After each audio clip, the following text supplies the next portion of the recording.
Dedicated to the canons and everyone in my first D&D group. Jamie Davis. To Madison and my family.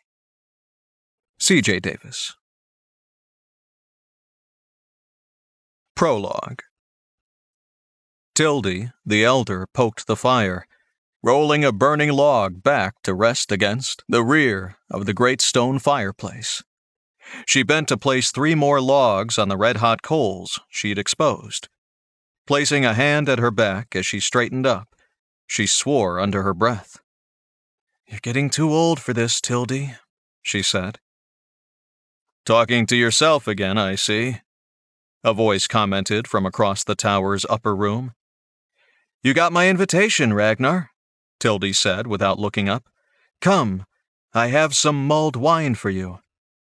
Ragnar of the Northern Wastes stepped down the stone stairs leading up to the conjuring dais and walked over to warm his hands by the freshly stoked fire. He wore the furs and leather of the northern tribes with a large golden torque around his neck, signifying his position as a warden of the north. Tildy poured a goblet of wine and channeled a bar of flame from one finger into the wine, eliciting a burst of fragrant steam. She handed the goblet to her guest and gestured to the 4 padded leather chairs arranged in front of the fireplace. "Come sit while we wait for the others." "Only 4 chairs," Ragnar noted. "Who did we lose?" "Robert the Red," Tildy replied as she eased herself back into one of the comfortable chairs. "Emperor Kang located his tower 3 days ago. Robert contacted me while the soldiers were battering at the door to his inner sanctum. I urged him to come and seek refuge here, but he was always one for the dramatic. He said he must defend what was his." Tildy shook her head and pulled out her pipe, leaning forward to light a thin piece of reed in the fireplace with which to light it. "I kept the spell window open until the last minute, hoping he'd change his stubborn mind. The end was not pretty.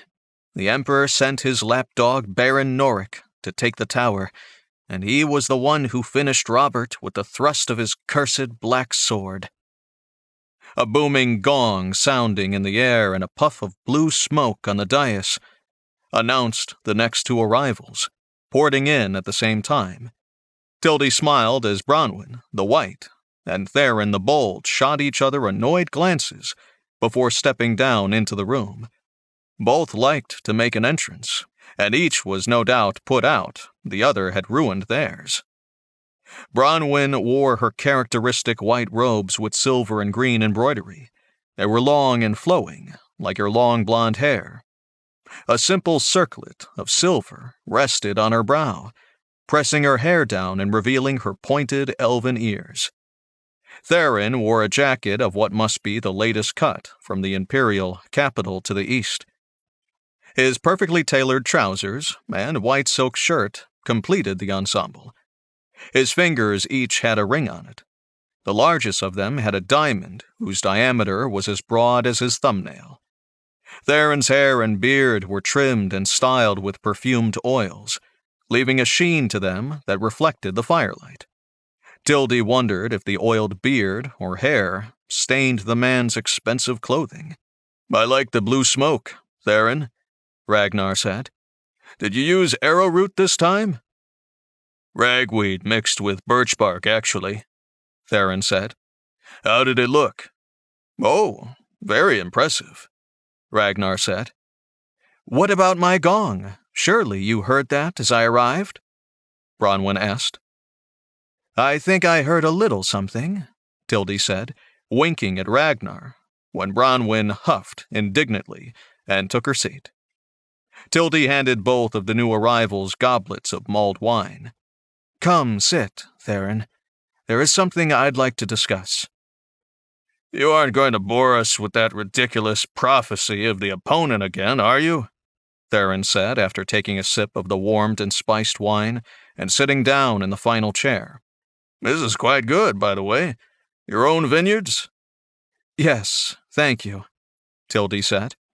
She picked up her pipe and puffed a few times, before blowing a pair of smoke rings into the air before her. "The prophecy is not ridiculous, Theron," Tildy continued, "since it may be our only hope for a way out from under the Emperor's edict. Against unsanctioned magic, I would think you would be more accepting of it.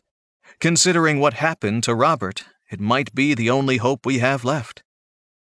"I heard about that," Bronwyn said. "He always said he'd go down with his tower." She raised her goblet. "To Robert, arrogant and stubborn to the last." The four wizards raised their goblets to their fallen comrade, and each sipped as the tower room fell silent for a time. Ragnar broke the silence with a sudden barked laugh. "Look at us, sitting here all maudlin over Robert's loss. This is exactly the kind of thing that pompous bastard would want us to do."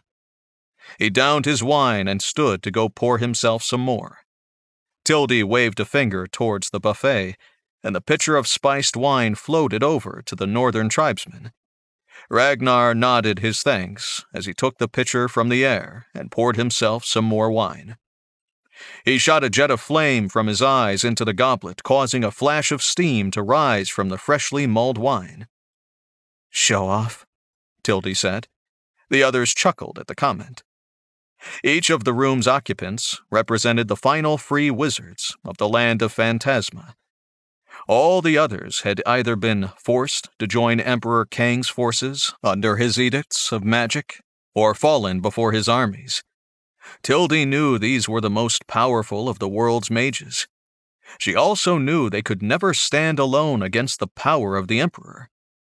Even together, they might not be enough, which was why she'd called them here to her hidden tower. This was their last chance to defeat the scourge against free magic that swept the land. "Theron's right, Tildy," Bronwyn said. "If you've brought us all here again to try and convince us to join you in your search for the mythical opponent, you're wasting your time. Our efforts are best spent building our own defenses and preparing for the time when Kang turns his attention to us." "If you do that, Bronwyn, we'll all surely lose," Tildy said. "Even if we were to band together and join our defenses, I fear it would not be enough to win the day. Kang has grown too strong." "And you think some mystical savior from another world will come and save our bacon from the fire?" Ragnar asked. He laughed aloud. "If you believe that, I've got some prime glacier front property to sell you near the North Pole." "I don't need much from you to complete my plans to locate the opponent," Tildy said. "I've finally found the way to bring the opponent here." "From another world?" Theron snorted. "Really?" "Yes, really," Tildy said. "You see, I finally discovered why the prophecy called Kang's adversary the opponent. Don't you all wonder why the seers used that term all those years ago?" When none of the others answered, Tildy continued. "It's because there's a place where they train professional opponents to take on the likes of Kang all the time. Many millions of people play games in this world where they learn to conquer overlords much more powerful than Kang is." "So, you're just going to invite one of them to come here and defeat Kang like it was some sort of game?" Bronwyn asked. "Tildy, what's to keep this new champion from staying here and becoming a worse version of the Emperor we have?" "First of all, Bronwyn, I don't see how anyone could be worse than Kang from our perspective. Second, I won't select just any of these would-be champions. I have set my eye on one in particular, and I've devised the perfect method to bring him here so he might advance on our quest to free us from Kang." "Well, if that's the case," Theron said, "you don't need our help at all, do you?" "That's not exactly true, Theron," Tildy said. "There it comes," Ragnar said. "She's about to pile on the guilt and tell us how we owe it to her for all she's done for us." "Not guilt, Ragnar. She's got the markers," Theron said. "Tildy," Bronwyn said, "you can't possibly be calling in those markers we all gave you when we were apprentices. They were given to you in jest when we were young. You'd have had to retrieve them from that well where we cast them after we pressed our bloody thumbprints into the gold coins. Tildy didn't say anything. She reached into her pocket and pulled out 3 thick golden coins. Each had a red-brown oval stain on the surface, over the embossed image of a long-forgotten king. The magic is still binding, even after all this time, Tildy noted. I had hoped to convince you without using them. Your reaction to my plan leaves me no choice. I will invoke the marker to force you to help me if I must. Well, you've got us truly bent over the fish barrel, Ragnar said. I can't say I'm happy, Tildy. I thought we were friends. I hope we still are, Ragnar. You can voluntarily join me in this. If you do, I hand over the marker to you, so no one will ever use it against you. Tildy looked around the circle of wizards. The same goes for each of you. Join me in this, and you may each take your markers home with you. It's not like we have a choice, Tildy, Bronwyn said. You're forcing us to do magic at your demand. Doesn't that make you as bad as Kang? You know I'm nothing like that monster, Bronwyn, Tildy said. I'm doing this to save the few of us who remain from that merry band of apprentices who started out together all those years ago. There were 12 of us once. 4 sided with Kang in the beginning of his conquest and have become his pet mages. 4 have fallen to his hunters. The 4 of us are all that is left to save this world from 1,000 years of torment and oppression. What is it you want of us, Tildy? Theron asked. It must be a significant boon for you to be prepared to invoke the markers.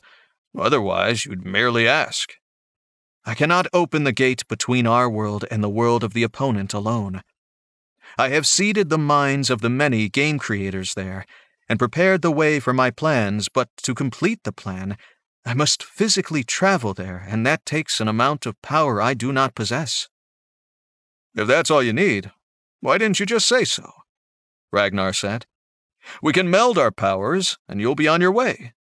Teach us the spell, and we can send you to this mythical world of the opponent. It's not that simple, Ragnar, Tildy said. Oh, Bronwyn said. What? Ragnar asked. What am I missing? She doesn't need us to meld our power to send her there, Bronwyn said. She needs our power, given over to her control to take herself there. Tildy nodded. All 3 of her companions shouted at her at once, their voices raised in anger at her proposed plan. Tildy waited for them to calm and become silent. She knew they would eventually. She held the markers, after all. It's a loan until I return from my journey, that is all, Tildy said.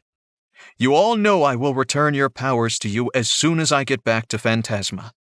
If you return to Phantasma, you mean? Theron said. What happens to us if you die an accidental death in this other world? The same thing that will happen if I remain and we do nothing. We will all die.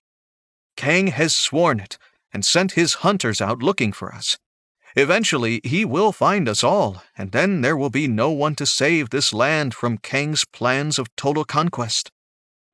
But we'll be defenseless, Ragnar said.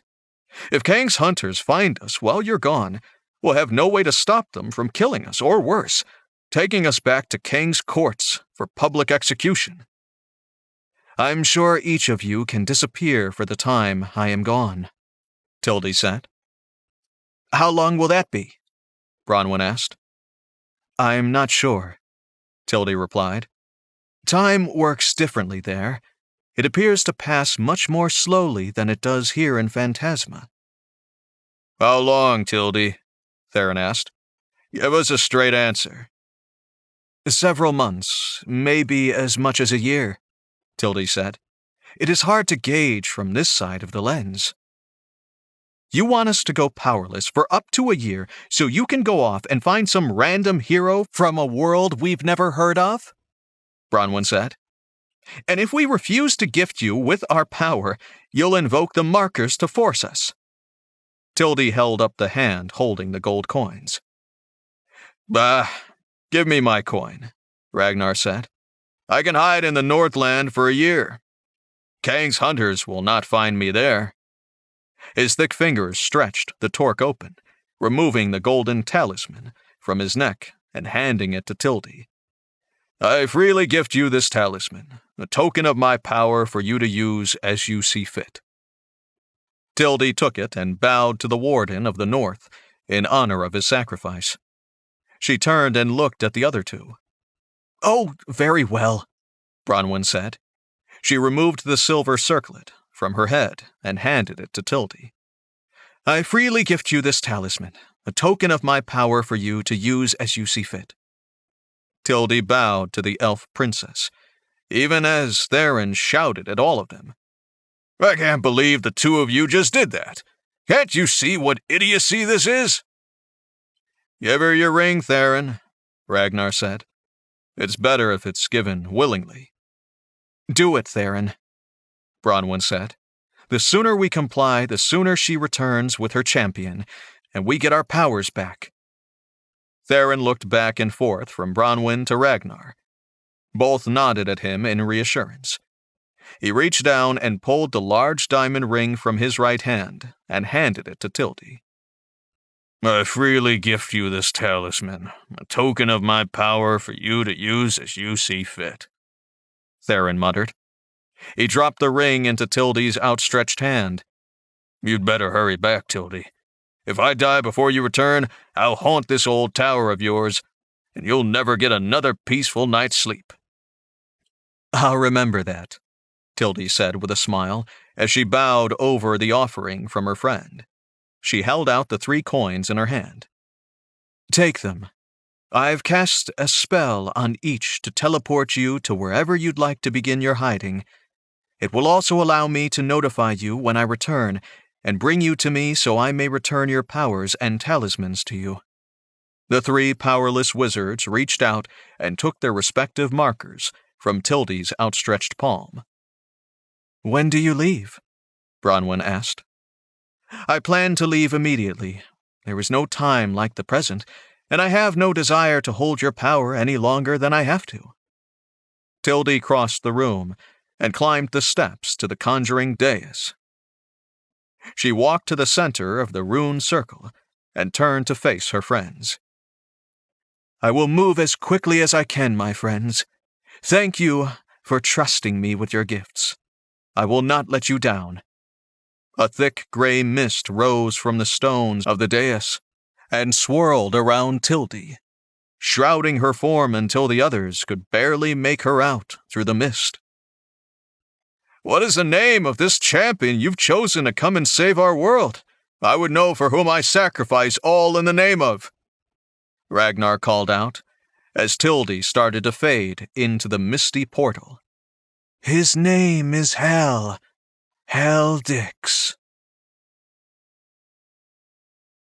Chapter 1.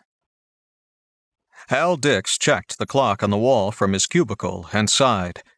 It was still 11:30. If he didn't see the second hand rotating in regular ticks around the clock face, he'd have sworn the damned thing was broken.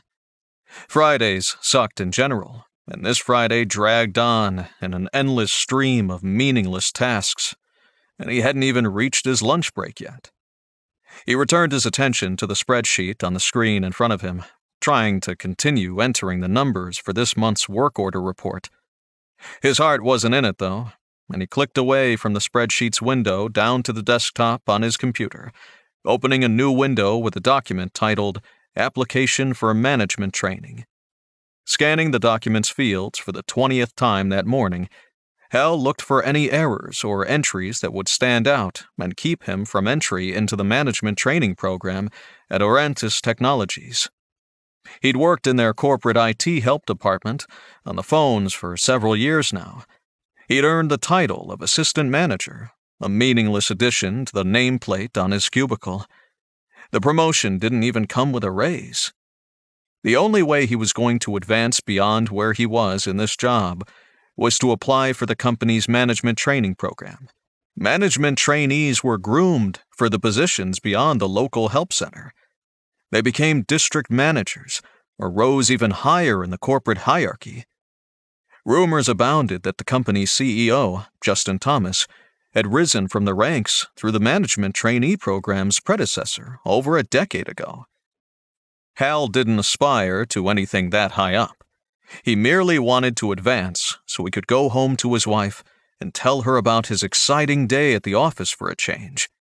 Mona, his wife, was the picture of the rapidly advancing, world-traveling corporate executive, and Hal felt like she was leaving him behind. Hal and Mona had been college sweethearts. They'd married 2 weeks after they graduated, and both thought they had the whole world ahead of them. Mona had landed the perfect engineering job, while Hal struggled to find work with his English and medieval history double major. Eventually, it took his mother's help to land him a job at the IT Help Desk Center for Arantis, because she told a friend at her tennis club he'd always been good at computers. He'd tried to tell her he was a gamer, and not technically an IT type, but she either didn't care or didn't want to understand. That had been 5 years ago. Now Hal and Mona had a 2-year-old daughter. That and Mona's engineering earnings and rapid corporate rise had soon eclipsed the pitiful salary he earned at Arantis. To say Hal was frustrated with his lot in life was a colossal understatement. He'd long ago decided he was the unluckiest person on the face of the earth. Hal's attention returned to the screen, and he pressed the print shortcut on the keyboard. He got up and crossed to the monstrous printer copier in the corner of the room. He didn't want anyone else finding his application in the printer tray before he got there. Hal's shoulders sank when he saw Barry Cross standing by the printer, drinking his coffee. Barry's sneer as Hal approached told him his manager and workplace nemesis had found the application. Hal, don't tell me you're applying for the management training program again, Barry asked, holding up the papers so that Hal couldn't reach them without stretching. What is this, the 12th time you've applied? Don't you know when to quit? It's 13 times. Now give me the application, Barry, Hal said, trying to keep his voice low. Do you think you're better than me, Hal? Is that it? Barry asked. When are you going to realize you're the unluckiest person in the world and just give up? This application has about as much chance to be accepted this time as you have of staying married to that hottie of a wife you have. It's only a matter of time before she realizes how much better she can do. In fact, maybe I'll give her a call when I get off. Or before I get off, if you know what I mean. Barry leered at him and smiled. Hal ground his teeth and forced himself to ignore Barry's comments about Mona. Ever since he'd brought her to the office Christmas party, Barry teased him about how she had seriously settled when she picked him. Hal didn't need Barry to tell him what he already knew in his heart. Just give the application to me so I can put it into the inter-office mail bin, Barry. The rules say I can reapply every 45 days. Yeah, but now you're just wasting paper, Barry said. You've been turned down 12 times before. Hasn't anyone told you 13 is an unlucky number? Hell, with your lousy luck, you'll probably get fired for bothering corporate with your constant substandard applications and wasting paper. Hal didn't say anything. He stood on tiptoe and pulled the papers from Barry's outstretched hand while the other man laughed. Hal walked away and folded the papers into the pre-addressed envelope he'd brought with him. He arrived at the outgoing corporate mail bin and dropped the envelope in the slot. There. It was done. At least he'd accomplished something useful this morning. Hal returned to his desk and pulled the spreadsheet up again, forcing himself to work on the boring task until the clock ticked around to noon and his lunch hour. Locking his computer screen and grabbing his lunch, Hal slid out of his chair and left his cubicle for the front doors. He ignored the quiet titters from the group of call center employees clustered around Barry. The manager pointed in his direction and waved at Hal. When Hal gave a half wave in return, the whole group burst into laughter. He picked up his pace to a fast walk and plowed through the double-glass doors leading to the building's lobby. I don't know why you let them get to you, Hal, a familiar voice behind him said. They only get more satisfaction from seeing you upset. I know, Pam, but it's not easy when Barry piles on the way he does. Pam was the middle-aged receptionist at the call center's front desk. She'd long taken on the role of office mom for most of the young, recently graduated employees who worked there. Do you know why Barry acts the way he does, Hal? Pam asked. It's because he doesn't have the guts to apply for that program the way you do. I see all the outgoing corporate mail. He's never applied for upper management, and he's afraid you'll actually make it someday. Hal shrugged and started edging towards the outer doors to the parking lot. He didn't feel like sticking around and sitting through one of Pam's signature pep talks. It wasn't like they didn't make him feel better. They did. The thing was, he didn't want to feel better right now. He wanted to have some time to mope a little bit. Pushing the doors open, Hal squinted in the sudden bright sunlight in the parking lot. There was another reason why he wanted to get away quickly. Hal wanted to hit the flea market that's set up across the street from his building every Friday. There was a booth there run by a guy he'd met online. He sold used video games, and he was hoping to find a deal on a couple of titles he could play this weekend. Mona and their baby, Carrie, were headed out tonight to visit Mona's parents for a long weekend. Hal had told his wife he had to work on Saturday to get out of the trip, and she bought it. Now he had the whole 3-day holiday weekend to play video games and lounge around the house in his underwear. All he needed were a few games to try out, and maybe get lost in to forget his troubles for a while. Hal slid the shoulder strap from his lunch bag over his head and jogged across the parking lot until he reached the street in front of the Arantis Corporate Park. He could see the tents and portable canopies of the multiple vendors assembled across the street. He hoped the guy with the table full of games was there again. He didn't show up every Friday. Waiting for traffic to clear, Hal jogged across the street and started down the aisles of tables. People were selling DVDs, plastic housewares, tools, and even swords and knives. Hal stopped briefly at the table with the swords and knives. He'd always wanted to buy one of the swords from the dealer, but the good ones were a couple of $100 each, and he knew Mona would be furious if he spent money on something like that. There was a matched set of double daggers with wire-wrapped hilts and high-quality carbon steel blades. They were only $150 for the set. The vendor stepped up and handed Hal one of the daggers he'd been admiring. "Take the dagger from the sheath, friend," the man said. He had an Australian accent. "I've seen you here before, mate. You know you won't find a finer short blade anywhere around these parts. I tell you what, if you buy the pair, I'll throw in the sheaths and a matching belt. You'll have quite the get-up to add to your costume to the next time you visit the Renaissance Fair." "I don't think I can afford them right now," Hal said. He did pull the dagger from the sheath and tested the sharpened blade with his thumb. This guy always kept the blades really sharp, which Hal always thought was strange for what would likely become ornaments on someone's wall. "You can answer a question for me, though?" Hal asked. "Shoot," the man said. "I love questions from potential customers." "Why do you keep the blade so sharp? Aren't you worried a customer is going to cut themselves?" The blade vendor threw his head back and laughed. "How is that my fault, mate? If some noob comes by my booth and doesn't know how to handle themselves with a blade that's been forged for the real thing, it's on them if they cut themselves. I don't sell ornamental junk. Every one of these blades is meant for real-world use, and my customers know that." "I didn't mean any offense," Hal said, putting the blade back in the sheath and handing it back to the man. "I was just wondering, that's all. They're all very nice weapons." "They come from a simpler time and place, when the strength and skill of a man or woman's sword arm determined how far they went in life. Sometimes I think we'd all be better off there." "I don't disagree with you, sir," Hal said. "It would be nice to be in a place where your accomplishments were recognized and rewarded appropriately." "I'll tell you what, kid," the sword vendor said. "I'll hold these for you for a week. You come back next Friday. If you still like them, then I'll let you have them for a third off the marked price." That's very generous of you, but I'm not sure they're for me, Hal said. Well, you think on it. I think they're made for you. I'll be back here next Friday, and you can come by and see if they've grown on you.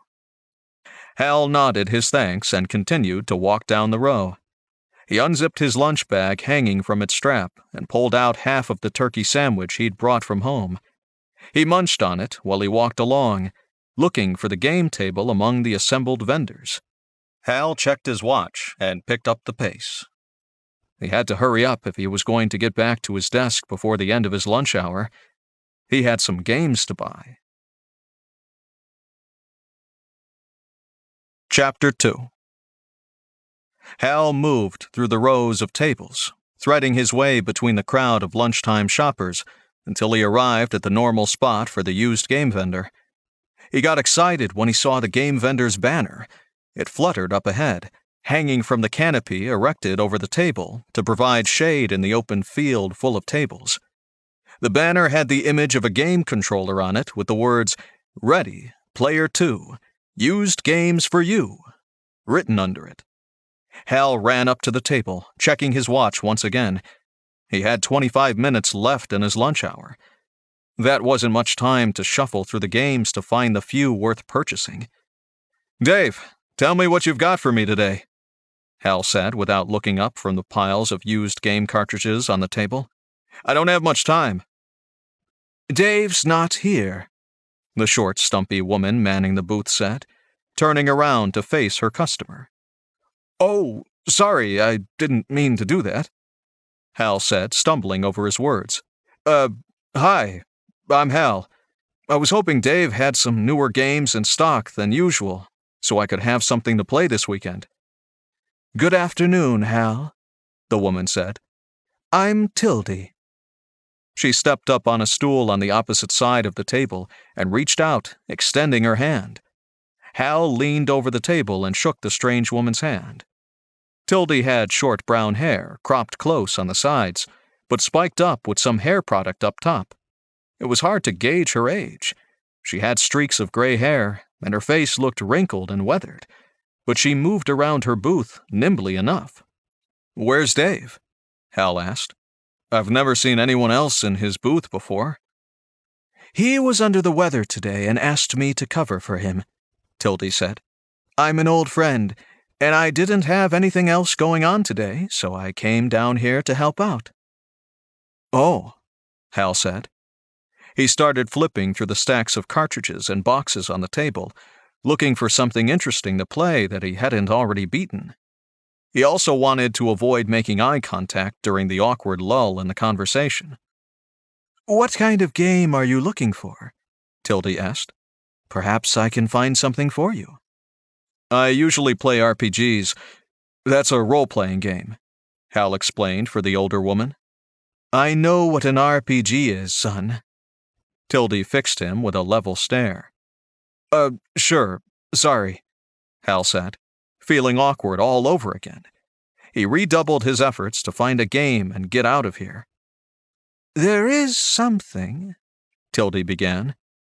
She stared at Hal, her eyes moving from head to toe, as if appraising his size for a t-shirt or something. "Oh, never mind. It's probably not for you. It's too new and experimental." That caught his attention. "What's experimental?" "What do you mean?" Hal asked. "I am willing to try out something new." "No, I was wrong to bring it up," Tildy said. "It's something I shouldn't have brought with me in the first place. Dave would be angry with me for telling anyone about it." "I won't tell him if you don't want me to," Hal said. "I can keep a secret." Tildy hesitated for a moment, then she turned and dug into her shoulder bag. She kept what she held in her hands hidden from view when she turned around. Moving back up to the table full of games, the tiny woman stepped up on her stool again and leaned forward. "This is something that I just got my hands on, Hal. I don't think anyone else has anything like it. Dave doesn't even know I have it yet." "What is it?" Hal asked. She'd gotten him so curious about what she had, he'd forgotten about his limited time. He wanted to see what it was she had. She beckoned him to lean even closer. "It's a bootleg copy of World of Phantasma with all the planned supplement packs built in," Tildy whispered. Hal was stunned. World of Phantasma was the most anticipated game released to come in years. It was supposed to be a completely open world allowing for unlimited quest and gaming opportunities. Hal had been following the updates from the online forums on its scheduled release in a month. If Tildy had a bootleg copy of the game ahead of schedule, it was worth its weight in gold. If it was real, there was no way he could afford it.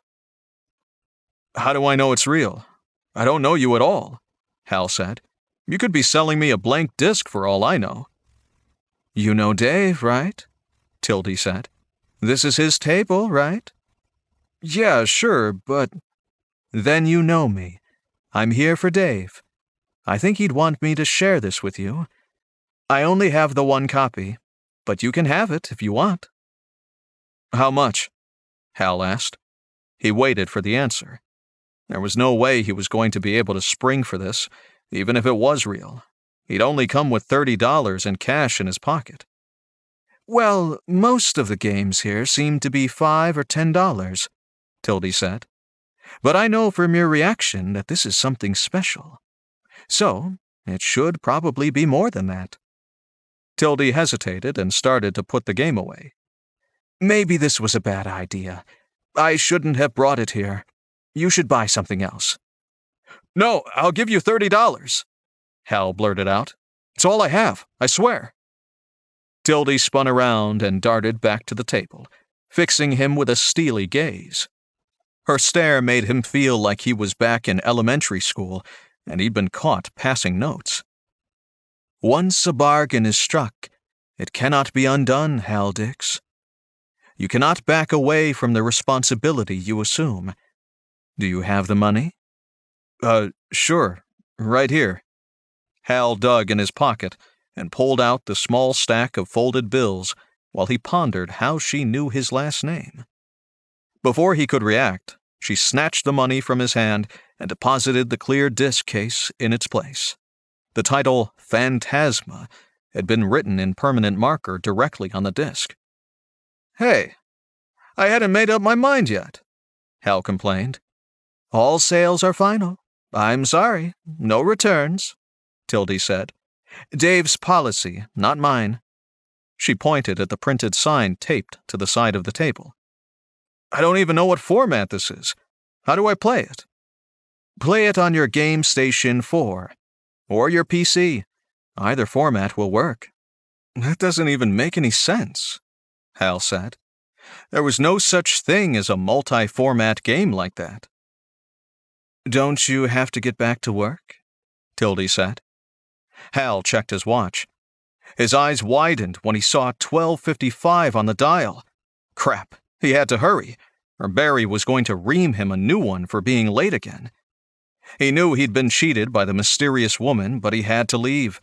He'd come back and confront her after work. He'd convince her to give his money back when he returned later. Hal turned and raced back through the crowded flea market towards the street. He dodged between cars crossing the street while horns blew in complaint, and ran through the doors just as the clock ticked over to 1 o'clock. "Made it just in time, Hal," Barry said, standing by Pam's reception desk. "Get back to work and make sure you get that report finished before the end of the day." Hal ducked back to work in his cubicle, sliding the disc into his lunch bag until he could take it back across the street after work. He was sure he could get Tildy to take it back. She had sold him a bill of goods. There was no way this was a real copy of the unreleased Phantasma game. Digging into his work to make sure he finished the report before quitting time ensured the rest of the afternoon passed by quickly. Before he knew it, he was packing up his stuff and walking out to the parking lot with the rest of the help desk reps he worked with.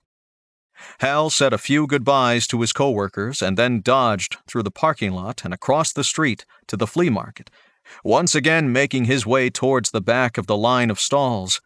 He had to find Tildy and the gaming table. He played the conversation he planned to have through his mind while he wove through the tables. He'd convince her to give him his money back. It was unopened, after all. He had been at work and had never had the chance to try out the game. It was still like new. Hal's plans to get his money back were dashed when he saw the empty spot in the row up ahead. "No, no, no," Hal said. "She can't be gone." But gone she was. The whole table was packed up and the canopy taken down, leaving an empty spot in the row of tables and tents. The only thing left in the space was a slip of paper. Hal bent down and picked up the paper, unfolding it. Hal's shoulders slumped when he saw the note, obviously left just for him. He'd been had. He was the unluckiest guy in the world. Hal walked away, dropping the note on the ground behind him. It fluttered to the ground, containing only 4 words. "See you in Phantasma." Chapter 3. Hal had nothing but time on his hands driving home.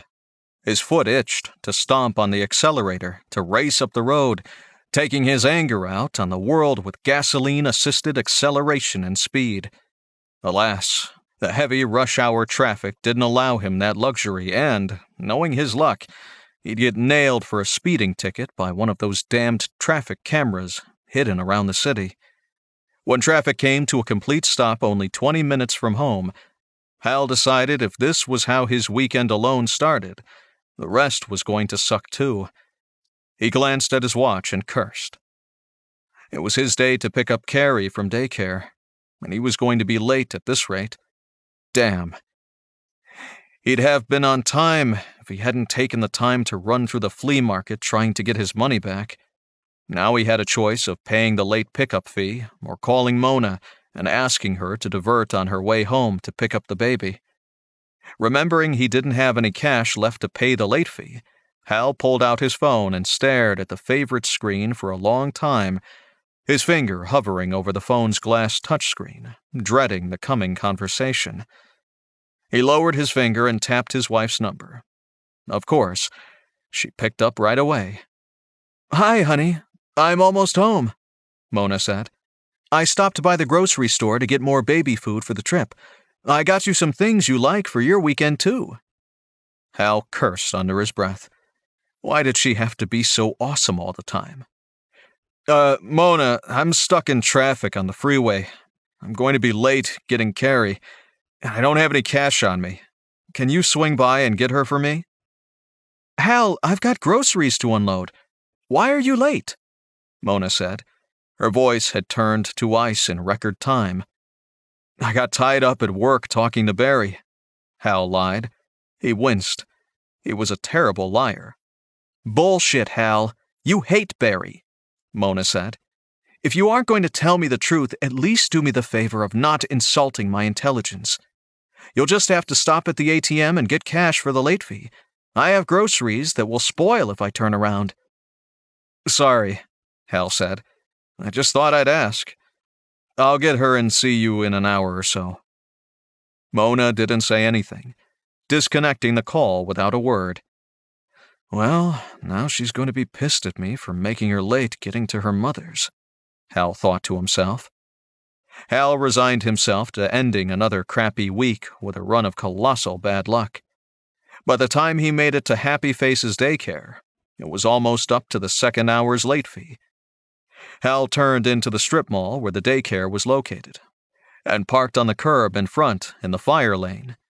He hurried so fast getting out of the car, he tripped over the curb and skidded to the pavement. Pain flared in his knee. Hal reached down with one hand, and it came away feeling sticky. He looked at his palm, now smeared with bright red blood. A glance at his knee showed a rip in his new slacks and a spreading stain of blood on the fabric. Pushing himself to his feet, Hal limped up to the daycare's door. "Hello, Mr. Dix," Karen, the daycare's owner, said. "You know you're late again. You do remember we agreed I could no longer waive the late fee?" I remember, Hal barked. "I got caught in traffic, that's all. Here's the money. Can I get Carrie now?" "Sure, she's in the back in the bouncy seat." Hal left Karen, folding the crisp $20 bill, fresh from the ATM. He stepped into the room and heard a familiar babbling. Carrie Dix bounced in the chair suspended by bungee cords from the doorframe. Her pudgy legs worked overtime when she saw Hal, and her arms reached out to him. Her smile melted away some of his sour mood. Hal could see the two shiny new teeth in her otherwise toothless mouth. He could never stay angry very long when Carrie was around. She was about the only thing in his life going well right now. Hal picked her up. "Come on, sweetie. Let's get you home. Mommy's waiting for you." "We'll see you and Carrie on Monday, Mr. Dix," Karen said. "Have a nice weekend." My wife's traveling to her parents' house again this weekend. Carrie won't be back in until Tuesday." "Good to know," Karen said. "The price for the week is the same regardless." "What a racket," Hal murmured under his breath. "What was that, Mr. Dix?" "Have a good weekend, Karen," Hal called out as he left the daycare behind him. By the time he got home, he was an hour and a half late, and Hal knew Mona would be fuming. She hated driving at night, and this would disrupt Carrie's sleep schedule too. Mona met him at the door, taking Carrie from him. "Take the suitcases and the diaper bag out to the car for me. I'm already late enough." "Yes, dear." Hal set his briefcase and lunch bag down and picked up the 2 suitcases and the diaper bag Mona packed for the trip. It was only a 3-day weekend. What could she possibly pack that filled 2 suitcases for herself and a 1-year-old baby over 3 days? Mona walked down the front steps of their townhome and handed Carrie to him to put in her car seat. Hal leaned down and placed the baby in her seat, buckling her in and double-checking it was secure. His wife handed him a bottle which he gave to Carrie. She popped it in her mouth and began draining the formula. He kissed her forehead and climbed out of the back seat. When he stood up, Mona thrust a piece of paper into his hands. "What's this?" Hal asked. "I had some extra time while I was waiting for you, so I made a list of things you can get done while there's no one home to bother you this weekend," Mona said. "You shouldn't be wasting the entire time playing video games. There's plenty of work to be done around the house." Hal looked at the list, resisting the urge to ball it up in his fist. Mona never reacted well when he pushed back at times like this. "Have a safe trip, honey," Hal said. "I'll see you when you get home." Mona started the car and put the driver's window down. "Look," Mona said, giving him a half-smile. "Just try and get some of this stuff on that list done. You'll feel better if you accomplish something while I'm gone." Hal nodded and waved her off. She pulled away from the curb and drove off, heading to visit her mom and dad, both of whom were no fans of Hal's. She always came back from these little excursions to her childhood home super critical. He suspected this time would be no different. When he got back inside, Hal dug in the side pocket of his shoulder bag, pulling out the clear plastic disc case with the supposed bootleg copy of World of Phantasma inside. He set it down on the counter next to the list of things he was supposed to do that weekend. Staring at his choices, he saw a chance at some fun or a weekend of drudgery. Play the hottest game to come out in years, or clean the gutters. It wasn't much of a choice when it came right down to it. Mona would be angry, but she'd get over it. Picking up the disc, Hal figured he could at least get the game started and a few quest assignments under his belt before he made dinner. There were a few microwave taquitos in the freezer calling his name. He still didn't think the disc would play in his PC, but he was pleasantly surprised when the game showed as loading into the hard drive after he popped the disc in the drive. Hal grabbed himself a can of beer from the fridge and settled down into his chair while he waited for the game to load. Chapter 4. The game icon started blinking, and Hal pressed the return key on his keyboard after selecting World of Phantasma from the menu that popped up. He took a sip of beer while the opening cutscene loaded. He saw a bird's-eye view of a passing landscape ending on a sea cliff, overlooking a large medieval town below. A prompt at the bottom of the screen drew Hal's attention away from the magnificent graphics. Do you wish to enter the world of Phantasma? Press return to agree. That was strange. It was almost as if he was signing a release before doing something like bungee jumping.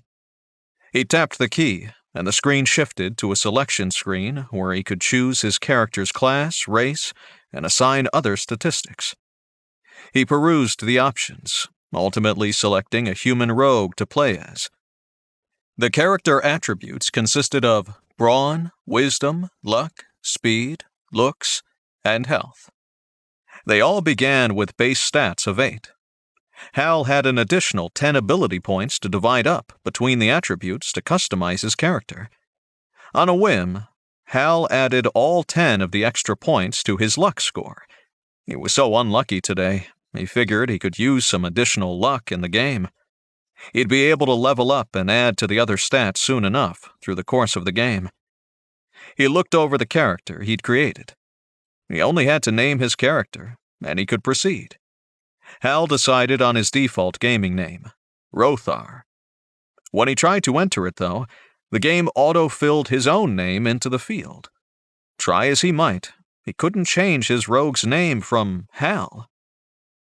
Must be a glitch in the bootleg, Hal thought aloud. Screw it, let's play this thing. I can be Hal, the rogue. He selected Done, and another strange prompt came up. Do you wish to enter the world of Phantasma?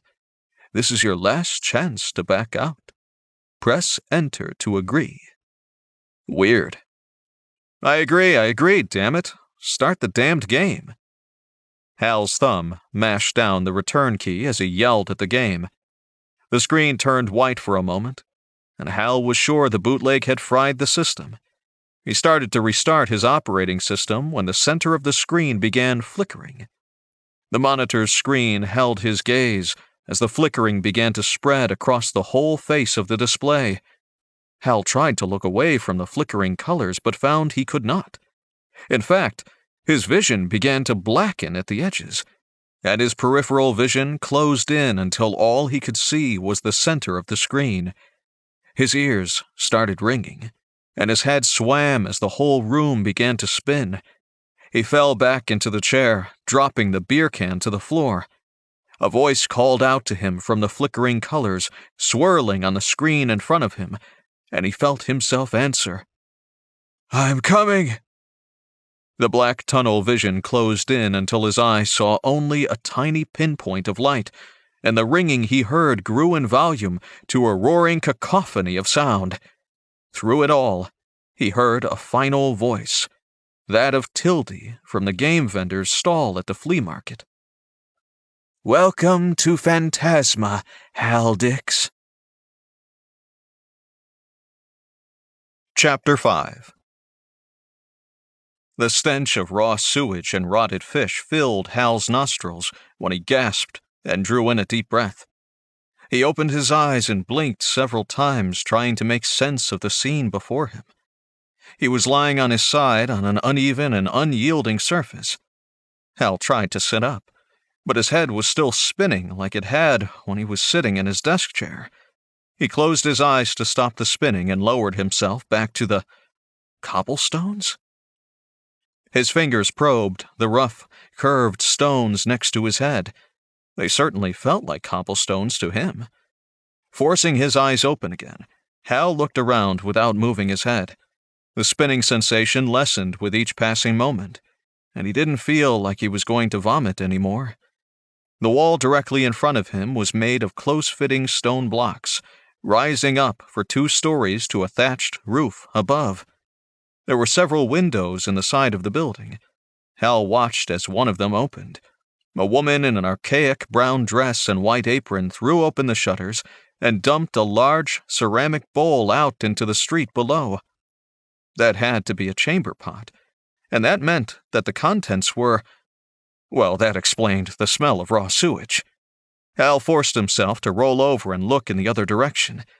He discovered he was in a small, dead-end alley, lined with cobblestones with a narrow gutter in the center of the street, flowing with water and human waste. Hal noticed he was not wearing the clothes he had been wearing. He was now wearing some sort of rough spun pants that itched at his legs like burlap. His shirt looked and felt like a cotton shirt he'd bought once at the Ren Fair. The sleeves were baggy and tied at the wrist with strips of leather. Hal's feet were covered only with a pair of lace-up leather sandals. They didn't look at all that sturdy.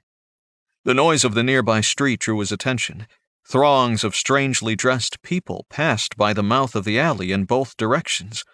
A wagon passed, pulled by a sway-backed gray horse, the animal pressing through the crowded street without regard to who or what it stepped on in the process.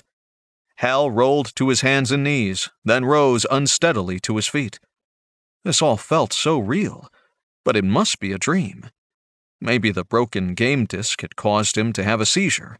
If that was the case, he was going to track down that Tildy and her boss Dave and sue them both for everything they owned. First, he had to fight his way out of whatever stupor this dream or hallucination caused. Hal pinched his forearm with his thumb and forefinger, trying to wake himself up. He felt the pain, but nothing changed. Pressing harder, Hal winced as his thumbnail dug into his skin hard enough to leave a red mark. Still, nothing changed. What the hell was going on here? At least his head had stopped spinning. He took a few tentative steps forward towards the alley's opening. He expected to see one of the people passing by to notice him. A few glanced in his direction, looked him over, and then went back to whatever task they were on. Hal reached out and grabbed a woman in a blue dress and brown apron. She wore a white bonnet. "Excuse me, ma'am. Can you tell me where I am?" "Get your filthy hands off me, drunkard!" the woman said, pulling her arm from his grasp. "It's not my job to tell you where your night of ill-gotten spirits has left you. Leave me be." "Please," Hal implored her. "Something is wrong. I don't belong here." He grabbed at her arm again, holding on with a stronger grip this time. "Is this man bothering you, my good woman?" the man said, stepping away from the passing crowd and moving between Hal and the woman. He placed one hand on Hal's chest, pressing him backward. Hal noticed the man's other hand rested on the pommel of a short sword hanging from his belt. "This drunkard is lost and can't be bothered to find his own way home. I told him it's not my job to point him in the right direction, but he grabbed my arm anyway." "I suggest, sir, cease bothering this good woman," the man said. He gripped a handful of Hal's shirt and pulled him forward, leaning in until they were face to face. "I'd hate to have to make an example of you here in front of this woman. I'm sure she has no desire to see you gutted like a fish here on the street." "Now, there's no need for violence," Hal said. He held up his hands in surrender and took a step backward into the alley. Hal tried to say something more, but he stopped when he heard the unmistakable sound of a slot machine rattling as its markers spun past the window. He could almost see the spinning dials in his head. Where was that noise coming from? A chime sounded as the slot machine sound stopped. The woman looked down at her arm, then at the man facing Hal. "There's no harm done, sir. You can let this man be," she said. She turned and left, disappearing into the crowd. Seeing the woman was unharmed, the man dropped his hand from Hal's shirt.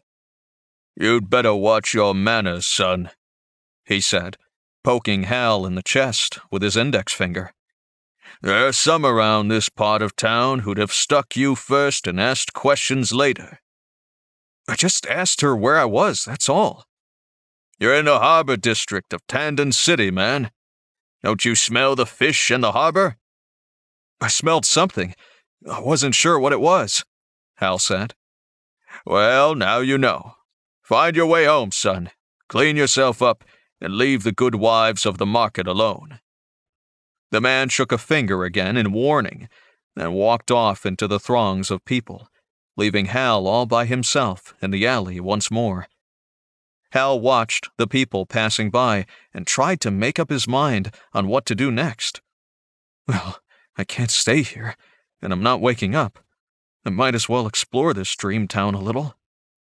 A transparent overlay appeared in front of his eyes with words written in glowing gold letters. A new quest has been accepted. Explore the harbor sector of Tandon City. The words and the transparent overlay faded from view, leaving him staring into space. Clearly, this hallucination had him not only transported to Phantasma, but he was playing the game as well. All right, he'd play along. If he was in the game, he should be able to quit the game. He tried a few basic commands to see if they worked. Quit game! Hal waited, but nothing happened. End game! That didn't change anything either. Another thought occurred to him. System menu. This brought up the overlay again, this time with a different set of words displayed. System menu. Character stats. Inventory. Quest status. Now he was getting somewhere. He didn't see a quit command, but at least he could access some parts of the game. While the system menu was open, he concentrated on character stats and found his character sheet as he'd created it back at home. Name: Hal Dix. Class: Rogue. Level: 1. Attributes: Brawn: 8. Wisdom: 8. Luck: 18, plus 5. Speed: 8. Looks: 8. Health: 8 of 8. Skills: none. Experience: 0 out of 300. Concentrating again, Hal thought about his inventory.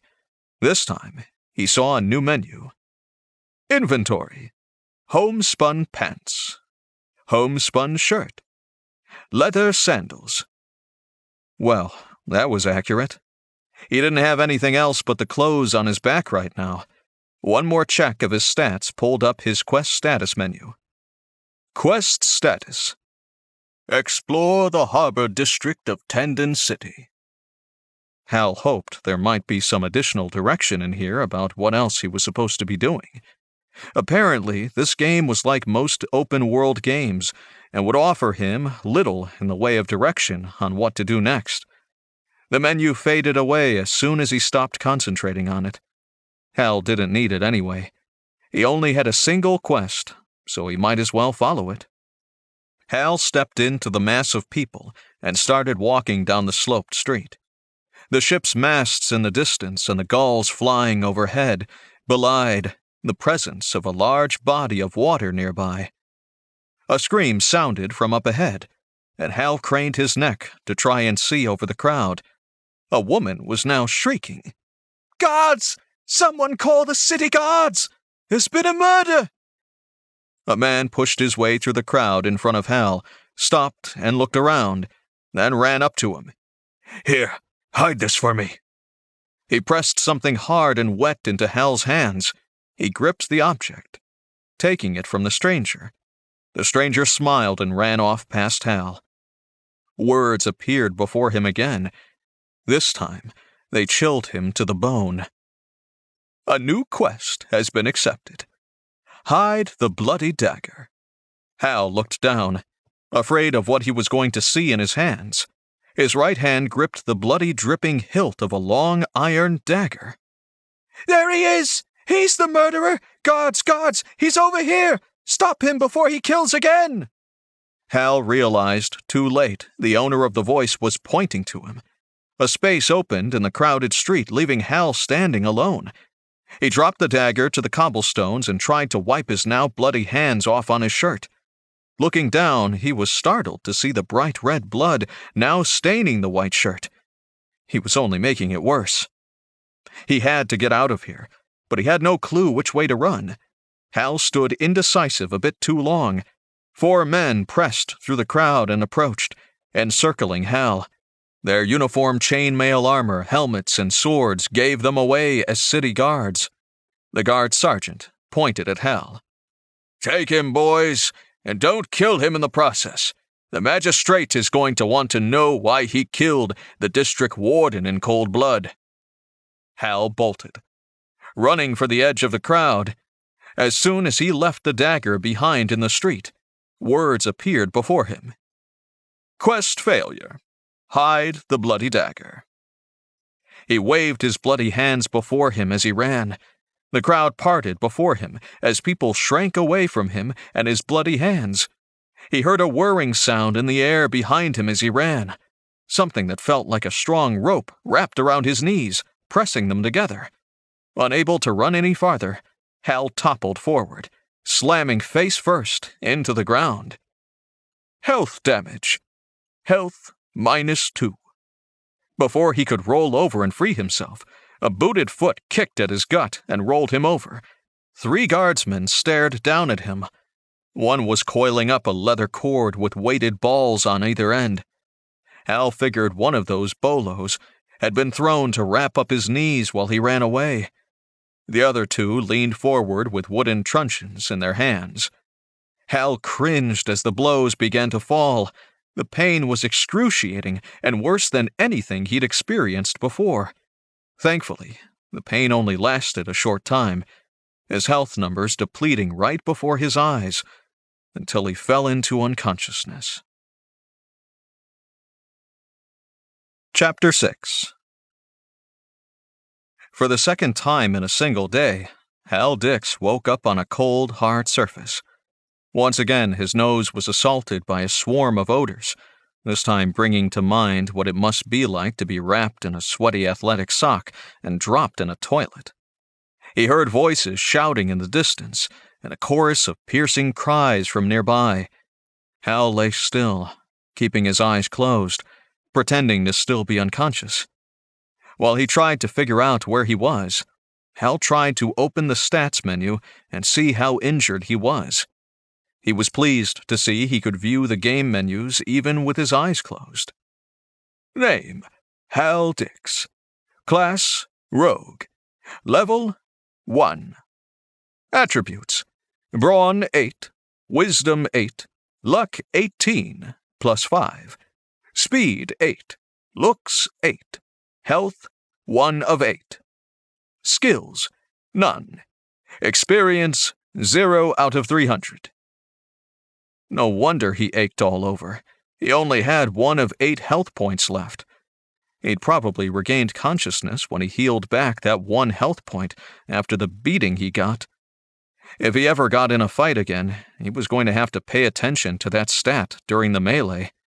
I can tell you're awake, you know. A voice from nearby broke the relative silence.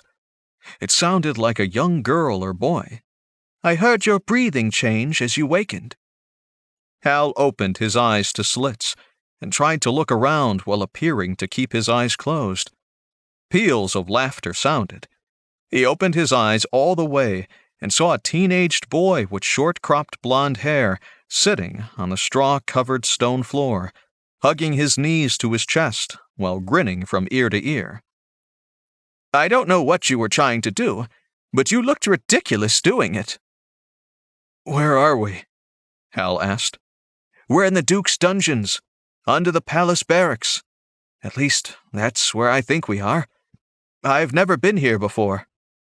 The room they were in was about 10 square feet, with a rough stone shelf covered with a ratty brown blanket along each wall. One wall was made up entirely of black iron bars from floor to ceiling, with a small door set in the center. There was a wooden bucket by the bars. Judging from the smell coming from that direction, Hal had an idea what the bucket was for. Did you really kill the harbor district warden in the middle of the street in broad daylight?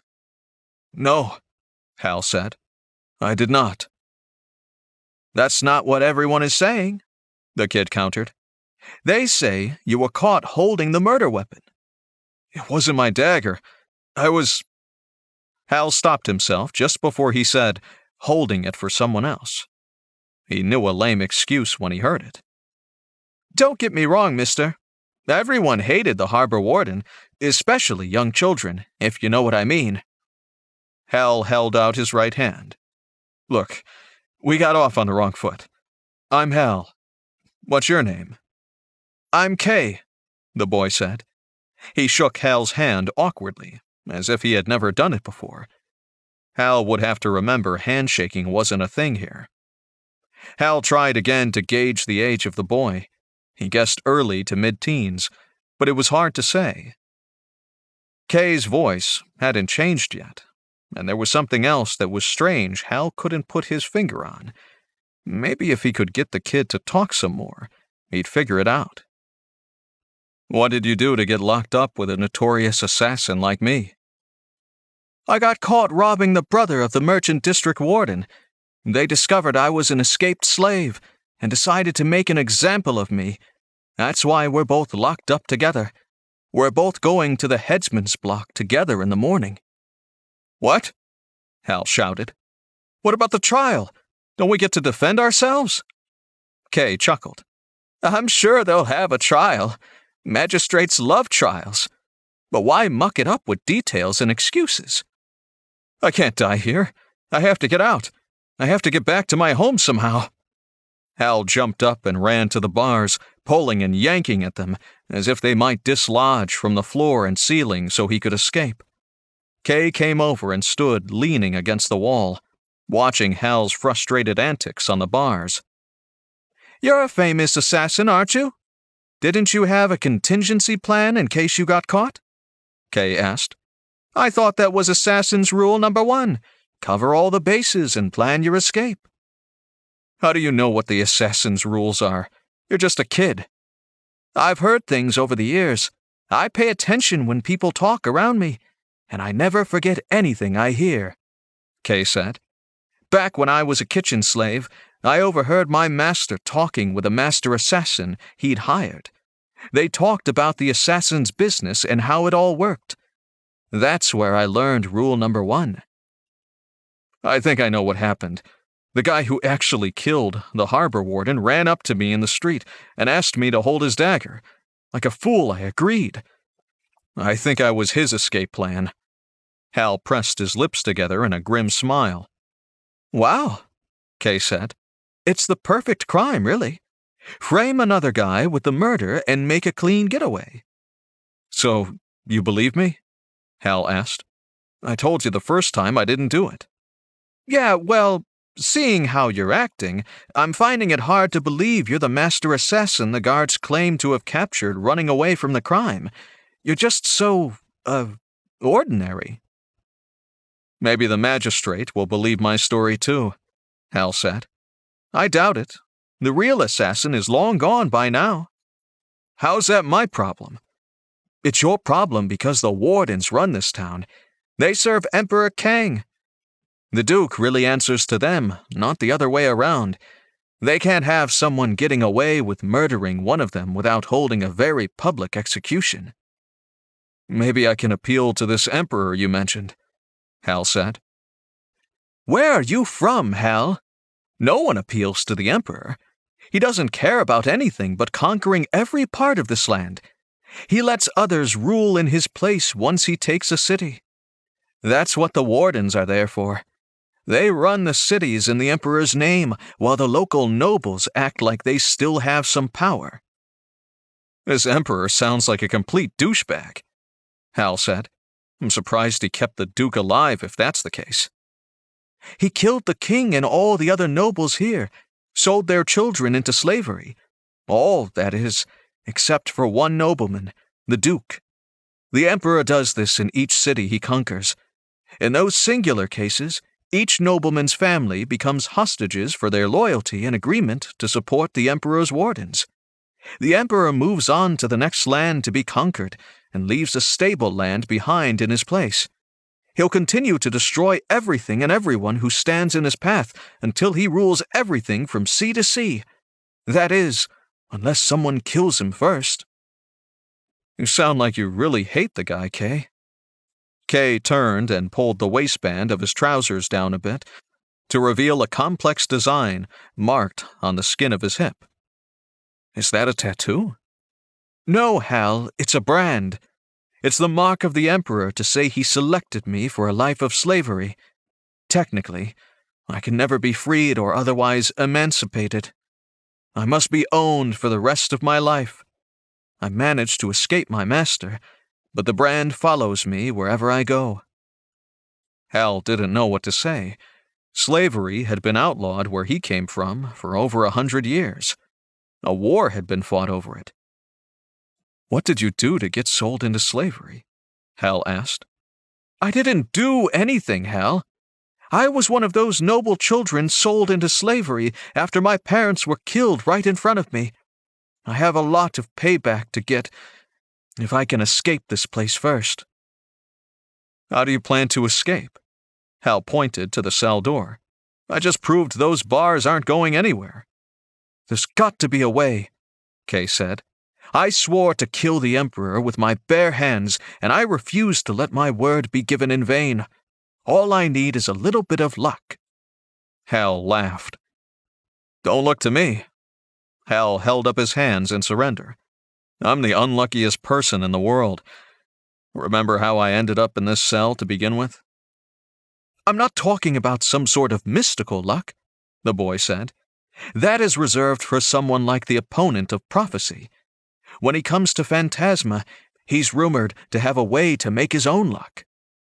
Kay walked to the cell's bars and gripped them, looking down the long hallway to the door at the other end. "My father once told me that luck is what happens when you are prepared for all possibilities and recognize your opportunity to act," Kay said. "That's not my experience," Hal snorted. "From what I've seen, some people have luck and others, like me, don't." "Well then, Hal, we are truly screwed, because I can't do this alone." "What do you want me to do? Hasn't everything I've told you explained how useless I am?" "All I need is for you to distract the guard," Kay said. "If you can do that, we might have a chance. If we can get out of this cell, then we might have a chance. Anything's better than waiting for the headsman." "Kid, I'll give you this much," Hal said. "You don't have a lot of quit in you." "I can't afford it, Hal. I've got an emperor to kill." Chapter 7. Hal and Kay remained in the cell for what seemed like hours. After their initial conversation, they didn't talk at all, and Hal went and sat on the floor in the corner. Hal was resigned to his fate. He figured he'd die and wake up at home slumped over his desk. It wouldn't be pleasant. But when was the last time his life was pleasant?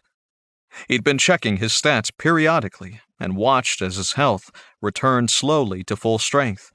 He guessed he was gaining back a point of health per hour, which put their stay in the cells at least 8 hours long. His stats now read: Name, Hal Dix. Class, Rogue. Level, 1. Attributes, Brawn 8, Wisdom 8, Luck 18, +5, Speed 8, Looks 8, Health 8 of 8, Skills none, Experience 0 out of 300. He looked at the luck stat of 18. He'd put all those points into luck, and look where he'd ended up in the game. So much for having a little bit of luck swing things your way. In his case, it appeared to be all bad luck. Hal thought about what the kid said about making your own luck. He'd heard motivational mantras that sounded very similar to that. They were always spouted by extremely lucky people. Hal thought it was funny how the rich and successful people out there could claim to be anything but lucky to have achieved their station in life. He was still ruminating on this when he heard a commotion from down the long hallway. There was shouting coming from the other side of the thick wooden door. Kay hurried over to the bars, staring down the hallway at the door. He turned to Hal. "The jailer is coming with our dinner," Kay said. He looked at Hal, imploring him with his eyes. "Are you with me or not?" "Huh?" Hal said. "You aren't serious about wanting me to distract the guard. What do you want me to do? Pretend to be sick?" "Just throw something at him when he gets close to the bars," Kay said. "I might be able to steal his keys while he's dealing with you." "Throw something at him?" Hal looked around the room. The only thing to throw was the slop bucket that he and the kid had been using as a toilet. It was disgusting and smelled horrible. He didn't want to get any closer to it than he had to. "Just do it," Kay implored him. "We have to try something. Just try." Kay shut up as the door at the end of the hallway opened, and a man wearing ill-fitting black leather armor entered the hallway. He was pushing a wooden cart with a metal bucket on top. A ladle hung from a hook on the side of the cart, and a stack of wooden bowls stood next to the bucket. The man's belly pushed out from under the leather breastplate and hung down over the waist of his pants. Clearly, they didn't have physical fitness standards in the Duke's jail. Hal's stomach rumbled, and he wondered what was in the bucket. He was hungry enough to eat just about anything. Kay shot him one more look, pleading with his eyes for Hal to do something. The guard rolled the cart up to the bars and stopped. "Don't know why I have to feed you two," the man said. He ran a tongue across the few teeth he had remaining in his mouth to wet his lips and continued. "It don't make any sense to waste food on the condemned. They're only gonna shit and piss the food away when they die anyhow." The guard began to ladle some sort of thin stew into two of the bowls.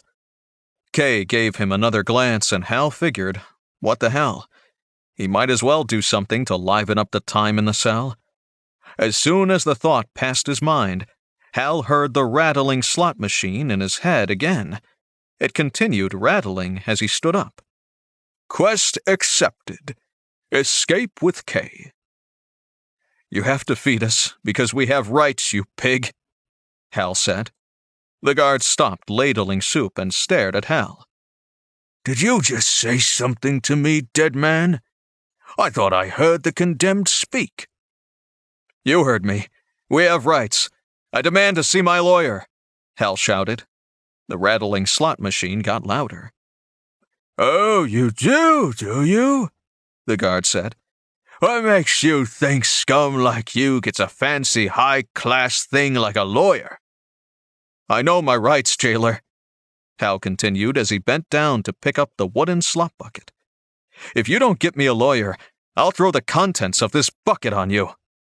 The kid had sidled up to the bars, preparing to reach for the keys dangling from the guard's belt. He just needed to be a little bit closer. The guard ignored the boy. All his attention was focused on Hal. "You throw that slop bucket at me, and I'll get some friends and come back here and beat you like you've never been beat before. Now sit down and shut up, or I'll forget to feed you at all." The slot machine rattling sound in Hal's head was so loud it made it hard to hear the guard's voice. The gist of what the guard said was clear as he picked up the bowls to pour them back into his metal bucket. Hal decided to go ahead and throw the bucket at the guard. Maybe the guy would flinch towards Kay. He cocked his arm backward and threw the wooden slop bucket at the bars of the cell. The contents of the bucket kept going, even as the bucket was stopped by the bars. They missed the guard completely. Instead of coating the floor in the disgusting mixture of piss and feces. The rattling stopped, and Hal heard the same chime he'd heard earlier in the alley, but nothing happened. And Hal figured he'd lost whatever luck roll he had going. Typical. The guard stared at him with rage, his face turning bright red. He dumped the bowls of stew back into the metal bucket and spun around in place. That was when it happened. If Hal hadn't been looking right at the guard, he never would have believed what happened next. The guard's feet slid out from under him as he spun around in the puddle on the floor, sending him crashing to the flagstones. His head struck the bars on the way down, passing between two of them and lodging there while his body continued towards the ground. Hal heard a sickening crunch, and the guard's body shook in a spasm once, then lay still, suspended partly off the floor by the head lodged in the bars. The guard's now sightless dead eyes stared at Hal. Over that image, in his field of vision, these words appeared. 100 experience points awarded. Skill learned. Taunt. Kay stared at Hal, too. His lips were moving as if he was trying to say something, but no words came out. Eventually, the kid found his voice. That was amazing! How did you know he'd slip like that? You think I did that on purpose? My father always said luck is... Hal held up his hand. Yeah, I heard you before. So, now what do we do? Now we get out of here, Kay said. The boy reached through the bars, stretching out his hand until he hooked a finger through the keyring on the dead guard's belt. A single yank pulled the keys free from the loop of twine holding them in place. It took 3 tries with the massive iron keys until Kay found the right one for the lock on their door. One quick twist, and they were free of the cell. Hal ran down the hallway, past an alcove in the left-hand wall, and started to open the door. Stop! Kay called after him. What are you doing? There are dozens of guards through there. What do you think I'm doing? Hal said. I'm getting out of here.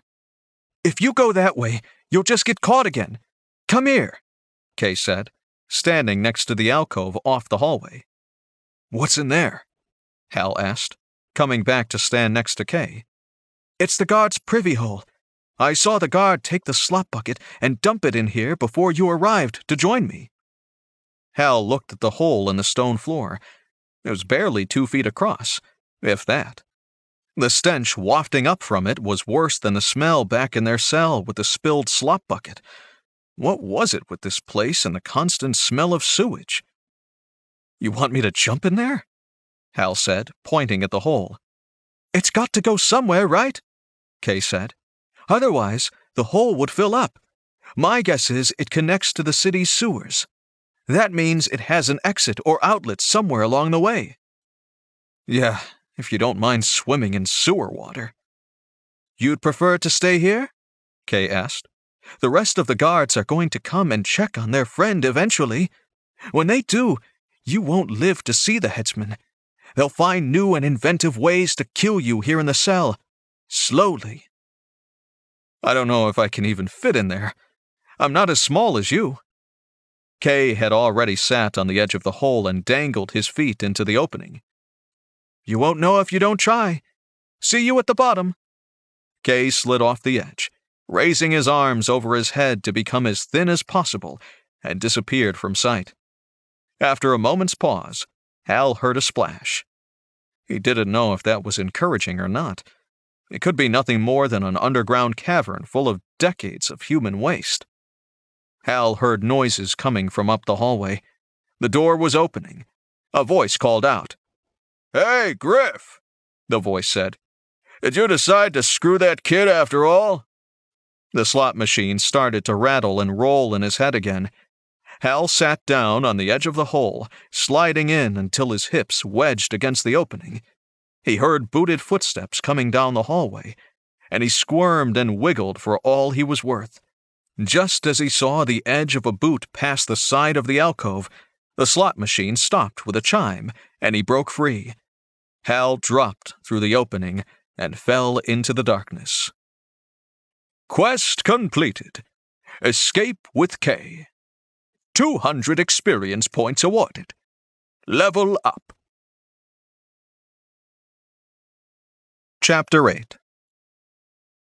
Hal fell through the darkness as the circle of light above dwindled into darkness. He was just about to think to look down when he splashed down into a foul soup of water and human waste. Keeping his eyes and mouth closed, Hal swam upward until he felt himself break the surface of the disgusting pool. A voice to one side called out to him in a loud whisper. Swim over here, Hal. As a ledge to climb onto, Kay whispered. Hal swam towards the voice in the darkness as his eyes slowly adjusted to the small amount of light filtering down from above. He reached the ledge about the same time he began to be able to see some limited shapes around him. Kay helped him climb up onto the ledge. Hal rolled onto his back and stared upward at the hole above. It had to be 30 or 40 feet up. If he'd known it was that far, he wasn't sure he'd have made the leap. Come on, Hal, Kay urged him. We have to keep going. They'll figure out where we've gone soon enough. We can't stick around here and wait for them. There was a dark opening at the far end of the ledge, where it met the wall of the sewer chamber. Kay's shadowy form had already started to head that way. Climbing to his feet, Hal put one hand on the wall and the other outstretched before him as he followed his companion into the dark opening. Remembering his level-up notification, Hal pulled up his character sheet while he moved along the narrow passage leading from the ledge. Even though the words glowed in his visual field, their light did nothing to help him see better in the darkness. There were, however, 2 new stats entries at the bottom. Name, Hal Dix. Class, Rogue. Level, 2. Attributes, Brawn, 8. Wisdom, 8. Luck, 18, plus 5. Speed, 8. Looks, 8. Health, 16 of 16. Skills, Taunt. Experience, 300 out of 600. Attribute points, 2. Skill points, 1. It was good to see his health had gone up on its own. He'd thought he might have to spend points on it to raise it higher. The new entries at the bottom intrigued him. When he focused on the attribute and skill points, a new notification rose into his vision. Attribute points may be divided up between attributes. Once spent, they may not be changed. Skill points may be used to learn new skills or advance existing skills based on your class or social position. Some skills may be learned by completing quests. Once spent, they cannot be changed. He allocated the 2 attribute points to his speed and saw a defense bonus show up next to the new value of 10. He now had a +1 defense factor. Looking at his skills, he had to decide if he wanted to learn a new skill or level up his taunt. Hal decided to learn a new skill. These were his choices at level 1. Rogue skills. Pickpockets. Open locks. Find/remove traps. Hide in shadows. Move silently. Sneak attack.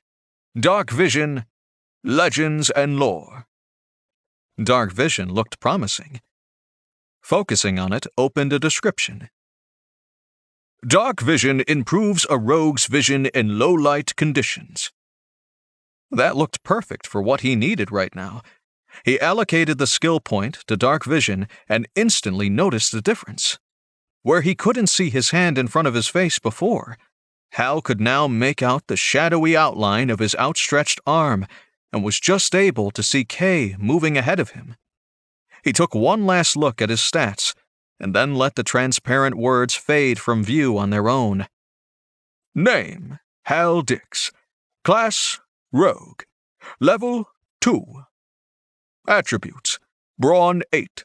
Wisdom, 8. Luck, 18 plus 5. Speed, 10 plus 1. Looks, 8. Health, 16 of 16. Skills, Taunt. Dark vision. Experience, 300 out of 600. He felt much more confident now he could see, even in a limited way, in the dark tunnel. Kay moved with confidence ahead of him, and Hal wondered if the kid had a dark vision skill too, or was there something else helping him see in the dark? Hal heard rushing water passing nearby as they continued walking. Eventually, the tunnel opened up to another ledge and a larger tunnel. Off to the right, Hal could see the black surface of the sewer water passing by. He assumed it flowed until it found some outlet to the sea adjacent to the city. Walking along the ledge, the light brightened a little as they passed under a sewer grate in the ceiling above them. Kay stopped to rest in the narrow pool of light shining from above. Hal had to admit it was good to see a little daylight, even if he couldn't really see the sky itself. What's next, Kay? Hal asked. Maybe we should find a way out of here and get ourselves cleaned up. I've heard there are people who live down here, inside the sewers, Kay said. Perhaps we should seek help from them? It's worth a try, I guess. It's not like we have a lot of prospects in our favor. I want to wash this filth off me. We need to find a source of clean water. That might be hard to do down here, Kay pointed out.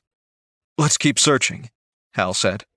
"Now that we have these drains from above along the ceiling of the tunnel, it will be easier to see down here.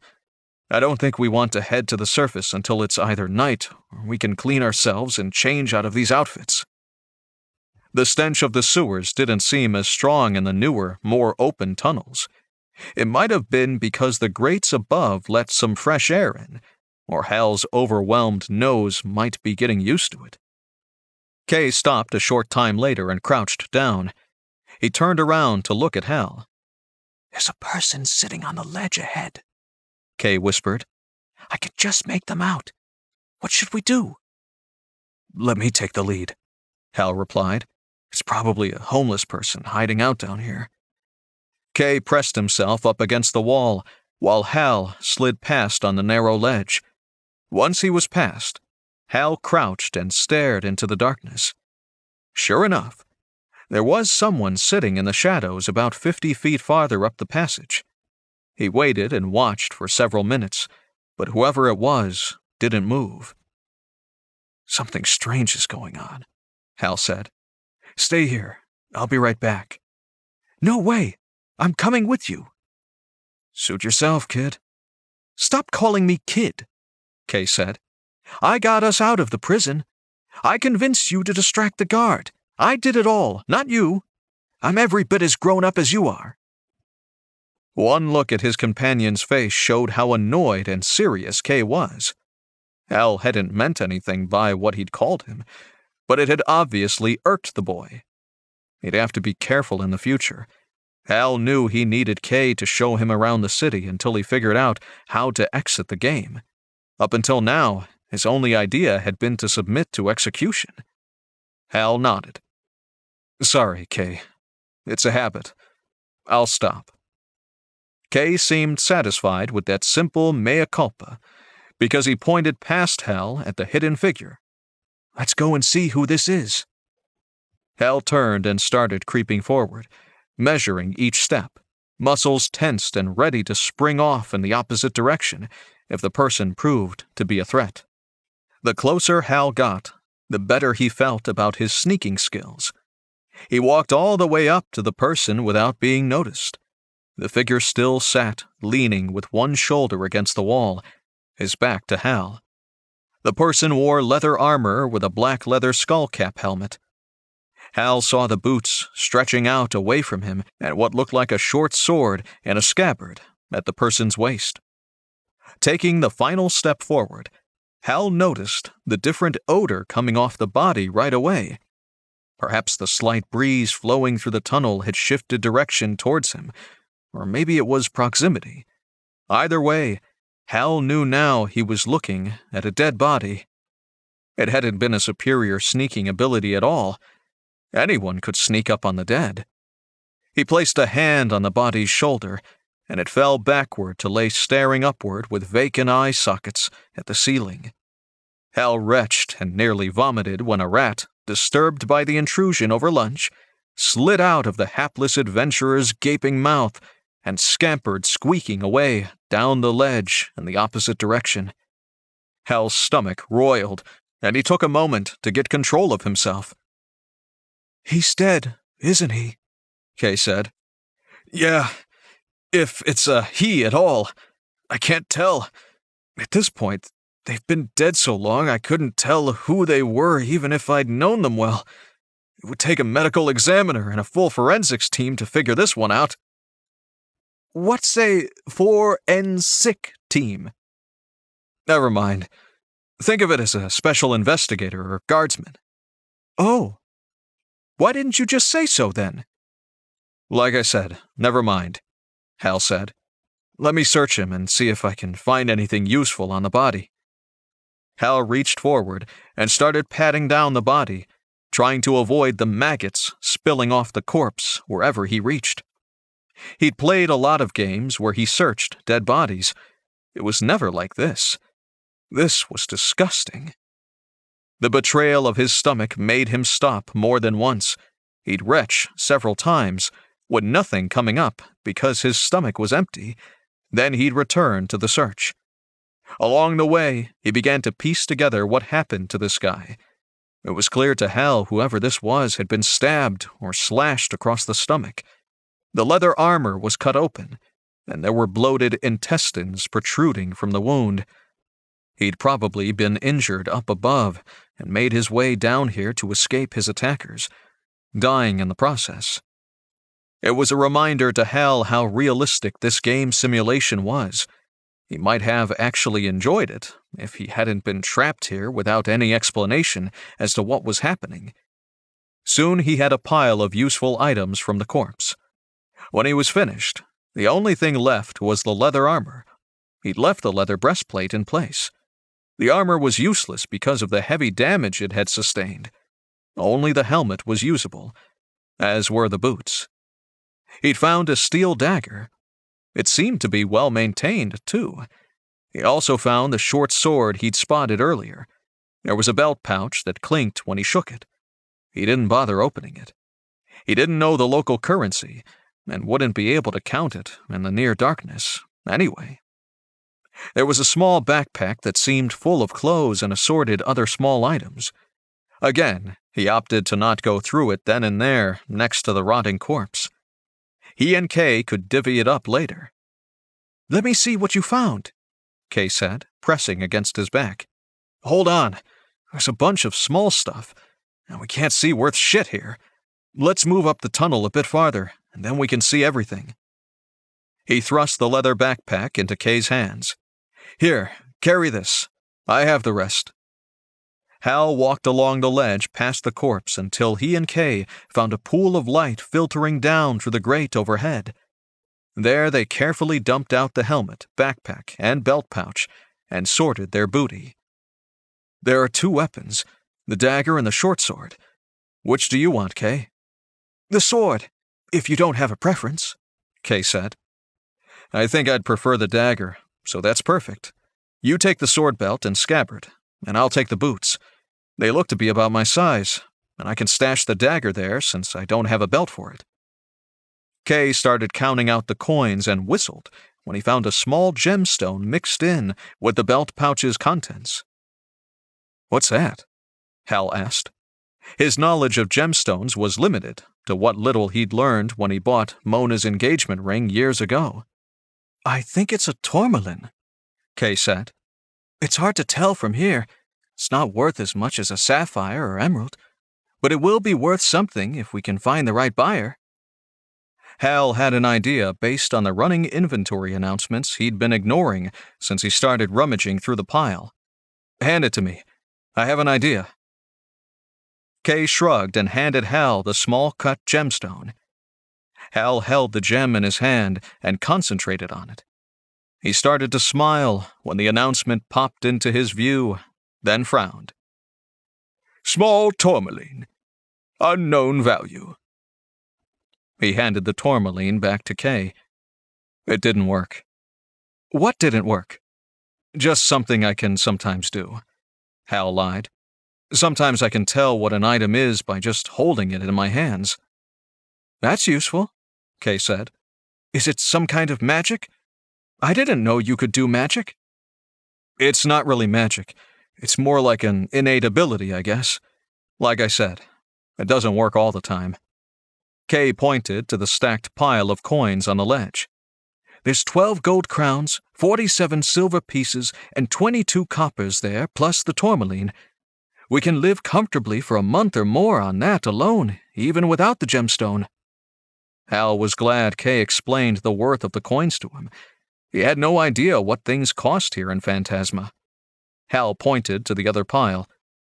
"We've got a couple of shirts and a pair of pants that might fit me. They're all too big for you. There's also a flint and steel, and a sharpening stone. I also found this leather folded pouch with a strange collection of metal rods in different shapes and sizes." "Let me see," Kay said, leaning forward and looking at what Hal was holding. "That's a set of lockpicks. A deceased friend back there must have been a thief. No one else would be carrying a set of those. They look like they've been maintained pretty well." "You know a lot about thieves' tools for a nobleman's son," Hal noted. "I used to hang around with the guardsmen in the castle a lot when my parents weren't looking. They all had a variety of backgrounds and thought it was amusing to teach me things they didn't think my father would approve of. Kay started laughing, and Hal joined in. It felt good to laugh, and this was the first sign he could start to make a go of it here in Phantasma, at least until he figured out how to get home. He pulled up his stats and looked at his inventory after they divided the spoils. He kept the backpack while Kay held on to the coins in the belt pouch that went with the sword belt. Name, Hal Dix. Class, Rogue. Level 2. Attributes, Brawn, 8. Wisdom, 8. Luck, 18, plus 5. Speed, 10, plus 1. Looks, 18.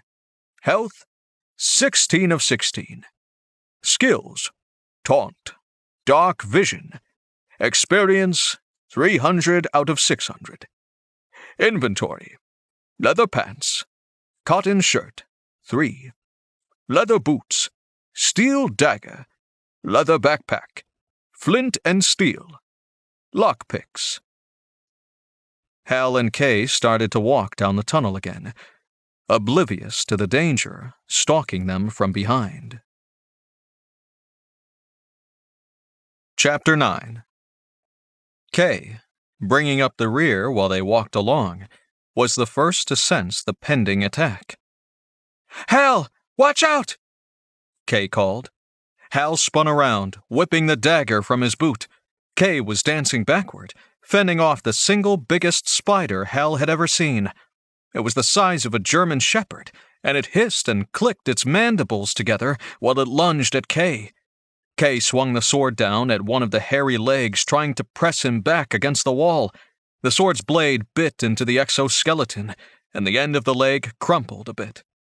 Hal wasn't sure what he could do with only a dagger, but he ran up and lunged in, leading with the dagger's point. He felt it skitter across the armored body. He left a long gouge in the armored exoskeleton, but didn't think he did any lasting damage. It did succeed in distracting the beast from Kay because now the spider was advancing on Hal. He looked into the 6 black eyes above the snapping maw that sported 2 dripping venomous fangs as it charged at him.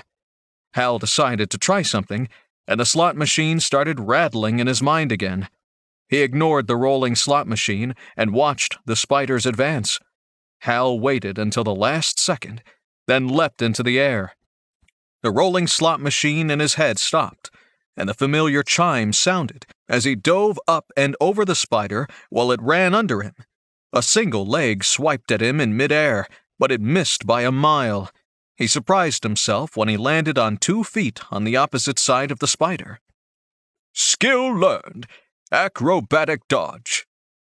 Kay swung the sword at the spider's armored back as it tried to turn around to chase Hal. The short sword's blade glanced off the back armor, just like Hal's dagger tip did. We've got to try to stab through its armor. We'll never penetrate with the edges of our blades. They aren't heavy enough. Agreed, Kay said. Let's try to stay on opposite sides. We can take turns distracting it until one of us breaks through. Sounds like a plan. Be careful. At that instant, a taloned spider leg swiped at Hal, catching him by surprise. The spiked talon at the end of the leg stabbed downward, catching him in the middle of his right thigh. Pain exploded through his leg, banishing any euphoria at pulling off the spectacular dodge a few seconds before. Health damage, health, -6. Movement penalty incurred. Then the spider tried to pin him between the legs, stabbing his thigh, and another leg, sweeping in from the left. It was all Hal could do to break away from the dual attacks and execute a limping shuffle backwards. The pain in his thigh was severe, and his movement penalty from the injury precluded him from any more super-dodging moves. On the opposite side of the spider, Kay drove in with a flurry of blows and stabbing thrusts at the body of the spider. Yes! Kay finally scored a penetrating hit, sinking his short sword into the spider's abdomen to the hilt. He must have hit something vital because all the spider's legs on one side collapsed, leaving the huge creature floundering to move just like Hal was. Hal took advantage of the sudden shift in the tides of battle and limped up between two paralyzed legs, stabbing downward with a two-handed blow, his dagger striking the creature again and again. The first few dagger attacks lacked the strength to break through, but the third time the dagger came down, he felt the chitin of the armored carapace crack open, and the blade slid home into the spider's body, just behind the head. It spasmed but continued to turn, sort of paddling with the four working legs, opposite Hal. Hal leaned into his blade, pressing downward and pivoting the blade against the hilt, trying to hit something vital inside the thing. He must have been successful. The working legs shot out straight to the side, catching Kay by surprise, knocking him from his feet. Luckily, the spider seemed to be finished and unable to coordinate an attack. Kay climbed back to his feet, rubbing his head where he struck it on the stone ledge. Hal pulled his dagger free from the giant, quivering bug carcass. 300 experience points awarded. Level up. Are you all right, Kay? You look like you took a good knock to the head. I'm better than you, Kay replied. He pointed to Hal. Your leg is bleeding. We need to bandage that. Hal knew from the continued throbbing pain in his thigh. Kay was probably right. Limping over to a stone outcropping nearby, Hal sat down. Taking the weight off his injured leg improved his pain level immediately. Kay came over and rummaged through Hal's backpack, pulling out one of the spare shirts. A torn strip of cotton coupled with a wadded patch of the same fabric formed a passable bandage and dressing for Hal's leg. While Kay worked on his leg, Hal looked over his stats panel. He had 2 new attribute points and an additional skill point, allocating 2 more skill points to speed and the skill point to his new acrobatic dodge skill. Name, Hal Dix. Class, Rogue. Level 3. Attributes, Brawn 8, Wisdom 8. Luck 18, +5 to all saving throws. Speed 12, +2 defense. Looks 8. Health 18 of 24. Skills: Taunt, Dark Vision. Acrobatic Dodge 2. Experience 600 of 1200. Satisfied with his progress so far leveling his rogue up, Hal tried to stand with the bandaged leg. Taking a few hesitant steps, testing it out, he nodded. Well done, Kay. Where did you learn to bandage a wound so well? Mother made sure all her daughters learned some of the healing arts, Kay said. Oh, and I guess you snuck in and learned on the sly when she wasn't watching? Yes, I thought it was interesting enough work, even for a man to learn. Seems like I made the right choice, judging by you. Yeah, well, thank you. I'm still hurt, though. We need to find some place to shelter while I rest up. I think I'll feel better pretty quickly if I'm safe from attack. Any thoughts? Kay smiled and snapped his fingers. There is a place. Let's find another one of those grates. If you can lift me up, I think I can squeeze through far enough to unlatch it and swing it up so you can climb through too. What sort of place is this you've got in mind? It belongs to a friend who owes me a debt. She'll let me stay there, and I can convince her to let you stay too. Just remember to keep your hands to yourself, and you'll be fine. Hey, I'm a married man. Your lady friend's got nothing to worry about from me. Kay folded the remains of the shirt they'd used to make the bandage and replaced it in the backpack, which Hal donned as they started around the carcass of the giant spider, and walked along until they found a grate in a suitable position above them to allow Hal to boost Kay up to it. The first one had a rusted mechanism, and Kay couldn't open it, forcing them to search for another. The second grate had a cart parked on top of it. They waited for a while, watching the shadows lengthen in the tunnel. It was getting dark out. Finally, the cart moved on, and Hal hooked his hands together, forming a stirrup for Kay's foot. This time, the mechanism moved aside, and with Hal supporting Kay from below, the younger rogue was able to lever aside the metal grate far enough to squeeze through. Kay laid down on his stomach and reached down to pull Hal up. It took a few tries to grab a hold of Kay's hand, but Hal finally managed to get up and through to the street above.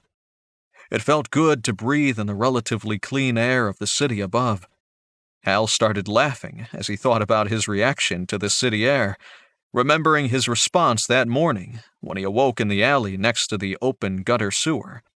How far he'd come in this world of phantasma. "Lead on, Macduff," Hal said as he climbed back to his feet. "Who's Macduff?"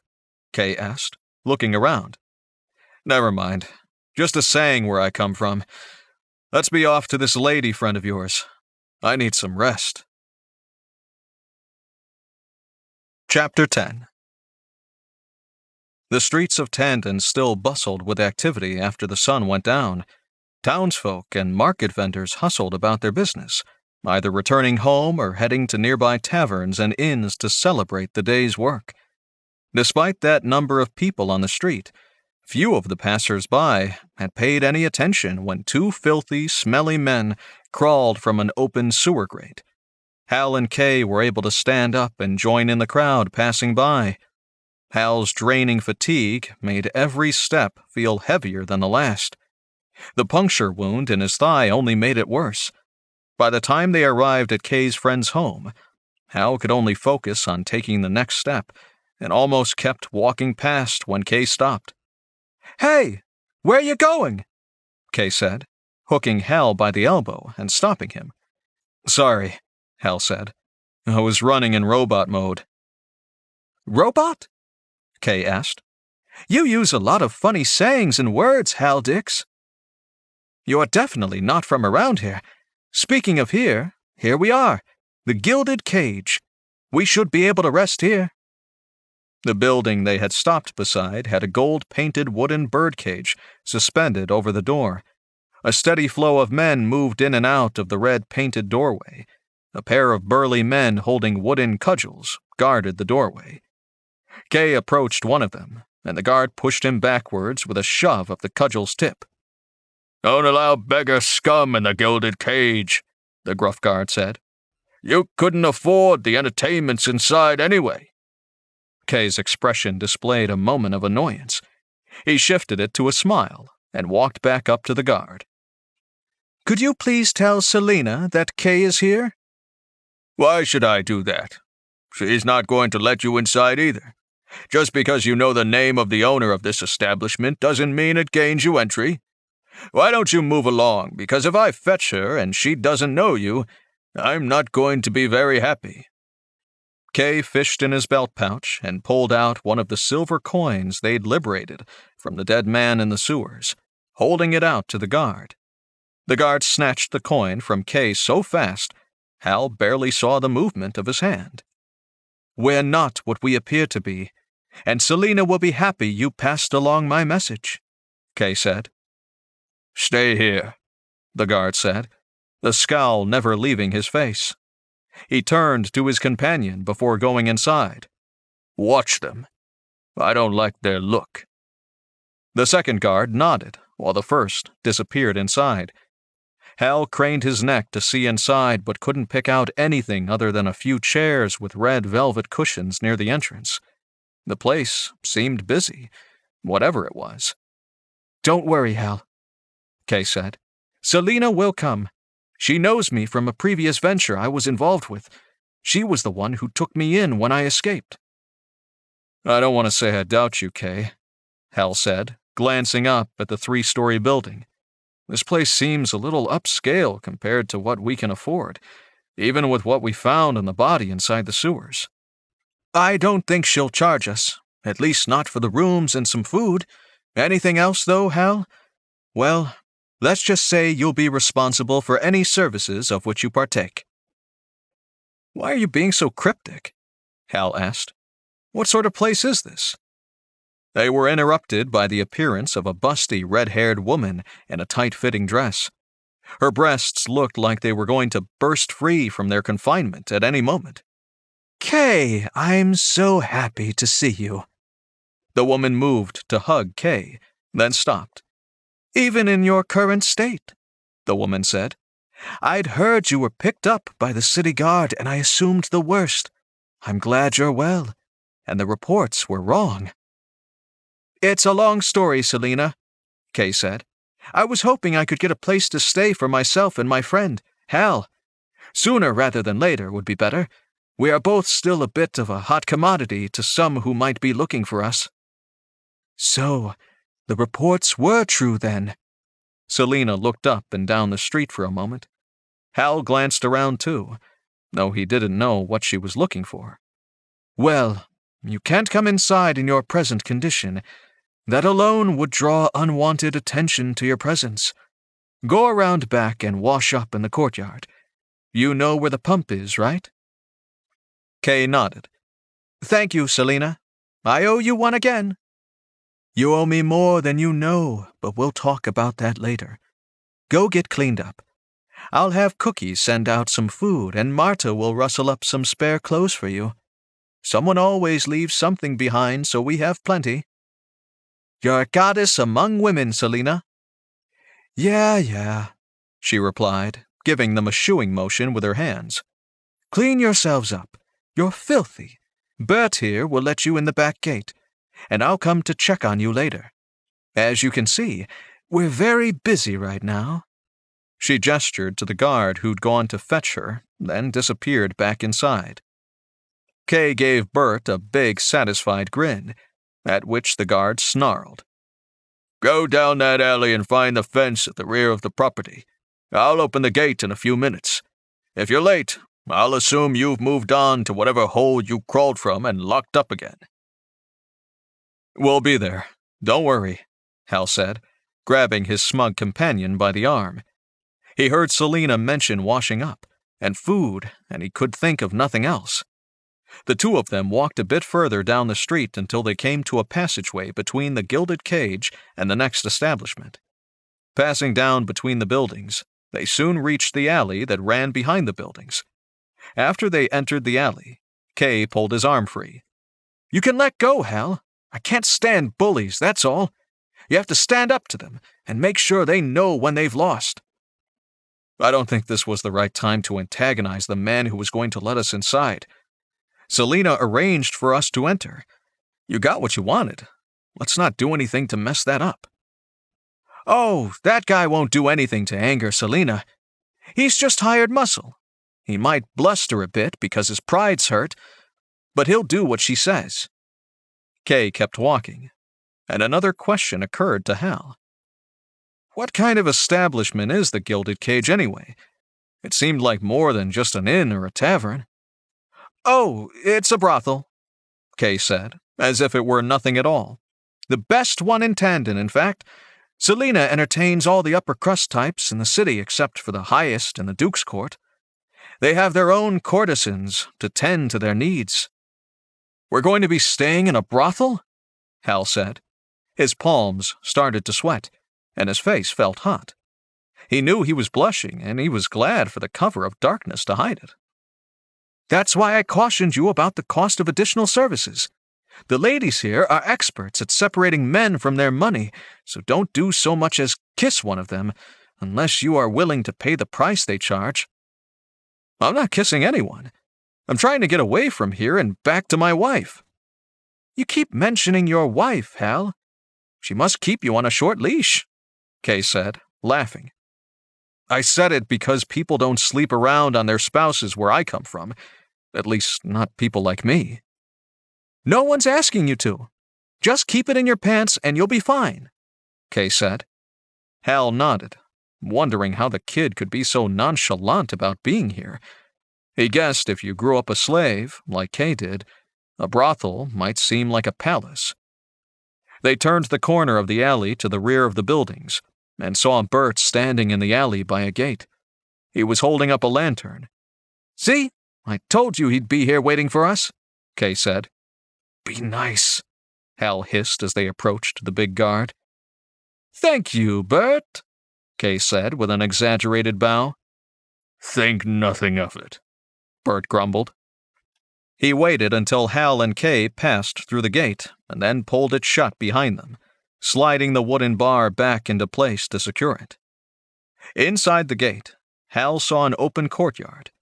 There was a carriage house and stable along the fence next to the alley and gate. Opposite the gate sat the main house.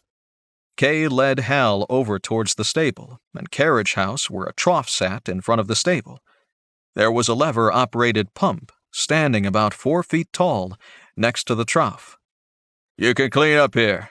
I'll be right back." Hal didn't have to be told twice.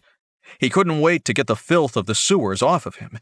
He had to pump the handle up and down several times to bring the water up from the well, but it started flowing into the trough soon enough.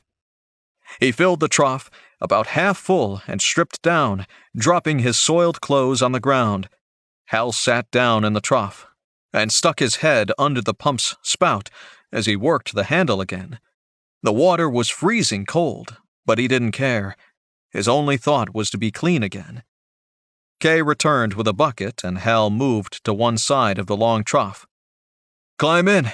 There's plenty of room for both of us. I feel better already," Hal said. No, thank you," Kay said without looking in Hal's direction.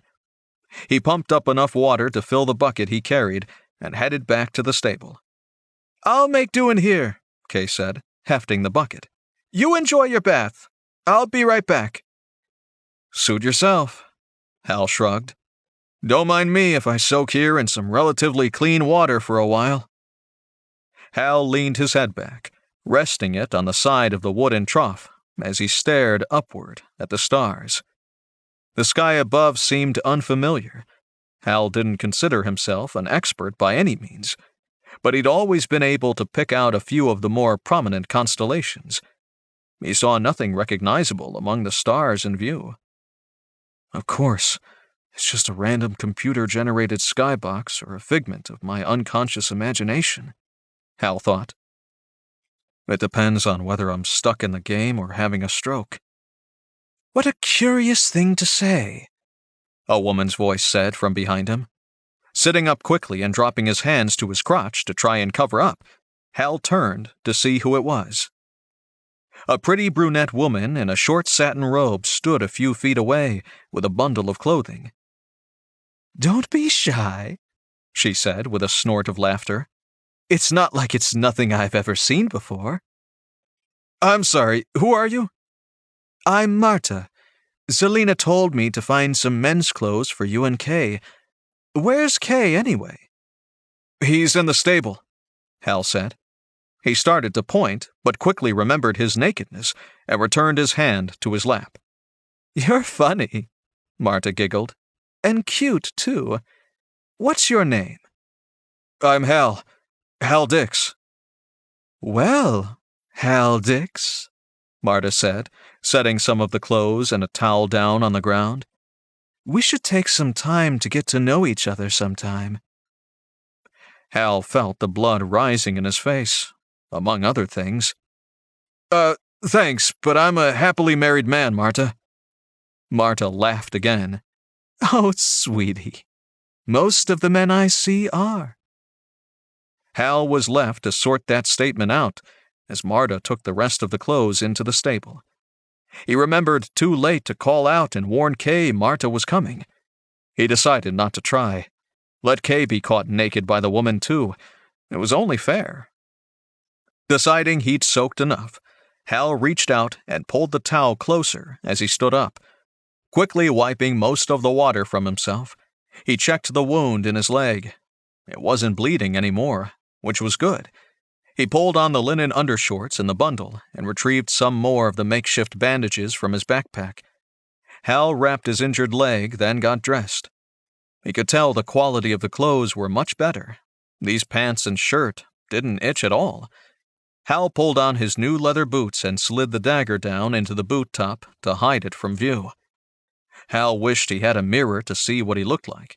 This new outfit of tight-fitting black trousers, white cotton shirt, a leather vest, and the boots he'd gotten off the body in the sewer must have made him look like a proper rogue. There was an extra pair of trousers in the pile, which Hal stuffed into his backpack in case he needed them later on. He spent a few minutes wondering what was taking Kay so long in the stable. Maybe Kay was involved in a little encounter with Marta. Hal decided to let the kid have some fun if that was what was happening. He could wait. Kay couldn't be more than 16. Hal remembered how fast things went when he was that age. It wouldn't be long. Sure enough, less than 5 minutes later, Kay and Marta came out of the stable together, chatting and laughing together. Hal couldn't resist a little quip at the pair. "I hope you two enjoyed your time together." "Don't worry, Hal," Marta said. "Kay's not my type. You are much more to my liking." Kay and Marta both broke into peals of laughter at that statement, especially when they saw the look on Hal's face. Hal waited until the two of them stopped. He very much felt like he was the butt of some inside joke between his companion and Marta. "Come along, you two," Marta said, wiping tears from her eyes and still smiling broadly. "Cookie has a small table set up for you both in the kitchen with some of the leftover roast from tonight's dinner. Hurry, she doesn't like to be kept waiting." "Thanks, Marta," Hal said. "It's nice of you to take us in." "Nonsense! You're a friend of Kay's, and that makes you all right in our book here at the Gilded Cage. I'll check in on you later on. I have a regular caller waiting on me right now." Marta left them standing in the courtyard. Hal waited until she'd left to say anything to Kay. "I guess we'll get something to eat and then come out here and sleep in the stable?" "You can sleep in a stable if you want. I'm sleeping in a bed." "I just assumed all the beds would be occupied, or something," Hal said, feeling a bit uncomfortable. "There are regular rooms here for the servants and such," Kay said. "Not everyone in the house is having sex all the time. Even an experienced courtesan needs a break now and then, Hal." Hal sensed a note of disapproval in Kay's tone, and he spluttered an answer to try and recover. "I didn't think that, Kay. I only thought that Selina was doing a great deal to help us. I didn't think she'd give us a room, too." "Don't worry about that, Hal. You're with me. Selina is an old friend of my family. She owes my father an old debt, and she'll be happy to take us in until we get on our feet again. Now come on. I'm so hungry I could eat a whole hog. Cookie's roast is usually delicious, so we shouldn't keep the food waiting." Hal nodded. His own stomach grumbled at the idea of food. He didn't know how the game's mechanics worked, but in some games, food partially healed wounds, if it was of high enough quality. Kay seemed to think Cookie's food was pretty good, so it was worth a try.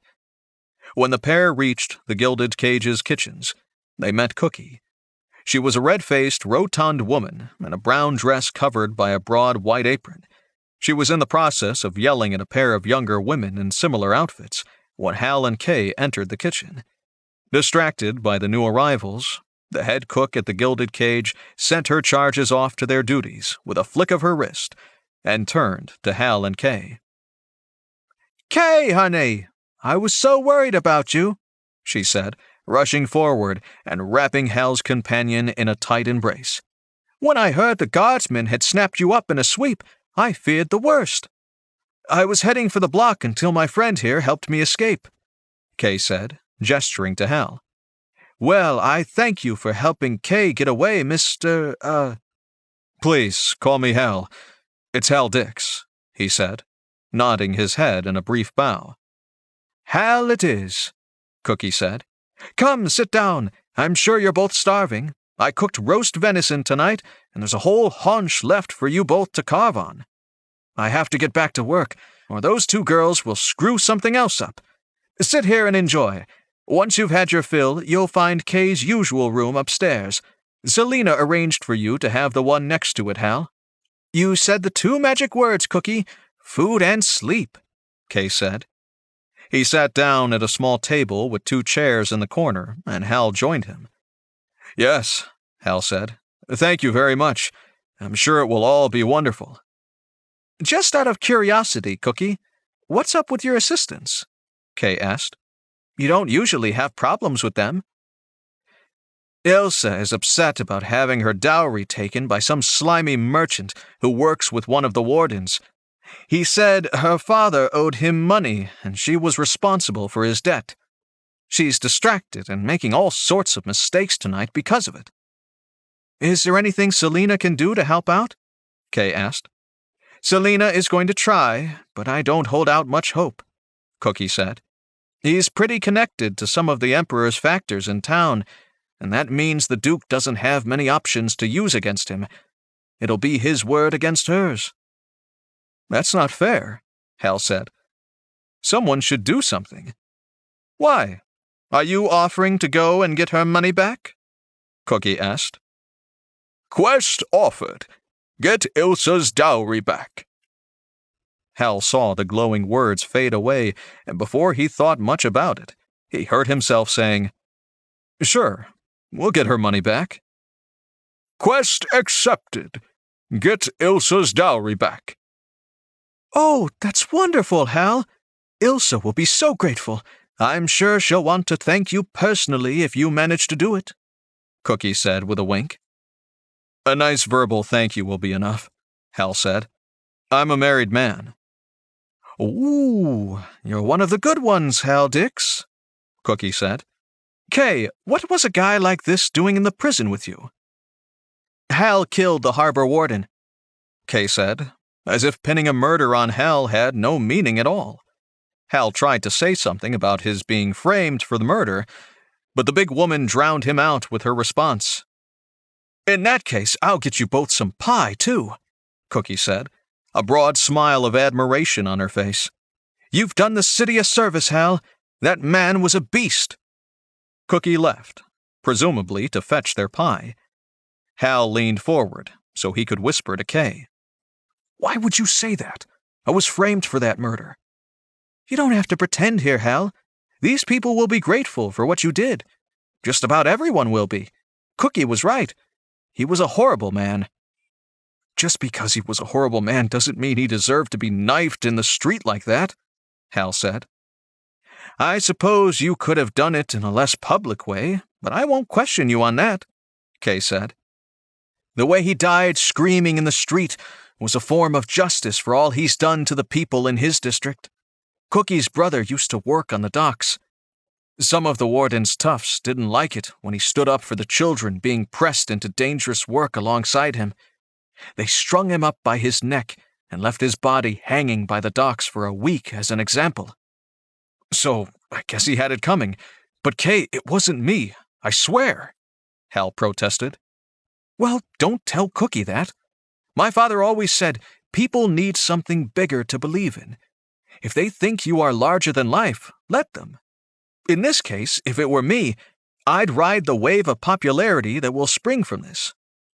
Won't it just get me arrested again?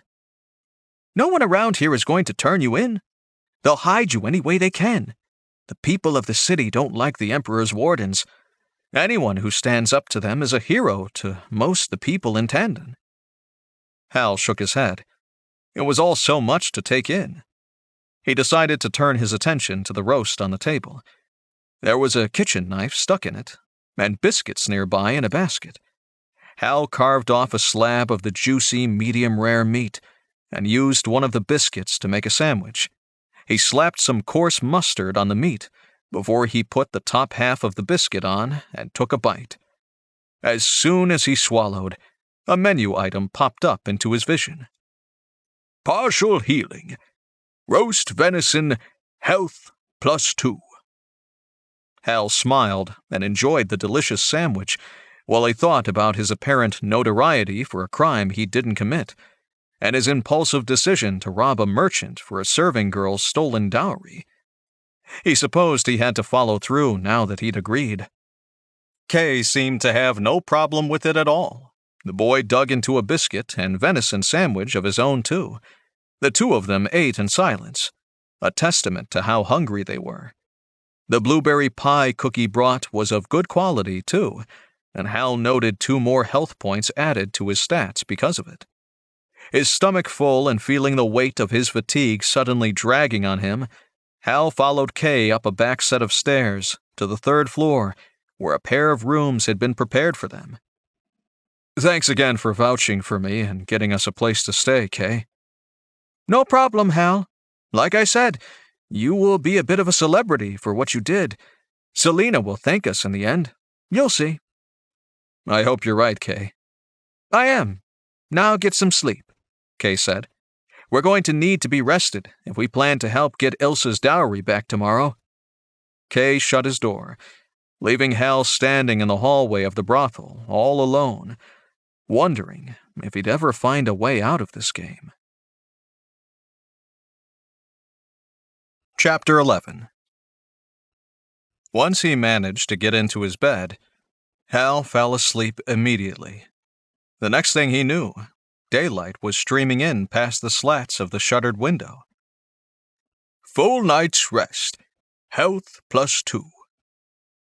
Hal pulled up his stats and saw he was fully healed from the wounds inflicted by the spider. Name, Hal Dix. Class, Rogue. Level, 3. Attributes, Brawn 8, Wisdom 8, Luck 18, +5, Speed 10, +1, Looks 8, Health 24 of 24. Skills, Taunt, Dark Vision, Acrobatic Dodge 2. Experience 600 of 1200. He rolled over when there was a tap at the door. Yes, who is it? It's me, Kay. I'm heading down to the kitchen for some breakfast. You coming? I'll meet you down there. I won't be long, Hal said. He swung his legs over the side of the bed and rubbed his eyes. Unwrapping the bandage on his thigh, he saw a puckered scar covered with a rough scab. It was a little sore, but wouldn't keep him from doing anything he wanted to do. Getting up, he splashed some water on his face from the pitcher and basin on a stand in the corner and got dressed. Running his hands through his hair and wishing again for a mirror, Hal left to head downstairs for breakfast. Cookie was bustling around the kitchen when he stepped off the stairs at the bottom. She smiled at Hal when she saw him. I hope eggs and ham are suitable, young man. That sounds great, Hal replied.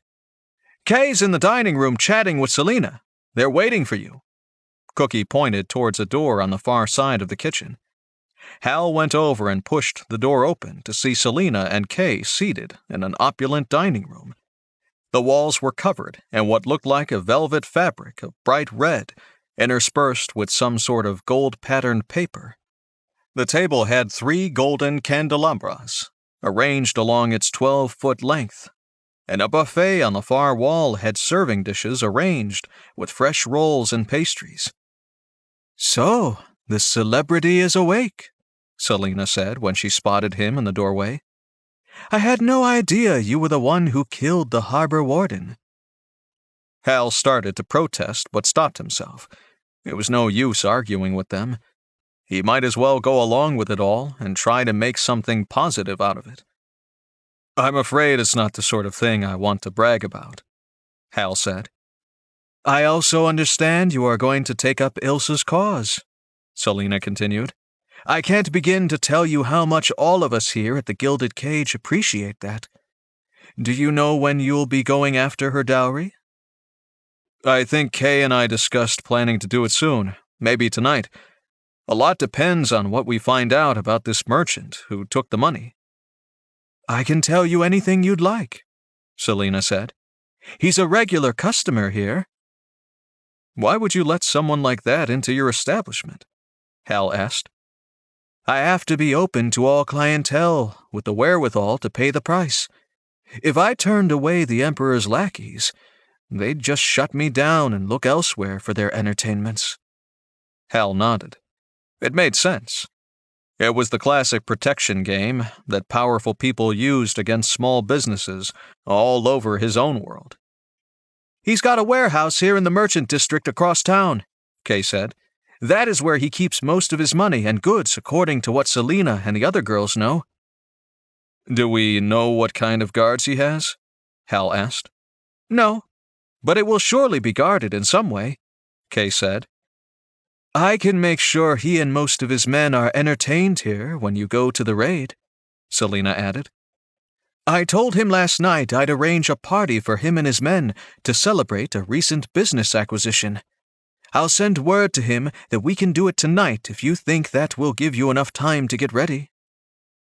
I think Kay and I need to get some gear appropriate to doing some late-night pilfering first. Is there a place nearby we can equip ourselves? The caravansary outfitters should have everything you'll need.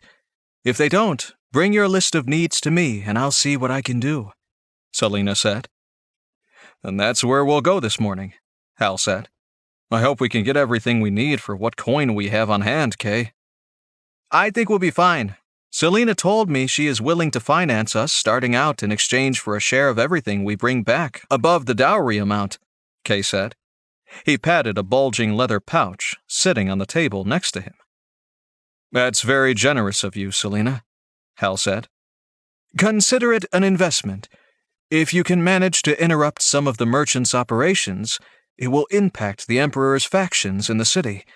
That is a good thing. Cookie came in during the lull in conversation that followed and placed a platter with fried eggs and slices of ham on the table between them. Hal, Selina, and Kay paused their discussion to get their food. Once their plates were full, the three of them sat down to eat and plan. The city was alive and vibrant as the market stalls opened for the day. Hal and Kay strolled down the street, crowded with people going about their business. Women bought their bread and fish and other foodstuffs for the day's meals. A group of tradesmen bartered over a wagon load of what looked like raw ore of some sort. Hal took it all in, breathing deep, drinking in the strange way this game felt so real to him. This was his first real chance to see the city in the daylight. His first daytime experience in the city had been so confusing and disorienting, he had no chance to enjoy the elaborate and lush detail of everything the game's designers had come up with. This morning, as he walked through the busy streets with Kay, it all came together for him. The detail was truly amazing. It was as if it was all real. Hal reached out and touched everything he passed, much to the annoyance of Kay, who seemed focused on getting to the caravansary outfitter shop. Hal, you must stop. Every shop owner thinks you're trying to steal their merchandise the way you keep reaching out and touching everything. Cut it out. I'm no thief, Hal said. I wouldn't take something that wasn't mine. I'm sorry, my mistake, Kay said, rolling his eyes. I thought that was exactly what we planned to do this evening. Where did I miss your sudden change in profession? Hal was instantly annoyed by his teenaged companion's eye roll and sarcasm. He wasn't used to teenagers and decided when his daughter Carrie was that age, he'd make sure she never reacted that way to her parents or other adults. Kay, that's different. We're standing up for someone who was wronged and deserves justice, not stealing from honest shopkeepers. In that case, respect the honest shopkeepers and keep your hands to yourself, unless you plan on buying something. It's making everyone nervous, including me. Hal was about to agree with Kay when he realized his hand was outstretched, rubbing the fabric of a silken shirt between his fingers. He pulled his hand away and nodded at the shopkeeper. She was eyeing him with open suspicion. Hurrying to catch up to Kay, who'd kept walking, Hal hooked his thumbs in his waistband to keep from absent-mindedly touching anything else. Kay, have you been to this caravansary shop before? It sounds like quite the place. I've been once, Kay said.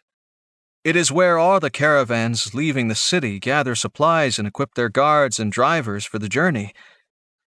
They will have everything we need to prepare for tonight. Remember, though, don't touch anything you don't want to buy.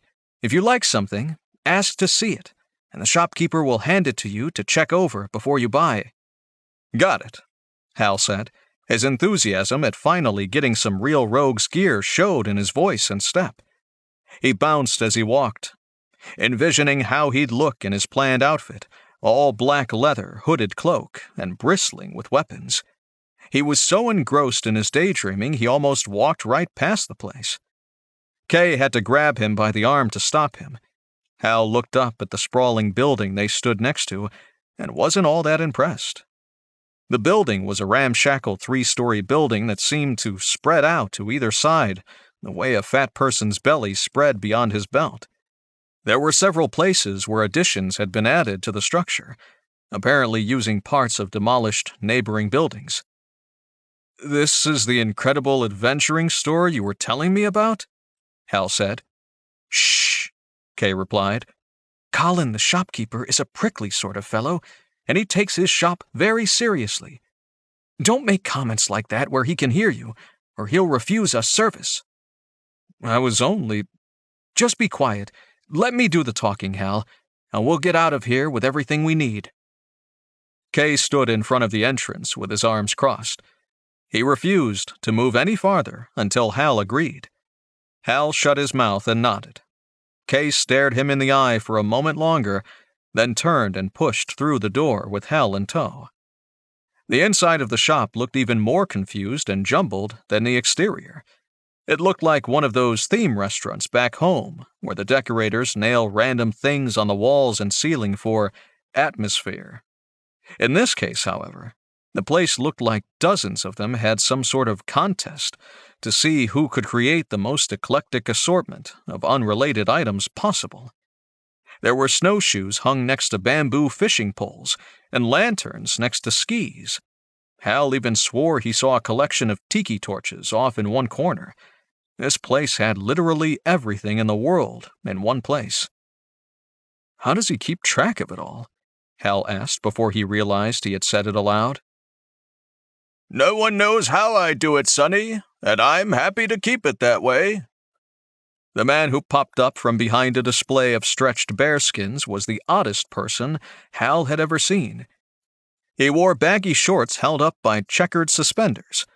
Below the shorts, his knobby knees led down to socks pulled up to mid-calf and secured by black men's garters just below his kneecaps. On his feet, he wore what looked like duck boots, popular in a catalog retailer back home. From the waist up, he wore a khaki shirt under the suspenders. On his head, he wore a pith helmet. Hal took one look at him and pictured something that might come from a twisted sort of Rudyard Kipling story right down to the flowing white mustaches that puffed outward when he talked. "Hello, Colin. I'm Kay, and this is my associate, Hal. We were sent by Selena to prepare for a little excursion we had coming up tonight. I was hoping you could help us find some gear that we need." Colin stroked his mustache with the back of his finger before he answered. "Is it an upstairs job, or are you planning on bashing your way in?" "We'd prefer sneaking in to brute force," Kay said. Colin looked the two of them over for a moment, then held up a finger. "I'll be right back. Don't move." The strange little man turned and disappeared behind a stack of what looked like tent canvas. "Where did he go?" Hal asked after a moment. "He said stay here. That is what we're going to do," Kay said. "I thought we were here to shop, look around and try things on." "That's not how it works with Colin. He knows what he has and what will work best for what you need to do. That's his special skill. It's why the wardens leave him alone. He outfits them when needed, too." "I'm surprised they didn't just come in and take over when the Emperor took the city," Hal observed. "Rumor has it that a group of invading soldiers from the Emperor's army tried to do just that. They became hopelessly lost among the stacks and were never heard from again." Hal started to laugh, then realized Kay was deadly serious. "You can't mean that, old man." "What I mean is," Kay said, interrupting Hal, "Colin asked us to remain here where we stand, and that is what we're going to do." Hal saluted. "Yes, sir. You're the boss." "And don't touch anything." Hal whipped his hand back from a stack of canned beans and hooked his thumbs back in his waistband to keep from idly fidgeting and forgetting the rules. Their wait wasn't too long. Colin came back, this time from the opposite direction, pushing a small waist-high cart in front of him. There was a small pile of gear and clothing on the cart. "Here's everything you'll need," Colin announced. "Try it on. There's a pile for each of you. I'm sure you'll be pleased. I stand behind my work." Hal started picking at the pile Colin said was his. On top was a supple leather breastplate, black in color, with numerous straps crossing the front and back. He assumed the straps were to hold gear and weapons. With some help from Kay and Colin, Hal was soon standing in his leather armor, including bracers, greaves, and soft leather gauntlets. "Those gauntlets are made with a special process I came up with," Colin said, pride beaming from his eyes. "You can sense almost anything you'd be able to feel with your bare hands, it's so thin. The best part is the leather is from a beast with a very tough hide. So it is very resistant to rips and tears. It should last you a long time." Hal rubbed a thumb and forefinger together and raised his eyebrows in surprise. "That's remarkable. What kind of beast did you say it came from?" "I didn't. Do you think I want to give away all my secrets?" "He didn't mean anything by it, Colin, I assure you," Kay said. He changed the subject. "I see you selected suitable weapons for each of us, too." "Yes, a second short sword for you," Colin said to Kay, handing him a small sword and scabbard. "I think your dual blade attack will come along nicely. For your friend, Hal, I selected a double set of throwing knives. It will take some work to learn, but I think they'll come in handy eventually. There's a second dagger, too. I think he'll excel at close-in sneak attacks with his daggers and sniping from the perimeter." Hal took the knives, 4 in each set, their scabbards all attached together in a row. The straps on the knife scabbards matched the straps on his breastplate. Hal noticed when he held them up, trying to figure out how they'd look. A few minutes' work, and he had them secured in place. The knives were arrayed so he could draw one from almost any direction. He belted the second dagger's scabbard around his waist and pulled the black hooded cloak across his shoulders, attaching the cloak's clips to his breastplate. He felt very badass all of a sudden. "I don't suppose you have a mirror?" Hal asked. "No, I do not. They only serve to make vain people vainer." Colin coughed several times then, before clearing his throat and spitting on the floor. "I'm finished with you both for now. Come back again if you need something specific. Oh, and I'll be taking that pouch from Selena now."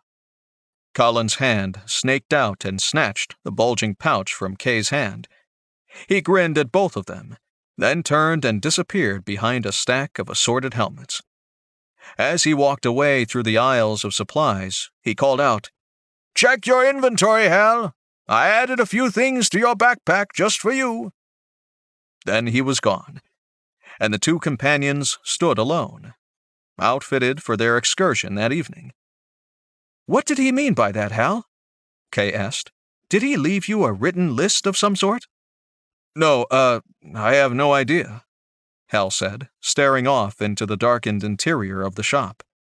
He pulled up his inventory to check what the old man said. "Inventory. Leather pants. Cotton shirt. Leather boots. All-weather cloak. Leather armor. +1 to defense. Steel dagger. 2. Throwing knives. 8. +1 to attack/damage. Leather backpack. Flint and steel. Whetstone. Lockpicks. Climbing grapnel. Sturdy rope. Light healing potion." Hal saw all of the items he was wearing. He also noted the addition of the climbing grapnel, rope, and healing potion. That would come in handy, though he hoped to avoid getting wounded anymore. It hurt too much to be only a game. "I think Colin added some extra goodies to our packs for tonight. We can look when we get back to the Gilded Cage." Chapter 12.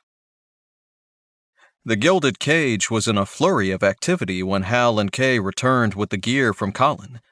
Hal thought it was open for business already, which he thought odd for a primarily evening establishment like Selena's. "Is this normal?" Hal asked Kay. "It does seem a little bit busier than normal, actually," Kay replied. Kay stopped a tall blonde woman passing by them in the vestibule. She was carrying a bundle of linens, presumably from the client rooms upstairs. "What's all the fuss about, Katya?" "Some important merchant is coming tonight," Katya said. "He's rented the place for a private party, and it's rumored one or more of the wardens might be attending too. Selina has ordered everything scrubbed from top to bottom, and all the linens replaced with the good silk sheets."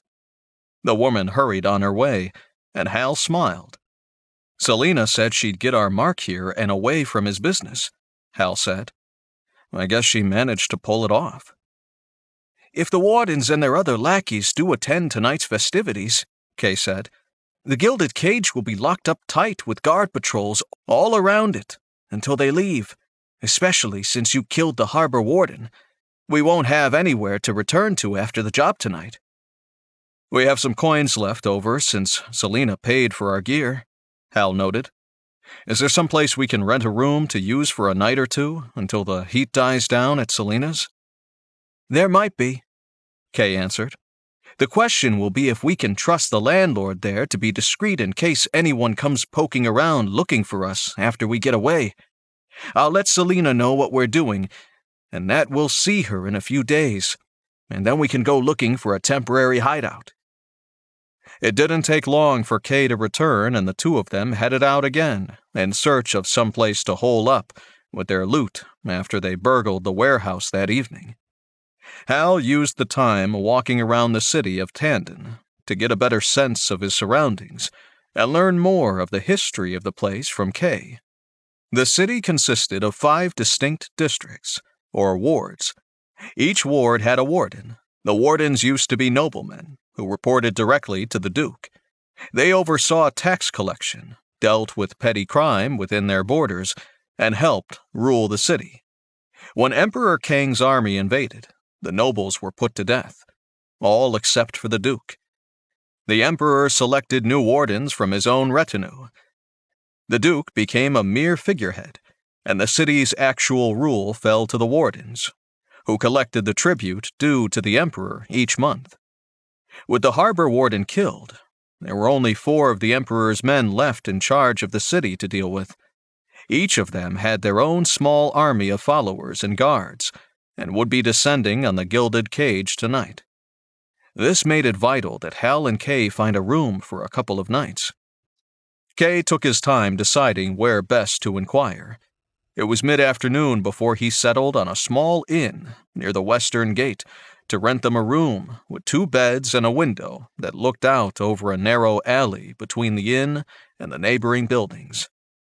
"This way we'll have a means to get in and out without being seen," Kay said, pointing to the window when they checked out the room they had rented.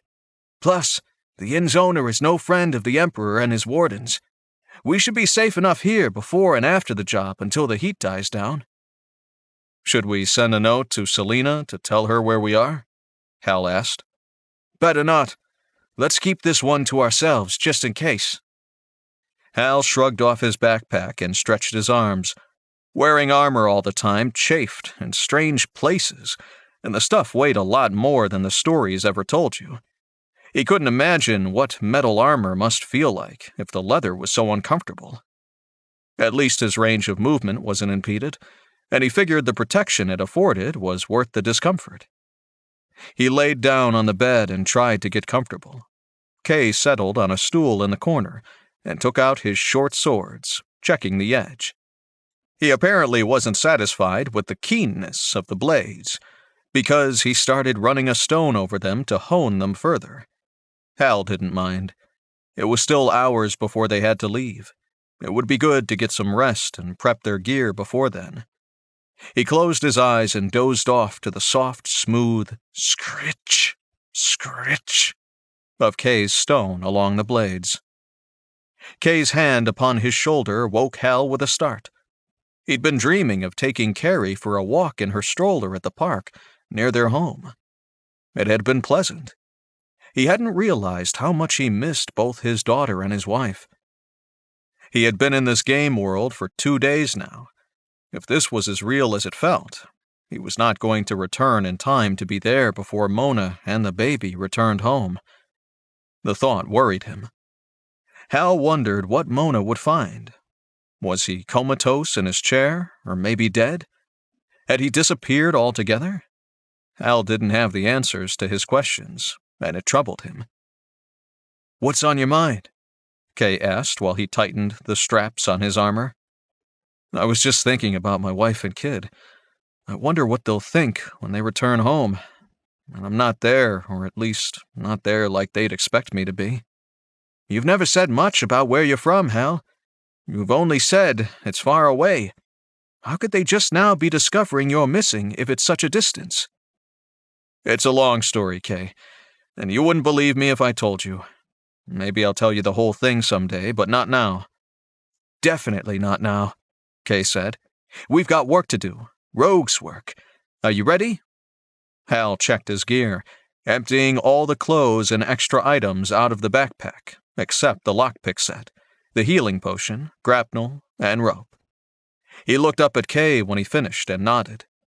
Kay smiled and blew out the lamp before opening the shutters to the outside. They waited for a few minutes for their eyes to acclimate. Then Kay slipped over the edge of the windowsill and dropped to the ground about 10 feet below. Hal followed. As he landed in the alley beside the inn, he saw the exposed timbers of the inn's exterior. Good. There would be plenty of footholds to get back up to their room when they returned. Hal followed Kay as they snaked through a series of alleys, crossing deserted streets until they reached the street across from their target. It was close, only 5 minutes from their new hideout at the inn. A guard appeared around the corner across the street, walking along the front of the warehouse. It was well lit with torches and lanterns. Hal pressed himself back into the shadows of the alley as the guard passed by across the street. The guard looked in his direction twice, but didn't see the 2 thieves hiding there. A notification popped up in Hal's display vision. "New skill learned. Hide in shadows." Kay put a hand on Hal's arm and pointed up to the second floor of the warehouse. It didn't stretch the whole length of the warehouse. Instead, it sat like a tower in one corner at the front of the building. There were shuttered windows there that might allow them entry. Hal nodded and took off his pack, removing the rope and grapnel, setting them on the ground beside him while he put the pack on again. The guard had turned the far corner on his rounds. They waited for 2 more circuits until they were confident they had the timing down for the guard's appearance. Waiting until the guard rounded the far corner once again, Hal and Kay raced across the street until they were at the front of the warehouse. Hal stepped back a few steps and looked up, gauging the distance to the roof of the second story. While Kay kept watch, Hal swung the rope and grapnel in a circle, gathering momentum. He concentrated on the task, and the lucky slot machine in his head started rolling again. Taking one last look upward at his target, an exposed beam above, Hal let the grapnel fly. The slot machine stopped with a chime as soon as he let go. Based on past experience, Hal knew that meant his luck would hold. The grapnel flew straight up to the beam and over the top, wrapping around twice before the grapnel's tines dug into the wood. Hal pulled down on the rope, and the sharp prongs dug backward into the wood even more. He tugged a couple of times before he was satisfied it was seated, then started climbing. The rope had knots tied in it periodically to assist with the climb, but it was still hard work going up, especially with his armor and other gear. Hal hooked a foot over the edge of the roof and pulled himself up, rolling out of the way. Kay was right behind him. Once they were both safely on the roof, Hal pulled the rope up from below and reached up to retrieve the grapnel. They'd made it just in time. The guard below them turned the near corner and walked along the front of the building. Both the men on the roof let out a quiet sigh of relief and waited until the guard passed around the far corner before they moved again. Hal rose and walked over to the shutters, checking to see if the nearest were secured from the inside. It didn't budge at all. He and Kay circled the structure on the flat roof of the warehouse, checking all the shutters of the second-story structure. On the far side, they discovered one was ajar. Hal smiled. His luck was holding for a change. Kay pulled open the shutters and peered inside.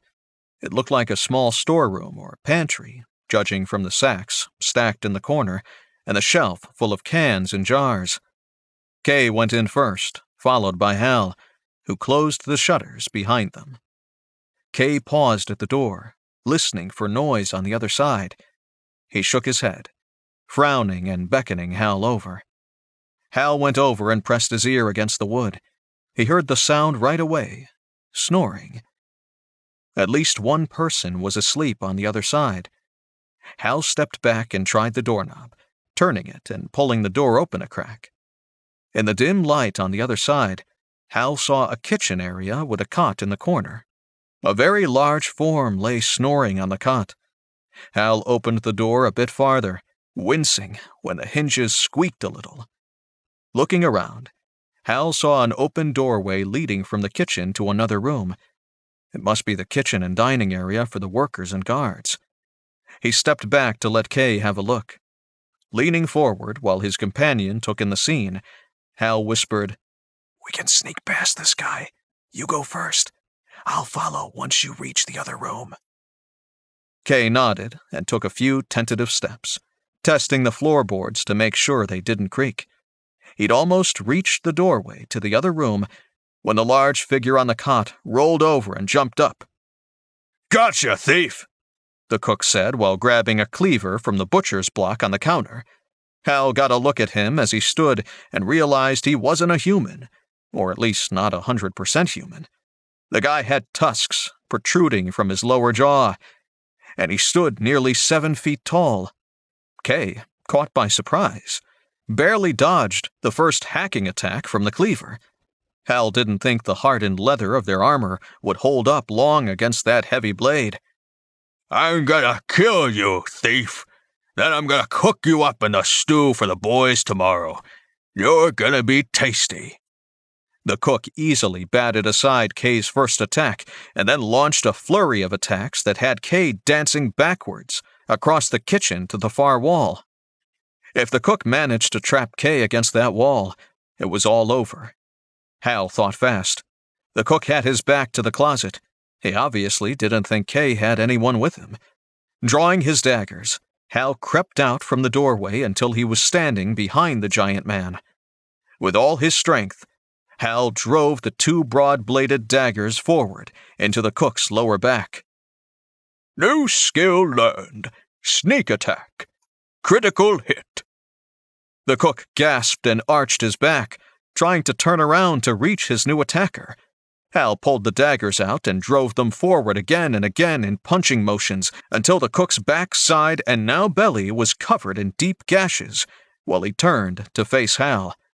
Hal dodged backward from a slow downward strike from the cleaver.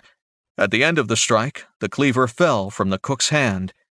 The eyes had a surprised expression in them as the big man sunk to his knees before slumping to one side to the floor. 250 experience points awarded. XP doubled for rogue skill attack combination. "Are you all right, Kay?" "Yeah, just scared a bit. That guy was a monster." "You're not kidding," Hal said. "Let's search the room and see if he's got anything useful stashed here." Kay nodded, and they began checking all the cupboards. Hal noticed a small stand next to the cot with 2 drawers. The top one was locked.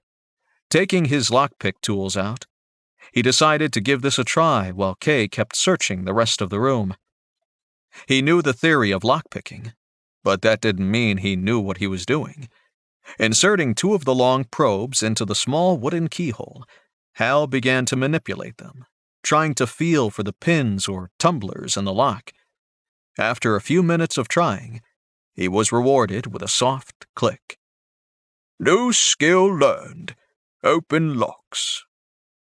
Hal pulled the unlocked drawer open and found a pouch of coins, a stack of letters tied together with butcher's twine, and a small box. Opening the box, Hal found a silver ring with a small emerald set in the silver band. Kay came over and saw what he'd found. He smiled at Hal. "That's a good start. Let's see if we can't find the merchant's office. He's got to have a chest or something there with the real treasure inside. Let's go, Hal agreed. I'll take the lead this time. Kay nodded, and Hal drew one of his daggers, leaving the other hand free. The room next door was a dining room as he'd expected. There were 2 long tables set up to seat about 20 people. Hal hoped that was mostly warehouse workers, and not the number of guards nearby. Otherwise, this was going to be a painfully short adventure.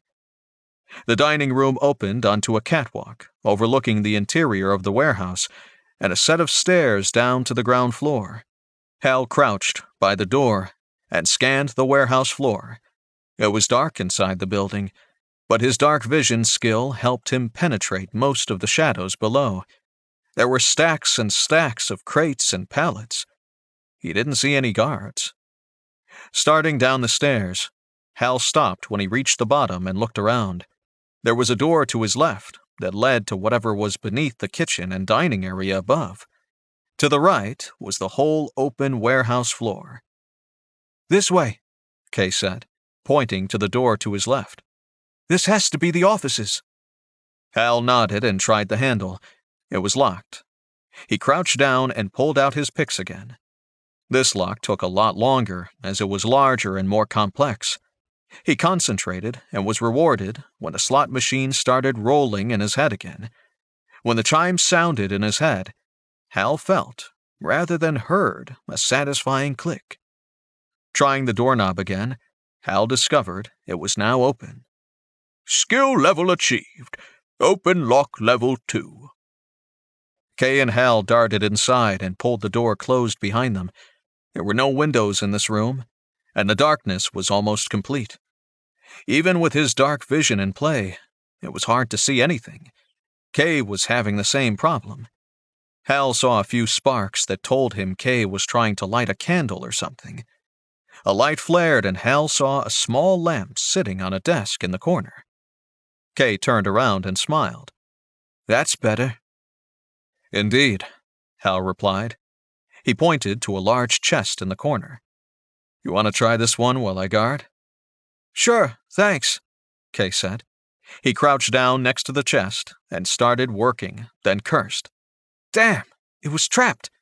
I just got stuck by a pin or needle or something. How bad is it? Hal said. I don't know. It just hurts like hell for a little prick like that. Step back and let me take a look, Hal said. Stepping in front of Kay, Hal grabbed the lamp and held it in front of the chest. He saw the tiny needle protruding from the lock right away. It looked like opening the lock released the spring-loaded trap on any unsuspecting thief who didn't know it was there. Working carefully to avoid touching the exposed needle, Hal started working on the lock. It took a few minutes, but he managed to puzzle out the mechanism, and the lock sprung open. Lifting the lid, Hal looked inside. There were all sorts of ledgers and books inside, but there were also 7 bulging bags stacked in the bottom. Hal lifted them out. Each was heavy with coins. Quest completed. Get Ilsa's dowry back. 500 experience points awarded. Level up. Hal smiled at the notifications while he and Kay stuffed the bags into their backpacks. It was a heavy load, but Hal could manage. He looked at Kay and saw his friend sway under the load. You don't look so good, Kay. You sure you're fine? Yeah, my hand just hurts from where that needle jabbed me. Let me take a look, Hal said. Kay held out his hand. In the lamplight, Hal saw the red streaks going up his friend's hand and forearm, away from the swollen finger right away. I think that needle was poisoned. We have to get out of here and find some help for you before it's too late. Can you make it back upstairs if I help you? Kay nodded, and Hal helped his friend back up the stairs. They were soon back in the kitchen. Kay looked worse, and Hal helped him sit on a stool in by the stove. Wait here, I have an idea, Hal said. No one would use a lock with a poisoned trap like that without having an antidote nearby just in case. I'm going back downstairs to search the rest of the office. You stay here. Kay nodded and closed his eyes. Hal had to hurry. He bolted back down the stairs and went back into the office, shutting the door. He lit the lamp once more, using up painful seconds Kay might not have. Once he did, Hal searched the office. He started with the inside of the chest. There was nothing there but the ledgers and papers they'd left behind. Turning to the desk, Hal started pulling drawers open and rifling through papers and odds and ends. In the bottom drawer, Hal finally found what he was looking for. It was a small ceramic vial with a cork stopper. He laughed when he read the tag attached to it with a length of string. It read, "For accidental poisoning." Turning down the lamp again, Hal raced back upstairs. Kay was unconscious now, his breathing ragged. Hal knew he didn't have much time. Pulling the cork from the vial with his teeth, Hal poured the liquid into Kay's mouth and rubbed his back to awaken him enough to swallow. Kay coughed and spluttered a little bit, but managed to get most of the antidote down. Luckily, it didn't take long to work. Within a few minutes, Kay was feeling much better. "Thanks for finding that antidote, Hal. It was a good idea to go and check the office again for it." "Every now and then, I have a good idea," Hal said, smiling at his friend. "We should probably get going. We're pressing our luck remaining here." "Agreed. I feel like we should do something to cover our tracks, though." "What did you have in mind?" Hal asked. "If we set a fire here in the kitchen, it will look like the cook left the oven lit or something. Hopefully, it will burn the whole building, and it will take the merchant a while to realize he's been robbed." "Makes sense to me." "Quest accepted. Cover up the crime."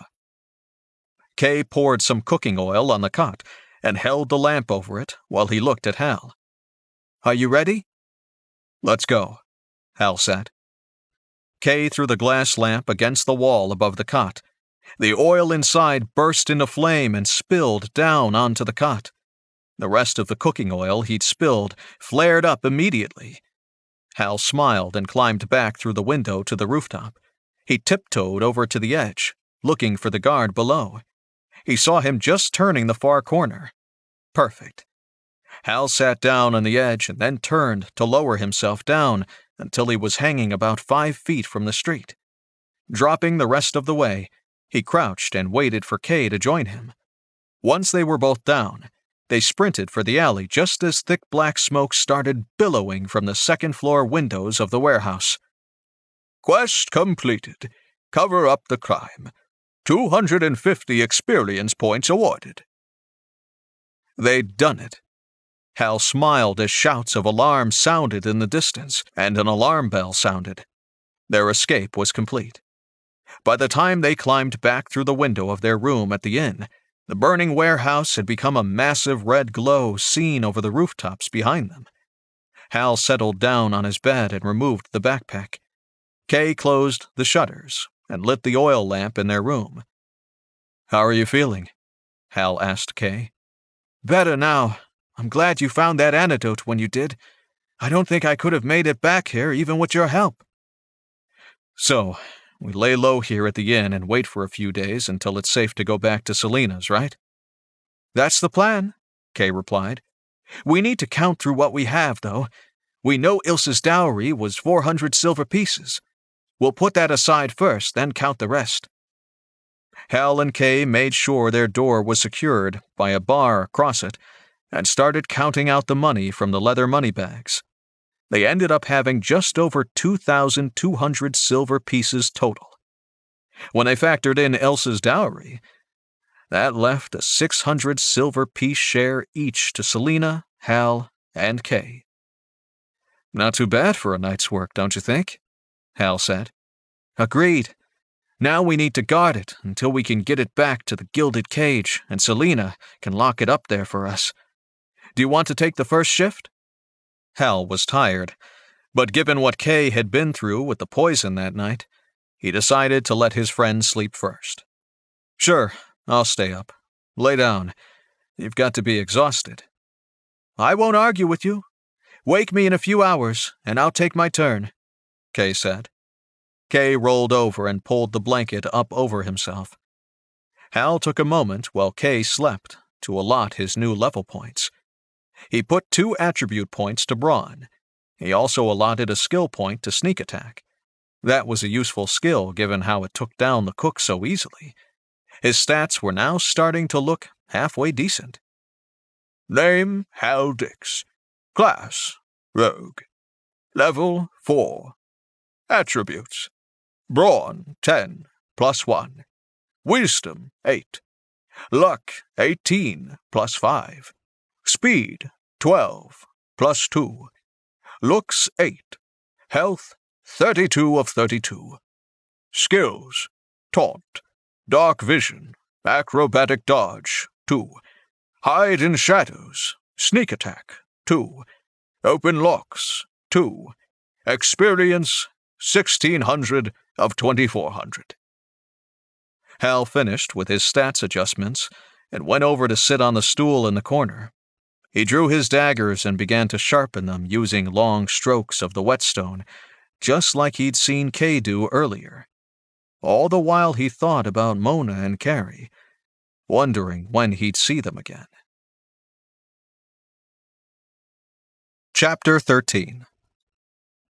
Hal and Kay ended up waiting 2 days at the inn, taking turns going down for meals and breaks to the outhouse, spending the rest of the time sitting in their room and learning more about each other. Hal learned that Kay was from a land far to the east, where the Emperor had first begun his conquest. He asked Kay about it during the second night in the inn. My father was the boldest of the nobles in my country, fighting on against the Emperor's forces even after the capital fell. In the end, it made no difference. We were all caught, hiding out in the mountains. We had no more food or places to shelter. The soldiers killed my father, mother, and older brother right in front of me. Then they took myself and my younger brother and sister as slaves. Do you know where they are? Hal asked. He couldn't imagine what that must have been like for a young child to witness. No, we were branded as slaves and sold to separate masters a week later, and I haven't seen them since.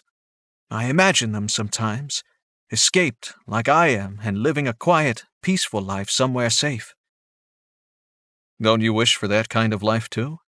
Hal asked. I don't have time for peace and quiet, Hal. I will not rest until I bring down the Emperor by my own hands. Before he dies, I will make sure he knows who defeated him and why. Is that why you fight against the Wardens here in Tandon? If we can show how one city can rise up and overthrow the Emperor's Wardens, then other cities will follow suit, Kay said. The Emperor and his generals have made a mistake. They have extended their borders farther than their vaunted armies can cover. They've conquered too much, too fast. Now we will use that weakness against them. My experience is that people don't like to go against the grain like that, Kay. Most just want to keep their heads down and live their lives without any trouble with emperors, wardens, or dukes. We must inspire them to resist, Hal. We must provide the example they'll follow to rise up. You started that when you killed the harbor warden. If we can kill the others or force them to flee, the people will return the land to their rightful leaders. The Duke will have to step up and lead, even if his family is being held hostage against his loyalty. Where are they being held? Hal asked. Seems to me if you want the Duke on your side, you need to help him in return first. They are hidden somewhere only the wardens know of, Kay said. It is a closely guarded secret. We'd have to take one of the wardens alive to find out where it was. Now that one of their number is dead, the others are going to be extra cautious regarding their safety. Maybe that's where we can concentrate next. What? Kay asked. Try and kidnap a warden and torture the location of the Duke's family out of them? Not right away, of course, Hal said. We'd have to be a lot better organized and powerful to pull that off, but I think it could be done. I think I only need to level up 6 or 7 more times, and then I'll be strong enough to take on someone like a warden and their guards. You say the strangest things, Hal Dix, Kay said. What in the world does level up mean? Nothing really. It's just a saying from where I come from. It means getting better at something, like improving your fighting skills and such. That I understand. My father just started teaching me the sword when we were captured. He thought I was old enough to learn. I don't know nearly as much as I'd like to know. Kay walked over to the shuttered window, opened the slats, and stared out into the night. I'll learn anything, do anything, become anything if it means I accomplish my goal. Kay turned and faced Hal. What about you, Hal? You talk about your family almost as if you may never return to them. At least you know where they are. Knowing where they are and knowing how to get back there is something completely different, Hal explained. I don't know how I got here to Tandon, so how could I know how to get home? All I know is I woke up on the street in an alley near the harbor. So you came here by boat then? Surely you remember the long voyage? Hal shook his head. You don't understand, Kay. I don't expect you to believe this, but I think I was brought here by some sort of magic, ripped from my happy home and dumped here in the middle of Tandon. Of course I believe in magic, Hal. Everyone does. There are numerous practitioners around the city for small and common spells. There aren't that many great mages left, of course. There are a few I know of who could do something like you describe. They are all in hiding these days, though. Whenever one of them is captured, the Emperor has them either put to death or forced to join the armies, Kay said. It is rumored that only 4 or 5 of the great mages remain free. No one knows for sure, since no one has seen any of them in years. It's assumed they've all retreated to their hidden strongholds to remain out of the Emperor's clutches. So, if I can find the right mage to help me, they might be able to return me to my home? I suppose so. We'd have to figure out a way to entice one of them to come out of hiding. It would have to be something pretty big. Big, Hal said. You mean like a city overthrowing the Emperor's wardens? I suppose so, Kay mused. We'd have to make quite a spectacle of it to make sure they heard about what we were doing. Then, maybe, one of them would come here and see what was going on. Kay, if that's true, it looks like you've got a partner in your quest to get the Emperor, at least in the short term here in Tandon. If that's what it will take to draw one of the great mages out of hiding, then that's what I'll do. Hal, I'd be happy to have you at my side. You've proven lucky and resourceful when it's mattered the most. I couldn't ask for a better companion. Hal thought about the last few days overall and the rattling slot machine in his head when he pressed his luck. It made him smile. You know what, Kay? I am. I'm a lot luckier here in Phantasma than I've ever been at home. Let's hope that luck holds for both of us. I'll drink to that, Hal, Kay said. He hoisted a mug of ale from the tray of food they were sharing in their room. Hal did the same, leaning forward to touch their mugs before taking a sip. Hal thought about what they'd decided in that moment. He might finally have a plan to get him home. Once they got back to the Gilded Cage tomorrow, Hal could start to try and figure out which wizards or mages could help him return back to his home and how to get their attention. The whole conversation was still on Hal's mind as he fell asleep later that evening. Kay took the first watch shift, so he turned in expecting to be awakened when it was his turn. He drifted off to sleep once again to the sounds of Kay honing the blades of his short swords. Hal woke up with a start. A hand was over his mouth, and Kay's voice sounded in his ear. Hal, stay silent. There are people outside the door. Hal nodded, and the hand was removed from his mouth. Do you know how many there are? Hal whispered. Kay shook his head. Hal rolled out of bed, silently landing on the floor and checking his throwing knives and daggers. He got an idea as the latch softly rattled when someone on the other side tested it to see if it was locked. Picking up his backpack and cloak, he laid them on the bed and quickly covered them with the blanket. It sort of looked like a person. Kay gave him a puzzled look, and Hal gave him a quick pantomime of someone sleeping, pointing at the lump under the covers. Oh, Kay mouthed at him. He repeated Hal's trick with his bed, too, then crouched down in the corner behind the headboard. Hal nodded and hid behind his bed as well, drawing a throwing knife in each hand. The rattling slot machine started in his head. He hoped it was a sign of good luck coming. The attack didn't take long to start. Once the intruders discovered they couldn't get in easily, the attackers decided a brute force approach was worth trying. The door crashed inward with 2 of the 4 would-be thieves falling to the floor after throwing themselves at the barrier. The 2 behind them each had crossbows leveled, and they took a step forward, aimed at the lumps on the bed, and fired. Thump-thump. The 2 crossbow bolts landed, impaling the hidden backpacks. That was the signal for Hal and Kay. Hal stood and threw the 2 knives in a single flowing motion. He was rewarded with a gurgling shout as one of the crossbowmen fell backward with a knife in his throat. 250 experience points. The second knife had missed its target, but the slot machine still rolled on in his head, so he rapidly followed the initial attack with 4 more thrown knives in rapid succession, all aimed at the second crossbowman. He was in the process of dropping the crossbow while reaching for his sword. Hal's first 2 knives took him in the shoulder and chest. The third glanced off his helmet. The fourth flew true, and the second crossbowman dropped with a blade in his throat. The slot machine stopped. 250 experience points. The initial 2 attackers had climbed back to their feet. One sported a mace with ugly ridges along the metal ball mounted on the end of the wooden haft. He charged to meet Kay's advance.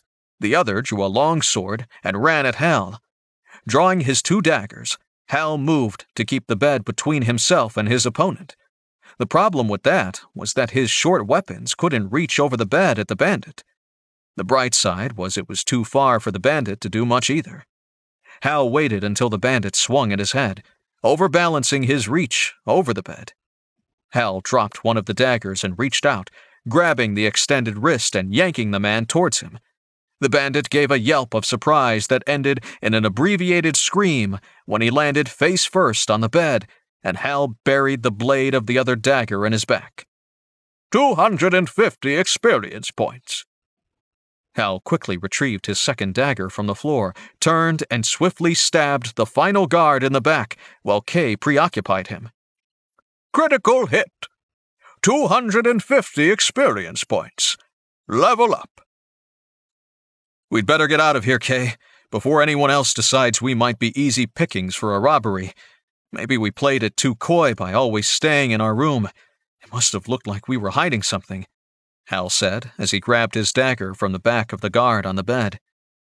You're probably right on both counts, Kay said.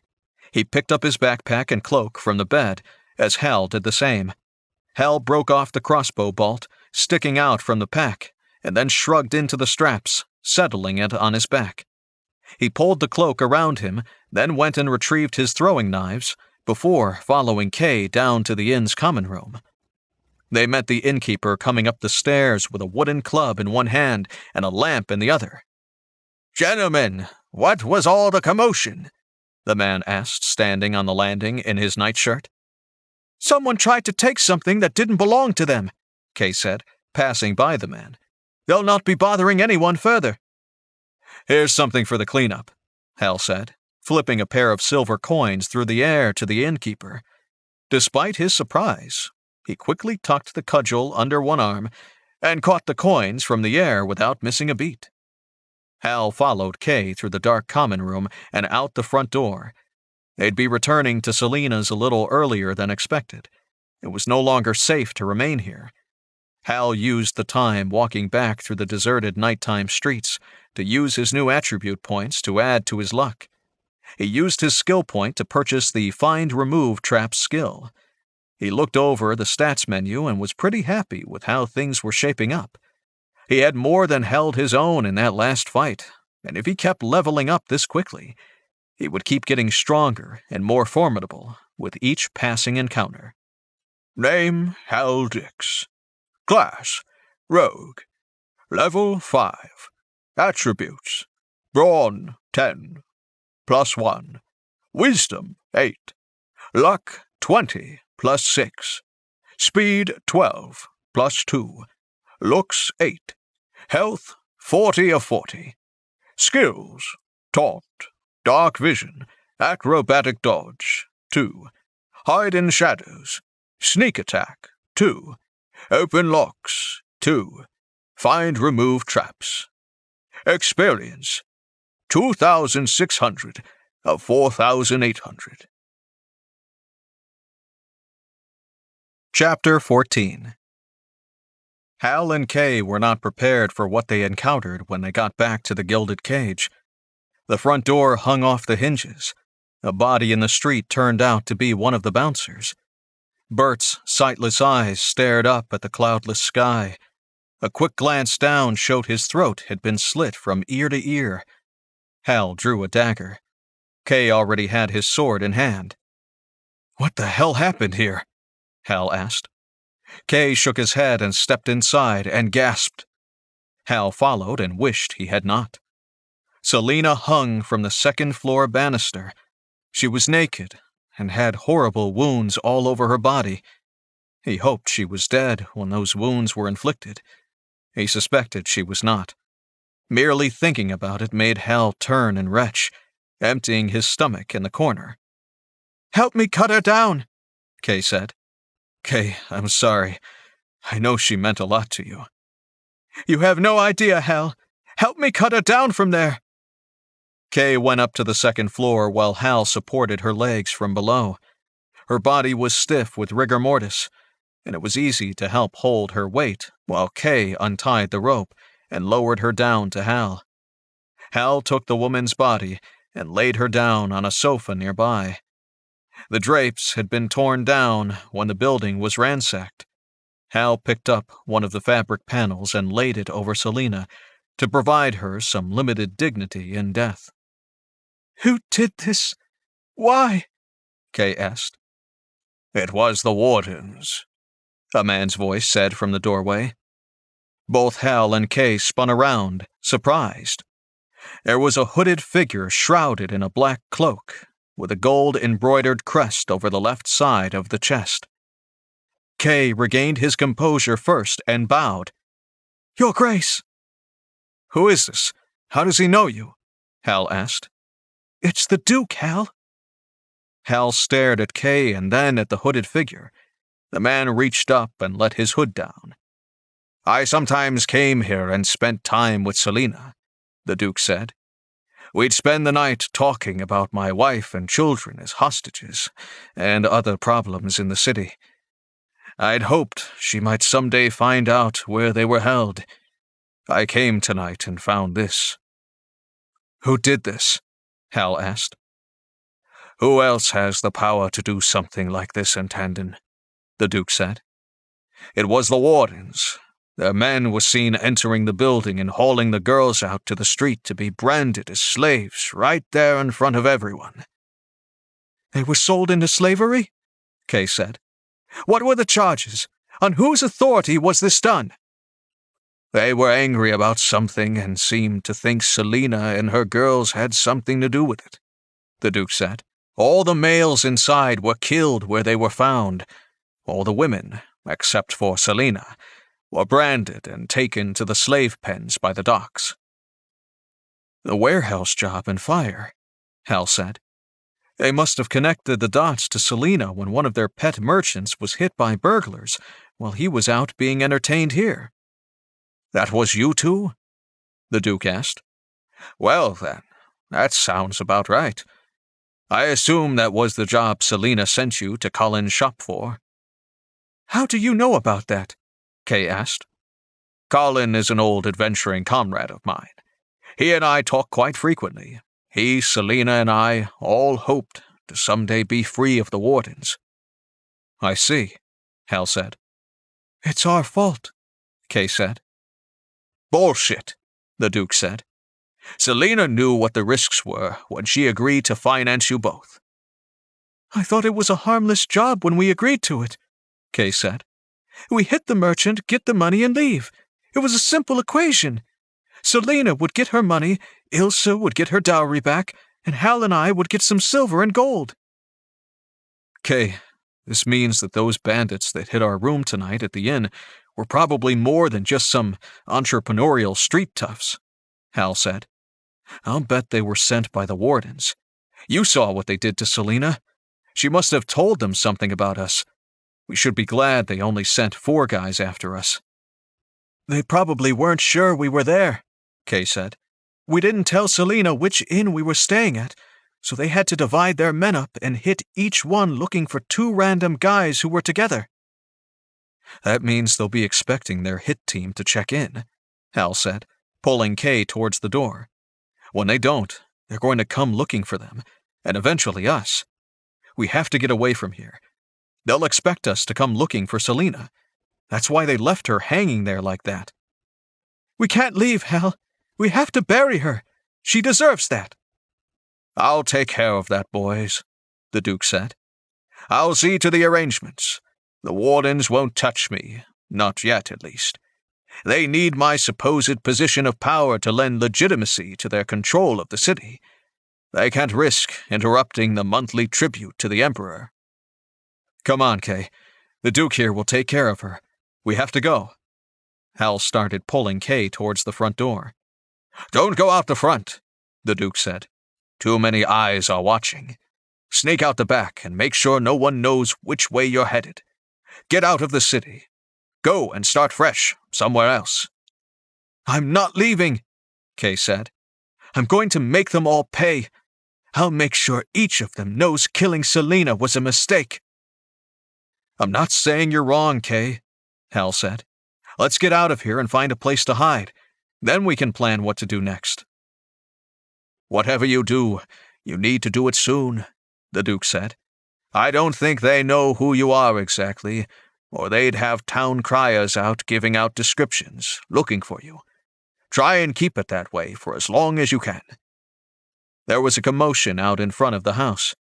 It sounded like a carriage or wagon pulled up. Go. That must be the warden's men returning, the Duke said. I'll see to Selina. Out the back now, and don't dally. Hal and Kay took off down the back hallway for the kitchen. There were bodies scattered throughout the building. Cookie's body lay face down in front of the oven in the kitchen. The stable boys' bodies were scattered around the courtyard, and the back gate was open and swinging slowly in the night breeze. Loud voices came from the gilded cage behind them. The Duke was arguing about something. Hal grabbed Kay by the arm and pulled him out past the gate into the shadows there. They reached cover just in time. Several armed men burst from the back doors into the courtyard. They started searching the area with torches in hand to light the way. Hal and Kay watched for a few moments until the searchers came toward the gate. Kay pointed to their left, turned, and sprinted down the alley. Hal took one last look at the bodies scattered around the courtyard, then followed after Kay. The two didn't stop running until they were several streets away from the gilded cage. They stopped to catch their breath in the shadows by an empty market stall and check for signs of any pursuit. It looks like we got away, Kay. I'm not sure I wanted to get away. I should have stayed and avenged them. Kay, that's crazy talk, Hal said. There were 6 of the warden's men there in the courtyard alone. Likely there were more inside. Running away to fight another day was the best course of action. But we have to do something, Hal. We can't let them get away with this. We will, later. For now, we have to find a place to stay until the search for us dies down. If they think we left town, then they'll stop searching. That is when it will be safe to plan your revenge. Hal and Kay stopped talking when the sound of horse hooves on the cobblestone sounded from ahead of them. Ducking farther into the shadows, the 2 fugitives watched as a group of 4 armed horsemen carrying torches rode by. They were clearly searching for someone. Hal had no doubts about who that might be. Once they passed, an alert popped up in Hal's field of view. Hide in shadows. Skill to level 2. Well, that would be helpful, Hal thought. Another thought occurred to him, and he tapped Kay on the shoulder. That patrol came from the opposite direction than the Gilded Cage. They must have patrols out all over the city looking for us. We'll have a hard time traveling all the way to the harbor district if that's the case, Kay said. It's a long way and it's late. There won't be any people to mingle with and hide among for several more hours yet. Why the harbor district? Hal asked. There is a tavern there. The owner was a friend of Selena's. I think he will help us find a place to hide. She often said he had more secrets than anyone else in the city. Then we'll have to chance it and try to avoid the patrols, Hal said. I hope the tavern is still open when we get there. Kay chuckled. The taverns in the harbor district never close. Ships come and go all hours of the day and night. There's always a sailor looking for food and drink down there. If we can get there, the chum bucket will be open. Let's go then. That patrol just passed us. It's likely there's not another close by, and we can put some distance between us and them before we encounter another. Kay nodded. Together, they slipped from their hiding place and started jogging down the deserted streets, moving as fast as they could and still be able to hear an approaching patrol. Kay took the lead. He knew where he was going and the likely shortcuts and hiding spots along the way. Hal watched behind them to make sure no one caught them unawares from that direction. Along the way to the harbor, they encountered several more patrols, some mounted, others on foot. Each time, their ability to hide among the shadows worked in their favor. Only once did Hal's uncanny luck come into play. A group of 6 men on foot searched a small square with a fountain. Hal and Kay barely ducked out of sight behind the fountain's low wall before the men spotted them. They couldn't stay there, however. As soon as the searchers came around the fountain, they'd be discovered. The slot machine started rattling Hal's head again, and he looked around for a solution. The rattling slot machine told him there was a chance to get out of this. He only had to puzzle it out. He spotted an alley off the square opposite their position and behind the searching guards. There was a cat there walking along, probably hunting mice.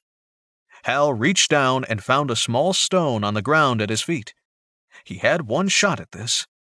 Gauging the distance carefully and watching the guards for when they looked away from his hiding spot, Hal stood and threw the stone.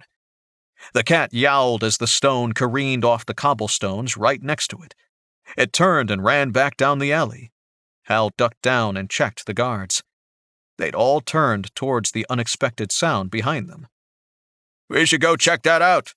They must have gotten behind us, one of the searching guards said. Come on, said another. They could be getting away. You heard what the warden said. A gold crown each for the squad who finds them. All 6 guards turned and ran towards the alley, disappearing into the darkness. As soon as the guards were out of sight, Hal and Kay ran from their cover behind the fountain, heading down a neighboring street, passing the alley entrance before the guards turned around. By the time the guards finished searching that alley, Hal and Kay were long gone.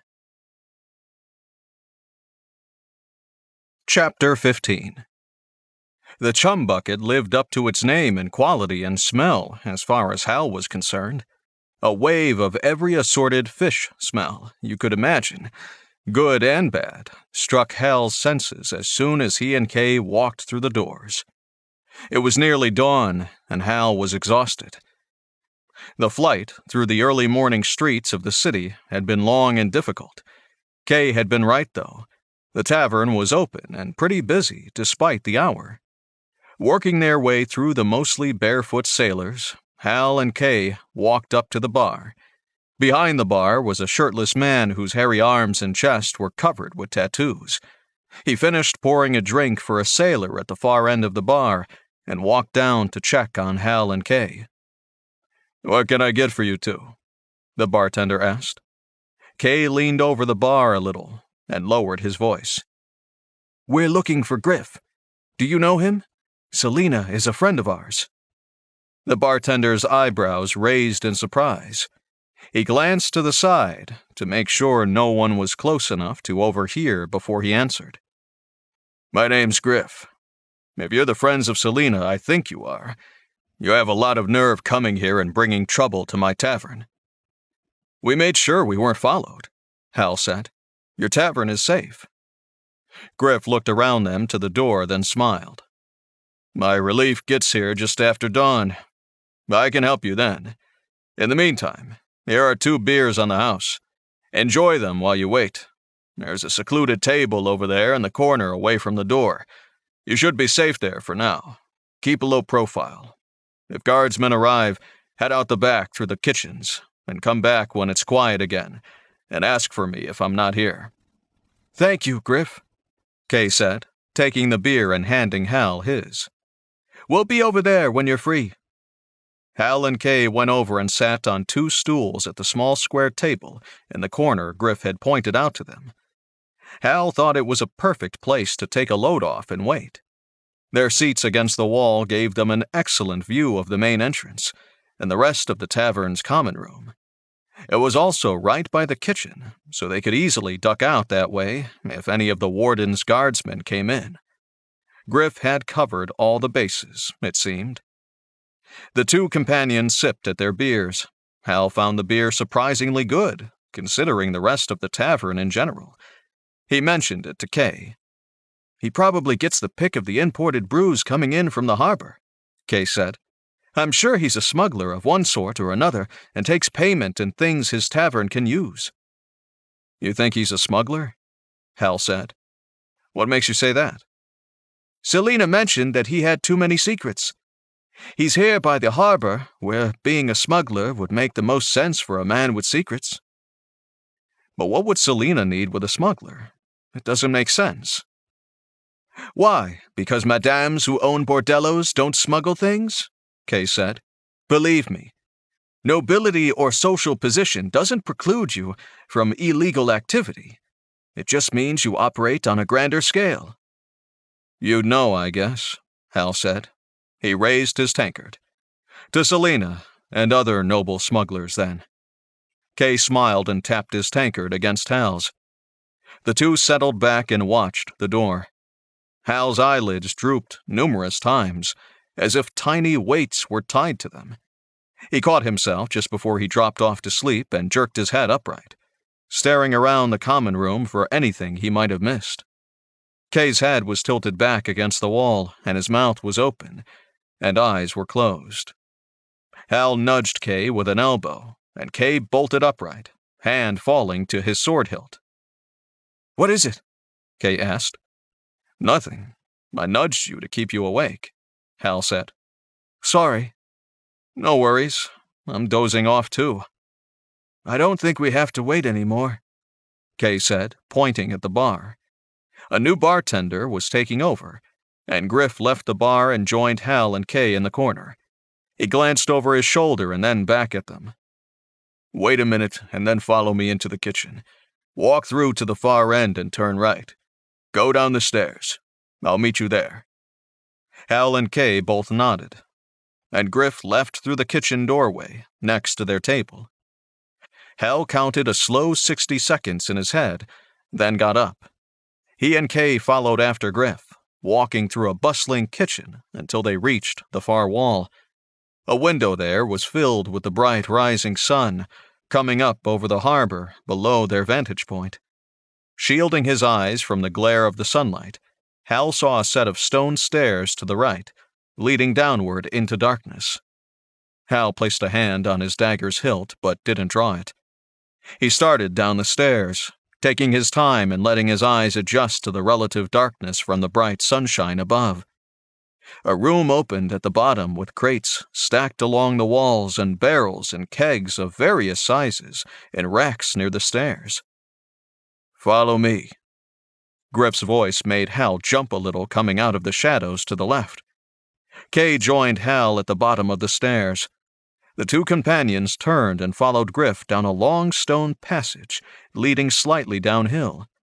The bartender paused after about 50 feet to light a lantern, and then continued down the passageway. They walked onward for a few minutes, then Hal's foot slipped on something, and he nearly fell, catching himself by bracing against the walls on either side with both hands. The floor below was damp now, and slick with some sort of growth or mold. Watch your step, Griff said without turning around. "We're nearing the harbor and the seawall. It gets a little slippery down here if you're not careful." They walked farther. Then Griff stopped. A series of 4 doors opened on either side of them off the passage. The tunnel itself kept going before them into the darkness. Griff opened the first door on the right. "This is your room for as long as you need it," Griff said. He set the lantern down on a table in the corner next to a wash basin and pitcher. "You can come up to the kitchen and fetch fresh water from one of the kitchen boys whenever you need it." "We're staying together?" Kay said, glancing around at the accommodations. "You're the ones on the run," Griff noted. "I'd say you should be happy you've got a place to stay." "Come on, Kay. It'll be fun," Hal said, smiling at his friend. "What's in the other rooms?" Kay asked. "Nothing you need to concern yourself with. The deal is this. You keep your nose out of my business, and I'll keep my nose out of yours." "Fair enough, right, Kay?" Hal said. "So, we just come and go via the tavern above?" "No, not all the time. There's another entrance that comes out under the main pier where it meets the seawall," Griff explained. "Be careful and use the peephole there to make sure the way is clear before you exit. The same when you return. Don't ever use the secret door unless you're sure no one can see you." "We appreciate the help. Thank you for putting us up," Kay said. "Selena was an old friend, and neither of us had any love for the wardens," Griff said. "If they're hunting for you, you must be on their bad side. I know they've been searching for a pair of thieves for the last 2 nights. I can connect the dots. Be well." Griff turned and left, heading back up towards the tavern. Hal stepped into the room. There were 2 lumpy burlap pallets on the stone floor. The room smelled musty, but at least it wasn't smelling of rotten fish like the tavern above. There was a faint sea salt tinge to the air, though, which made sense since the harbor was so close. Hal took off his cloak and backpack and set them on the pallet closest to the door. Kay looked around and shrugged, flopping down on the empty pallet by the table. "It is what it is." "Hey," Hal said. "At least we have a safe place to stay. That's a plus." "It doesn't put us any closer to getting revenge for what they did to Selena." "That's not true," Hal pointed out. "You said the slave pens were here in the harbor district. That means we are close to where they're holding the women from the gilded cage. If we're going to free them, this is where we need to be." Kay nodded, but didn't seem convinced. "Quest accepted.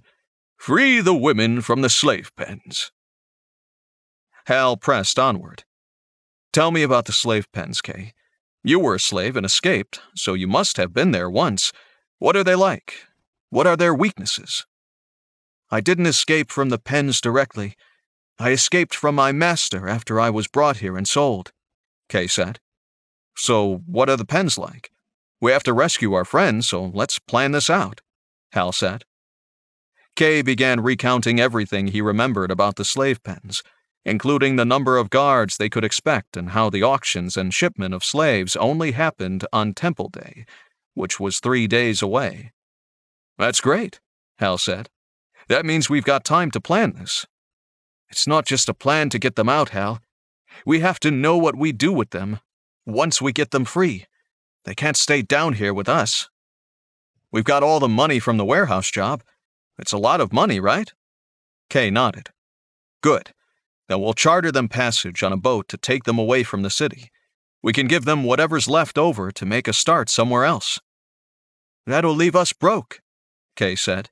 "I'm not against that, mind you, but you commented earlier about having enough money to buy and do what you wanted to do. Are you fine with that?" "It's my idea. Of course I'm all right with it," Hal said. "And we'd better get some sleep. We've got a long night ahead of us." Kay started arranging his blanket on the pallet, setting his backpack at the top for a pillow. Hal settled down too. This was exciting from a game standpoint, but he was still not any closer to finding a mage who could return him to his home. He wondered if Mona had filed a missing persons report on him yet, or if the police were making her spend 2 more days waiting. It would be about that time. He fell asleep, praying his wife wasn't home, crying herself to sleep. Chapter 16. It was near sundown when Hal and Kay emerged from the stone tunnel under the pier. At the end of the long passage continuing past their rooms, there was an iron door. After searching around, Hal found a peephole in the door. A slot in the door slid aside so people in the tunnel could ensure there was no one under the pier when they emerged. The whole arrangement was ingenious. Looking out, he saw a broad swath of the pier stretching above and the shoreline underneath it. Testing the handle after seeing no one on the other side, Hal pulled at the door. It opened inward. Hal was impressed when he looked at the exterior of the door. There was a faux stone surface on the other side of the steel door, matching perfectly with the stone of the seawall outside. After the two companions stepped out under the pier, Hal pulled the door shut behind them. A quick examination of the exterior of the door revealed the external latching mechanism. Hal pressed a stone on the outside of the door to latch it closed. He and Kay walked along the seawall for about 50 feet until they came to a set of stairs upward to the docks and the main pier. It was time to get to work on their next mission to free the captured slaves from the gilded cage. It took them a few hours of talking to ship captains to track down a ship with enough passenger berths to accommodate all the women they planned to free. The price was higher than Hal would have liked, but it still left a little silver to help the women get set up on their arrival in a new city. Next, Hal and Kay got some food from a street vendor near the slave pens and pretended to eat their meal while scanning the slaver compound's guard patterns and entry and exit points. There was a 6-foot stone wall around the building and the pens themselves. Hal was shocked to see the slaves were kept in outdoor cages like animals. What happens if it rains or it gets too cold? And some slaves get sick and die, Kay said. They're slaves. No one cares what happens to them. We have to get them out tonight. We can't leave them, not any of the people held in those pens. They must be freed. Easy does it, Hal. I'm the ex-slave, remember? I get it. It's horrible, and you want to rescue them. But we can't charge in there without a solid plan. If we try and fail, they'll never get free. Hal grumbled under his breath, trying to come up with an excuse to bypass Kay's argument. He was distracted from his thoughts when the gate opened in the compound across the street, and 2 men exited, pulling a woman behind them. Her arms and legs were secured with chains. That's Ilsa, Kay. Look, Hal said without pointing and drawing attention to themselves. It is. I wonder where they're taking her. They don't sell the slaves for 2 more days. They could have arranged a private sale, I suppose, and that's bad. We have to free her, Kay. She could tell us a lot about what is happening inside, Hal said. Quest accepted. Free Ilsa from the slavers. Agreed, Kay said. I'll follow them. You circle ahead without them seeing you, and we'll come at them from both ends. When I see you nod to the guards in greeting, I'll attack them from behind. Sounds good. I'll see you in a few minutes. Hal darted down an alley and ran up a parallel street until he was certain he'd gotten ahead of the guards and Ilsa. Cutting back over to the main street, Hal slowed down and turned the corner. He tried hard to put on an air of nonchalance and a little drunkenness. It worked. Hal saw Ilsa and her captors walking in his direction, with Kay about 10 feet behind them in the crowd. Hal needed a bit of luck, and he concentrated for a moment. He was rewarded when the slot machine started rattling in his head again. Hal approached the lead guard and nodded with a big smile on his face. At the last minute, he pretended to stumble, and the guard, on reflex, reached out to catch him. In a single smooth motion, Hal drew and shoved his dagger up under the guard's half-chainmail shirt, feeling the blade slip up beneath the man's ribs and into his heart. The guard gasped once and collapsed forward, dead into Hal's arms. 400 experience points awarded. The second the slaver died, the rolling slot machine chimed in his head. Hal smiled and looked around. A quick glance told Hal Kay had dispatched the other guard and was pulling the body into the shadows. Hal lifted his dead slaver as best he could and dragged him over to the shadows of an overhanging roof by a nearby building. He dumped the body in an empty wood bin there. Standing up, Hal turned to reach out for Ilsa too. He wanted to pull her into the shadows as well, getting her out of view from the street. Her expression showed terror, though. She was staring at the pair of dead guards. Hal realized Ilsa was about to scream, and he rushed up and placed a bloody hand over her mouth. "Ilsa, it's me, Hal Dix. Hal from the Gilded Cage. We're here to rescue you." Her eyes were wide already, and went even wider in recognition. Then she stopped struggling and sank into his arms. Quest completed. Rescue Ilsa from the slavers. 500 experience points awarded. Hal pulled her into the shadows, near where the guards lay dying or dead. Kay was watching the street for signs that anyone had seen them. "Ilsa, hold still. I'm going to try and get these chains unlocked." "How did you find me?" Ilsa asked. "We were watching the slave pens, trying to come up with a way to help you all escape," Kay said. "Are all the others still inside, or did they take others away like you?" "They're all there," Ilsa said. "I was taken because the merchant's warden wanted a guest for dinner tonight. The guards selected me from among the others and pulled me out of the cage." "This might force us to change our plans, Hal," Kay said. "I know we were going to wait until tomorrow night to rescue the girls, but with Ilsa's rescue, we might be forced to reconsider." "You can't wait until tomorrow night," Ilsa said. "They're holding a special auction tomorrow. It has to be tonight or early tomorrow." Hal finished unlocking the chains with a key he found on a lead guard. He dropped the shackles and chains into the woodbin atop the dead guard there. Standing up, Hal's eyes met Kay's. They both nodded at once. It would be tonight. "We have to get you to safety and make some changes to our arrangements for getting you away," Hal said. "Come with us." The three of them returned to the docks in the ship they had chartered. They left Ilsa with the captain to prepare the rest of the rooms for passengers.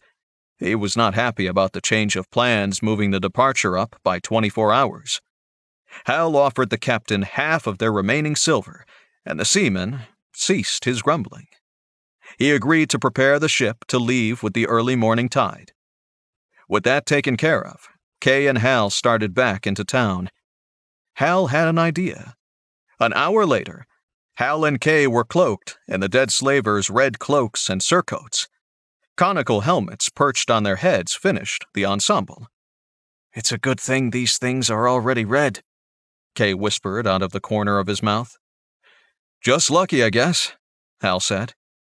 As soon as the two of them had donned the slaver's garb and started towards the compound, the lucky slots in Hal's head started up again. It wasn't just rattling this time. It was rumbling in his head. It was almost painful. "This is crazy, you know. They'll never fall for it," Kay said. "It only has to get us inside and close to the interior guards," Hal assured his friend. "By the time they recognize us, it will be too late. Then we fetch the women, and we're gone." "Something tells me it's not going to be that easy." "Shh! We're almost there."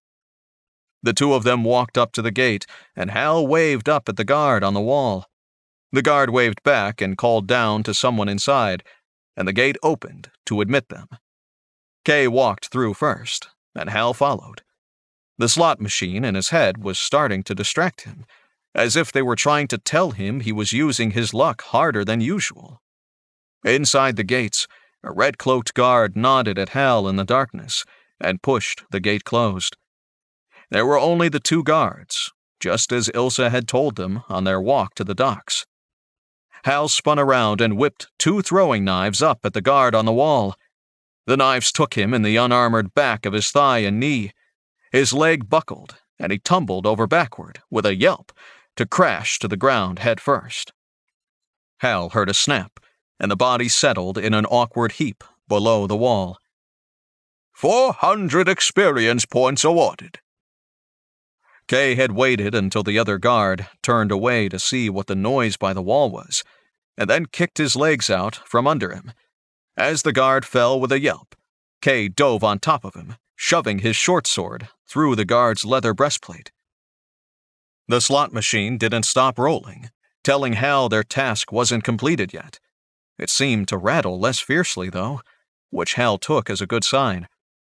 Hal went over to the body by the wall and pulled the dead guard behind a stack of grain sacks. He turned and helped Kay drag his now-dead guard over to join the other.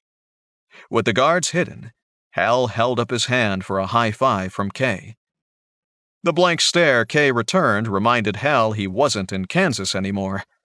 Dropping his hand to his side, Hal pulled out the keys he'd taken from Ilsa's guard.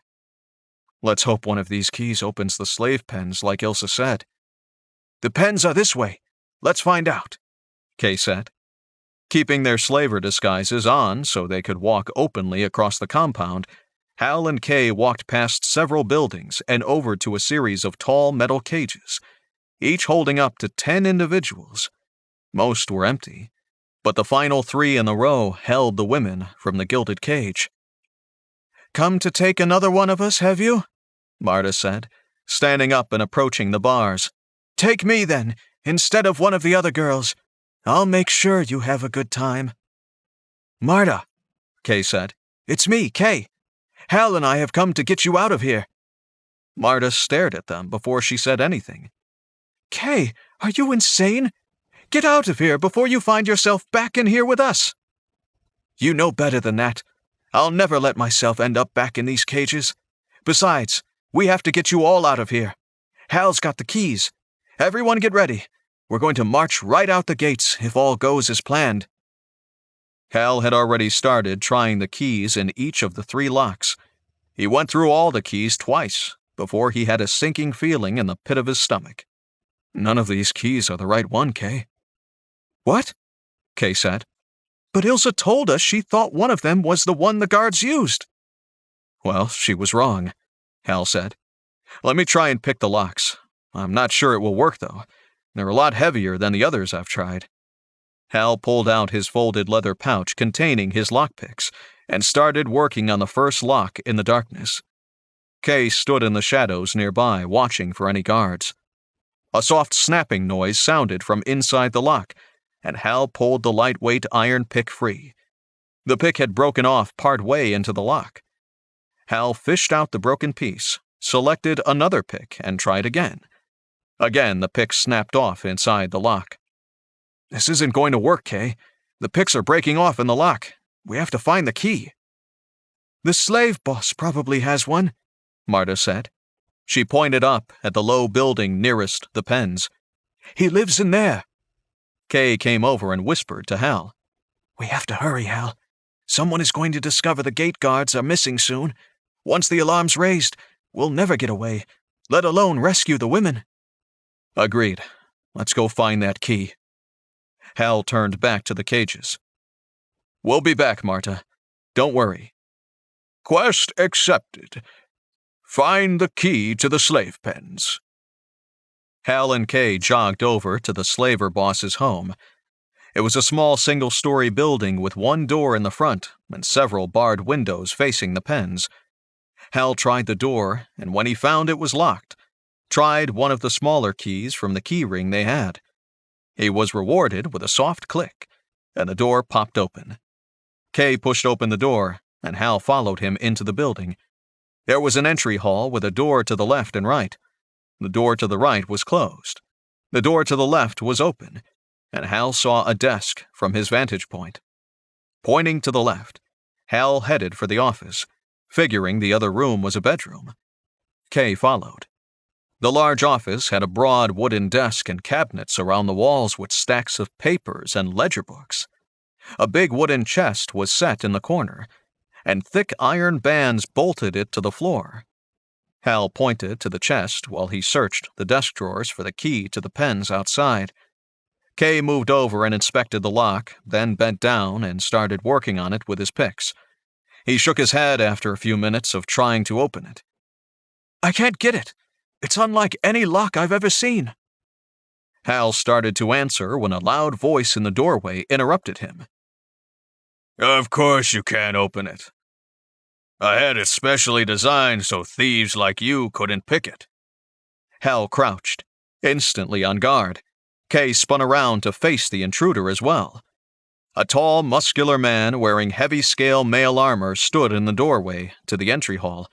He held a wicked, barbed whip in one hand and a hooked battle axe in the other. No one will ever know that because I'm going to kill you, just like I kill every thief who enters this room to steal from me. Actually, Hal said, we came to find the key to the pens. That I always keep on my person. You'll have to come take it from me, if you can. Hal thought, at least I know where the key is. Now I just have to go and get it. Whipping 2 knives from his sheaths, he threw them side-armed at the boss. Hal was surprised when in a move so fast he could barely see it, the slaver boss simultaneously slid sideways while he ducked under the thrown knives. Hal tried to pull 2 more knives free while he circled around the desk, but he had to dive to the floor when the tip of the barbed whip whistled past his ear. Kay pulled his dual short swords and moved around the desk in the opposite direction from Hal. While Hal rolled back to his feet, Kay called out to their opponent. You have used that whip on a slave for the last time, you scum! The taunt did not have the desired effect. The slaver boss laughed and pointed the axe at Kay. I like you, little one. I'm going to leave you for last. You're not going to last long enough to have a choice, fat man, Kay said. Hal tried using the momentary distraction with Kay's banter to fire off 2 more throwing knives at the boss. This time he aimed to either side of the big man. Hal figured the guy couldn't dodge both knives at once. He didn't even try. The boss dodged one by sidestepping again. The other incoming knife he knocked away with a flick of his axe. The whip came whistling in again, and Hal dove for the floor. It wasn't aimed at him this time, though. The barbed leather struck Kay, lashing at his bare arms before snaking back to the boss. From his place on the floor, Hal heard Kay's cry of pain, and he popped up from behind the desk and ran at his opponent from the side. Hal pulled both daggers free of their scabbards and led with them. Once again, Hal misjudged the speed of his opponent. The axe blade came whistling down at him, parting the air as it went with a whoosh. Hal was moving forward too fast to dodge backwards. He realized his only chance was to run inside the axe's sweeping arc. Launching himself forward in a last desperate spring and roll, Hal just barely got inside the axe's razor-sharp blade. It still managed to score a line of red down his trailing forearm, cutting deep enough to make Hal's hand lose its grip on one of his daggers. Health damage. Health -8. Damn, that wasn't good. If that was a grazing blow, that axe would kill him in one blow should it score a solid hit. Hal tried to stab upward with his remaining dagger as he slid past. The blade skittered across the scale armor with little effect at all. The boss tried to turn around to face Hal, who was now backed into a corner right behind him. That gave Kay an opportunity, though, and he sprang forward and swung a double sword blow at the boss's back, protected only by a leather backplate. The boss grunted at the blow, but he wasn't seriously injured because he turned and swatted at Kay with the flat of his axe blade, as if the smaller thief was a fly. Kay ducked under the blow. Hal, get up! We've got to team up on this guy! I'm trying, Hal said. He rolled up against the wall in the corner, pushed off with his arms, and kicked upward to plant his feet against the scaled armor breastplate of the slaver boss. It caught the big man by surprise. He'd expected Hal to lead with his dagger again, and aimed the backswing of the axe too high, missing Hal's head by mere inches as the thief's booted feet connected with his chest. Hal's powerful kick knocked the boss back a step, knocking the next strike by the whip off target entirely. The end of the braided leather whip sailed high and wrapped around an exposed beam, the metal barbs biting into the wood and locking the end of the whip in place. Kay took advantage of the momentary change in the flight's momentum to swing a vicious double blow with both short swords at the boss's left knee. The slaver cried out in pain for the first time. Blood now seeped from under the battered greaves that covered the slaver boss's lower leg, and he moved to the right with a marked limp. He wasn't moving as quickly anymore, and he was trying to get out from between the two thieves. Hal noticed what the man was trying to do, and he lunged forward. Hal extended his reach to its farthest extent, aiming a thrust with the dagger at the boss's armpit. It didn't sink in very far, but Hal shouted when his dagger tip came away with several inches of blood coating it. "I got him!" Hal shouted. "Me too," Kay replied. They shouldn't have gloated quite so soon. The axe blade swung in a broad arc, striking both of them with painful, hacking blows. Kay was flung backward, and Hal saw a spray of blood fly from his belly. Hal's chest burned with pain, and stars flashed at the corners of his eyes from it. He found himself crashing backward against the wall. "Health damage. Health -16. "Ouch!" Hal yelled. "Damn, that hurts!" Putting a hand to his chest, Hal's fingers brushed against a section of his hardened leather breastplate now laid open by the blow. His hands came away sticky, with blood seeping through the gash in the armor. "Don't let up!" Hal called to Kay, even though he could no longer see his friend. He forced himself to push through the pain and shoved off the wall, using it to propel him more quickly at his opponent.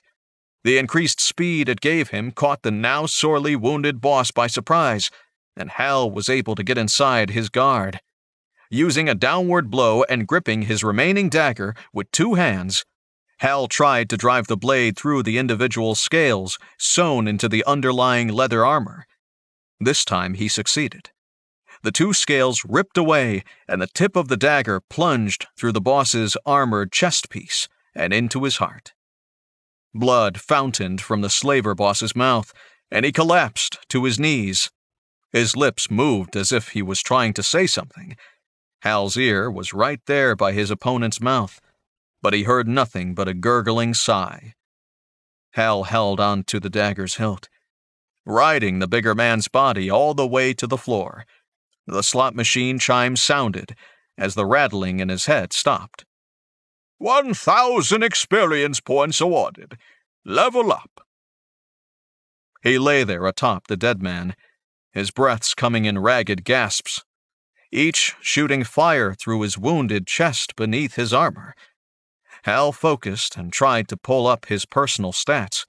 He added 2 more attribute points to his bronze score and raised his acrobatic dodge ability to level 3. He could have used that against this more powerful opponent.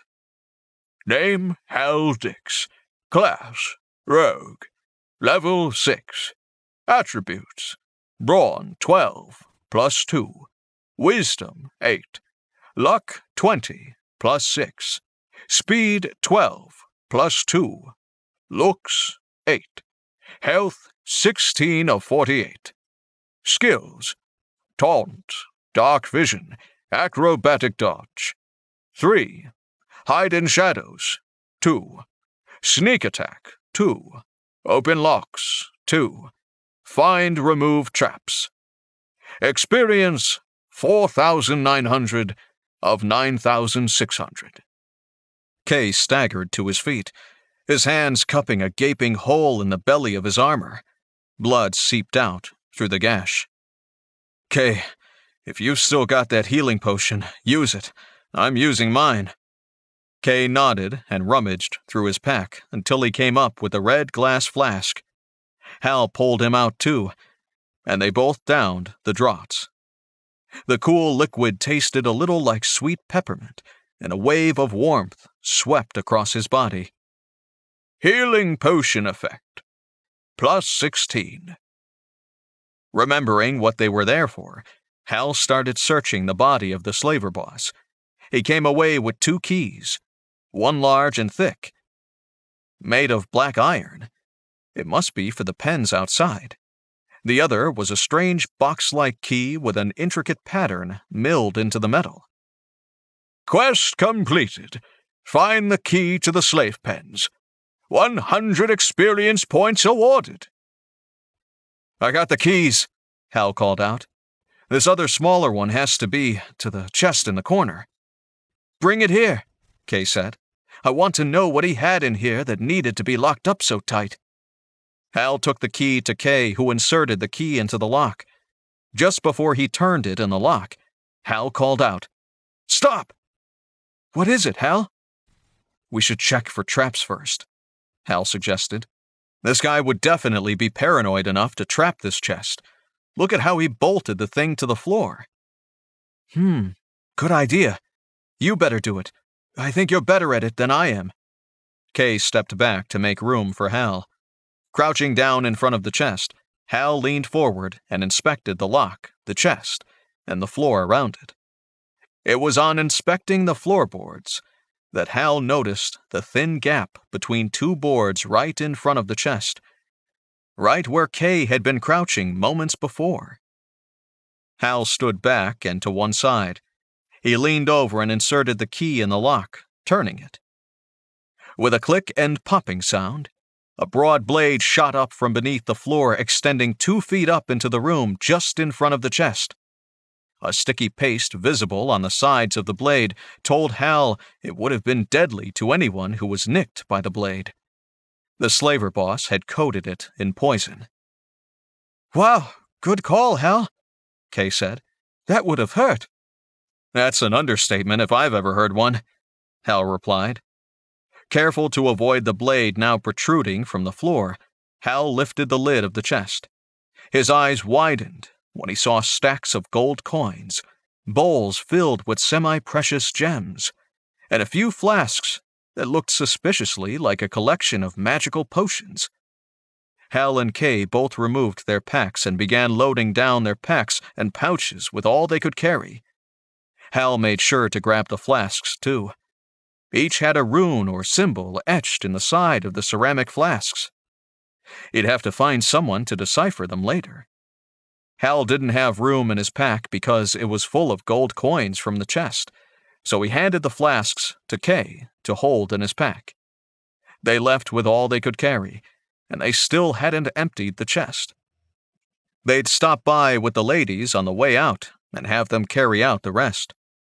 Hal didn't want to leave any resources for the slavers behind. Hopefully, this would put them out of business for a while.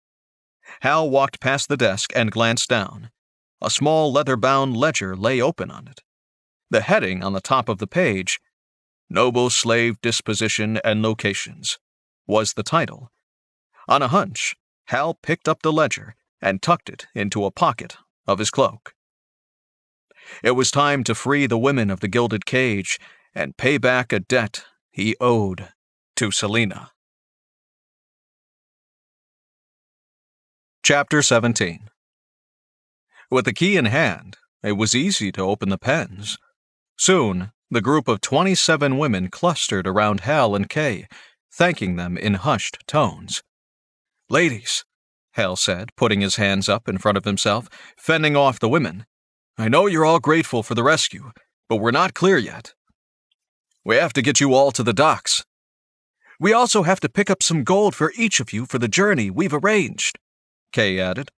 "Follow me and stay quiet." Hal made sure all the women were accounted for, and then stood watch while Kay started to the boss's building and began loading the women down with the remaining gold. They would now each have a good nest egg with which to restart their lives. "That's it," Kay said after a few minutes. "All the gold is divided up. Let's head for the gate." "I'll go first," Hal said.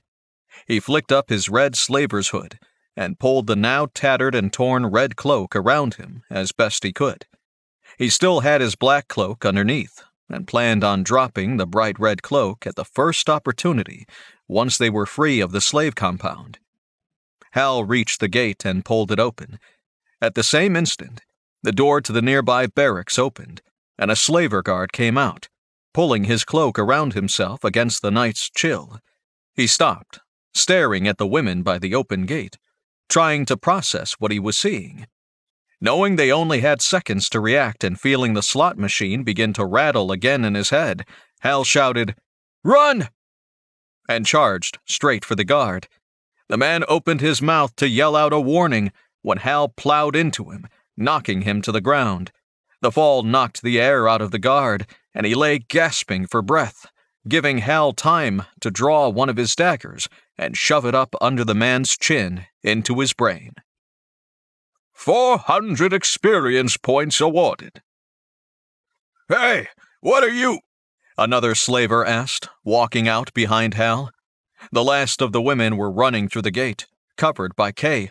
Hal was on his own, and judging by the slot machine still rolling in his head, his luck was still engaged. Hal kicked backward with one leg and swept it through the slaver's ankles, knocking him from his feet. This one had been able to draw a curved scimitar from his belt as he fell. Hal rolled away and bounced to his feet as the slaver guard stood up. "I don't know who you are," the slaver said, "but you're messing with the wrong folks." "I was just about to say the same thing," Hal said. "I've killed every other slaver in this place.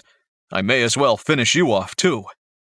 The slaver snarled his rage and charged at Hal, swinging his scimitar down in a slash at Hal's exposed head. Raising his two daggers up over his head, Hal crossed them and caught the descending blade between them. He flicked his wrists, deflecting the blade to one side, and stepped forward to get inside the man's guard. A punching stab at the man's shoulder drew a spray of blood, and the slaver cried out and stepped backward to try and escape the series of attacks Hal launched at him. Pressing forward, Hal drove the man backward until his back was against the wall surrounding the compound. Another punching thrust drove his second dagger into the man's other shoulder. The slaver's arm fell limp, dropping the curved sword to clatter on the stone pavers of the slaver's compound. The slaver cringed, expecting a fatal blow to fall at any minute. Hal had other plans.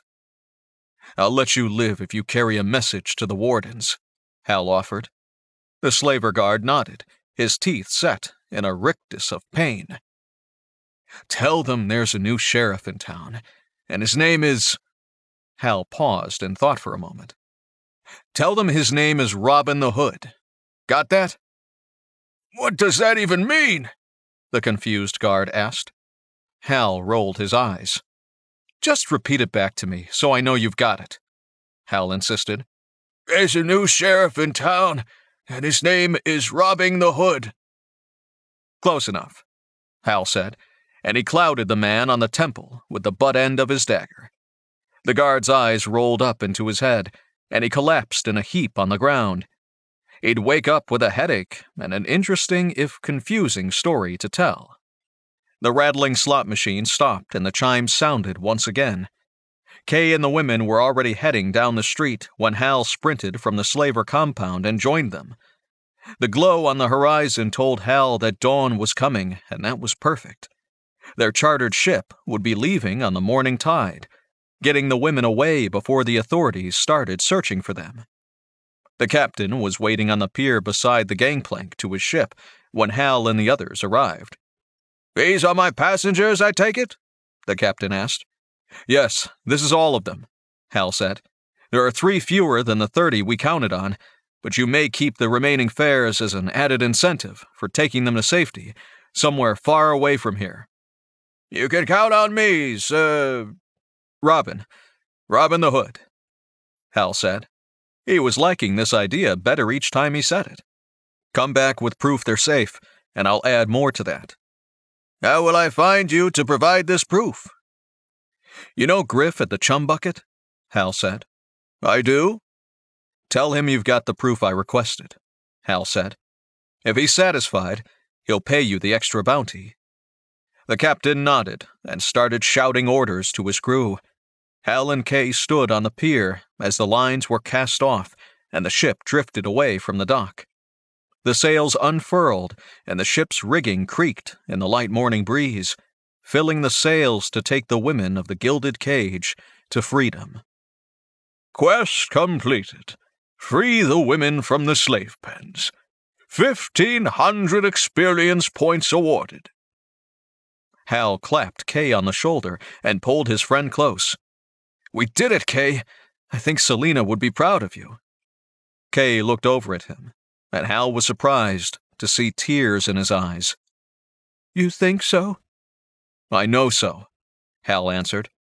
You saved her girls and made sure they made it to safety and new lives elsewhere. I don't know what else she could have wanted. She would want revenge on those who ordered her death, Kay said, wiping tears from his eyes with the back of his hand. Don't worry, Kay.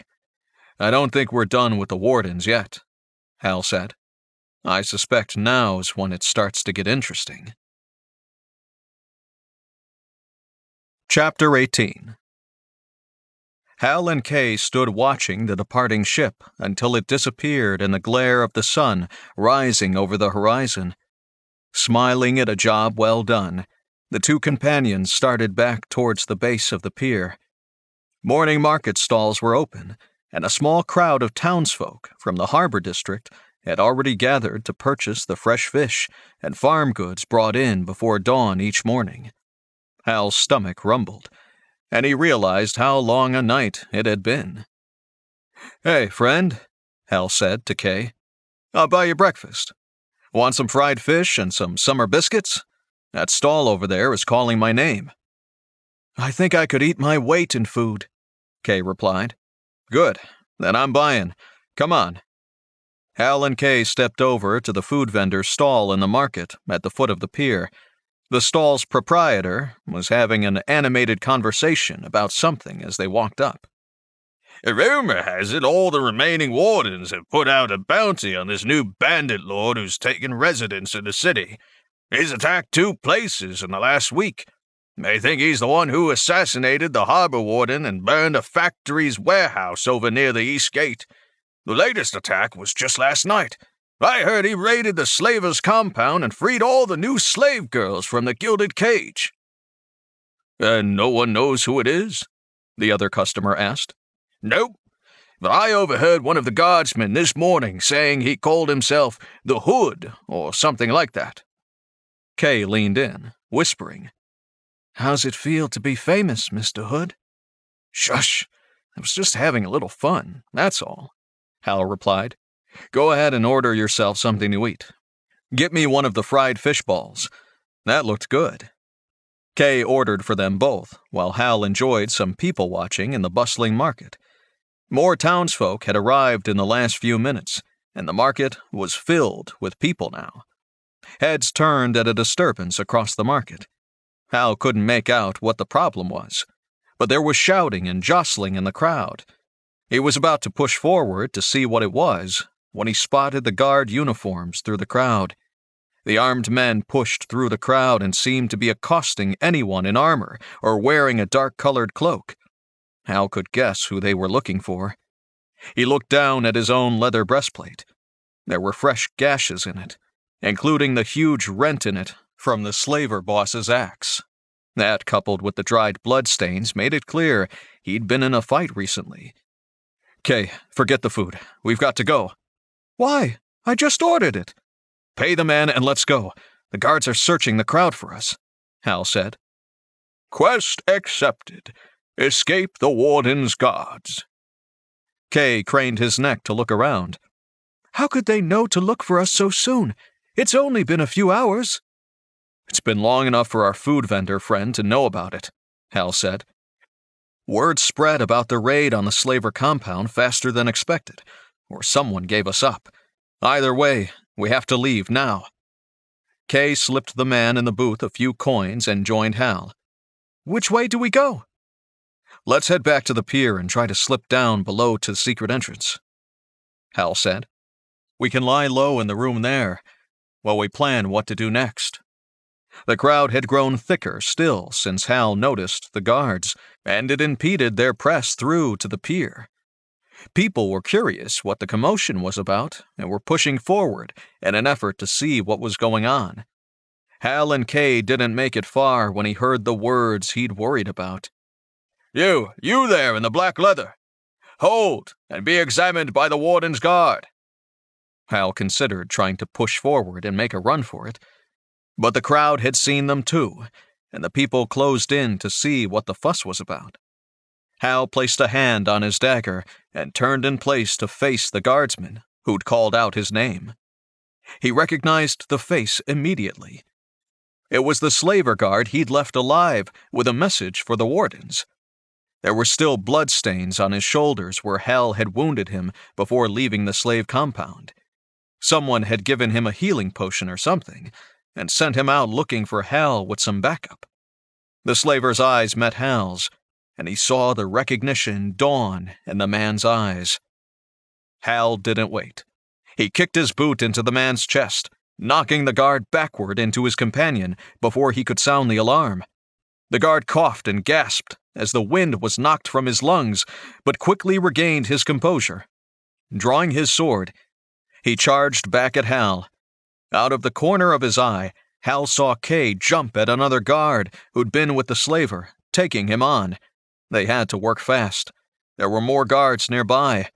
The 4 warden's guards, with the slaver, drew their swords too, and tried to push through the crowd to come to the defense of their comrade. Someone in the crowd screamed at the sight of the bared steel, and the press of people suddenly moved in the opposite direction, opening space around the combatants. The movement of the crowd slowed down the progress of the other guards, for which Hal was thankful, as the slaver attacked. Hal parried the initial thrust with a quick counterattack. You shouldn't have left me alive, Hood. I get to kill you and claim the bounty the wardens just placed on your head. Hal countered with a thrust from his second dagger, but the slaver danced back out of the way. A bounty? On me? Hal asked. How much? 500 gold crowns, the slaver said.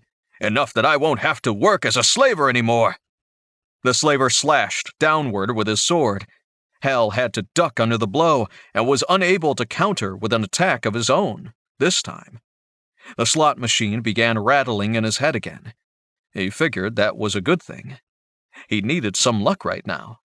500? Really? Maybe I'll turn myself in and collect the bounty on my own. Can I do that? Hal laughed at the man. Laugh if you must, Hood, the slaver snarled. I'll be the only one collecting anything today. If by collecting you mean collecting pointed steel and getting stabbed by my daggers again, I'll be happy to oblige you. The slaver's rage flared, and he charged forward with a collection of slashing attacks on Hal. Taunt raised to level 2. Hal avoided the initial attack with ease, and found a gap in the man's lowered defenses to slip past the attacks and bury his dagger in the man's side. The look of surprise on the slaver's face almost made Hal laugh. I guess I'll collect that bounty after all, Hal said.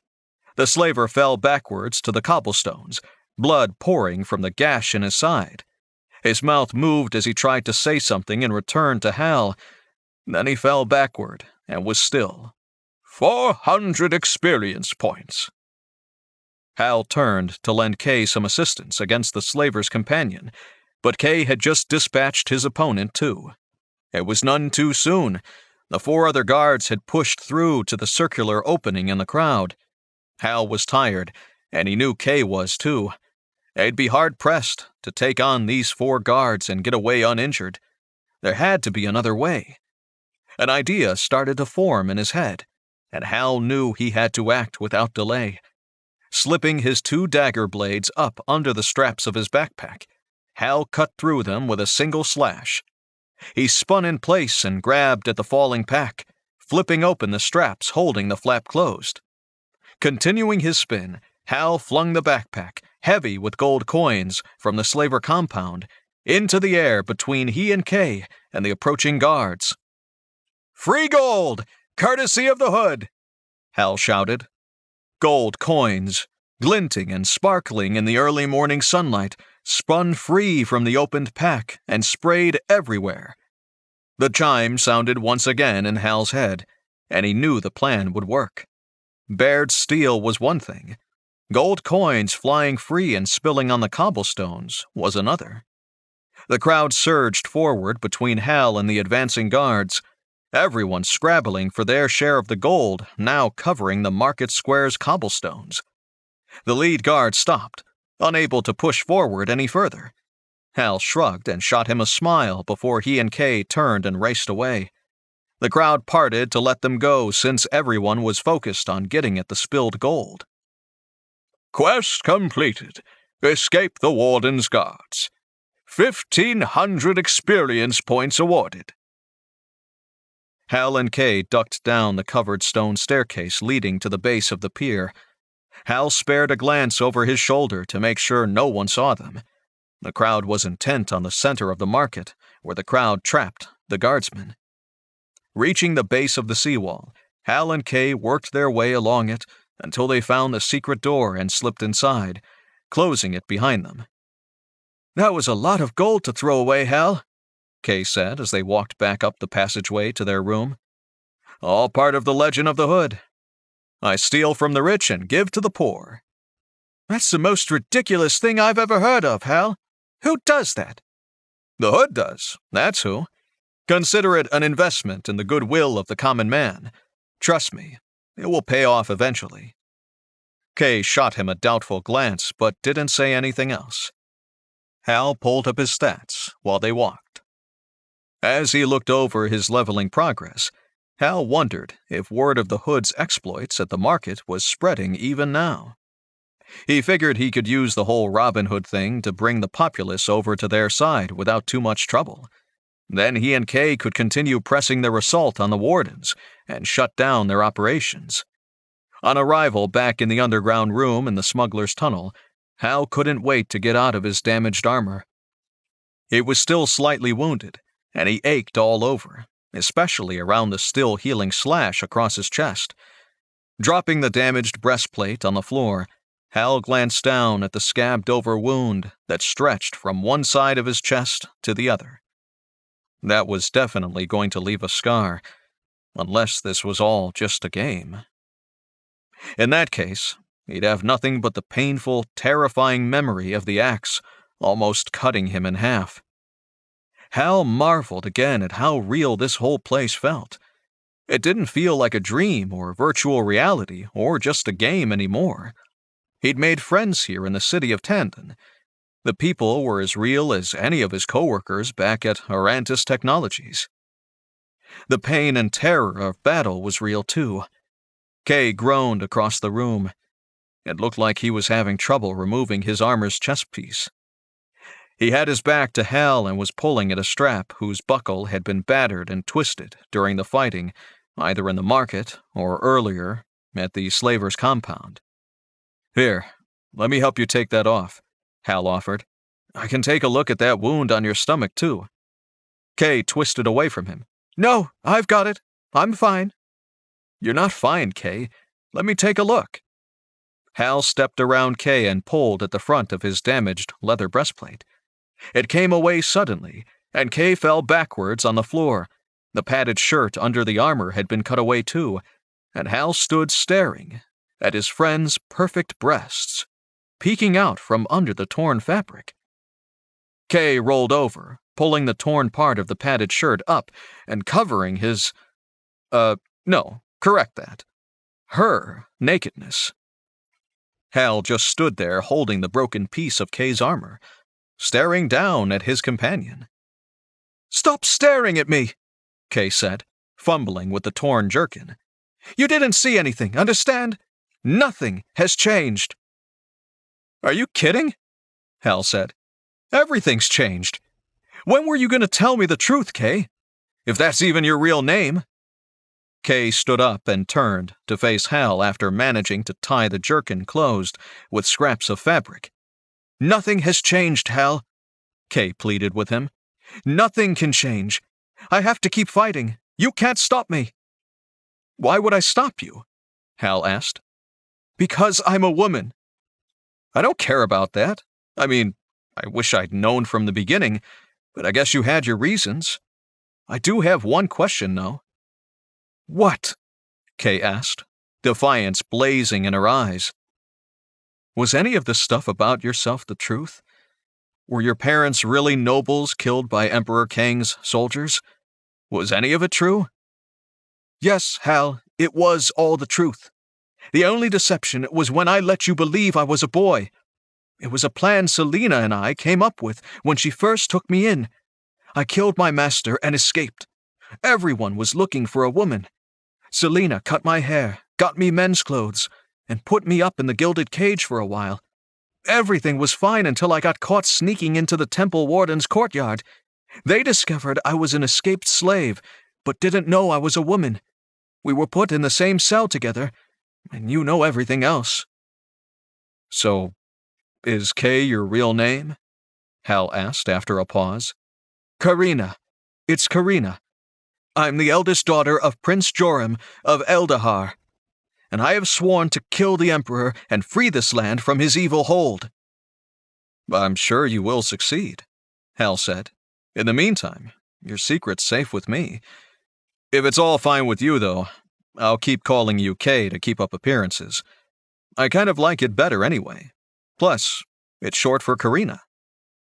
Kay fell silent for a few seconds before answering. Thank you, Hal. Aside from Selena and the others at the Gilded Cage, you're the only friend I have. Now that all of them are either dead or gone from Tandon, it's just you. Well, don't get all weepy and stuff. I'm still a married man, and I don't want there to be any hanky-panky.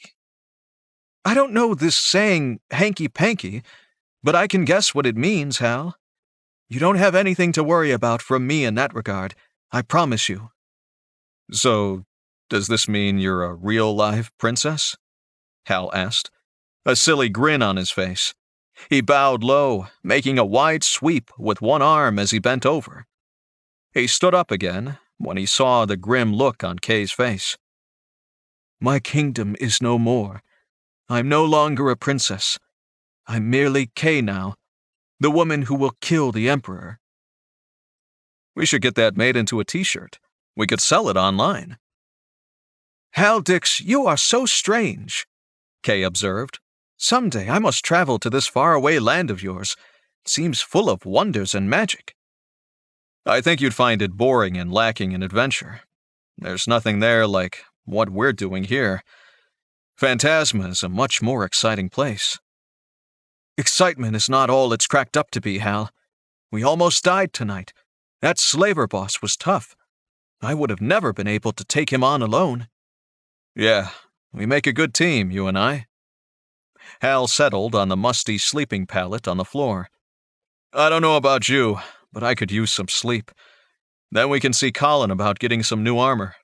I don't think we can repair what that axe blade did to our breastplates. Once that's finished, we can plan how we're going to interfere with the wardens next. Kay lay down across the room. I like that plan, Hal. I like it a lot. Peaceful dreams, Kay, Hal said. He rolled under his blanket and closed his eyes, wondering how he'd missed all the clues to Kay's true identity before this. It didn't matter to him. She was the kind of badass woman he wanted his daughter to grow up to become. Hal drifted off to thoughts of Carrie growing older without him. Chapter 19. Hal woke up to a game message flashing across his vision. 8 hours of average sleep. Health +2. He groped around in the dark until he found the small table and the lamp. The worst part about sleeping in a windowless, underground smuggler's room was you had no idea what time it was when you woke up. Hal lit the lamp and turned it up until it filled the stone chamber with a warm glow. The first thing he noticed was that Kay was gone. He panicked for a moment, thinking she'd left for good, then realized most of her gear was still there. She'd taken her swords with her, but left her pack with all the gold. She probably left to relieve herself, Hal thought. He decided to see about mending his torn jerkin. He thought he could use some spare strips of leather and one of his knives to piece the torn edges back together. Hal chuckled. No one in a game ever had to spend 20 minutes repairing their armor or clothes after a battle. When he was finished with that mundane task, Hal set to cleaning himself up with a little bit of water in the pitcher and basin in the corner. He must be a mess because every time he wiped his face with a cloth, more smears of dried blood showed up on the wet rag he was using. No wonder it had been easy for the guards to identify them in the harbor market that morning. Hal heard Kay coming down the tunnel. She was humming something. "What's that song?" Hal asked when Kay entered, carrying a wooden tray laden with food from the chum bucket. "Just something from my home. I don't know the words. My maid used to hum the tune while she was doing chores around the palace." "It sounded nice," Hal said. "What's for dinner?" He realized he hadn't eaten anything that morning. Their breakfast had been interrupted by the arrival of the guards. "Fish stew," Kay said. "It doesn't smell that bad, actually." "I don't think I care. I'm so hungry right now, I could eat a whale. Hand me my bowl." "Me too," Kay said, handing Hal one of the bowls. Hal took the wooden bowl of stew and grabbed a spoon from the tray. He dug in and began to eat. Hal plowed through half of the stew before he looked up from eating. "You know," Hal said, "for a place called the Chum Bucket, it's got good food." Hal reached over and tore off a piece of the long, thin loaf of bread Kay brought with her on the tray. He sopped up some of the stew's gravy with it and took a bite, savoring the flavors. "Any news from above?" Hal asked. "Only that the town was buzzing with stories of the Hood and his exploits.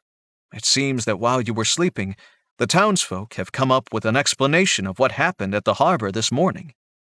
Apparently, you and I robbed a wealthy merchant and gave all the money to his mistreated servants, spreading the rest to the people in the market during your escape. Oh, and you helped get a little girl's cat down from a tree, too." "What?" Hal said, choking on his mouthful of stew. Kay laughed. "Just kidding, but only about the girl with the cat. The other one was a story I overheard several people talking about." "Good. It will help us build a resistance if our reputation grows." "But where do I fit into these stories, Mr. Hood?" Kay asked. "Robin Hood has always had his band of merry men," Hal said. "Lord knows, every good superhero has their sidekick. That could be you." "I'm no man's sidekick, thank you. I should be every bit as heroic as you," Kay argued. "I agree. Look, back at the market, they were looking for both of us. No one knows which one of us the Hood is, so we can both be the Hood. I want there to be some mystery about who the Hood is. It lends to the story that way, and others can pretend to be us if they want." "Why would you want that?" Kay asked. "Don't you want the credit?" "What I want is to defeat the wardens and free this city of their influence. Then I can find me a mage who will send me back home to where I belong. That's what I want. Besides, this way the legend of the Hood lives on after I leave." Hal finished his bowl of stew and popped the last piece of bread in his mouth. A notification scrolled past his vision. "Fine fish stew. Health +2. Hal glanced at his health status. Health 36 of 48. He still wasn't fully healed. He needed to see about getting a few more of those health potions from Colin. That reminded him of the damaged armor. "We need to visit the Caravanserai Outfitters today and get resupplied with more gear. Do you think they'll still be open?" "Colin's shop is open at all hours as far as I know," Kay replied. "The caravans come into the city at all hours of the day and night." "Let's pack up the remaining gold and head in that direction. I have a feeling we're going to need new armor if we're going to tackle the next warden on our list." Kay nodded, and the two of them suited up and headed up to exit via the Chum Bucket this time. Hal figured the harbor itself might be a bit chancy after the attack that morning. It took them a half hour to trek back through town to the caravan district. They had to backtrack and take alleys twice because guards were searching travelers passing by. Hal wasn't sure they were looking for him and Kay or not, but they didn't need to take unnecessary chances. Entering the ramshackle building that was the Caravanserai Outfitters, Hal saw that Colin was helping another group of customers. "I'll be right with you two," Colin called when he noticed them. "Let me finish up here with the distinguished merchant's warden and his captains."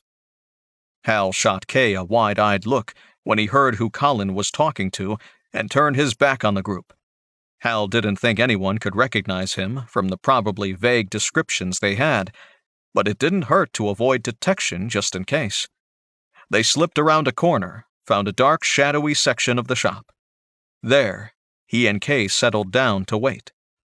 The murmuring voices of Colin and his customers got a little louder after a moment, and then the shop door opened and closed.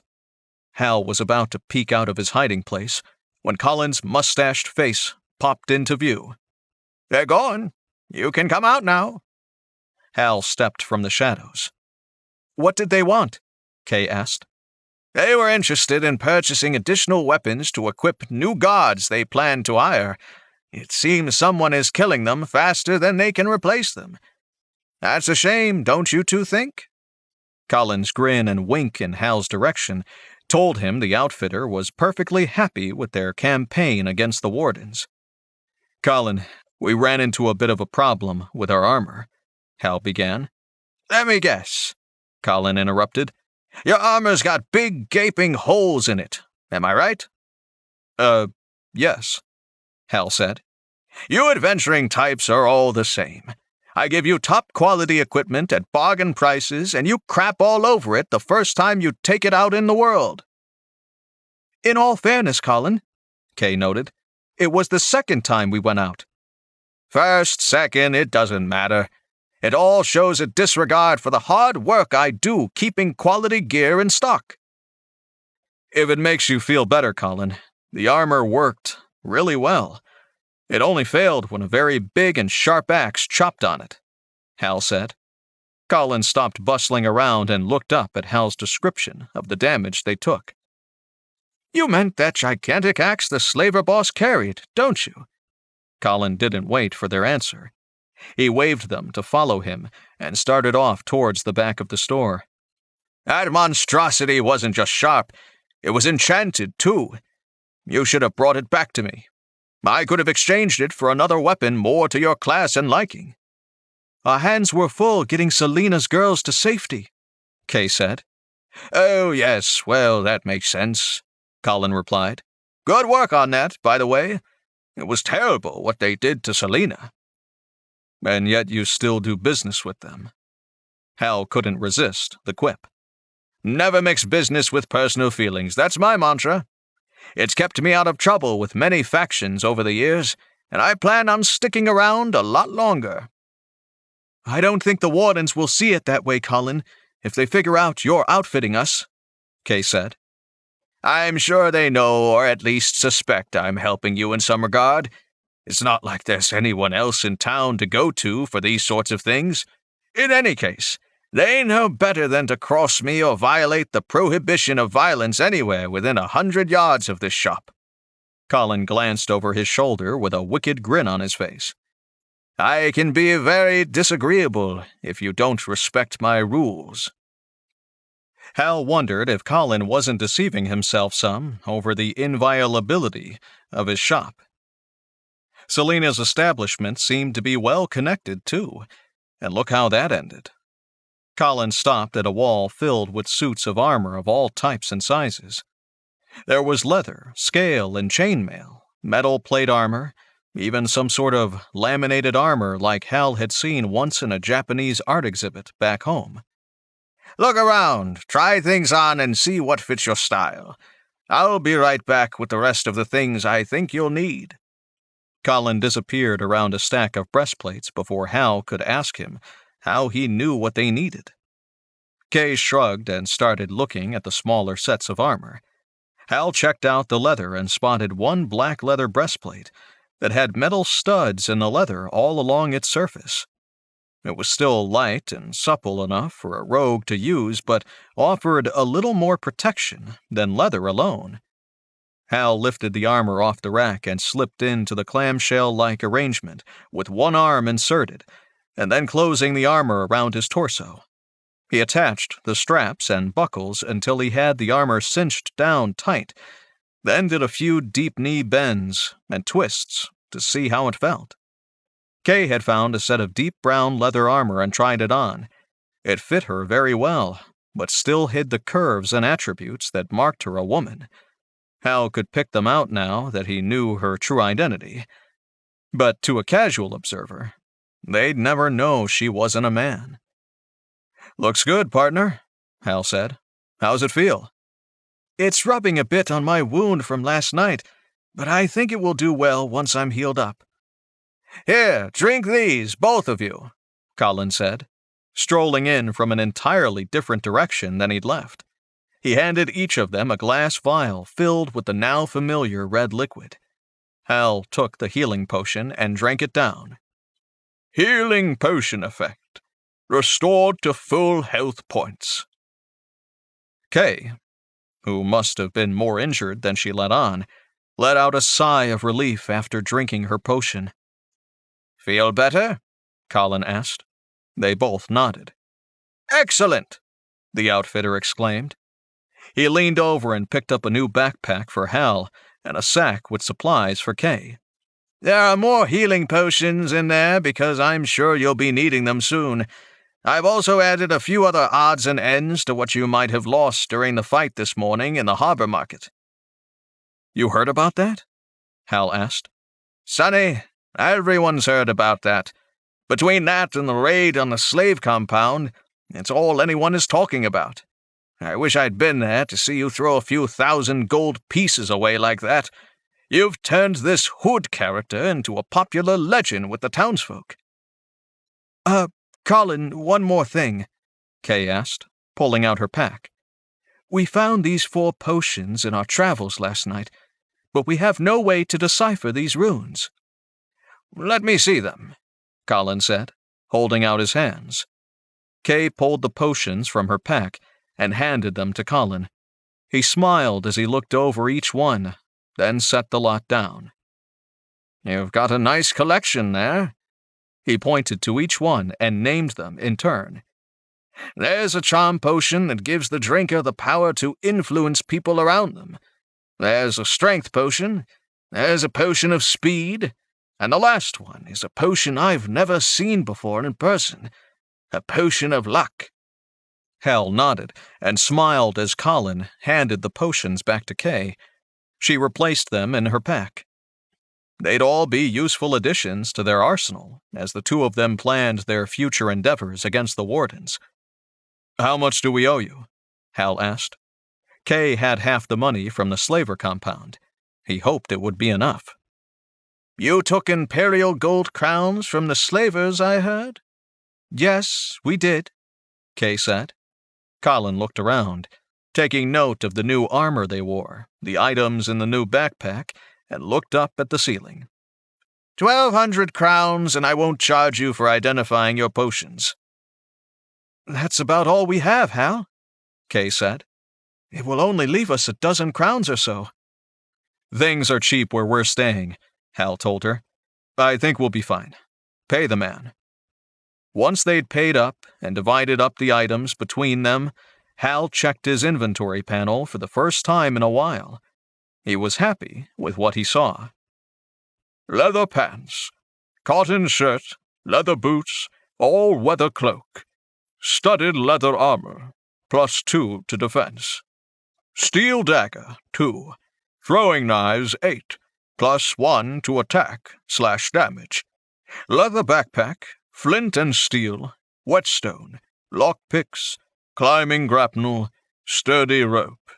Light healing potion, 3, potion of luck, potion of speed." He and Kay decided she'd do best with the strength and charm potions. She also had a supply of sleeping draughts, Colin included.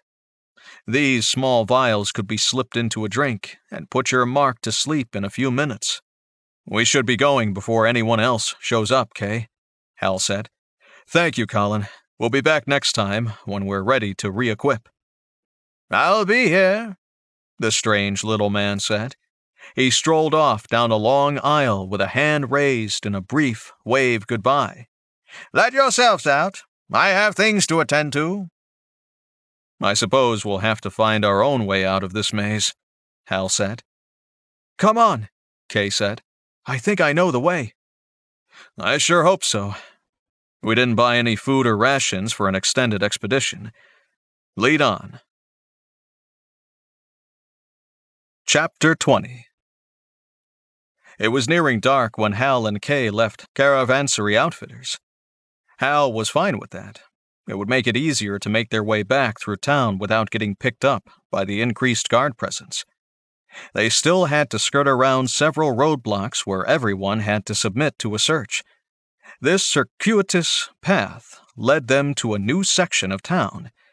There were tenement buildings on either side that obviously weren't maintained very well. The people who resided there lived in absolute squalor. "What is this place?" Hal asked. "It's called the Merchant's Gardens," Kay said. "In reality, it's where the merchant warden keeps people in a state of constant debt by charging them for everything in their lives, short of breathing." "So, this is the company town concept," Hal said. "The bosses own everything, including the general store, so you have to buy everything from them at inflated prices." "Pretty much," Kay agreed. "Sounds like slavery to me," Hal grumbled. He was lost in his thoughts and didn't see the wagon loaded with iron-bound chests ahead of them. The pair of fugitives turned the corner and faced a group of guards clustered in front of the wagon. There was a thin weasel of the man sitting on the wagon's seat. Before he knew it, the slot machine was rattling in Hal's head again. Before he could stop himself, Hal walked into one of the guards from behind. "Hey, you bastard! Watch where you're going," the guard said, pushing Hal. "Sorry, friend, my mistake," Hal said. "I'll walk around." "I'm not your friend. You should know better than to accost a guard of the merchant's warden." "I didn't accost you. I bumped into you by accident," Hal said. The slot machine was rumbling away in his head now. The guard's companions turned and started to circle around Hal. Kay had backed away and stood nearby in the shadows. Hal tried to keep an eye on all four guards while they circled around him. All of them were armed with wooden cudgels, in addition to their swords. "You there! Stop distracting my guards!" the weaselly man on the wagon said. "I have work to do." "He needs to be taught a lesson, boss," the first guard said. "Be quick about it. I have to get the rent back to the warden," Weasel said. Hal had enough of this. He wasn't going to stand around and get a beatdown from rude guards. He drew upon both his luck and his acrobatic dodge skill at the same time. He dove to one side as soon as the first guard raised his cudgel to strike. Rolling to his feet, Hal found himself next to the horse pulling the rent wagon. He reached up and pulled the weaselly man down from his seat with one hand, then yelled as loud as he could and slapped the horse on the rump with his other hand. The horse reared in his traces before bolting, pulling the rent wagon along behind it. Hal grabbed a hold of the side of the wagon's seat and pulled himself up as the wagon lurched away. Two of the guards were run down and crushed by the wagon wheels as it was propelled forward by the startled horse. The other two dove out of the way.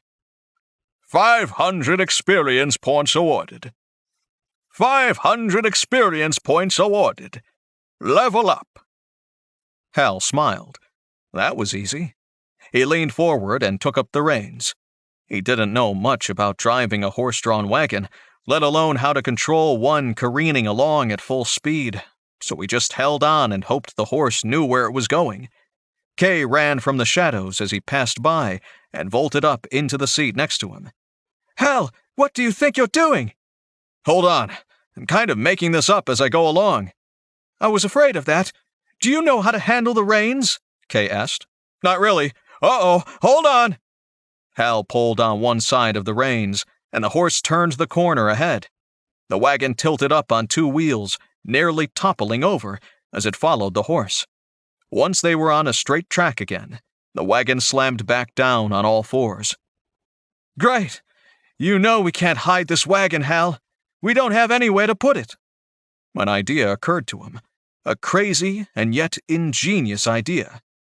I'm not planning on hiding it. I plan on cracking it open. The people need their rent money back. What?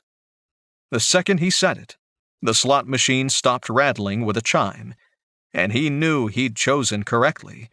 His luck was with him once again. Hal pulled on the reins and turned the corner again, bringing the horse and wagon around and heading back up the road to where it started. "Kay, when I get up here to the place you hopped on, you might want to jump off. I'm not exactly sure how this is going to work." Up ahead of them, the rent collector and the 2 remaining guards stood in the street. The guards had dropped their cudgels and held their swords now. That was fine with Hal. He didn't plan on fighting fair anyway. He shook the reins, slapping them down on the horse's back and spurring it to run faster. As he approached, the guards and their boss, Kay, jumped off into some brush by the road. Hal hoped she was all right. But he didn't have time to worry about that. This had to be timed perfectly. The 2 guards had seen their friends squashed, and they were itching for revenge. They didn't want to join them as roadkill either. As the wagon charged down on them, they scattered, both diving to the same side of the street with their boss. Hal pulled on the reins at the last instant, yanking the horse to the left. The wagon started to turn, then the harness snapped, and the horse ran free. The wagon continued its turn, going up on 2 wheels and then starting to roll over. Hal used the wagon's momentum to propel himself up and over the guards and their boss. They stared upward as he sailed over them. Then the overturned wagon smashed into them, and the 3 of them were rolled under the heavy projectile. 500 experience points awarded. 500 experience points awarded. 800 experience points awarded. Landing on the hard-packed dirt drove the air from his lungs, but Hal managed to tuck and roll, absorbing most, but not all, of the impact. Health damage, health. -10. Damn, that hurt. Hal managed to jump to his feet and keep running with the momentum from the leap. It was a good thing he did. The wagon rolled over several more times before it came to rest right where he'd landed. Hal turned as he came to a stop to check his handiwork, and smiled. It worked. The chests in the back had all been crushed in the process. The trail of splintered wood and smashed bodies were lined with glittering coins in the packed dirt of the street. People started to emerge from the nearby tenements, drawn by the noise outside. As soon as they saw the money in the street, they rushed forward, scrambling to recover as much as they could. "Hal, you are a one-man wrecking crew," Kay said, limping up to stand beside him. Hal grinned and yelled out to the people gathering up the coins, "Enjoy and share with your neighbors! The hood has struck again!" A cheer went up from the crowd. People began to chant, "Hood! Hood! Hood!" Lowering his voice, Hal told Kay, "We should probably go. It's always best to leave the scene of the crime before the guard arrives." "You think?" Kay asked.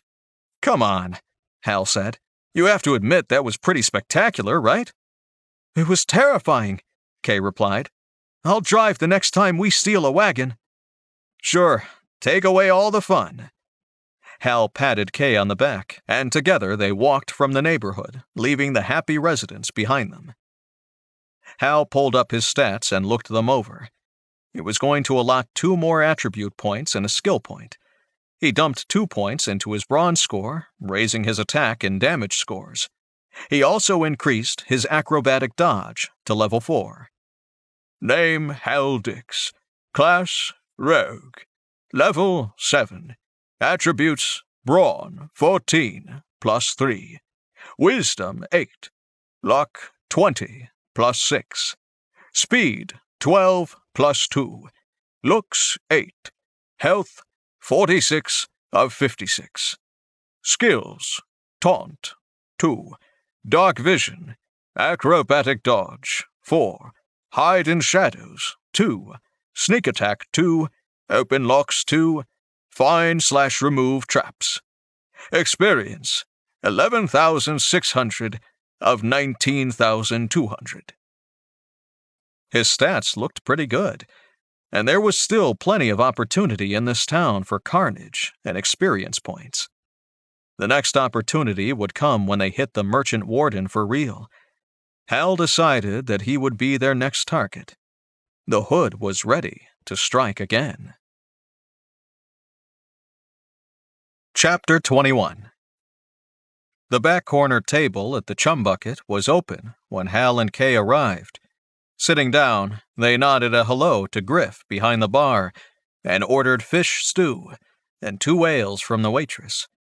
Hal felt something hard inside his cloak when he leaned back against the wall. Patting the cloak, he realized it was the small ledger book he'd picked up in the slaver boss's office. He reached inside and pulled the book free. "I'd forgotten all about this," Hal said, setting the book down on the table between them. "What is it?" Kay asked. "I saw it in the slaver boss's office and picked it up. I slipped it into my cloak's pocket as we were leaving."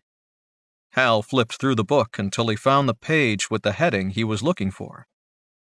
"This is what caught my eye on the desk." Hal stabbed a finger down on the page's handwritten heading. Kay spun the book around, so she didn't have to read upside down. Hal's finger rested on the words, "Noble Slave Disposition and Locations." "Have you looked through it yet?" Kay asked. "No, I forgot I had it in all the excitement of the last 24 hours. This is the first chance I had." Kay started skimming the entries, flipping through several pages. She stopped and pointed. Hal leaned forward and tried to read the handwritten cursive text from where he sat, but he couldn't make it out. "What does it say?" "It's the entry for my family when we were brought here and sold," Kay said. "It shows my sale to my former master and the amount paid.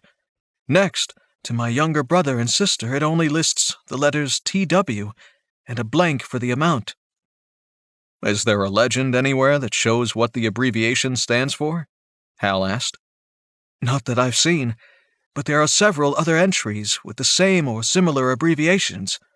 Look, here's one for the Duke of Tandon's family. The notation next to that entry only says MW. If we could find and free the Duke's family, he'd be free to act on our behalf and help eliminate the other wardens. Then we could go after my brother and sister." "It's got to be a destination code of some sort," Hal suggested. "How many different abbreviations are there?" Kay flipped back and forth through the pages, scanning the column where the abbreviations appeared. "There are only 5. TW, MW, HW, CW, and PW." Hal tipped back in his stool and stared at the ceiling for a moment. He mused aloud as he considered the puzzle before them. "We have 5 entries that were special in some way. All the entries are in the spaces where other slave masters are listed. We just have to decipher the code." "Wait," Kay said. "What if they're not a secret code? What if they're initials?" "What do you mean?" Hal asked, leaning forward in his chair again. "It's the wardens, Hal. It has to be." "That makes sense, actually," Hal noted. "They're the most trusted of the Emperor's people in Tandon. It would make sense that slaves from certain noble families might be seen as a reward of sorts for services rendered." "The Duke's family is being held by the merchant warden," Kay said. "He has to be our next target." "We've been picking away at his strength for a week now, including our recent adventure with the rent wagon," Hal said. "Now may be the time to strike before he has any more opportunity to reinforce his guards. Agreed?" Kay nodded. "Quest accepted. Assassinate the merchant's warden. Quest accepted. Locate the Duke's family." "All right, it's decided then," Hal said. "Any ideas on how we get to him? We'll want to be able to question him about where the Duke's family is, or at least search his records once we have him." "His compound isn't far from the warehouse we hit earlier in the week," Kay said. She flipped the ledger to a blank page and dug in her pack for a wooden pencil. She sketched as she described the home. "I've been past it several times, casing it for a job like this. There's a wrought iron wall around the property. The best way in is to climb that wall and enter where his small lemon orchard is located. The trees will offer us some cover as we move up to the house. Since our attacks started, he probably has increased his guard numbers. We've been picking away at them out here, though, so I have no idea what to expect once we get inside." "The orchards look like a good entry point," Hal agreed.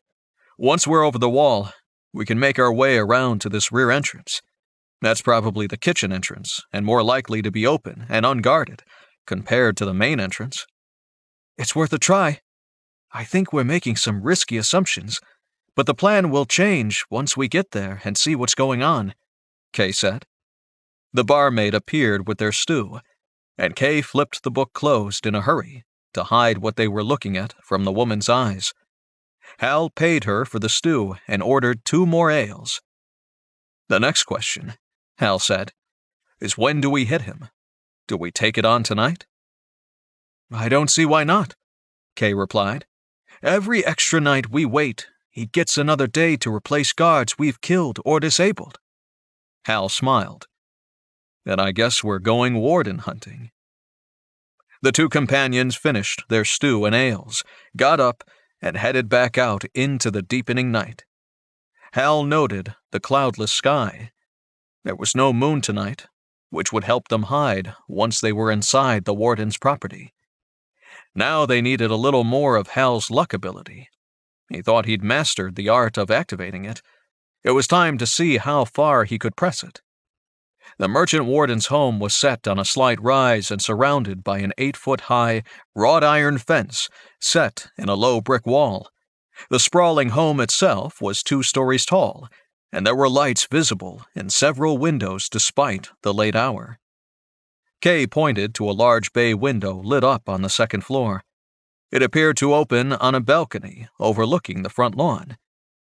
"That's got to be the warden's personal quarters, I'd bet." "We'll have to see if there's a way to climb up there once we're inside," Hal said. "It'll make it easier than trying to sneak into the house and get upstairs past all the servants and others in the home." The 2 of them were hidden in the shadows near the main entrance gate. There were 2 strangely dressed guards standing by the gate. They were both huge, standing nearly 7 feet tall. The 2 guards were dressed in furs over chainmail armor, and they carried spiked axes. Hal pointed them out. "They don't look like your usual guards." Kay swore and shook her head. "No, those bastards are orc clansmen. They're barbarians. On occasion, they've been known to hire out as caravan guards and mercenaries. They're also tough to kill. Remember that cook back in the warehouse?" Hal nodded. "Well, he was just the cook. These are trained and experienced warriors. I'd be willing to bet there are more guarding the inside, too. They usually hire out in small family groups from their clan." Hal and Kay shrunk back farther into the shadows when a pair of servants rolled a cart with a small cask on it down to the gate and handed 2 wooden mugs to the guards after filling the mugs from the cask. "I've seen this before with the regular guards when I was casing the home," Kay said. "They deliver the drinks every few hours. It must be in the contract for the mercenaries." Hal stared at the guards for a moment longer, watching them drink, then snapped his fingers. "I might have a plan that deals with them. It will depend a little on luck, but I think I've got that covered, too." Hal smiled in the darkness. "Let's pull back from here and work our way around to the orchard. I'll fill you in on the way." It was child's play for Hal and Kay to scale the fence and slip inside the property. They'd had to hurry a bit, which increased their chance of detection, but it was necessary for Hal's plan to work. Now they were in position to watch the 2 servants return to the rear entrance. They stopped and parked their cart by the door and went inside. "Perfect," Hal whispered. "Come on and stay in the shadows. If we're detected at this point, the plan falls apart."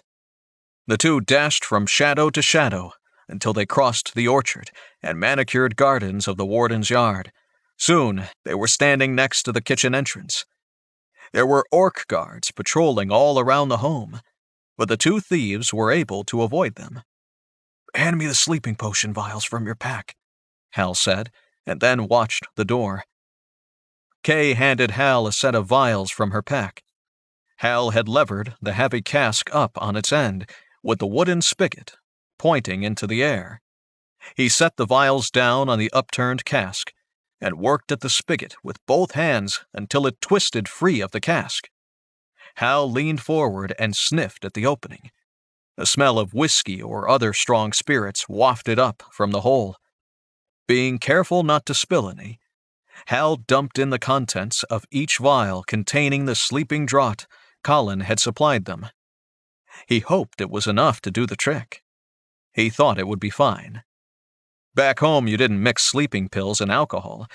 Why wouldn't the same apply here? He sloshed the cask around a little to mix the contents up a bit, and then pounded the spigot back into the cask with his fist until it was seated tightly. The correct tool for the task was a mallet, but that would be too noisy, so he hoped his pounding fist was enough to force the spigot from unseating while the servants made their next set of rounds. Hal and Kay moved away, taking positions in a thick hedge in the nearby gardens. About an hour later, the servants returned from inside and wheeled the cart away on their rounds with the whiskey ration for the guards. After another hour of waiting, the servants returned, dropped off the cart by the entrance, this time carrying the cask inside. "It must be empty, or nearly so," Hal guessed. "They hardly strained at all when they lifted it. Let's hope that doesn't mean they missed some of the guards," Kay said. "Ye of little faith," Hal chided Kay. "What's a plan without a little excitement?" "In this business, excitement can get you killed," Kay replied.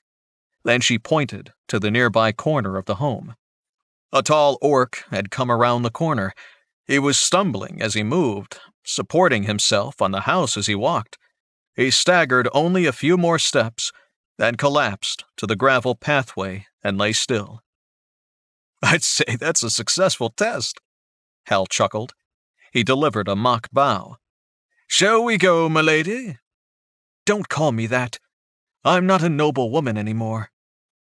Kay led the way with Hal watching the rear as they moved around the side of the home until they reached the front.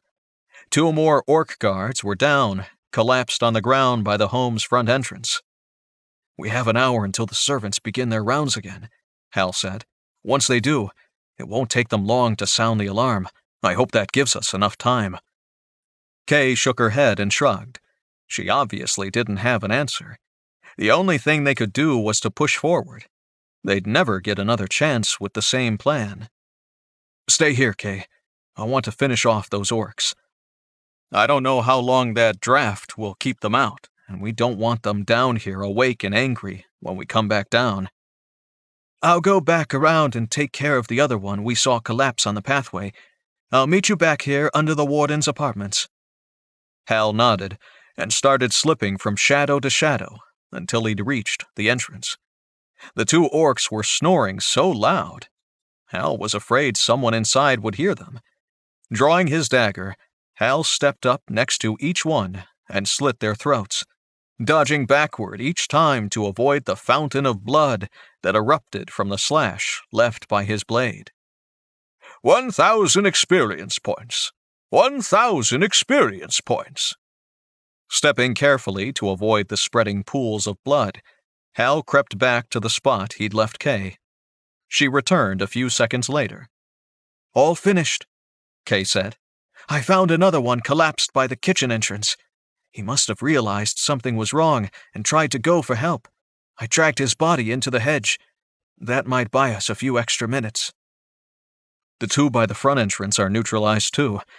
Now let's figure out how we get up there," Hal said, pointing up to the apartments one floor up. "The grapnel might make too much noise if someone is sleeping close by," Kay said. "We'll have to climb. The stone wall looks like it has enough handholds if we take our time." "You go first and take the rope and grapnel. I'll boost you up to give you a head start, then you can lower the rope for me." "That'll work too. Give me a boost." Hal bent down and formed a stirrup with his hands. Kay stepped into it, and Hal lifted her up as high as he could. She stepped on his shoulders and then reached up and pulled herself up onto the overhanging roof over the main entrance. There was a balcony there, and she hooked the grapnel over the railing and lowered the knotted rope to Hal. Hal pulled himself up until he was standing on the balcony together with Kay, coiling the rope and putting it back in his pack. There were double doors off the balcony, leading inside the apartments. Kay gestured for Hal to go first, and he walked over, testing the door's handles. They were unlocked, and he pulled the left door open and peeked inside. It was a sitting room of some sort, with a few comfortable chairs and a dressing table by the wardrobe in the corner. There was a large desk and chair against the right-hand wall as well. An oil lamp on the desk was lit, but it had been turned down low, so it only put out a little light. 2 closed doors led off the room. One was directly across from the balcony, and Hal suspected it led to the rest of the home. The door on the left had to be the bedroom and the probable location of their target. Hal motioned for Kay to follow, and he stepped inside towards the far door. "Check out the desk over there while I check the 2 doors," Hal whispered. "Got it." Kay crossed to the desk and began rifling through the papers there after turning up the lamp to provide more light. Hal checked the door he thought led to the rest of the house first. He was correct. A glance outside showed a hallway and the beginning of a broad staircase down to the lower floor. Closing that door, Hal pulled a chair across the carpeted floor and wedged the back under the handle to brace the door closed. It wouldn't stop a concerted assault, but it might delay any nosy servant who happened by long enough for Hal and Kay to escape. Hal moved to the other door and opened it a crack. Peering inside, he noticed a bedchamber. Against the far wall was a large bed with a man and a couple of naked women sprawled on it. Damn, he hadn't counted on anyone else being with the warden. Carefully shutting the door, Hal crossed to the desk where Kay was still searching through papers there. "There's some women in bed with the warden. Did you find anything?" Hal asked. "Not yet. These appear to be only household papers like orders for wine and food. I don't see anything about slaves or the Duke's family." "I was afraid of that. He must keep his warden's papers somewhere else," Hal said. "There's no other way but to wake him and question him until he tells us what he knows." "That's risky, Hal. He'll figure we'll kill him either way, especially if he figures out who we are. If he has nothing to lose, he's likely to try and alert the guards rather than help us." "I'm not sure we have a choice." "You said he had women in with him?" Kay asked. "Yes, 2 from what I could see." "Let's see if they know anything," Kay suggested. "They're probably just slaves. We wake them all up. I'll bring the girls out here and question them. You stay in there and question him. One or the other may talk, and we can compare their answers." Hal shrugged. "It's as good a plan as any other. Let's do it." The 2 thieves opened the bedroom door and slipped inside. Hal moved to the side of the bed where the warden lay sleeping, while Kay went to be closer to the 2 women. Hal waited until Kay was in place, and then he drew his daggers and tapped the warden on the nose. The slot machine began to rattle in Hal's head once again. "Wakey, wakey. Time to get up and answer a few questions." The warden woke with a start but stopped himself when he saw the large dagger pointed at his face. The 2 women stirred and one opened her eyes to see Hal holding a dagger at the warden's face. She drew in a deep breath to scream in alarm, but Kay grabbed her from behind and clapped a hand over her mouth, whispering something in her ear. The woman only struggled for an instant. Then she calmed down and nodded. The other woman woke more slowly, but when she took in the situation right away, she smiled and nodded at Hal. Clearly she approved of his holding a dagger on her master. Hal noticed for the first time both women were covered in bruises and marks. The warden was not a gentle lover, Why don't you help me tie up our guest here and then take the ladies into the other room, Kay? The warden and I are going to have a conversation while you're gone. Kay produced several strips of leather from her pouch and bound the warden's hands and feet, stretching him out and securing him at either end to the bedposts. "Call me if you need help," Kay said as she climbed off the bed. She took each naked woman by the arm and led them out to the sitting room, closing the door behind her. Hal turned his attention back to the man in the bed before him. His muscular upper body was covered in tattoos of complex design. Many looked like runes of some sort. "Do you know who I am?" the warden asked. "You've made a grave error that won't just cost you your life. It will cost your soul, too." "Good thing I'm an atheist, then," Hal quipped. "But in all seriousness, you should be asking who I am and what the cost will be to you if you don't listen to me." "Who are you, then?" "I have many names, but lately people have taken to calling me the Hood."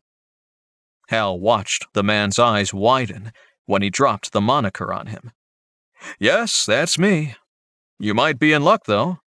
I came looking for something specific, not just you. If you give me what I want, perhaps I'll leave you alive," Hal lied. "Otherwise, I'll kill you outright and find another solution to my problem. In the end, it doesn't matter to me." "You've got a price on your head, you know," the warden said. "You should get out of town now, while you still can. There are going to be a lot of people looking for you soon." "Yeah, I don't know, Mr. Warden," Hal said. "I kind of like it here in Tandon. There's lots of opportunities for upward mobility." "Fine. Suit yourself," the warden said. "What is it you want to know? Perhaps it is of little value to me, and I'll let you have a tidbit before I hunt you down and kill you." "I discovered a little book that told me where to find certain people. The slaver boss had it. I took it after we killed him. It listed all sorts of things, among them, where to find the Duke's family. Now I'm thinking that the man who recovers the Duke's family for him would have a lot of power in this town. What do you think?" "What makes you think I know where they are?" "Because the little book says so," Hal replied. "The book has no reason to lie, whereas you do." Hal tapped him on the nose with his dagger's tip. "Tell me where to find the Duke's family, Warden. Are they here on this property, or are they stashed somewhere else?"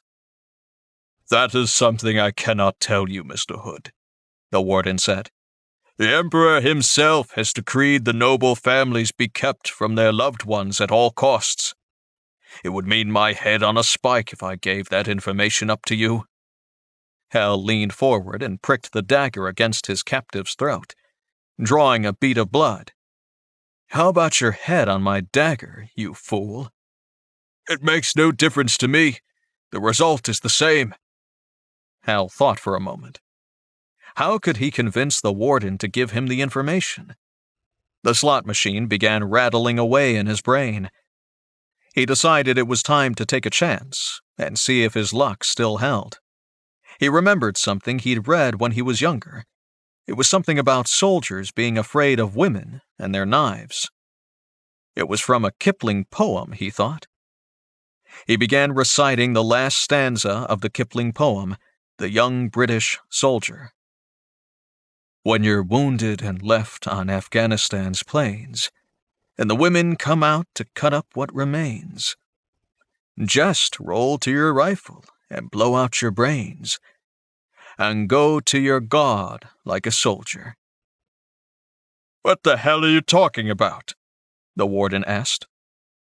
"Oh, just remembering something from home. A wise old poet wrote those words, pointing out the thing men in your position are most afraid of. I've decided we'll take our chances with what those two ladies can find out from you." Hal pulled one of his razor-sharp throwing knives from its sheath. "I have plenty of sharp knives to spare. I'm sure if we hold you down while they question you, you'll start talking pretty quickly." Hal was rewarded when the slot machine stopped rolling. He heard it chime, and the warden's face went pale as a sheet. You wouldn't dare.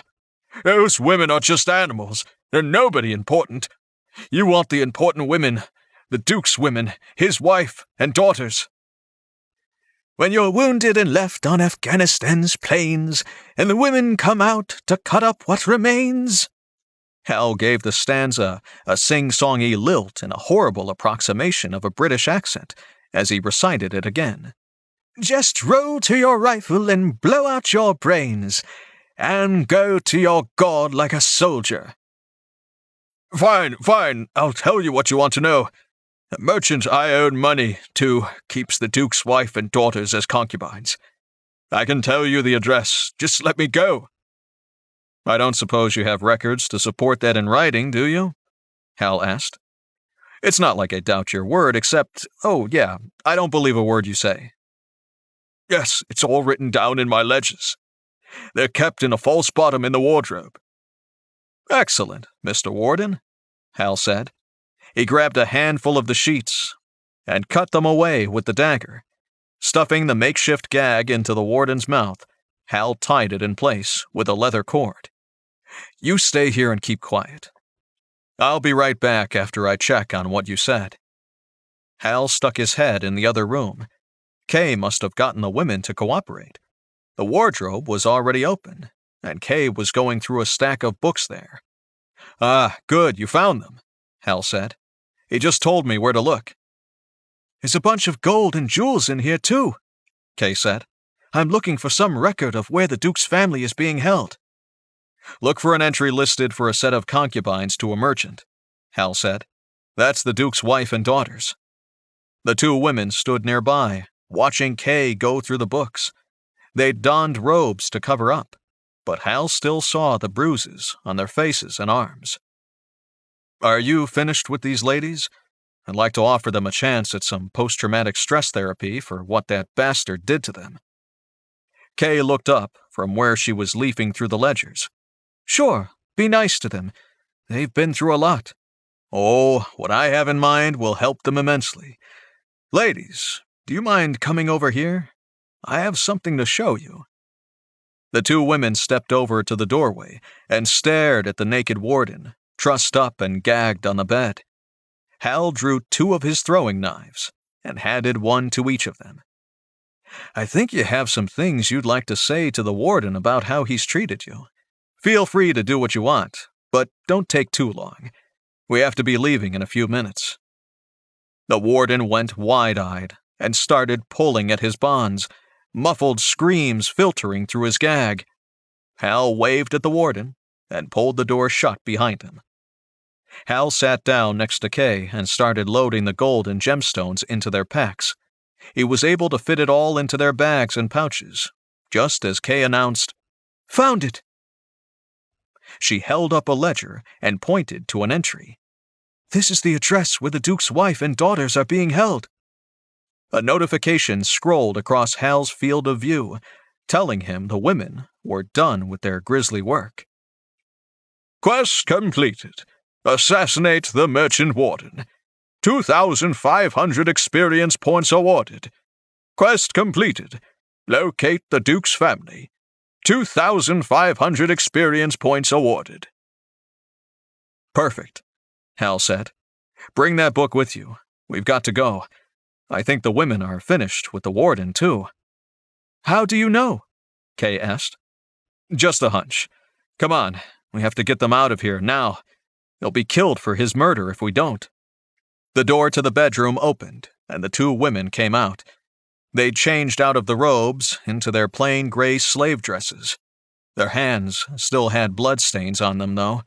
The older of the two women came over and handed him the two knives. They'd been wiped clean of any blood. "Thank you," the woman said. "Always happy to be of service," Hal replied. "Now we all have to leave. We came in through that window. We'll lower you both to the ground and get you to freedom, all right?" Both women nodded. "Great. Then come on." It took a little work and coaxing, but they managed to get both women down from the balcony with only a few scrapes and bruises to show for it. Hal was the last one down. Before he left the balcony, he went back inside and threw the oil lamp against the wall, causing it to burst and spread flaming oil across the wall and floor. He ran back out to the balcony and climbed over the edge, lowering himself to hang by his hands and dropping the rest of the way to the ground. He stood up and froze as an alarm bell started to sound from the back of the house. "Head for the front gates, ladies. Kay and I'll be right behind you. I think they've discovered we're here. If we don't come right out, head for the harbor and ask for Griff at the Chum Bucket Tavern. He'll look after you until we return." The two women turned and ran for the front gates. At the same instant, the front doors of the home opened behind them, and two monstrous orc guards ducked their heads under the lintel and came outside. They took one look at the two dead orcs on the ground and another at the two black-clad humans in front of them. For a second, everyone froze in place. Then the orcs charged straight at Hal and Kay. Hal fired off 4 rapid-fire throwing knives at the lead orc. 2 of the knives glanced off the orc's armored shirt of chainmail. The other 2 struck home, one in the base of his neck, and the other lodged in the orc's right arm. Blood fountained out of the wound in the orc's neck, and he slowed his charge, trying to stem the bleeding. Hal drew his daggers and ran straight at the orc he'd wounded, leaving Kay to take on the other one at first. It was better to finish this one off while he was distracted. The orc saw Hal coming and tried to raise his heavy sword blade with the wounded arm.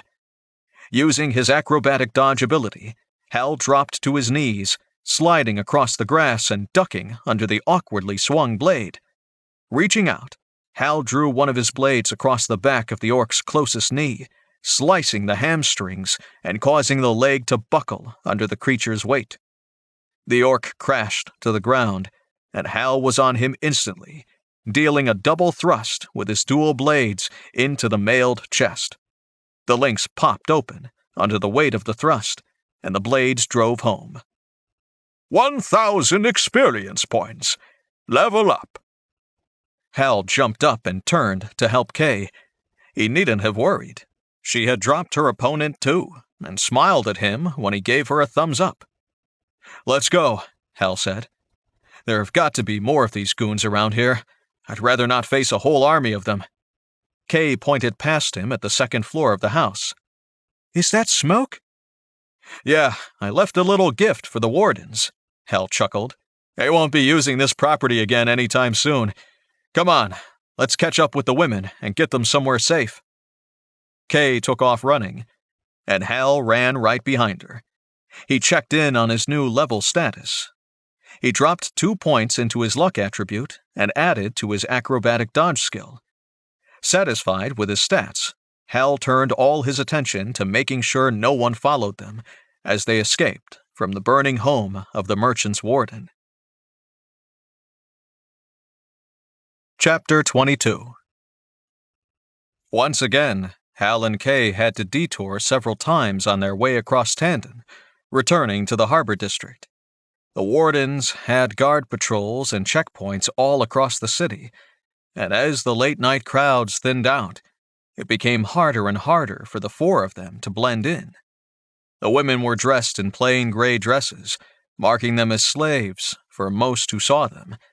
That would cause guards to question why they were out late. Hal and Kay drew attention because they were heavily armed, and the guards were looking for a pair of scoundrels who'd been attacking them all over the city. The 3rd time they had to skirt around a checkpoint or hide from a patrol, the 4 fugitives found themselves sitting in a small shed behind a dry goods store. A patrol was taking their time passing by and checking every individual out that evening. Hal used the opportunity to rest and to get to know the women they'd rescued. "My name is Hal Dix, and this is my companion, Kay," he began. "What are your names?" "My name is Helena," the older of the 2 said. So far, she had been the only one to speak. "This is Julia. We're going back to a safe place, and we'd like to return you both to your homes and families." Kay said. There is nothing for us to return to, Helena said. Our families are all dead, and our cities have been razed to the ground. Julia, do you feel the same way? Kay asked. Julia nodded and looked down at her hands clasped in her lap. Kay looked up at Helena. She has not spoken since the warden bashed her baby's head against a wall. He wanted to remove all connection to her former life, Helena said. Wow, Hal said. I'm starting to think I did the right thing letting you two have some alone time with the warden before we left. Our only wish would have been to have been able to take longer with him, to exact true suffering on him, Helena said. Julia nodded and returned her gaze to her hands. If you don't wish to return home, is there somewhere else we can send you?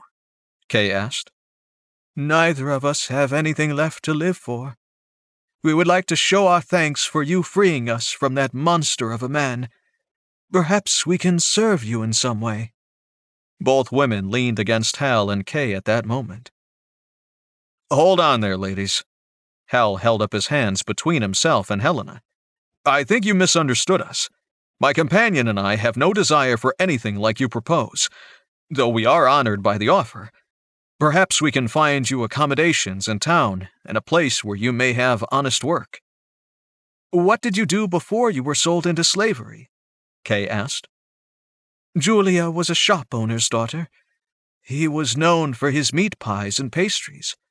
It is possible she could work in such an establishment here in Tandon. What about you, Helena? Kay asked. I was a lesser noble's wife. We were only married for 6 months when the emperor took our city. My husband was put to death in front of me, just after he watched them brand me with the slave's mark. Julia and I were sold together to the man who became the merchant warden when the armies arrived here in Tandon. He was an officer in the emperor's army, and rewarded for his service with the posting here. Hal thought about what resources he and Kay had. An idea occurred to him. Helena, what if Kay and I invested in setting you both up with a shop in the harbor district?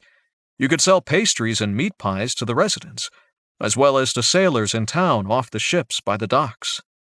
We would have no way to repay you for such a boon, Hal Dix, Helena said. You could hold back some of the profits for us to collect from time to time as payment for our investment, Kay suggested. I suppose that would be acceptable, Helena said. She looked to Julia, who nodded and actually had a bit of a smile on her face. Yes, thank you. That would be fine. Good, then it's settled, Hal said. We'll get you set up through our friend Griff. He'll know a likely storefront to rent in the area. We have enough to get you started for several months until you get on your feet. You did help us with our little raid after all. You deserve a share of the spoils, too. Kay slipped away to check on the patrol. She returned a few minutes later. I think the patrol has passed. We can move on to the chum bucket and get some rest from this long night, Kay said. Hal agreed. They needed rest. And then in the morning, they needed to plan their next strike. Thus far, 2 of the 5 wardens were dead. The city would start to realize they could fight back against their oppressors soon. Then they would take the city back, and the Emperor's people would be cast out. Griff took the 2 ladies in when they got back to the chum bucket that night. He set them up with rooms where his barmaids boarded nearby, and left them in the care of the ladies who worked in the tavern. Griff assured Hal they would be safe and well cared for. With that off his mind, Hal had little to keep him up, and he let exhaustion take him into slumber. The next morning came late for Hal and Kay. They were tired, and both of them slept soundly until late in the day. Hal woke up first and left to fetch fresh water for the wash basin and to get some fresh air. Living underground could be tedious after a while. Kay was awake when he returned from up above. Good morning, Hal said. I brought back water for the basin. Thank you, Kay said. Have you thought about what we should do next? I think we owe the Duke a visit to let him know we found his family, but part of me doesn't want to leave them in slavery any longer either. We could rescue them and have them stay with Helena and Julia until it's safe for them to return to the palace, Hal suggested. That could be a while. I don't know if there's a better option, Hal said. What else can we do? If we don't rescue them, we leave them where they are in slavery. It could be a long time until we knock off enough of the wardens and their guards that the city starts to rise up. That could take weeks or months, Kay said. I agree. It's too long. We should rescue them as soon as possible. Maybe tonight, Hal said. I'm game, Kay said. Also, there was something I saw in the warden's ledgers last night that was curious. I think there are other cities, formerly conquered by the Emperor, that are rising up in rebellion. What makes you say that? There were several notations about locations that used to be reliable places to procure slaves. They were no longer responding to requests for more inventory, Kay said. It's strange. The shipments of slaves were steady until about a year ago from those locations.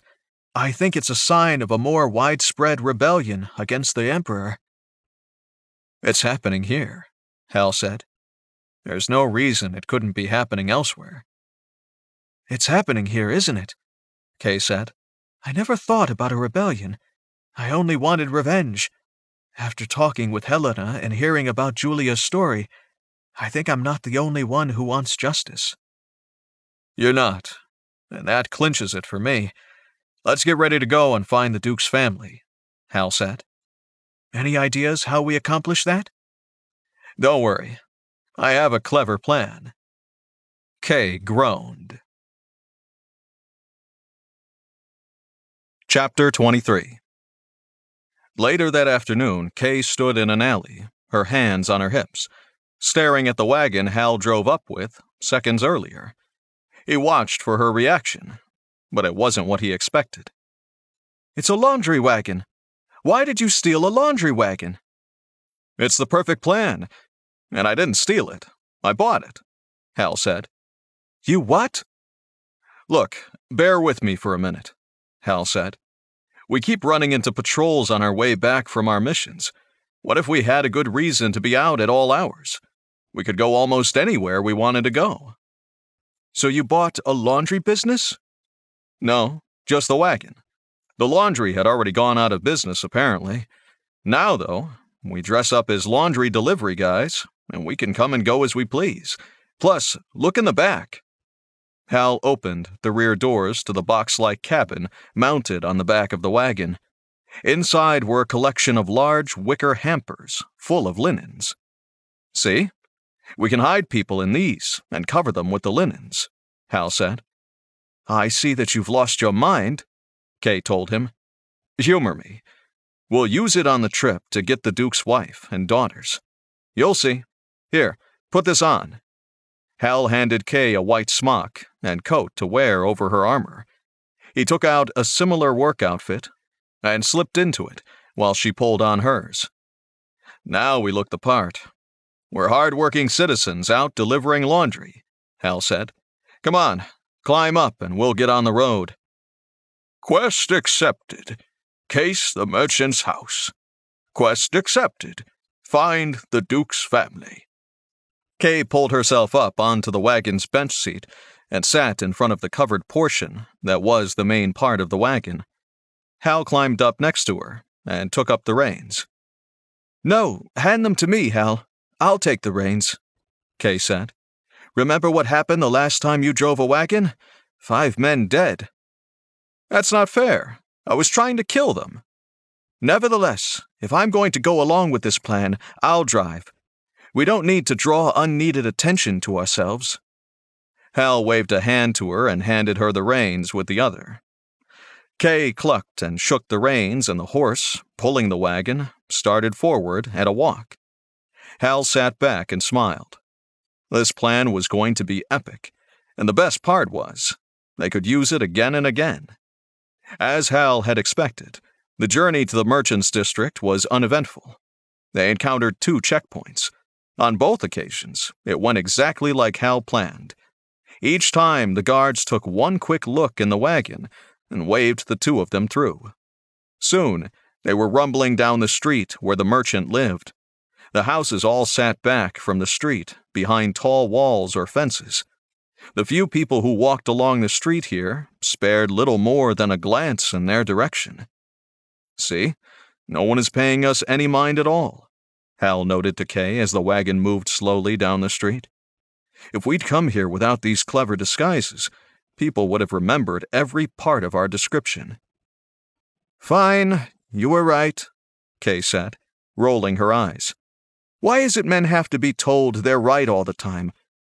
Are you all so completely lacking in self-confidence that you have to have constant positive approval from others? As a man, I have to say I'm offended by your premise about male vulnerability, Hal replied. He leaned close and whispered, but your women's intuition is probably right on target. Kay chuckled at that. Her laugh made Hal happy. She was so deadly serious all the time. Not that he could blame her. She'd been through so many horrible things in her life. It was amazing she was able to function at all. Hal felt protective over her, and not just because he'd discovered she was a woman. He'd felt that way soon after their adventures together had begun, probably beginning when she'd been poisoned by that trap in the merchant's warehouse back at the beginning of all this. Kay was a good companion to have by your side when trouble came along, and he valued her for that as much as anything else. Hal turned the wagon down a side street and then into an alley that ran behind the main homes. Kay looked around at the rear of the homes as they passed. What's the plan? I figure service people like ourselves wouldn't go in the front door. We'd deliver the laundry to the servants in the rear of the home. That's another thing that makes this disguise perfect. No one sees us come and go from the home or business we hit. Plus, we get to go inside first and see what the layout is before we come back at night and make the raid. So, which one is the one we're looking for? Kay said. That one, according to the address we got. Hal pointed to a tall structure behind a wooden fence and gate just ahead. Follow my lead. I'm making this up as I go along. Why am I not surprised? Kay said. Trust me. Hal had a huge grin on his face. The cheesy grin doesn't help. The wagon pulled up to a gate marked with the symbol that must match up with the merchant they searched for. The gate was open, so Hal turned the wagon into it and up to a hitching post at the back of the home. The stable yard was broad, and there was a coach house as well as stable. A sturdy woman of about 45 or 50 years in servant's livery stepped out the back of the home and stood there looking at Hal and Kay with her hands on her hips. What do the two of you need? Madame, Hal said, standing and delivering a sweeping bow from the back of the wagon before jumping to the ground. I am Markham, the launderer. My associate and I are part of a new laundry service in the city, and I thought we might be able to talk to the master of the house about how we can provide top-quality linens and bedclothes at rock-bottom prices. We already do our own laundry. Why do we need to pay you to do it? Hal wasn't fazed. He'd spent a few years as a customer sales rep in college. He knew how to sell. He turned on his best customer phone rep charm and directed it at the woman. Tell me, my fine woman, are you the one doing the laundry now? I only ask because I can see the effects it has on your delicate hands. The woman seemed confused for a moment, and then took her hands off her hips and looked at them. What's wrong with my hands? Nothing is wrong with them, per se. They're just aging beyond the 30 years the rest of your youthful appearance belies. Hal poured on the charm, and his friendly slot machine started rolling again. He had her. I'd like to show you how you can be freed up to attend to other duties and have top-quality laundry to boot. How much? The woman asked. 2 silvers a week is what most households spend with us. However, if you have a major function or event planned, we can provide you additional linens for a small fee. The slot machine chimed. mission accomplished. Hal knew that once he overcame that initial objection, he could close the sale. I'd have to see your linens and show them to the master before I could possibly recommend something like this. Of course, Hal said, climbing down from the wagon. Let me lead you back inside to see the master while my assistant fetches a sample from the back of the wagon. The woman smiled and nodded, so he followed her inside. Kay jumped down and went to the back of the wagon to get the linens. Inside the home, Hal was led to a hallway and study door. A guard in the merchant's livery stood there, armed with a broad sword. Inside the room, there was a man at a writing desk poring over papers. He was dressed impeccably, and Hal knew right away that he was their target. The maid rapped on the door, and the man looked up in annoyance. "What is it, Mary? I'm terribly busy." This man has come by the house with a proposition for a laundry service that could provide us with linens and such for a reduced cost. His assistant is just behind us with a sample. "Oh, very well," the merchant said. He turned to look at Hal. "Let me see what you have to offer. I came up through textiles, so I have a good eye for quality linens." Hal smiled and motioned for Kay to come forward with the carefully folded linen sample he'd prepared. The merchant stood and came over to inspect them. "These are of decent enough quality, I suppose. What is the price for your service?" "I told your mistress of maids that most of our customers pay around 2 silver pieces a week. I would have to do a tour of the home and tally up exactly what the cost would be, but that is in the area of what I charge." "I'll go no higher than 3 silver pieces." The merchant turned to Mary. "Take them around and show them the bedrooms and dining areas, so they can estimate what we'll need." He turned around and dismissed them with a wave of his hand, returning to his desk and the papers there. Hal and Kay were then led on a tour of the house. Mary, the head maid, began flirting with Hal while on the tour, hinting about how the two of them should test the quality of the bedclothes, linens, and sheets he provided. Hal laughed it all off, ticking off the rooms upstairs as they looked into each one. They entered and inspected every room except one on the 3rd floor, with an armed guard outside it. Hal walked towards the door, but Mary pulled him back away from it. "Don't go in there, Mr. Markham. That's the quarters of a private guest of the Lord's. You don't need to see that room." "Surely they need linens as well. I must measure the beds to ensure the proper fit and coverage." Mary looked around and then leaned in and whispered, "Mr. Markham, they're special hostages my master is keeping for a highly placed friend among the Emperor's factors in the city. A friend whose title begins with a W, if you will." Hal nodded and tapped the side of his head. "I understand. You don't have to tell me twice. I think my associate and I have seen all we need to see. I will leave a sample of linen suitable for the week, free of charge. I will return a week from now with fresh linens, and if you found what we had suitable, we'll collect our fee and arrange for regular deliveries." "I think that will be fine, Mr. Markham." She laid a hand on his arm and flicked a strand of hair away from her face with the other. "I'll look forward to your return." Quest completed. Case the merchant's house. 1,500 experience points awarded. Quest completed. Find the Duke's family. 1,500 experience points awarded. Kay was silent until they'd left the back of the home and were trundling down the alley again. "That went better than I expected. We found them and didn't even have to fight anyone to do it." "And now," Hal said, "we can return and rescue the Duke's family, hopefully slipping away without anyone knowing we were there." "When do we come back?" Kay asked. "We return tonight." Quest accepted. Rescue the Duke's family. Chapter 24. It was near midnight when Hal drove the laundry wagon back down the alley behind the merchant's home. As soon as they entered the alley, they slipped off their disguises and prepared for their little raid. Hal handed Kay a long strip of black cloth. Here, wrap this around your face. There's a slit in it so you can see. We should cover our faces. We've been seen here and might be recognized otherwise. Now we're masked bandits in the night, Kay said, smiling in the darkness. I like it. Hal wrapped his mask on too. He'd gotten the idea from an old ninja costume he'd had as a kid. Kay, here's the plan. We try to get in and out without anyone knowing we were here. I'd rather not have to kill everyone inside, but we can't afford to be followed, and someone recognizes us or the wagon. I'll park it in the alley and not the stable yard itself, but if anyone follows us, they'll surely see it.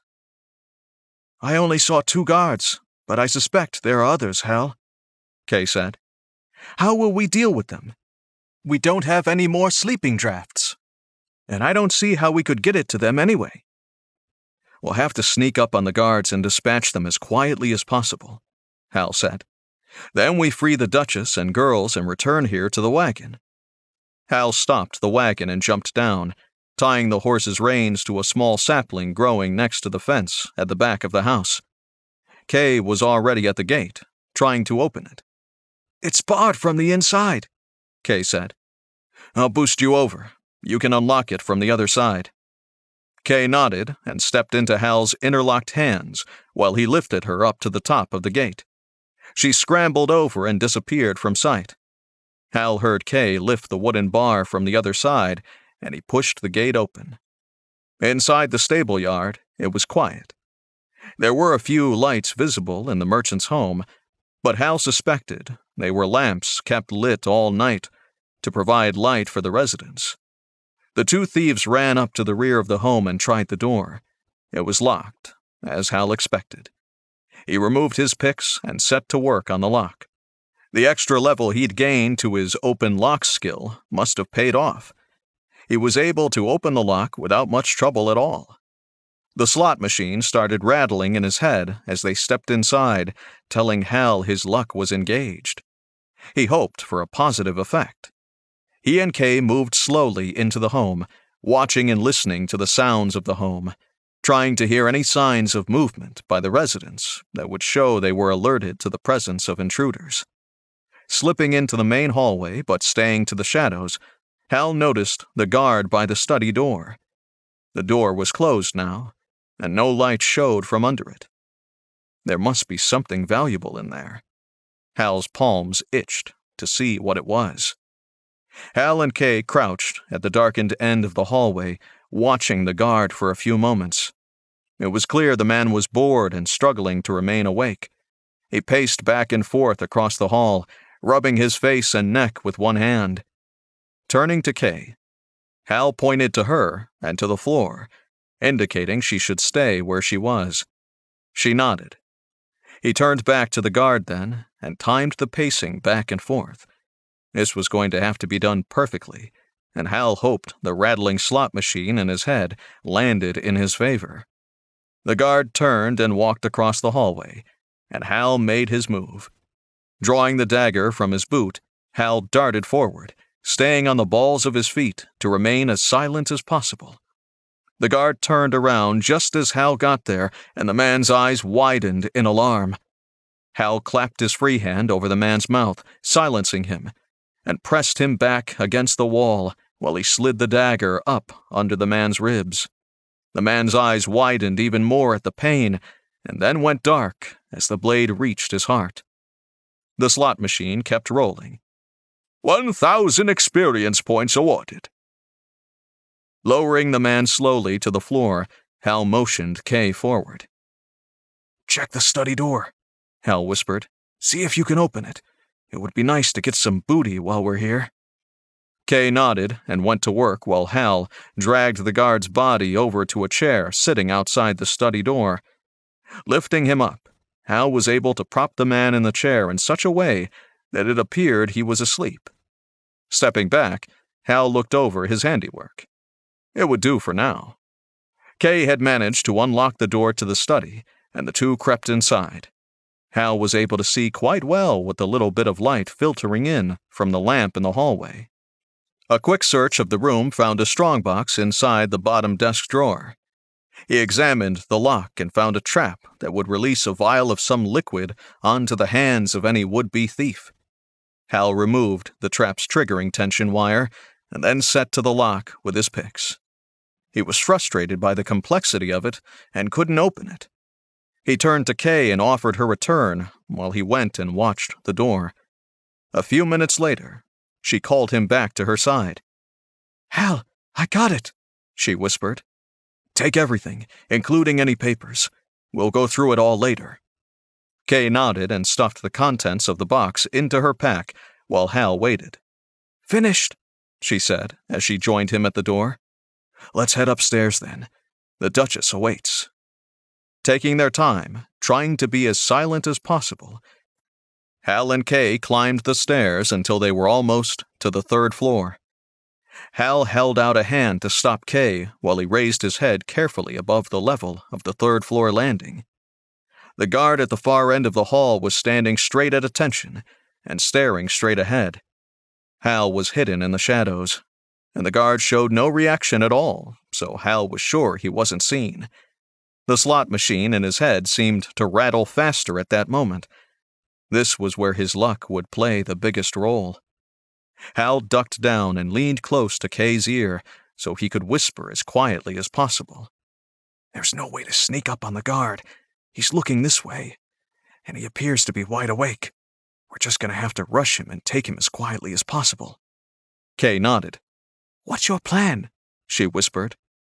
"I'll run straight at him, throwing all my blades as I do. I'll engage him from the front, while you come right after me and get behind him to finish him off." She shrugged as if to say it was as good a plan as any.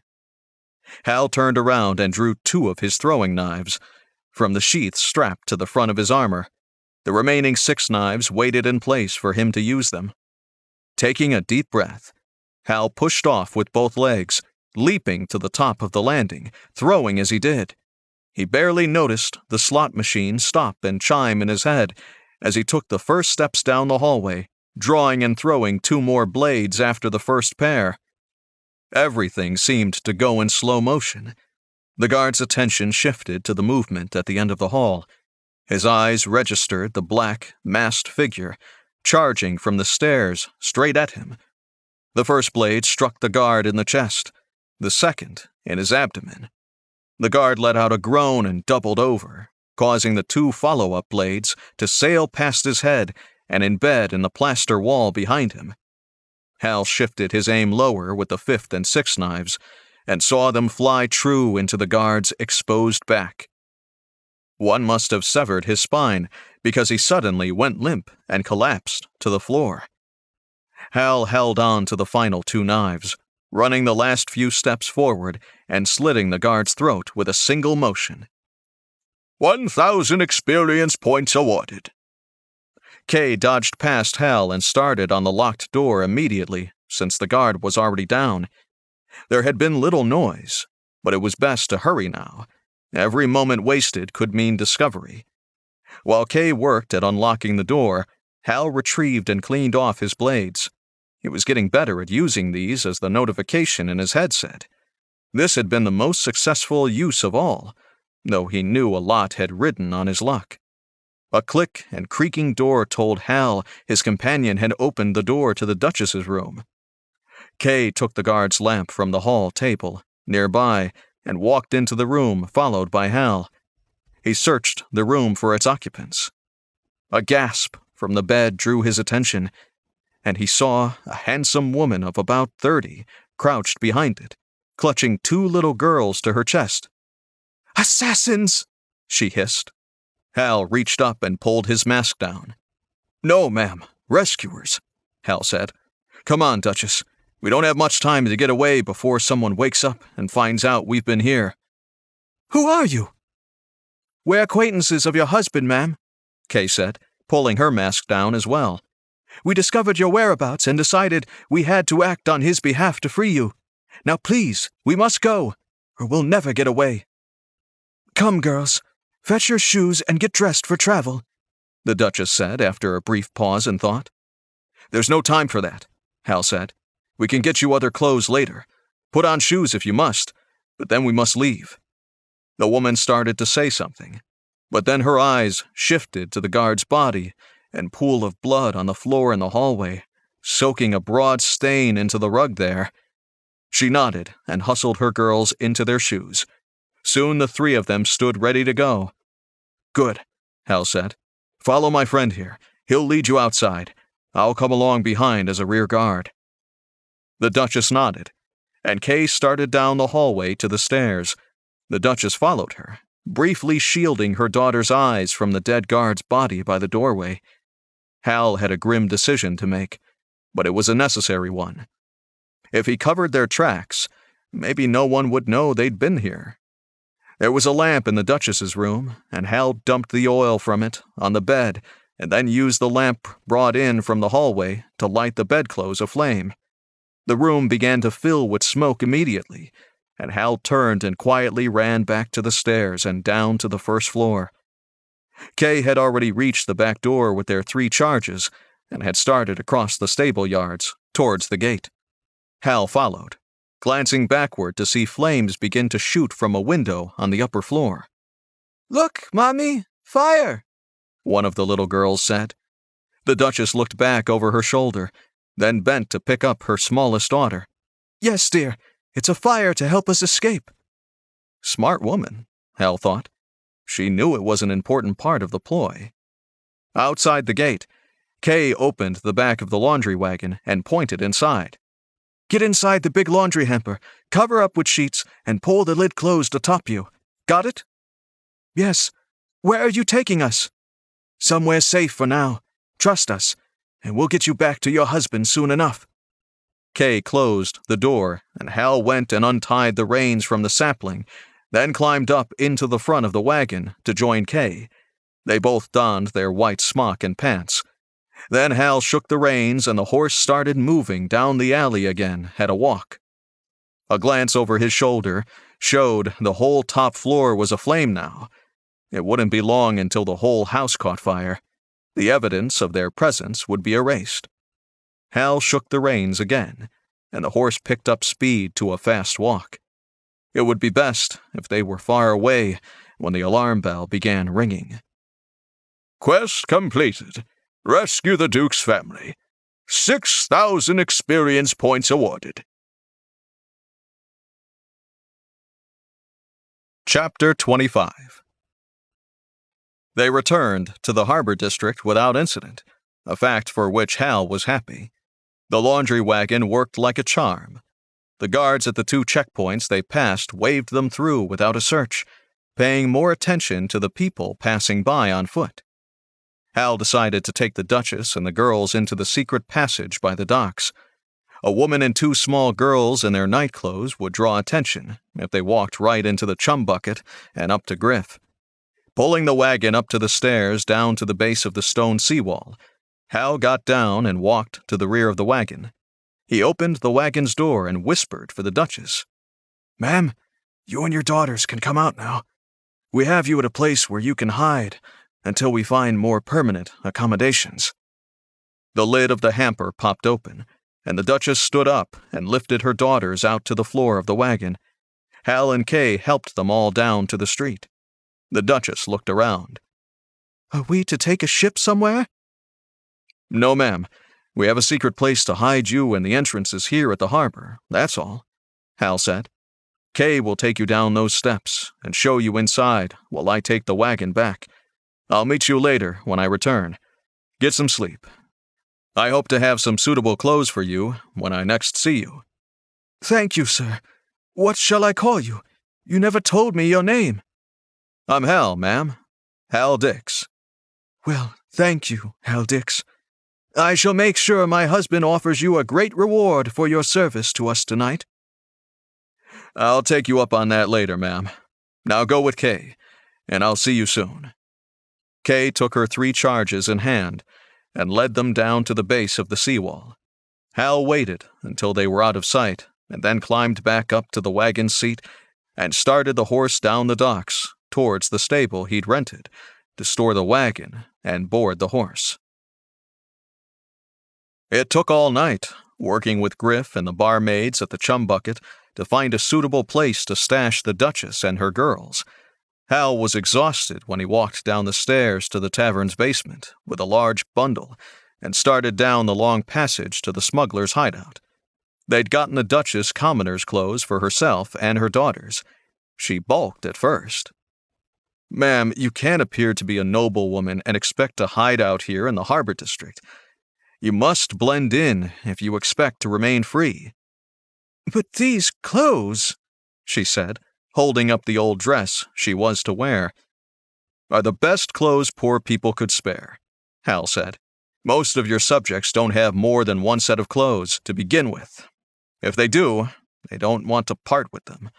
Be thankful and gracious. Your hosts know who you are, but are people of little means. You must accept a humbler lifestyle until we can reunite you with your husband." "When will that be, if I may ask?" "We plan to go see him tonight after we get some rest. Kay and I will have to sneak into the palace if we can, so his part in this will not be exposed. I don't suppose you know of any secret entrance we could use to get inside without being seen?" Hal was surprised when the Duchess blushed and nodded. "Really? I was just kidding." "It is called the Courtesan's Gate," the Duchess said. "My husband never used it, of course, but his father did on numerous occasions, if rumors are to be believed. I can tell you where to find the entrance. It may be guarded, but it leads directly to our bedchambers." Hours later, the Duchess and her daughters were settled with their foster family, a fisherman and his wife who had no children. They would pretend the Duchess was a cousin visiting from down the coast. They were settled, and Hal trudged back to the hideout.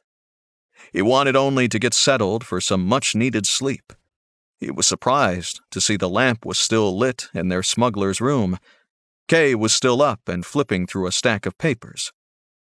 "Oh, good, you're back," Kay said. "I found some information here among the merchant's papers we took that might decide our next target among the wardens." "Really? What did you find?" Hal asked. "It appears that the warden of the caravan district is tied up in some sort of child trafficking ring and uses the merchant we just hit to sell child slaves to factors in other cities via his shipping operation. It seems some people have some pretty nasty appetites." "That's an ugly racket," Hal said. "I don't feel so bad about burning that bastard's home down now." "There's a shipment of children being sent out in 2 days according to this communication," Kay said, holding up a slip of paper. "We can hope that the merchant died in the blaze when we burned his house. If he did, maybe the deal will fall through," Hal suggested. Kay shook her head. "I don't think that's going to happen. From everything I've read, it's already been arranged." "That means we have to hit the caravan's warden within 2 days to stop the shipment." "Yep," Kay agreed. "By the way, how did it go getting the Duchess settled in her new home?" "It will take a little time for them to settle into a more austere lifestyle, but they'll be well cared for by the fisherman and his wife," Hal said. "I also discovered a back way into the palace from her, so that's a positive." "Really? We can bypass the regular guards?" "Most of them, at least," Hal said. "I think we owe it to the Duke to inform him we rescued his wife and daughters." "Me too," Kay said. "I was concerned about how we'd get in to see him, but it appears you've solved that problem." "I did, at least for now," Hal said, laying down on his sleeping pallet. "I'm getting some sleep. Wake me up in time for dinner." "I'll do that," Kay said. She went back to reading through the various documents they'd accumulated. Hal closed his eyes. When Hal opened his eyes again, it was to see the scowling face of Griff leaning over him, not Kay. Hal shifted to the side and sat up. "What are you doing here? Where's Kay?" "He's up getting something to eat. He told me you were fixing on meeting with the Duke. I came down to see if you'd take him a message from myself and the Smugglers Guild." "I can do that, Griff. What is it?" "It's for his ears only, Hal. You have to promise me you'll tell no one about it, especially if you're captured." "I don't plan on getting captured, but sure, I promise." Tell him we have reason to believe one of his closest advisors is working for the wardens, Griff said. We don't know who, but there are rumors that someone in the palace is working directly for the wardens. I think this is the mysterious palace warden. No one knows who he or she is, but someone is running things there while the Duke sits as a figurehead. He should trust no one until we finish overthrowing the wardens. Don't you mean until Kay and I finish overthrowing the wardens? Hal said. You think you're doing this alone? Griff said. He gestured all around him at the smuggler's hideout. Do you think you could do what you do without our help? Hal put his hands up in surrender. Fair enough. I spoke too quickly. I apologize. There's no I in team, I get it. I'm glad we see things the same way, Hal, Griff said. Now, come on up to the chum bucket, and I'll get you some dinner. Don't forget the message for the Duke. I won't. I'll be right up, Hal said. Quest accepted. Warn the Duke of the traitor in his midst. Hal got dressed and gathered his gear for the night's trip to see the Duke. They should be able to sneak in without trouble. The word about a traitor in the Duke's inner circle was concerning, but it shouldn't affect what Hal and Kay were doing out here as long as the Duke could keep a secret and hold on to his position. After he joined Kay for supper and the two of them started towards the location of the secret gate, Hal informed Kay of what Griff told him. It doesn't surprise me, Kay said. If I were the Wardens or the Emperor, I'd place someone in the Duke's Privy Council or subvert someone who was already there to keep an eye on things from the inside too. It certainly adds a layer of difficulty to things for him. I don't think it will affect us, though, Hal said. Kay shook her head. The Duke is probably running interference for us from the top. There are plenty of people searching for us here in the city, but the Duke's personal guard hasn't gotten involved yet. That means he's managed to hold them back from lending a hand with the search. Think about it this way. If they get involved, it would double the number of people on the street, double the number of search parties and roadblocks. We'd have a hard time getting anything done, even with the laundry cart disguise. Hal considered what she said. He hadn't thought about how things had been going. He assumed the Wardens were disorganized and responding poorly to the threat he and Kay offered to them. It was something to keep in mind, and Hal pondered it while he and Kay made their way to the location the Duchess described. 30 minutes later, Hal and Kay stood on the far end of the sea wall, staring down at the waves crashing against the side of the stone outcrop on which the Duke's palace was built. Clearly, the Duchess had never actually seen the so-called Courtesan's Gate. She was so sure it came out on this side of the palace wall, Hal said. She must have been mistaken. We'll have to try another night. I'm not so sure, Hal, Kay said, pointing down to a dark hole barely visible amid the rocks. I think we will need a boat, though. After retracing their steps to the docks and finding an unattended fishing boat with oars, Hal and Kay rowed around the base of the cliffs below the palace until they found the outcropping and inlet Kay had spotted from the sea wall. Hal worked at the oars, still trying to get the hang of the rhythm needed for efficient strokes. Kay sat at the tiller and steered them up the inlet and into a cave. The lantern came in handy in the darkness, and they had to duck their heads to pass through the low tunnel in the boat. Eventually, it opened up into a larger cave. Along the far wall was a man-made stone landing with a few thick and rusty iron rings for tying up boats along the water's edge. Kay guided the craft up beside one of the rings and grabbed a hold while Hal shipped the oars and secured the boat to it. They both stepped out onto the landing, thankful to be out of the rocking boat. Neither of them were sailors. The stone landing had a rack nearby on which rested two small boats, only a little larger than the one in which they arrived. The racks had a lever system that would allow a single person to tilt them from the wooden rack and launch the boats into the water. It looked like the whole system hadn't been tended to in years, though, and appeared to be in some disrepair. This must have originally been planned as an escape route for the family and loyal retainers should the palace above fall, Hal noted. The Duke must not have known about the boats, or didn't have a chance to send his family down here. We'll have to ask him, Kay said. If this was how his father snuck concubines and courtesans into the palace, the Duke may not have wanted to learn more about this entrance. There are stairs up to the palace, I presume, Hal said. He pointed to the stone steps, leading up into a dark passage. Shall we go and ask His Grace ourselves? Kay nodded, and the two black-clad rogues headed up into the palace. After climbing upward for half an hour, Hal stopped to stifle a sneeze. They were now kicking up a good deal of dust as they walked higher inside the palace, leaving the dampness of the sea cave behind them. No one had used this passage for some time. Hal shuttered their lantern here and waited while their eyes adjusted to the dim moonlight filtering in through narrow slits in the walls. Moving on again, the two continued to climb stairs upward until they reached a final landing ending in a bare wall. Did we miss something? Hal asked. Was there another passage off the stairs? Not that I saw. This must be the entrance to the palace, Kay said.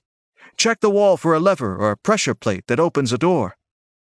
The two began running their hands over the wall of close-set stones, searching with both their eyes and their sensitive fingertips for any change in the surface that would signal a secret door mechanism. Hal found it first. There was a rounded, smooth knob of stone that had a slight seam around it. Pressing on it resulted in a soft click, and a portion of the stone wall pivoted into the landing, revealing the back side of a tapestry on the other side. Stepping forward, Hal moved the tapestry aside and stepped into a well-appointed room that appeared to be a dressing chamber. There were several wardrobes along one wall and a small secretary's desk in the corner. There was also a padded chase lounge, along with several other chairs arranged around the room. There were two doors off the room. Hal suspected one led to the Duke's bedchambers, and the other led to the rest of the palace and the family living quarters. Hal checked the door on the right first. Opening it only far enough to glance outside, Hal saw there was a long, well-lit hallway on the other side of that door. He shut it. It must be the other one, Hal whispered as he pushed the door closed.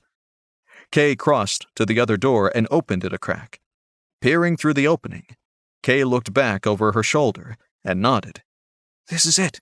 I can hear him snoring. Come on, then, Hal said. Let's wake our friend, the Duke, and give him the good news about his family. Kay pulled the door open, and both of them walked into the Duke's bedchamber.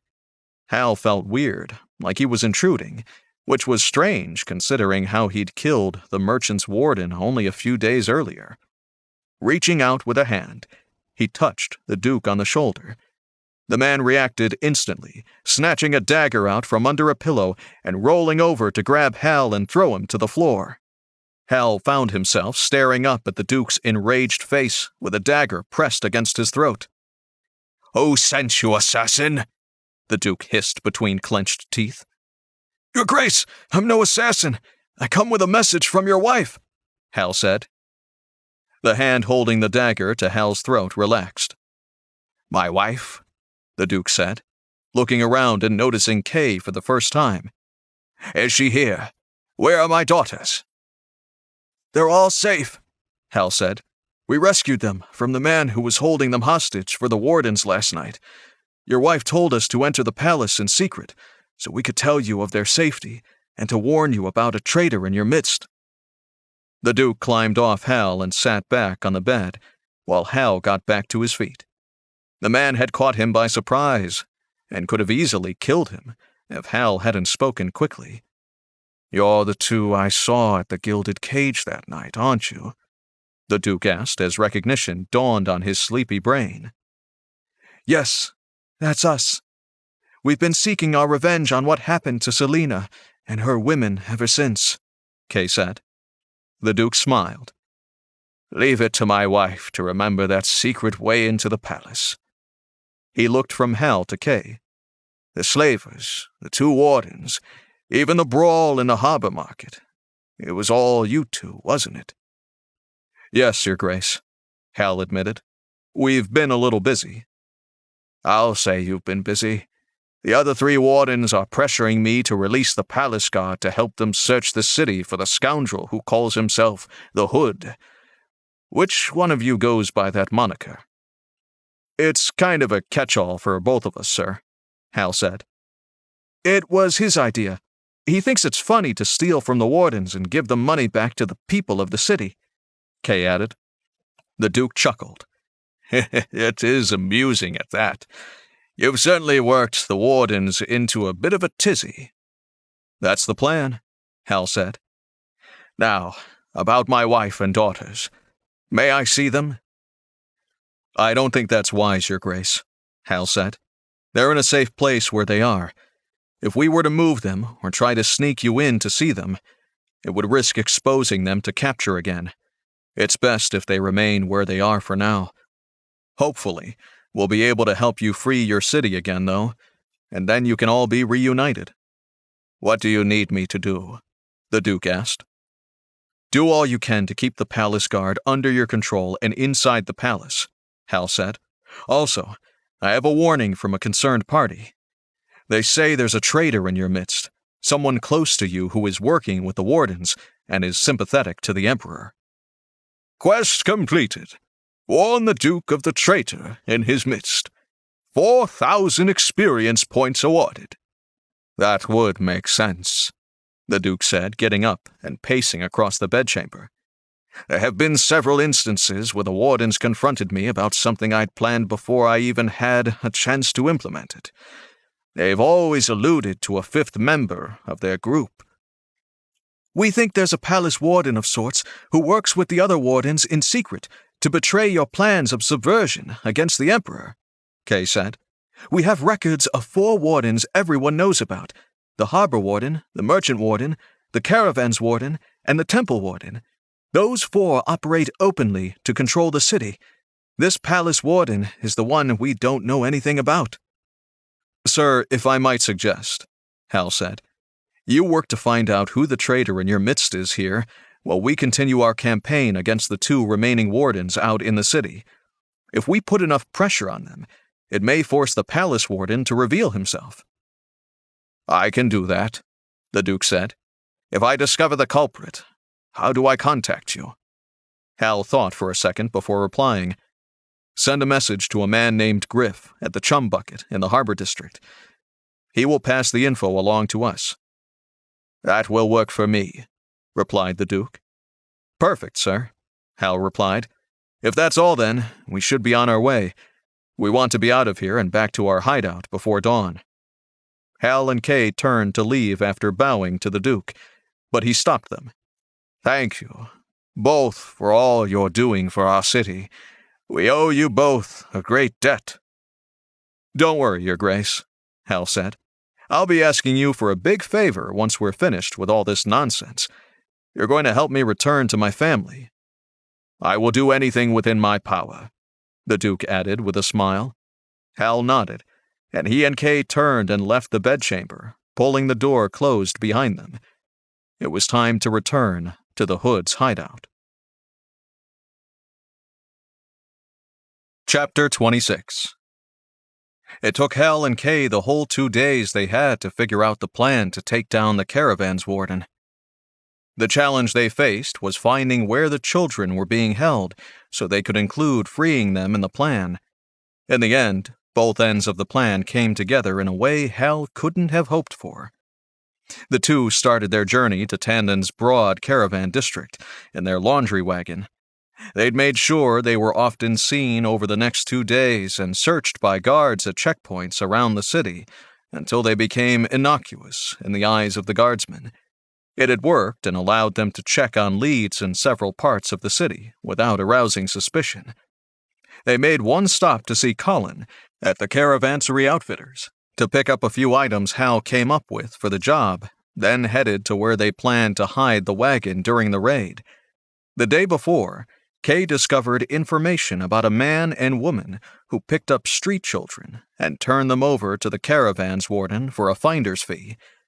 Tracking their whereabouts and travels led to the city's stockyards, where all the livestock coming in and out of the city were processed and sold. They discovered there was an underground facility beneath the stockyards, used to do the same with the missing children.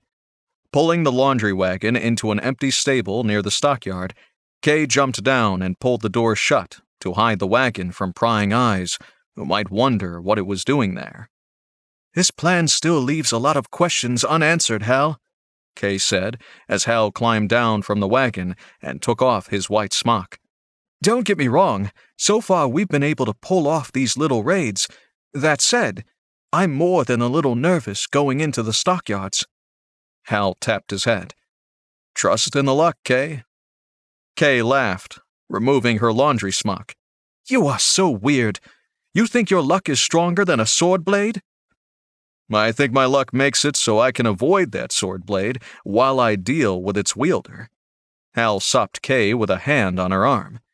"Is there something bothering you?" Kay sighed.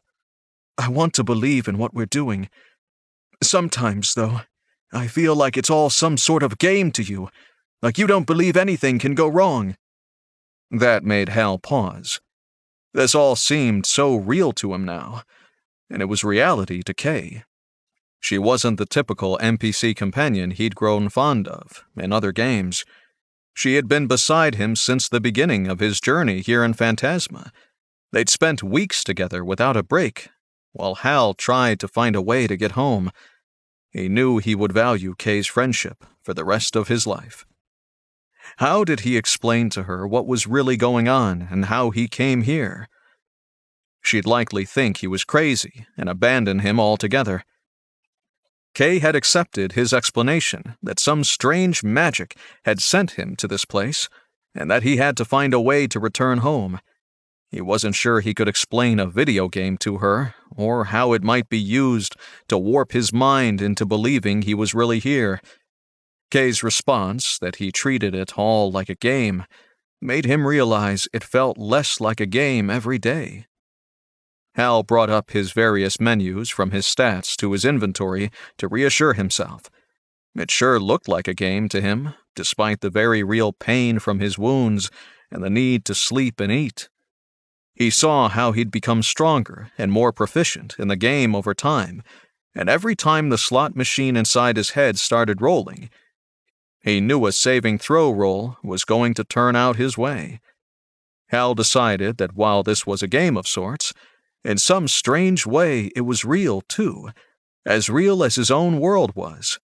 His completion of the various quests had made an impact on this small portion of a broader world. For the people of Tandon, like Kay and the Duke, and all the others he'd helped. Hal made a difference in a way he'd never been able to at home. "Kay," Hal said, "I'm sorry if my attitude seems flippant or disrespectful of the dangers we are facing. Chalk it up to something of the philosophy of where I come from. In situations like this, treating things like a very serious sort of game is how people approach what you and I are doing. It doesn't mean I don't care about the outcome or the risks we're facing. I do care. A lot." Hal smiled at his friend to reassure her. Kay stared at him for a long time in the darkness of the abandoned stable. Her face finally broke into a smile of her own. "Maybe you're right, Hal. Maybe I'm taking things too seriously and not enjoying the journey. I've seen so much death and destruction. I'm not aware of the happiness of those around me as much as I should be. Sorry for doubting you, Hal. It wasn't fair of me to do that, given all you and I have been through together." Kay held out her hand, and Hal reached out and clasped wrists with her, reaching over and clapping her on the shoulder. "I think there are some kids who need us to take their plight seriously. Shall we go teach a certain warden the error of his ways?" Hal asked, gesturing with a flourish to the door. "I think that would be a splendid idea, Hal," Kay said, as she started towards the door and the beginning of their next adventure. Hal and Kay began this part of their quest by working their way through the streets to the stockyards. They were careful to avoid detection by even the casual glance of a local resident. The two companions stuck to the shadows and moved as quietly as possible until they were at the edge of the huge caravan stockyards. Hal saw beasts of burden of almost every conceivable kind in the various pens. There were camels, horses, oxen, some sort of slope-backed buffalo, and what looked like a pen full of llamas. "I don't think I've ever seen so many different types of animals together in one place outside of a zoo," Hal remarked to Kay as they crouched at the edge of the stockyard. "Tandon is a central hub for several major caravan routes," Kay said. "There is a need for different modes of transport and freight carrying capabilities depending on where the caravans are heading. The stockyards provide a way for the various caravan groups to trade in their beasts for those more appropriate for the next phase of the journey." "Someday, I need to take a look at a larger map of this land," Hal said. "There's a lot more to this place than just Tandon." Kay gave him a glance that was another one of those "you're weird" looks. It made him chuckle. If she only knew what his normal life was like in a world full of technology and modern transportation, she'd have her own strange remarks too. Hal pointed to the large structure at the center of the stockyards. "Based on what we've heard, the children are being kept in an underground complex beneath the main auction barn. That has to be that building there." Hal pointed to a large, broad structure in the center of the stockyards. "I agree. There are a lot of guards and stock handlers between here and there," Kay said. "It's unlikely we'll be able to sneak all the way to the center of this complex. What's the plan?" Hal took a moment to bring up his quest menu while he pretended to scan the scene before him. "Open quests. Rescue the children from the stockyards. Kill the caravan's warden. Kill the temple warden. Discover the identity of the palace warden. Kill the palace warden. Reinstate the Duke to power in Tandon." There was nothing new there he didn't already know about. It looked like all they had to do was get to that barn, kill the warden, rescue the kids, and get out. It was easy, right? "My plan is we pose as buyers and see how far we get," Hal said. He pointed to a pair of merchants walking from the stockyards nearby. "They got in and out. Why shouldn't we?" "Maybe because they're actual merchants," Kay said. "Kay, sometimes you have to be James Bond and walk right into the bad guy's lair. It's so unexpected. It might work." "Who's James Bond?" "Never mind. Just trust me." "I'm tired of you saying that." Hal chuckled and stepped from the shadows, dropped his cloak's hood, and ran his fingers through his hair. The minute he stepped into the light, the lever on the slot machine in his head was pulled, and the dials began rolling. He smiled. It was time to press his luck once again. "Hal Dix, you are a fool," Kay said, stepping out beside him. "That is precisely why this will work. Act like you belong, and you will belong. Watch." Hal and Kay strolled down one of the main thoroughfares, through the animal pens. They'd stop now and then to peruse the livestock and ask the handlers questions about their sturdiness or capabilities. After they got his questions answered, he'd move on towards the center of the yards. Each time he stopped the guards, and the stock attendants all saw him as an interested buyer and nothing more. All the while the slots kept tumbling in his brain, telling him to keep going. When they made it to the main auction barn, there were 4 heavily armed guards at the main gate. Hal beckoned to Kay and walked right up to them. "I hope you fine gentlemen can help me," Hal said, producing 4 gold coins and placing them in each of the guards' hands. "I am recently arrived in town with a new caravan group, and I understand the warden is holding a special auction tonight. My associate and I were hoping to be able to gain entrance. Might you be able to arrange an appointment for us?" The head guard looked down at the coin in his hand and back up at Hal.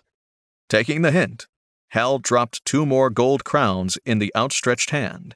The fingers closed on the coins, and the guard made it disappear faster than a Vegas magician. "Wait here." The guard went inside the building, leaving Hal and Kay behind in awkward silence. Hal figured he must be checking with his superiors. A few moments later, the door opened again, and the lead guard motioned for them to enter. Hal nodded to the other guards and gestured to let Kay enter first. Inside the large barn, an enormous man wearing green robes trimmed in gold-threaded embroidery stood waiting for them next to a pair of large covered wagons.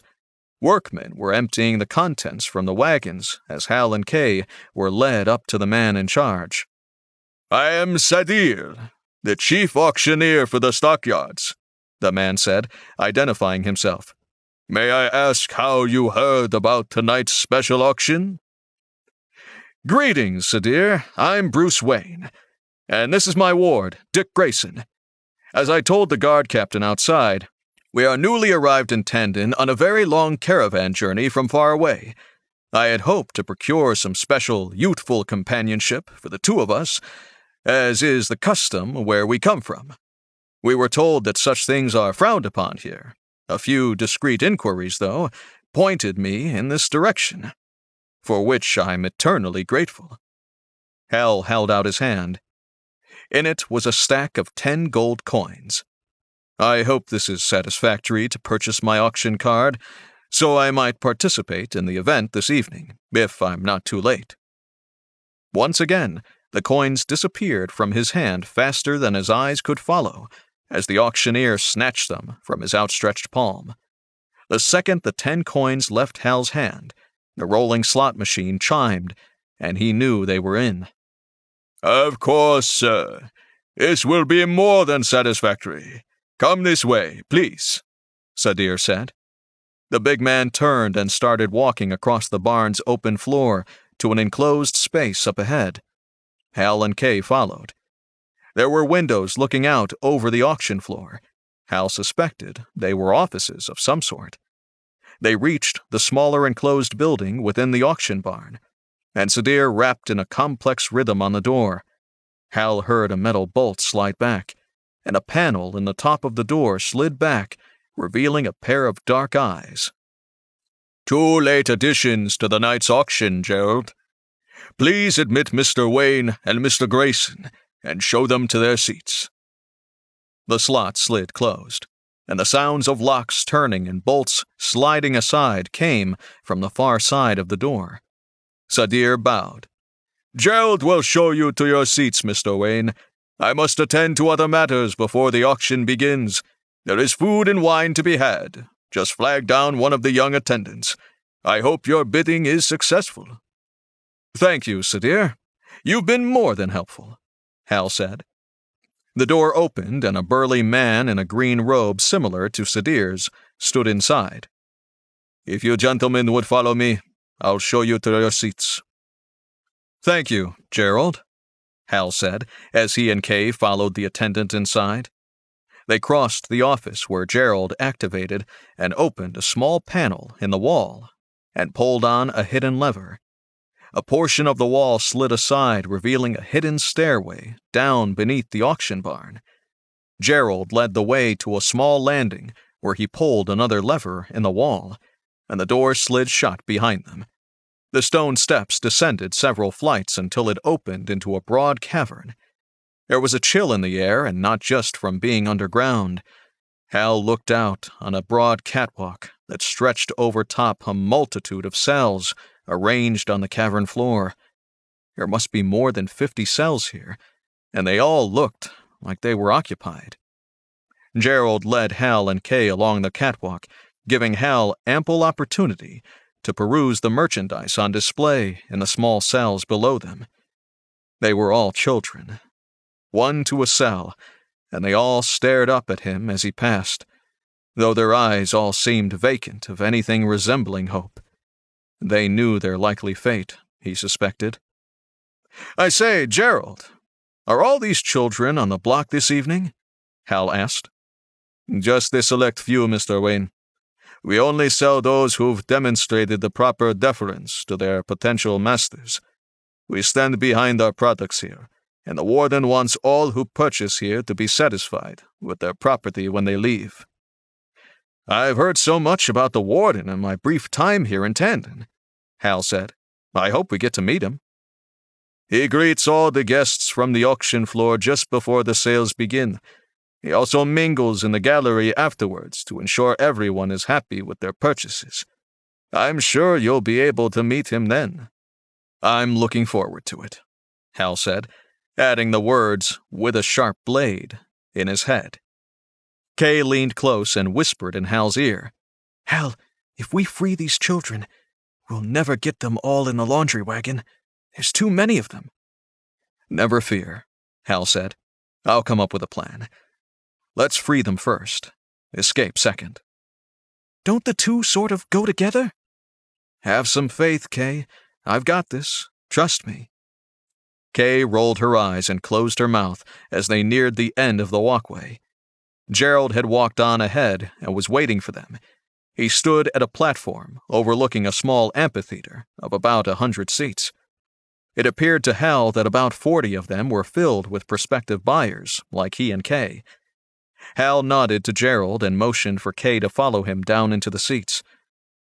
There were barefoot children, in short white robes circulating with trays of food and drinks. Hal took 2 drinks from a tray when it was offered to them and handed one of the stemmed wine glasses to Kay. I think we want to sit over there, Hal said, pointing to a raised area next to the other seats. There's where our host will be located during the auction, I suspect. We need to be close to him for this to work. For what to work? You still haven't told me your plan. It's simple. We're going to assassinate the warden in front of everyone, then let pandemonium reign while we finish off the guards in the ensuing panic. Then we rescue the kids, taking them out of here in the back of those 2 big wagons upstairs. Oh, that's all, Kay said. I thought you had something crazy planned. Hal opened his mouth to say something, but she shushed him. Don't you dare say trust me, or so help me, I'll stick a dagger in you right here and now. Suit yourself, Hal said. Come on, let's sit at the back so we can get the jump on the warden when the time comes. Passing several other potential customers, Hal greeted them with grins and handshakes. He asked one man in passing about the empty seats. Attendance is down. I've heard that many won't attend because they fear the warden is a marked man, the gentleman said. You've not heard about the rebel by the name of the Hood? No, I'm afraid I'm new in town. Is he troublesome? He's managed to assassinate 2 wardens already and shut down the Slavers Guild in town. I also heard he's responsible for a string of arsons in the city aimed at merchants allied with the wardens. It's given many of us a great deal to think about regarding our alignment with them. Well, I suppose nothing lasts forever, Hal said. What a strange thing to say. You aren't on the side of this Hood, are you? Oh, of course not. Pay me no mind. It's merely a turn of phrase from where I come from. Best of luck with the auction this evening, Hal finished as he moved on. I think we should kill off a few of these monsters while we're at it, Hal, Kay whispered. Once the action starts, feel free. I won't stop you. Hal pointed to the floor of the arena. It looks like the festivities are about to begin. In the center of the semicircular amphitheater, a tall, thin man wearing similar green robes stepped forward. Ladies and gentlemen, I'm the warden for the Caravans District here in Tandon, and I'd like to take this opportunity to welcome you to our monthly special auction. We have a large inventory to move tonight, so I'll dispense with a lot of the normal banter. Please remember that all sales are final, and full payment in gold is due at the end of the auction before you leave. If you'd prefer not to take your property with you this evening, delivery can be arranged to the location of your choice for a small fee. The warden stepped backward as a small platform was carried forward and placed in the center of the semicircular arena. Let the night's auction begin, the warden announced. He then walked to a set of stairs leading directly up to his booth, where he took his seat. 2 armed guards took their place on either side of him. Hal nudged Kay. Once the auction starts and all eyes are on the center of the arena, we'll sneak up behind those 2 guards and finish them off as quickly as we can. I'll announce the Hood is in the house. That should start a bit of a panic, and then we take out the warden. Got it, Kay said. It didn't take long. The first subject up for sale was a small girl of about 6 years of age. A murmur went through the crowd that sickened Hal. He was going to enjoy taking out a few of these pedophiles while he was here. Sadir stepped forward and stepped up onto the small portable platform next to the girl. He began his auctioneer's chant, falling into the sing-song cadence that lured buyers to raise their bids and beat out their opponents. Hal and Kay flipped up their hoods, fixed their masks in place, while still sitting in the shadows of the top row, and then slipped up behind the raised box where the warden sat. A nod to each other, and they climbed up and under the rail at the back of the warden's box. Everyone's attention was on the auction as the bidding went up and up. No one on the warden's platform turned and noticed them as they stepped up behind the two guards. Hal's slot machine started rumbling again, the dials spinning, and he knew it was time to strike. With a double thrust of both daggers, he lanced the kidneys of the guard in front of him, slipping the long blades up and under his metal backplate. Sneak attack successful. Sneak attack ability to level 3. Critical hit. Quadruple damage. The guard stiffened for a moment, and then started to collapse to the wooden platform's floor. Hal reached out and held the dying guard up as he shouted over the din of the auction below. For the children, I, Robin the Hood, declare the lives of all here forfeit. Leave now or face my wrath. Hal placed a booted foot in the back of the dying guard and kicked him over the railing at the front of the platform, so he crashed to the arena below, landing atop the unfortunate Sadir, who'd been standing just below him. 1,200 experience points awarded. There were screams of panic from around the amphitheater, and, as Hal had predicted, pandemonium ensued as everyone fought with each other to escape the infamous Hood with their lives. The rolling slot machine in his head had stopped. The plan worked. The crowd was piling on top of each other trying to get away, and their escape blocked the guards rushing forward to help their master. Hal turned to see Kay had finished off the other guard, and both masked invaders faced off against the warden, who was now standing on his feet, facing his attackers. So, you're the infamous Hood, the warden said. He drew a sword and dagger from his belt and leveled them at Hal and Kay. You'll not find me as an easy mark as you did my colleagues. Easy or not, you're a dead man walking, Hal said, pointing at the warden with one of his blood-dripping daggers. The warden growled and leapt forward, feinting at Hal and then dodging in Kay's direction. Kay ducked under a swipe from the sword and parried the follow-up dagger thrust, giving Hal a chance to move up behind the warden and try another sneak attack. The backward roundhouse kick to his chest caught him completely by surprise, as did the blade that extended from the boot's sole. The sharpened spike punctured Hal's breastplate, and pain stabbed through his chest as the blade scored a solid hit. Health damage. Health -16. Hal stumbled backward, falling to the floor, shaking his head against the agony in his chest. The combination of pain and surprise left him dazed for a moment and gave the warden the opportunity to direct all his attention to Kay. The warden began a dizzying display of complex moves that dazzled the young woman, and she struggled to block the incoming attacks with her two short swords. One strike and then another hit home on her, slipping through her overwhelmed defenses. Kay cried out as the sword bit into her thigh, causing her to drop to one knee. The warden laughed and raised his sword up to try and finish her then and there. Hal dropped his daggers to the floor and started whipping out his knives, throwing them as fast as he could at the warden's back. The first two struck home, lodging in the warden's back. The man yelled and dropped his dagger, reaching back, trying to reach the impaled blades with his free hand.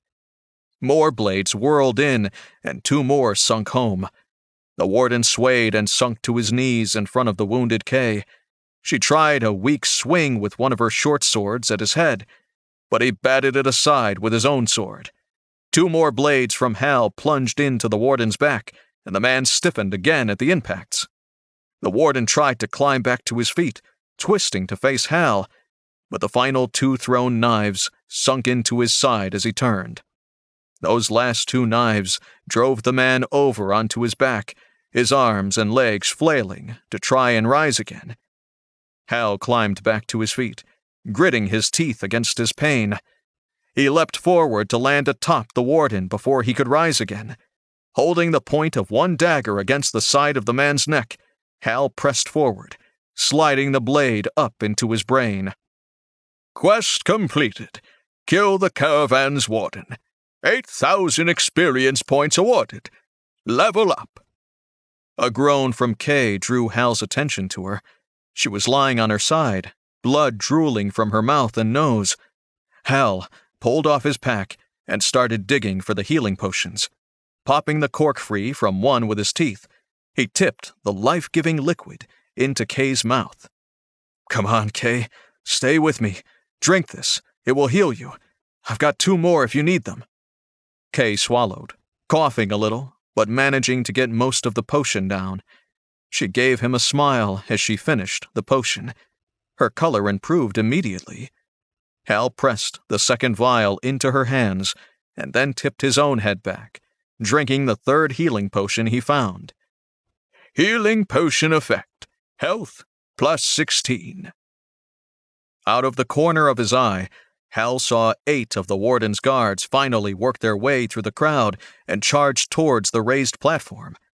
Hal's pack was open, and he saw the other potions he had there. Grabbing the potion of speed, he drank it down in one gulp, chasing after the healing potion. He picked up his daggers, spinning around to face the oncoming attackers. He had to buy Kay time to heal and get back on her feet. His head swam all of the sudden, and the perspective of the onrushing guards changed. Everything slowed down, and Hal felt energized, as if static electricity played along his skin, standing the hair on his arms on end. The guards were still charging forward, but now they were all moving in slow motion. Hal jumped to his feet and charged the onrushing guards. In his mind, he was moving at normal speed. Everything else was slowed down. Hal decided he had to work fast. He didn't know how long the potion's effects lasted. Hal weaved his way through the 8 charging guards, stabbing with his daggers again and again, ducking under their slowed attacks, dodging their blades. 8 times the following message displayed in his vision before he turned around. 1,200 experience points awarded. Not bothering to watch the last of the guards fall to the ground, Hal turned towards the tunnel, through the raised amphitheater leading to the children's cells. A fat jailer with a ring of jangling keys hanging from his belt dragged the little girl who had been up for sale moments before back to the tunnel and her cell. Hal roared with rage, leapt over the platform's railing down to the floor of the cavern, and raced over to where the jailer held the girl. The man tried to bring a jagged, saw-toothed dagger to the girl's throat as Hal charged him. His arm didn't make it halfway to her neck before the speed-enhanced rogue made it to him. Hal's dagger blade hit the jailer in the neck so hard as he ran past, it nearly severed the jailer's neck all the way through. Blood fountained in the air, and his head folded backward to hang like a hood against the man's back. The body collapsed. 1,500 experience points awarded. Snatching the girl and the keys away in one swoop, Hal turned the girl around and pointed up to where Kay was just standing up. The healing potions had their effect. Go up to where my friend is, and she'll protect you. I'm going to release the other children, all right? The girl didn't say a word. She only nodded and started to climb into the stands up to Kay. Hal raced down the tunnel with the keys, enjoying his enhanced speed. He'd have to ask Colin about whether he had anything else like this in his stock. This could come in handy on other missions. The tunnel opened up to a passage between cells full of children. Hal ran down the line, unlocking door after door, calling the children out. The effects of the potion started to wear off as he opened the last cell door. He felt himself slow down. His chest was now heaving at the cost of the potion on his body. The children in their short white robes all stood milling around, unsure what to do next. They appeared to range in age from 4 or 5 years old up to 12 or 13. All of you, I'm here to rescue you, but you need to come with me now. We're all going to leave here together." A few of the kids cheered. Most of them just nodded, a little shocked and disbelieving. They did follow him, though, and that was good.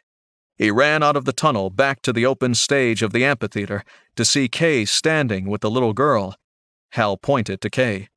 "Everyone, climb up to my friend and follow her back to the surface." Kay nodded and called out to the children as she started through the curved stands back towards the catwalk above the cells. Hal retrieved his throwing knives from the dead warden, quickly cleaning and sheathing them, and then he ran to reach the front of the line of children.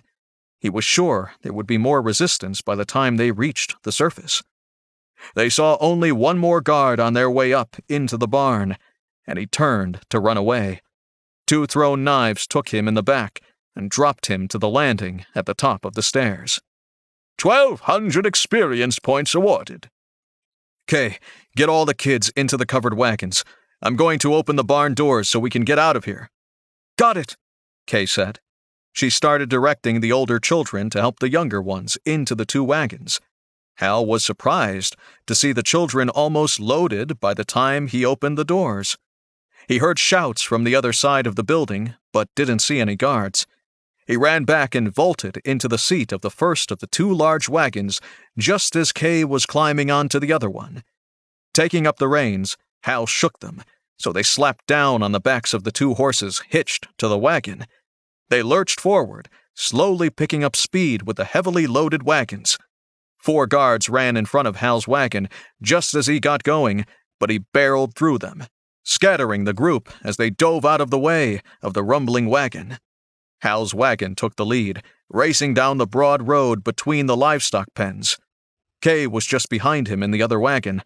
He heard the children in the wagon behind him cheering as they left the stockyards behind them, running the wagons into the city beyond. "Quest completed.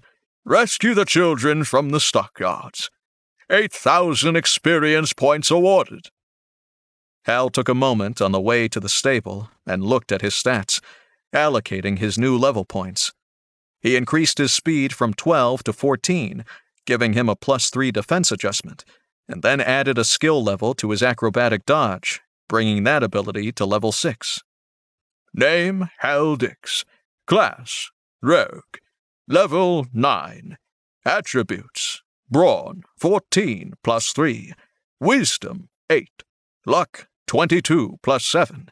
Speed, 14 +3. Looks, 8. Health, 72 of 72. Skills, Taunt, 2. Dark Vision. Acrobatic Dodge, 6.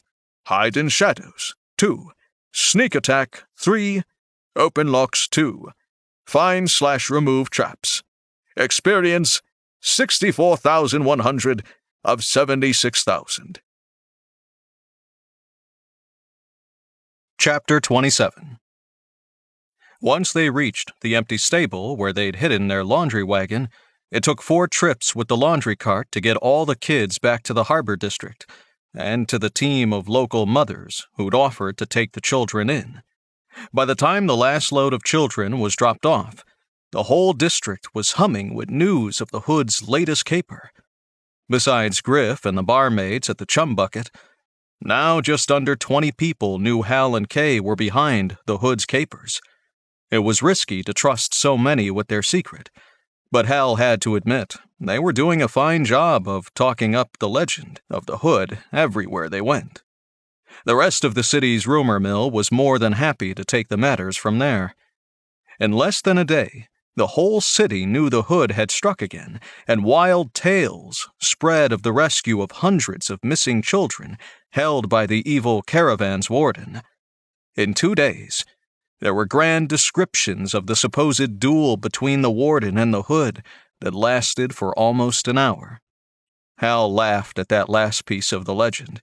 His memory of the fight was a lot shorter and much less heroic than any tavern tale of it he heard. "Every time I hear the tales of the Hood, they get grander and grander," Hal said when he and Kay were eating in a private booth at a tavern near the Temple District. They had already started planning their next mission, and were out looking for a way to defeat the temple warden. Just don't let it inflate your head any more than it already is, Hal, Kay quipped. Try and stay just a little humble. You're jealous there's no mention of the Hood's heroic comrade in arms in this version. I could care less, Kay said. In fact, I'm glad no one mentions my part. That means no one is looking for me. You're an important part of the story too, Kay, Hal said. They should get the story right. Let's turn our attention back to the problem at hand and figure out how we can break into the temple warden's hideout, Kay suggested. From everything I've been able to discover, she's now holed up in the Temple of the Sun and refuses to come out or let anyone she doesn't know in. That's going to make it difficult to get to her. What else do we know about her and the Temple of the Sun? Hal asked. There's got to be a way either to coax her out or to sneak inside. Based on what I've heard today, I don't think she's coming out, Kay said. That leaves finding a way inside. We're not going to be able to bluff our way in the way we did at the stockyards. Death from above, Hal muttered. What are you talking about? How about going in high? Hal asked. We come in from the top down. If we could enter from the roof, we could come at her from a direction she'd never suspect. What are you thinking, Hal? I don't like the gleam in your eye.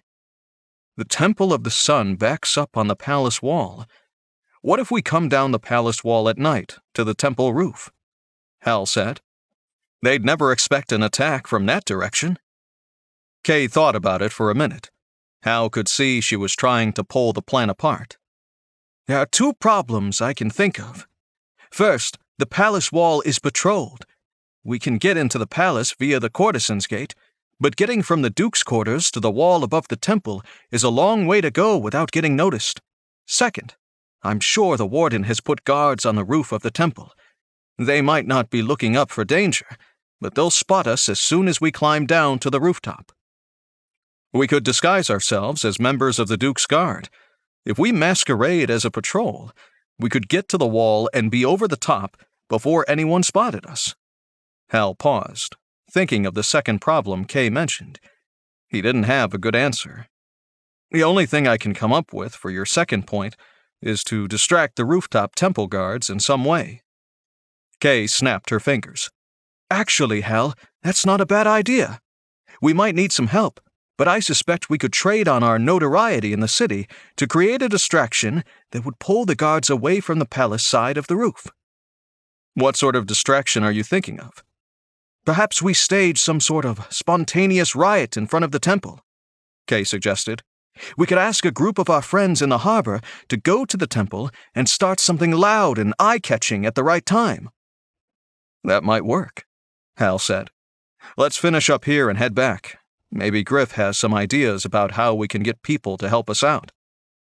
They finished their meal and paid their bill. They headed back to the harbor and the chum bucket to enlist Griff's help. When Hal and Kay arrived at the harborside tavern, Griff was out, and the barmaid said there was a personal message for them behind the bar. The note read, "I require another visit from a courtesan." It was signed only with the letter D. The Duke wants us to pay him another visit, Hal said. Perfect timing. We can ask him about access to the battlements and the wall above the temple. It was nearly nightfall, so Hal and Kay started down towards the docks to retrieve the boat they'd used the previous time they'd visited the Duke. As they walked through the harbor district, they were greeted by a friendly and accepting populace. The mood of the people in this district had changed markedly since the death of the harbor warden. As each warden had died, the circle of the Emperor's influence in the city dwindled, and the people began to work their way out from under the oppression of the warden's guards and edicts. It was good to see more smiles on the residents' faces. Most of them only recognized Hal and Kay as a pair of gentlemen who lived and worked somewhere in their neighborhood, not knowing who they really were. For the few who were aware of Hal's identity as Robin the Hood, there was an extra wink or the offer of a free morsel from their food booth. They didn't see the two men in sailor's garb slip up behind them and follow them down the street. Hal and Kay let their guard down now when out walking in the harbor district. That made them vulnerable. Only the shouted warning from a shopkeeper who spotted the knives in the assassin's hands prevented tragedy from happening. Hal and Kay both reacted as hardened adventurers would, though. Hal dodged right and Kay to the left, foiling the initial attack by the two supposed sailors. Losing the advantage of surprise didn't faze the assassins, though. They each drew a short sword from under their baggy clothing and jumped to attack their targets. Hal had faced enough opponents now in his time in Tandon that he knew he was going to be hard-pressed in this fight. Right away, his opponent's attacks darted in with a speed and skill that matched his own, and he had difficulty fending them off. He couldn't spare even a glance to check on how Kay was doing against her attacker. The next few desperate seconds became a blur of thrust and parry, slash and block, advance and retreat, with no advantage gained by either side. Hal knew it would come down to who slipped up first.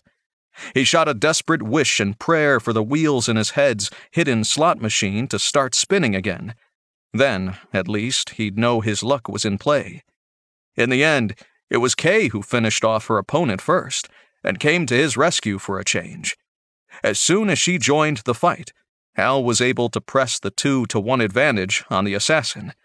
The man tried to disengage from the pair of targets he now faced, and that was the hole Hal needed. Dodging past a final frantic parry, Hal dove under a swing of the assassin's sword and rolled inside the man's defenses. He came up with 2 daggers pressed to the man's throat as Hal knocked him to the ground and fell atop him. "Tell me who sent you," Hal ordered, pressing the tip of his daggers up under the man's chin. "You've been marked for death, Hal Dix. I won't be the last to seek you out." The man bit down on something in his mouth, and he began to shake and spasm as white foam rolled out of his mouth. 2,500 experience points awarded. Hal jumped up, disgusted. He killed himself rather than talk to me. Why would he do that? "These must be members of the Black Brotherhood," Kay surmised. "They're a guild of assassins with secret branches across Phantasma in every city." If the remaining wardens knew who I was, why not send the guard to kill me or arrest me? "I don't know. Perhaps it's not the wardens at all. Maybe someone else has discovered who you are and put a price on your head." Kay shrugged as she kicked the now still body in the street with the toe of her boot. "The good news is the Brotherhood is supposed to be a small organization, and Tandon is not a large city. It is not likely they have more than a few assassins operating in the city at any time." "That doesn't help me out at all," Hal said. "If these were the only 2 in the town, how am I supposed to track down who hired them?" Kay gave a wry chuckle. "I guess you'll have to wait until the next assassin attacks you." "Gee, thanks." "Think nothing of it," Kay said. "Shall we continue our way to the palace? Someone else will clean up this mess by morning." Hal shrugged and started walking with Kay toward the docks. Inside, though, as he thought about it, the attack unnerved him. While he'd been in lots of fights since he came to Phantasma, everything else had been part of his heroic game persona. This one was personal in some way, and it bothered him all the way to the docks. Chapter 28.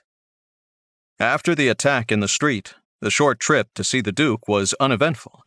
Once again, they entered the palace via the secret entrance, and soon found themselves in the Duke's dressing chamber.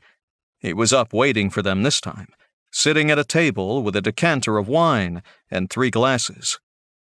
"I hoped you'd come quickly," the Duke said. "Do come and sit. Have some wine." "Your Grace, I hope you'll forgive me for asking so bluntly," Hal said as he and Kay sat down and took the offered glasses of wine. "What is so urgent that you had to see us tonight? We are very busy planning our next move." "2 things, Hal," the Duke replied. "First, I discovered who the 5th Warden is hidden in my Privy Council. Second, I have discovered how you may defeat them and, at the same time, deal a blow to the Emperor himself." "That is good news. Who is it?" Kay asked. It's Captain Koran, my guard's commander. Once I realized what I was looking for, it became evident it was him. The Emperor captured the city more quickly than expected, slipping in before we knew his army was at our gates. Only an insider with intimate knowledge of our defenses could have done that. Pardon me, Hal argued. That could still be any of a number of people both in the city and here in the palace. Long ago, when the Emperor first began his conquest, Koran voiced an idea that we consider allying ourselves with the Emperor rather than resist him. I'd forgotten all about it until you warned me to be on the lookout.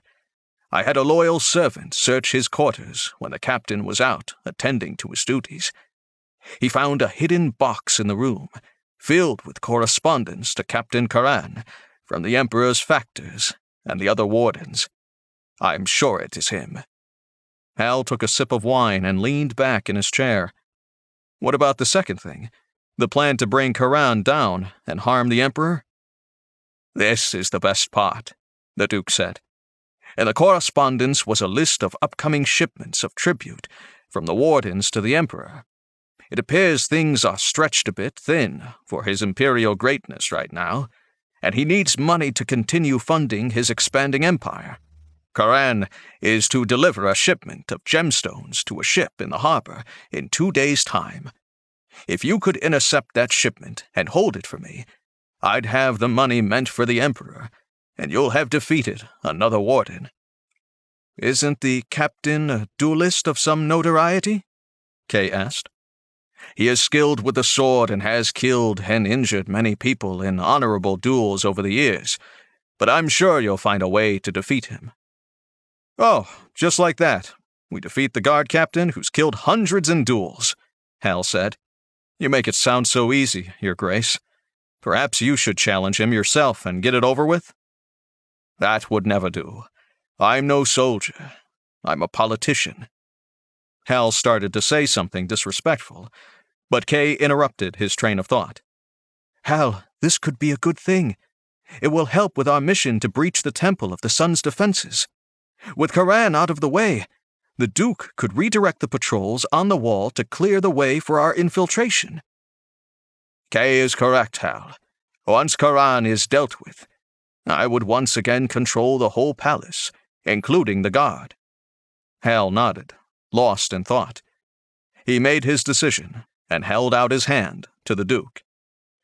Give us the correspondence you found, or at least the information from it.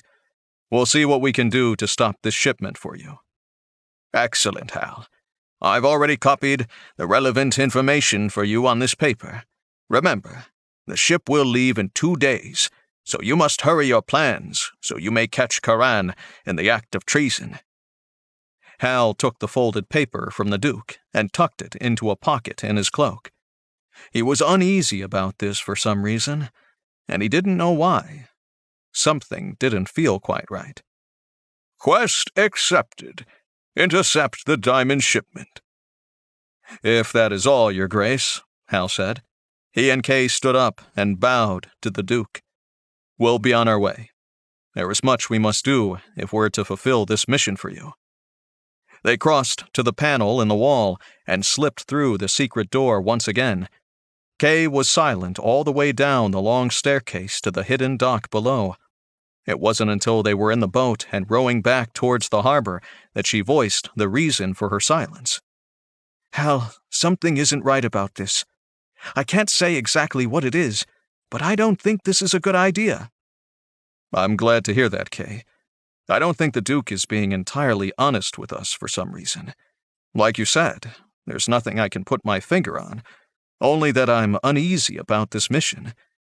We should keep our ears to the street and try and find out more about Captain Koran before we intercept these stones. Quest accepted. Search Captain Koran's background. That quest message confirmed Hal's suspicion.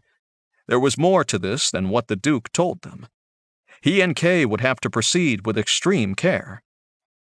Hal and Kay spent the next 2 days talking with everyone they knew about the Emperor's conquest to take the city and the conduct of Guard Captain Koran.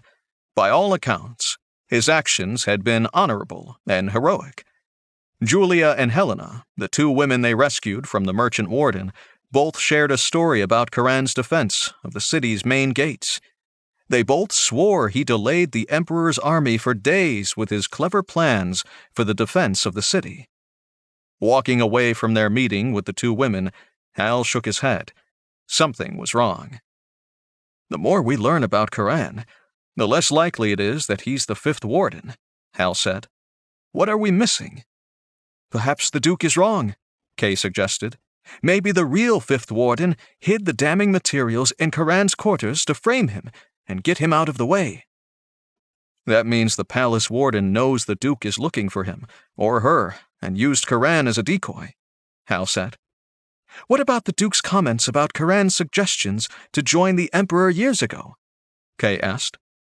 Maybe he was acting as the devil's advocate, giving the Duke all options to consider, like a good advisor would. So, what do we do about the diamonds and the shipment tonight? We go ahead with our plan to intercept it, with a slight twist to the ending, Hal said. You're not going to tell me, are you? Kay said. Nope, but only because I'm making it up as I go. As usual, Kay observed. There's a certain cleverness to spontaneity, Kay. I thought women liked their men to be spontaneous. Some might. I don't. Plus, you're not my man, and this isn't a new bedroom trick. This is deadly serious. If we kill Karan and the Duke is wrong, we'll have done some of the warden's work for him. You'll just have to trust me, Kay. Have I let you down before? Kay rolled her eyes and picked up her pace, forcing the chuckling Hal to race to keep up with her. They had only a few hours to get the initial parts of their plan in place, so they could intercept the diamond shipment. Chapter 29. Kay manned the tiller of their boat, while Hal rowed through the light swells of the harbor. The small boat slipped through the darkness and silence, with only a slight squeak of the oars against the oarlocks to betray them. The normal sounds of the sea and the city nearby covered that easily. The ship, called the Sea Mare, was anchored in the harbor and not tied up at the dock as they'd expected. This was the reason they now rowed across the harbor to reach it. The people they talked to in the harbor told them Captain Karan was already on board with the diamonds. Hal had his back to the bow of the boat, so Kay spotted the ship first, bobbing at anchor nearby. Glancing over his shoulder, Hal saw only the light of the ship's two watch lanterns showing on deck. The after cabin's windows were lit, and presumably, that was where Karan met with his contact, the ship's captain. According to sources in the town, most of the crew were ashore on leave, with only a pair of watchkeepers and the captain on board. That would make Kay and Hal's job a little easier. Hal kept pulling on the oars while Kay steered them up beside the Sea Mare. She grabbed a line dangling by the ship's rope ladder and tied off their boat next to another while Hal shipped the oars. The other boat was presumably Karan's. Hal went up the rope ladder first, keeping himself below the level of the deck as he approached the top. As soon as he touched the ladder, the slot machine started rumbling in his head. He was glad. This particular job was going to need a bit of luck to pull off. Peering over the top, he saw two men talking on the far side of the deck, near one of the watch lanterns. The other lantern was up in the forecastle by the ship's helm. Looking around, Hal spotted a stack of crates on the deck nearby. He and Kay should be able to make to the crates by slipping through the shadows. Once there, it was a short dash to the doorway leading below decks and to the captain's cabin. Ducking down, Hal whispered his plan to Kay. I don't want to kill any of the sailors on watch if I don't have to. It will create bad blood with Karan and the captain if we're right about him. What if we're the ones who are wrong? Kay asked. We'll cross that bridge when we get to it. Come on, Hal said. He headed back up the ladder.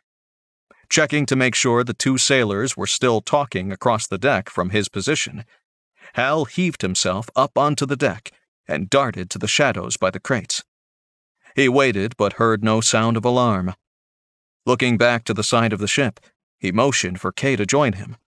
She slipped over the edge onto the deck and padded over to where he was crouched. The two rogues ducked and moved around the stacked crates until they were opposite the entrance to the ship's cabins. Hal looked once more for the two sailors and, seeing they were still engrossed in their conversation, ran to the steep steps leading down into the cabins. Kay was right behind him.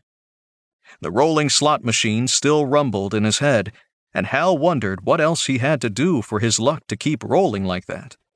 It made him nervous. Hal and Kay found themselves in a narrow passageway with doors on either side of them, 3 to a side. At the far end was another door. Hal could hear loud voices coming from the far door. Captain Karan and the ship's captain were having a bit of an argument. Hal could make out the voices as he moved closer to the far door. "You can't keep working for him, Karan. He's what's wrong with this city." "You don't understand, Elias. There's something afoot in the city. The people are starting to rise up. There's someone targeting the wardens and picking them off one by one. I must remain and help if I am able." "Karan, the longer you stay, the more likely he'll find a reason to kill you." "He wouldn't dare order my death. The guard is loyal to me. They know who stood by them at the gates holding the Emperor's men back to give others a chance to flee the city from the harbor." "I don't know why he let you live at all," Elias said. "Once the city fell, I swore to remain and help rebuild the new order under the wardens," Karan said. "I saw it as a way to serve the city I loved in some way. I see now it was the wrong thing to do. The things the wardens have done in the Emperor's name are far worse than I ever expected." "Are you sure it wasn't to find that woman and the children you secretly fathered with her?" Elias asked. "All the more reason to remain, Elias. I've heard she has been freed from captivity and is in hiding somewhere in the city. I must find her before I can go anywhere." "Quest completed. Search Captain Karan's background. 5,000 experience points awarded." Hal looked at Kay, trying to decide what to do. She argued in the darkness. Based on the quest notification, it was clear their suspicions were correct. Karan wasn't the fifth warden. He was working against the wardens. Deciding they couldn't remain hidden here much longer without being discovered, Hal stood up and knocked on the cabin door. The slots stopped rolling in his head, and the familiar chime sounded. "I told those two idiots not to interrupt us, damn it!" Elias said. Booted feet trumped across the deck towards the door, flinging it open. Hal found himself face to face with a uniformed man wearing a cutlass at his waist. He bowed with a flourish. "Captain Elias, I presume?" Hal said. "Who the hell are you? I gave orders to let no one else aboard." "We are the two people who were sent to kill Captain Karan over there and steal the diamonds back for the Duke." "What?" The ship's captain jumped backward and drew his cutlass. "Relax," Hal said. He kept his hands in plain view and away from his weapons. "We're not your enemies. We were duped to come here by the Duke. Something didn't taste right, and we figured out something was wrong as we looked into things." "Who are you, then?" Karan said from across the room. He had not moved, and had one hand resting on a small chest sitting on the table in the captain's cabin. "I'm Hal Dix, and this person behind me is my companion, Kay. You might be more familiar with my other name. Some in the city call me the Hood." "You're the one who's been hunting the wardens and killing them one by one?" "That's me," Hal said. "So, if you're not here to kill me, why did you come at all?" Karan asked. Hal noticed Captain Elias still hadn't lowered his cutlass. This was still a standoff and had to be handled with care. "We came because we still weren't sure. The Duke himself sent us to kill you, telling us you were the secret fifth warden ruling the city." Karan let out a loud burst of laughter when Hal said that last bit. "I'm the fifth warden? Hal, you're right. You were duped. The Duke is the fifth warden. He's been in the Emperor's pocket all along. It's only by holding the woman I love hostage that I was forced to remain in the city, holding the guard together and serving him. Kay spoke from behind Hal. The Duchess, she said. The girls. They're both yours? Karan lowered his head. Yes, the Duchess. He looked up at Hal, his eyes now glittering with unshed tears. Tell me you have her. Tell me she is safe and the Duke cannot get to her. He knows we have her, but not where she is hidden. We haven't told him yet. She is safe, Hal said. Karan sighed with relief. That is good news. Perhaps now we can make our bid for safety and move away from here. You can't do that, Karan, Hal said, shaking his head. That only means the Duke wins. If you work with us, we can find a way to defeat him and return the city to the people to rule. If I return to the palace, the Duke will know you failed. He'll just find another way to get rid of me. I didn't say you have to return to the palace, just not leave on this boat. For one thing, we need those diamonds back to sell the con we have to play on the Duke. These diamonds are bound to support rebellion against the Emperor elsewhere, Elias said.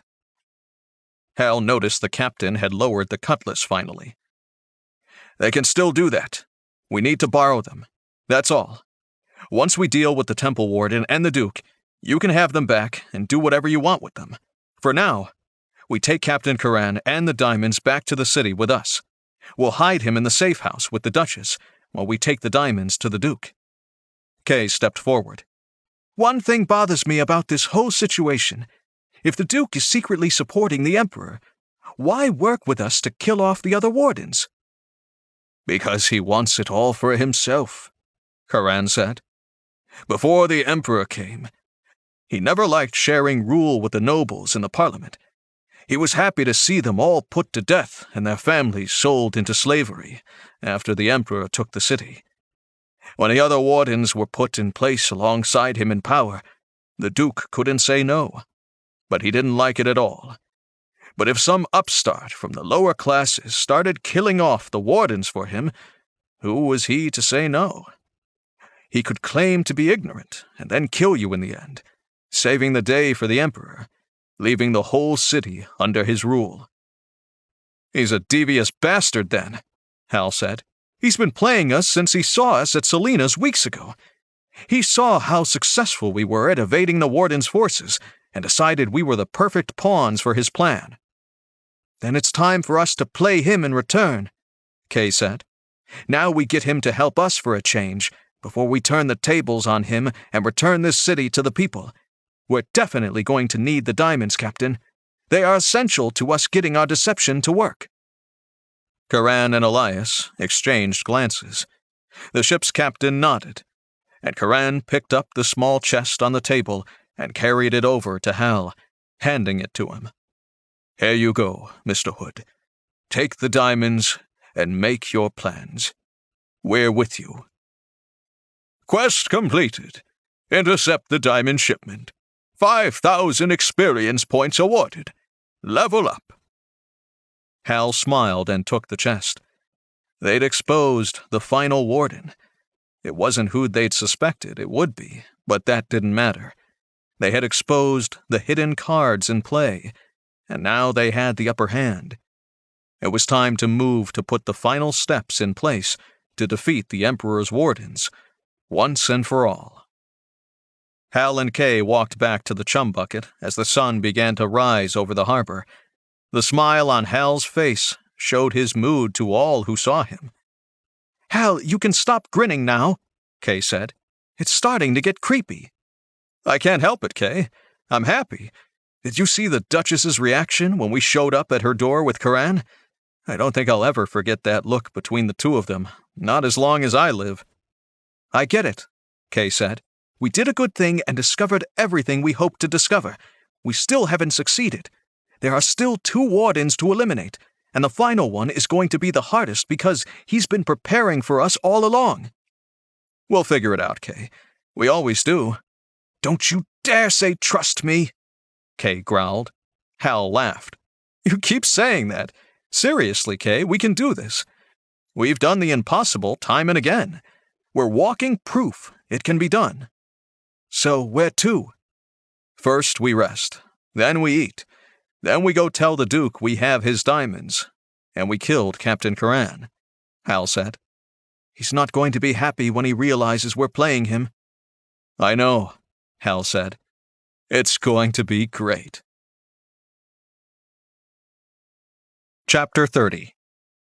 Hal was too tired to think clearly. His eyes kept drifting shut as he walked back to the hideout. He decided to wait until he got up that afternoon to allot his new ability points and check out his stats. He was surprised by the Master Thief ability choices. He hadn't expected them to pop up when he opened the stats menu. Name, Hal Dix. Class, Rogue. Level 10. Attributes, Brawn, 14 plus 3. Wisdom, 8. Luck, 22 plus 7. Speed, 14 plus 3. Looks, 8. Health, 80 of 80. Skills, Taunt, 2. Dark Vision, Acrobatic Dodge, 6. Hide in Shadows, 2. Sneak Attack, 3. Open Locks, 2. Find/remove Traps.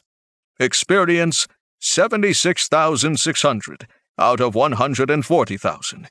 Attribute points, 2. Skill points, 1. Master Thief status awarded. Select 2 special skills from the list below. Detect lies. Detect if someone is lying for a period of 5 minutes, once per day. Limited invisibility. Hide in plain view, escaping notice for 2 minutes, once per day. Leap. Jump over distances up to 15 feet in height or 30 feet in length once per day. Instant kill. Kill a target with a single blow or missile attack once per day. Hal decided to start with his attribute score points. He went all in on luck again, pushing his luck to 24 and a +8 on all saving throws. He added to his sneak attack skill, raising it to level 4. Then he pondered the Master Thief special skills. They all had benefits to a high-level rogue. Given the missions Hal had coming up, he thought only one made sense, though. He selected the Instant Kill special skill. It could come in very handy in the coming weeks against the final 2 wardens. He also selected the Detect Lies skill. That was something he'd always wanted in real life. After checking in with Griff for any messages, Hal and Kay ate a quick meal and started toward the caravan district. Hal wanted to see Colin and see if they could get any special equipment to facilitate their descent down the wall to the Temple of the Sun's roof. Colin was busy with customers again. This time, though, they were only normal caravan bosses and not members of the Warden's Guard. Hal and Kay waited patiently, browsing the merchandise until Colin was finished with the others. Once again, the strange shopkeeper managed to pop up from an unexpected direction, startling them with his sudden appearance. "How can I help you two?" Colin said. "You've both been so busy lately, I figured you didn't need my help anymore." "Colin, how can you say that?" Hal said. "It's when we are facing our most daunting missions that we come back for your expert outfitting advice." "So, what is it tonight? Are you planning to finish what you started finally?" "That's exactly the plan," Hal said. "We need the best gear you've got for climbing down a 40-foot sheer drop." "Ah, you've decided to try the death-from-above approach to the Temple of the Sun," Colin noted. Hal marveled once again how the man almost knew more about what their mission entailed than they did. He walked a fine line playing both sides against each other in the name of profit. "I'd rather not say for sure one way or the other, Colin," Hal said. "Suit yourself," the outfitter said. "Come along, and I'll show you what I have." Colin led them once again through the warren of aisles and stacks of adventuring and caravan supplies until he reached a small room with all sorts of climbing gear. Hal saw ice axes, pitons, crampons, clinging harnesses, and rope in all shapes and sizes. Do you plan to climb back up once you're finished? Colin asked. Probably not, Hal said. He thought about the possibility the Duke might have an ambush waiting for them if they retreat back through the palace. Colin led Hal and Kay to a wall filled with coils of rope in various thicknesses and length. I've got a few options for you, depending on your nerve. I've got conventional means, like a rope and basic climbing gear. That will get you down and back up, provided someone doesn't untie your rope at the top while you're doing your work. Or there's Plan B. Colin faced them and reached into his pocket, pulling out 2 flasks. If you don't plan on exiting the way you came in, and you've got more nerve than most people, you can try these. What are they? Hal asked. Potions of flying? Not exactly, Colin said. They're potions of levitation. They'll allow you to step off the ledge of the wall or cliff or wherever and slowly float down to the rooftop below. I've heard, though, that when used in this way, that first step is a doozy. Colin laughed at his joke. Hal wasn't so sure. He didn't like hauling bulky rope into the palace and hoping there'd be a place to tie off and belay down to the temple roof below. He also didn't like the idea of dropping to his death because he relied on a magic potion he'd never tried before. What do you think? Hal asked Kay. Rope or magic? I don't know, Kay said. She smiled. Honestly, I've always wondered what it would be like to fly. This isn't a flying potion, son, Colin said. It's a levitation potion. There's a difference. Still, Kay said, I've heard the only problem with flying is the landing. It seems like these potions would take care of that. She looked at Hal. I say go for the potions. I was afraid you were going to say that, Hal said. All right, Colin, you heard him. We'll take the potions. Do you need anything else? Healing, magic resistance, other items? Colin asked. We could probably use a few more healing potions, Hal said. Why would we need magic resistance? Why wouldn't you? Colin replied. The temple warden is a mage, after all. She's what? Hal asked. No one said anything about that. The fact that this warden was a mage was a shock to him. It made him rethink his plan for her. He needed a mage to get back home. Could he strike some sort of deal with this woman in exchange for her life? I thought you knew, Hal, Kay said. That is why she's the temple warden. Her magical connections put her on par with the priests and warlocks who run the temples and churches in the district. What sort of magical protection do you have, Colin? Hal asked. It's difficult to cover everything. Blanket protections are so diffused. They might as well be no protection at all. The temple warden is a fire mage of some repute, though. I'd suggest you focus on that. These will help you some. Colin produced a gold ring and a pair of copper bracers from within his robes. What do they do? Kay asked. Both really do the same thing, Colin said. They both offer some level of resistance to fire magic. The ring and the bracers will offer protection from natural fires used or enhanced by magic. The bracers are also resistant to purely magical heat sources and allow full-body protection when surrounded by fire for a period of time. We'll take them, Hal said. Colin handed the items over to Hal. He looked at the ring and bracers in his hands. Kay, do you have a preference? I'll take the ring, Kay said. You can wear the bracers. Hal handed her the ring. She snugged it over her right middle finger. Hal slipped the bracers over his wrists and secured them in place on his forearms. The copper metal was warm against his skin, despite the surrounding air in the building being chilly. Hand me your packs, and I'll fetch the healing potions you requested, Colin said. The strange little man disappeared through the stacks of supplies, leaving Hal and Kay alone in the room full of climbing tools. What are you thinking, Hal? I can tell you have something up your sleeve now that you've discovered the temple warden is a mage. She's the first mage I've heard of in the city. She could send me home and get me back with my wife and daughter. Maybe we can strike a deal with her rather than kill her. The woman's a monster like the rest of them, Hal, Kay said. Don't lose sight of all you've seen from the wardens since you've been here in Tandon. She was behind the mass enslavement of every noble family in Tandon, just like the others." Hal nodded.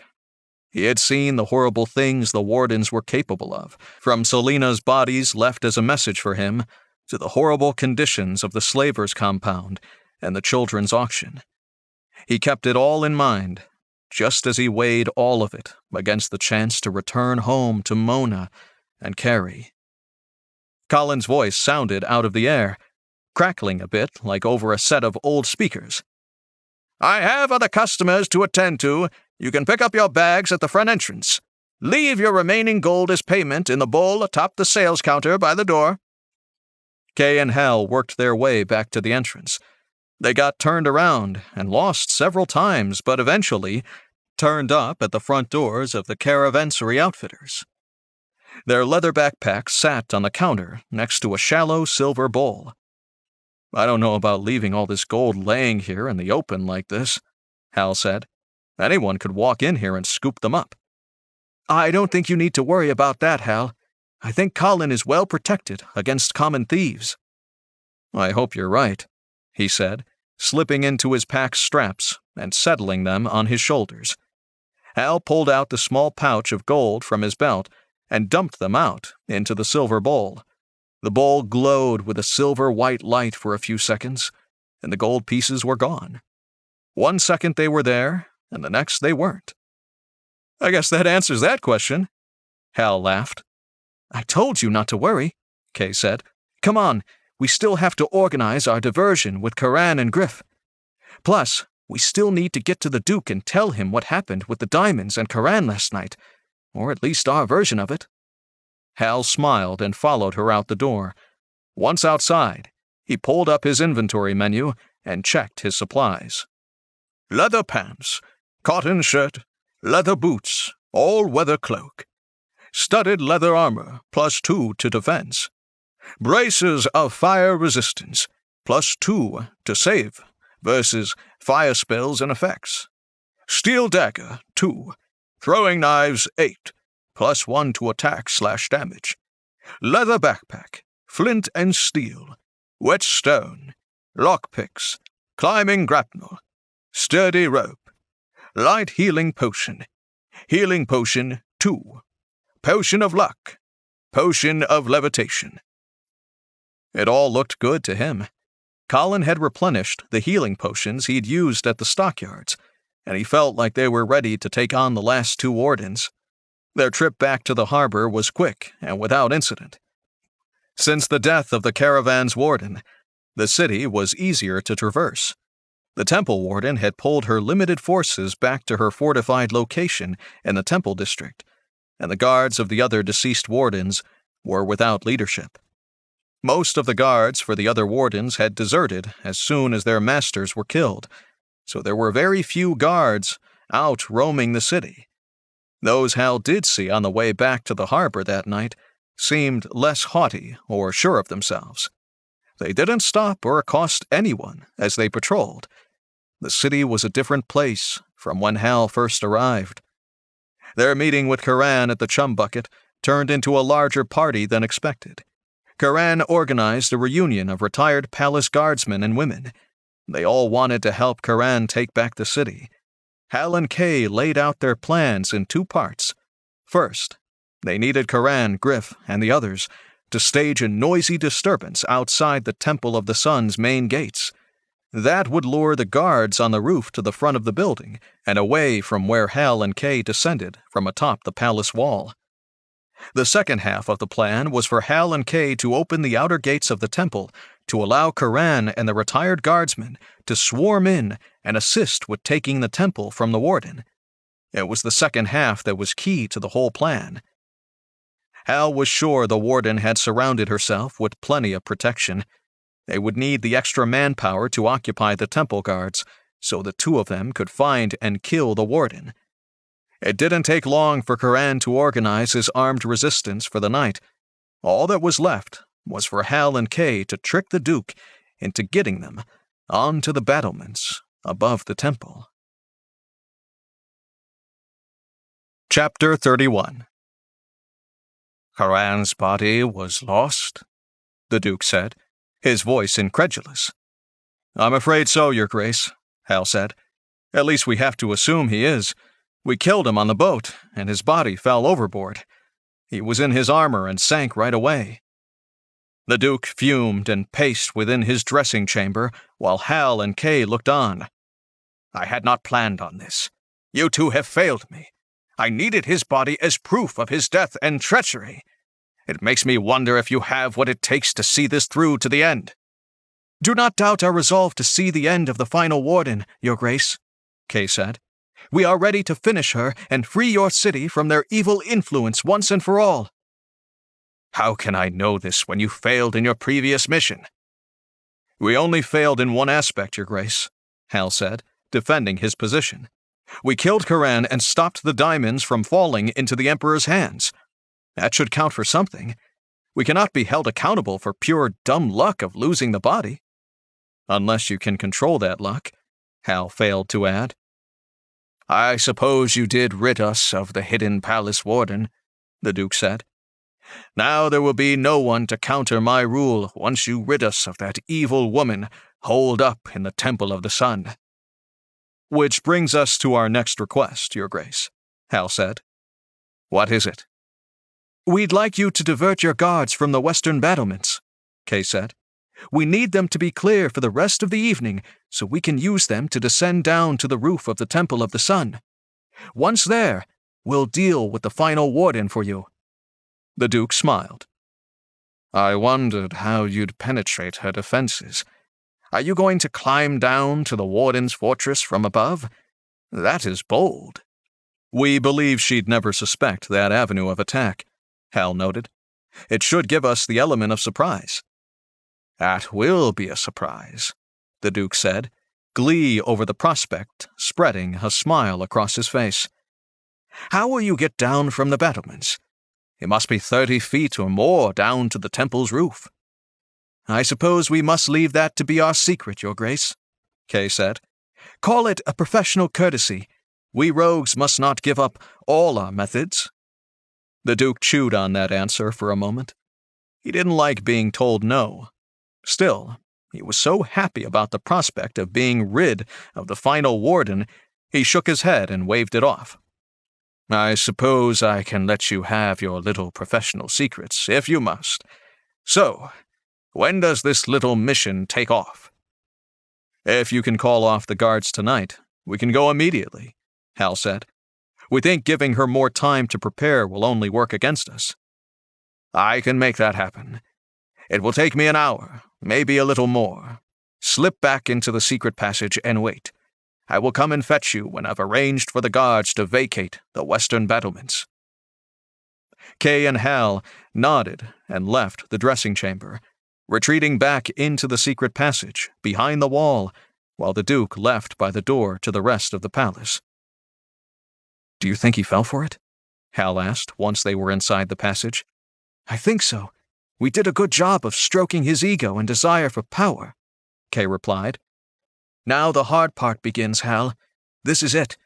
We finish the Temple Warden and confront the Duke with Karan by our side. We will have won. I only hope there is word of my brother and sister in the Temple Warden's records. One step at a time, Kay. First, focus on the Temple Warden. She is likely to be our biggest boss yet. Hal stood on the battlements, leaned over the edge and peered at the temple roof far below. The disturbance of the crowd from the harbor district demonstrating in front of the Temple of the Sun had worked. Karan had accomplished part one of the plan. The temple guards were all grouped towards the front of the building, watching the people shout up at them, asking them to turn over their mistress, the warden. Now was the time to go, and Hal gauged the distance again. It was a long way down. When Colin came up with this idea, it had seemed like a no-brainer. Slowly float down to the temple roof in the darkness, the guards none the wiser. Now that he looked at the distance and the sheer drop, the idea seemed far less than sane. You all right, Hal? Kay asked. She held the flask with her levitation potion in one hand and glanced from it to him. Colin said this would work. Hal held up his flask. right? This is going to work." Hal tried to reassure himself with his own words. His stomach roiled at the idea of stepping off the ledge and trusting the potion to save him. "Collins never let us down before. No pun intended," Kay said. "Come on then. Down the hatch." She popped the cork out of the flask with one hand and downed the contents in one gulp. A disgusted look crossed her face the instant she swallowed the potion. "Bah! That's disgusting! This had better work, because otherwise I'm coming back to haunt Colin based on the taste alone." Hal pulled the cork from his potion and tilted his head back, pouring the potion in, swallowing quickly to avoid the taste. He was unsuccessful. Kay was right. The potion tasted like rancid garlic and spoiled milk combined. It was disgusting. "Oh, my God, that's disgusting. I'm going to have a few words with Colin the next time I see him." "Get in line," Kay said as she stepped up to the edge of the battlements and stared down. She turned and looked at Hal. "Are you coming? I'm not going alone. We step off together, partner." Hal plastered a smile of confidence on his face he didn't feel and stepped up beside her. "This will be easy. You'll see," Kay said. Hal gulped and took a step forward, walking off the ledge of the battlements. His heart leapt into his throat for an instant as he started to fall, but when he opened his eyes, he saw the stones of the palace wall drifting past his eyes, as if he was on an elevator back home. He was not in the middle of a plummeting fall to his death. A glance to the side showed Kay's wide-eyed visage in the darkness, a grin of wonder on her face. She was floating down right beside him. Looking downward, the roof below came up fast, but not faster than a jump from a height of 10 feet or so. Hal landed and rolled to absorb some of the impact, jumping back to his feet and drawing 2 daggers. The guards still all leaned over the front of the roof's parapet, watching the crowd. He saw several of the 6 loading crossbows. They were going to fire into the crowd. Hal knew some of the people down there. They had become his friends and were doing him a favor. He couldn't let these guards start firing crossbow bolts down into them. He ran forward, balanced on the balls of his feet, making almost no noise on the hard stone roof. If he hit the temple guards from behind hard enough and fast enough, he could take 2 or maybe even 3 of them before the rest knew what was going on. The slot machine rumbled in his head as he pressed his luck once again. It started the instant he ran at the guards. He slipped up behind the first guard, grabbing him around the head, hand closing over his mouth to gag him. Hal plunged the dagger down into the man's neck, next to the collarbone. The body stiffened for a moment, and then sagged in his arms. "Sneak attack successful. Damage times 4. 3,000 experience points awarded." Letting the limp body fall, Hal spun and grabbed the next guard in the row, repeating the motion that killed his companion. "Sneak attack successful. Damage times 4. 3,000 experience points awarded." The slots had stopped spinning. The chime of success sounded as soon as Hal hit the first guard. He knew the rest was on him, and he stepped up behind the next guard, trying to replicate the maneuver that defeated the first 2. The third guard must have caught a flicker of movement out of the corner of his eye. He turned to see what it was as Hal ran up to him. The charging thief still caught the guard by surprise, but this would be no sneak attack. Hal slashed at the guard's arm as he reached towards his belt, where a wicked-looking spiked mace hung. He cried out in pain when Hal's dagger bit deep into his forearm. Hal drove the other dagger upward, trying to slash up under the guard's chainmail armor. The guard jumped backward from the attack, and Hal took a chance, kicking out with his boot at the man's chest. It took the guard by surprise, the kick doubling the guard's backward momentum. He screamed in alarm as he struck the low wall at the edge and fell off the temple roof, arms windmilling as if to attempt to fly. A few seconds later, Hal was rewarded with the notification. 3,000 experience points awarded. Hal's sneak attack was over now. There was a desperate fight in front of him, but he was no longer alone. As the remaining guards turned to face him, Kay hit them from behind on the opposite side. One guard fell to her sneak attack, and she moved up behind the closer of the two remaining guards. Hal laughed and launched feints at both, trying to occupy them, so Kay's next attack had full effect. It worked.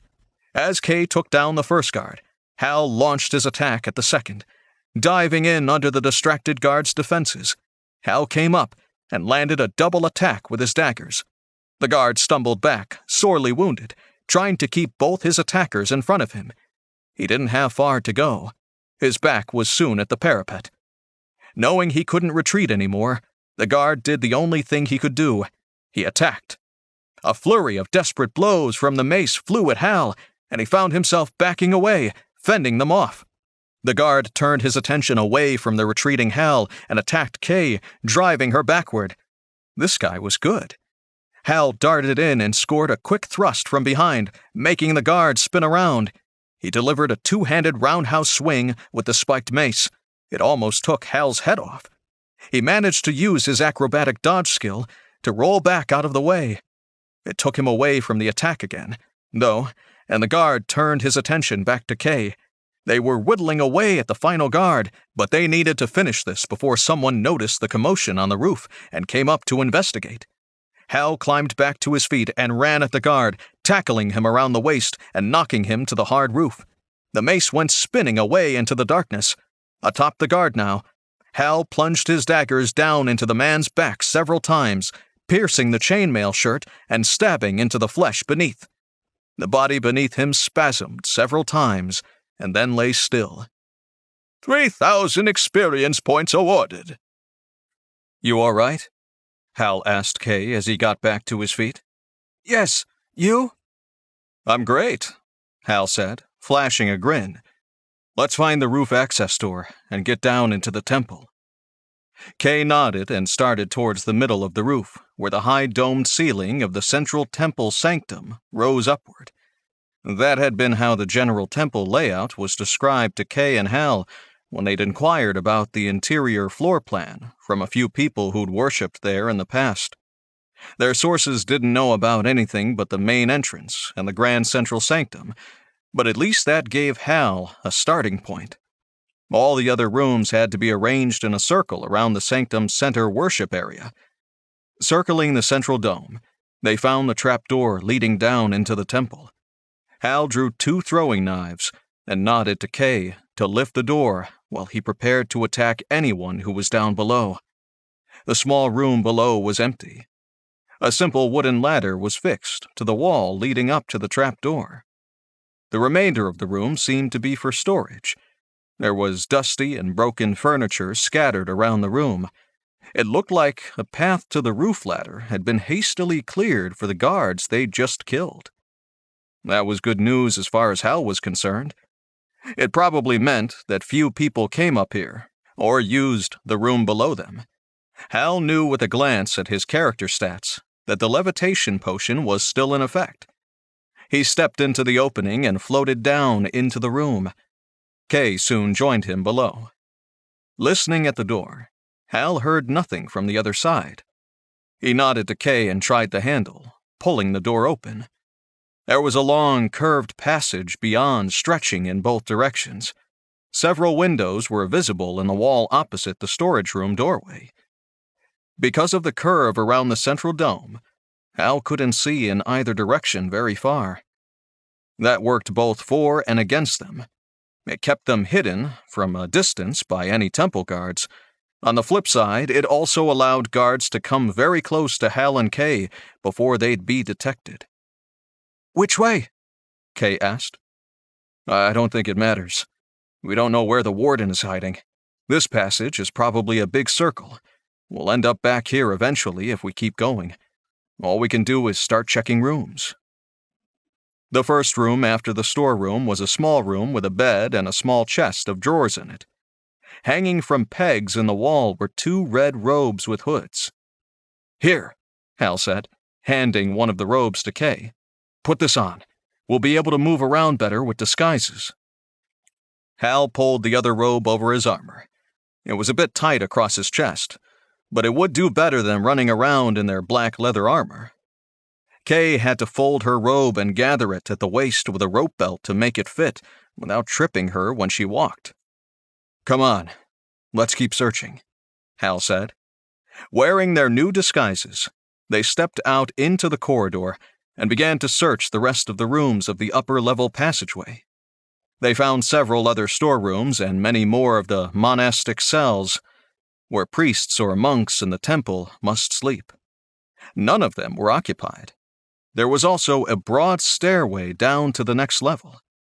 Satisfied they hadn't missed anything, Kay and Hal started down the stairs.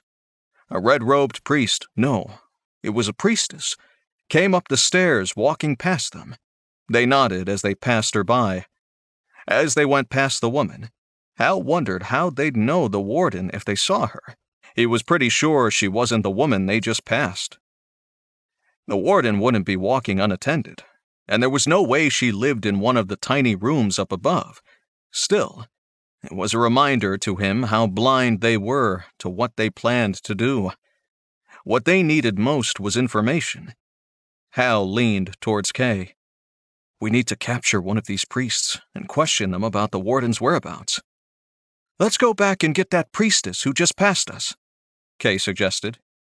"We know no one else is up there with her. We should be able to capture her with little trouble." Hal nodded. "Good idea." The pair turned around and jogged back up the stairs to the upper floor. The priestess was walking just ahead of them. "Excuse me, my good woman," Hal called out after the priestess. She turned and looked at them, a curious expression on her face. "How may I help you?" Hal walked up to her and, before she had a chance to react, drew his dagger, pressing it to her throat. Hal pushed her against the passageway's wall. "Don't make a sound. If you cooperate with us, we'll leave you alive," Hal said. "Do you understand?" The priestess nodded. "Kay, get that door open. We'll take her into one of the rooms." Kay opened the door to one of the monastic cells, and Hal pushed the priestess into it ahead of them. "Sit down on the bed and don't try any magic or crying out for help." "What do you want?" the priestess asked. "I've sworn a vow of poverty. I have nothing of value. You have information we want. Tell us what we need to know, and we'll leave you here, tied up. Lie to us, and we'll have to kill you," Kay said. "What do you want to know?" "Where is the temple warden? We know she's in here somewhere. Where is she?" Hal asked. The priestess paused before answering. Then her eyes widened, and she smiled. "You're him, aren't you? You're the Hood?" "So, what if I am?" Hal said. "Does that keep you from answering?" "She's very afraid of you," the priestess said. "The warden says you can do things no one should be able to do, that you possess special unholy magic." She cocked her head to one side as if appraising Hal for a suit. "You don't look all that special or unholy." "I don't know anything about any of that," Hal said. "I'm here to do a job so I can go home. I have to free this city of the tyrants who've abused the people of this city for so long." "Did you really kill all the other wardens with your bare hands?" "More or less," Hal lied. He hadn't killed the harbor warden. He'd been framed for that murder. He hadn't killed the merchant warden either, come to think of it. He'd succumbed to the knives of 2 of his slaves. He'd killed the caravan's warden in a mostly fair fight, though. He was the only one of the wardens Hal had actually killed. "That is not a straight answer, Mr. Hood," the priestess said. "We're asking the questions, not you," Kay snapped. She pressed forward and drew her dagger. "You can either answer or you can die." "I will help you," the priestess said. "I have no love for the wardens or what they've done to the city I swore to serve. I only wanted to know a bit about the people I was going to help. I had to know if I was trading one tyrant for another." The priestess paused, looking back and forth from Hal to Kay, then concluded, "I think you both are sincere enough. You only want what is best for the city." She nodded and gave them both a grim smile. "The warden is in the central temple. We are no longer able to hold our regular services there, or to serve the poor as our calling tells us to do. It is making those of us who haven't forgotten our vows very angry." "What about the others? The ones who support the warden?" Kay asked. "What of them?" "They have been subverted by the love of money. She had shown them the corruption of her ways, and they have succumbed to the greed that dwells within all of us." "Is there any place the temple warden keeps records of her rule?" Kay asked. "I'm looking in particular for the disposition of slaves under her control." "She has papers she keeps in the sanctuary under guard with her. They are in a strongbox she keeps with her at all times." "How many guards are there?" Kay asked. "Will anyone come to our aid if we attack the warden?" "Some of them might, if they were called to do so by one of our own," the priestess said. "Called by you, perhaps?" Hal suggested. The slot machine was rolling again as a plan started to form in his mind. He had an idea of how they could face the warden and her guards. It wouldn't be alone. Hal engaged his detect lies skill. He had 5 minutes to see if this priestess was telling the truth. "I suppose I could rouse some of the others who disagree with what the wardens have done." "Truth." "What is your name?" Hal asked. "Sister Darla, initiate of the 5th level of the sun." "Truth." "Well, Sister Darla," Hal said, "we're here to rid your temple of this infestation. If you can bring some of your like-minded colleagues to help us, we could use the help."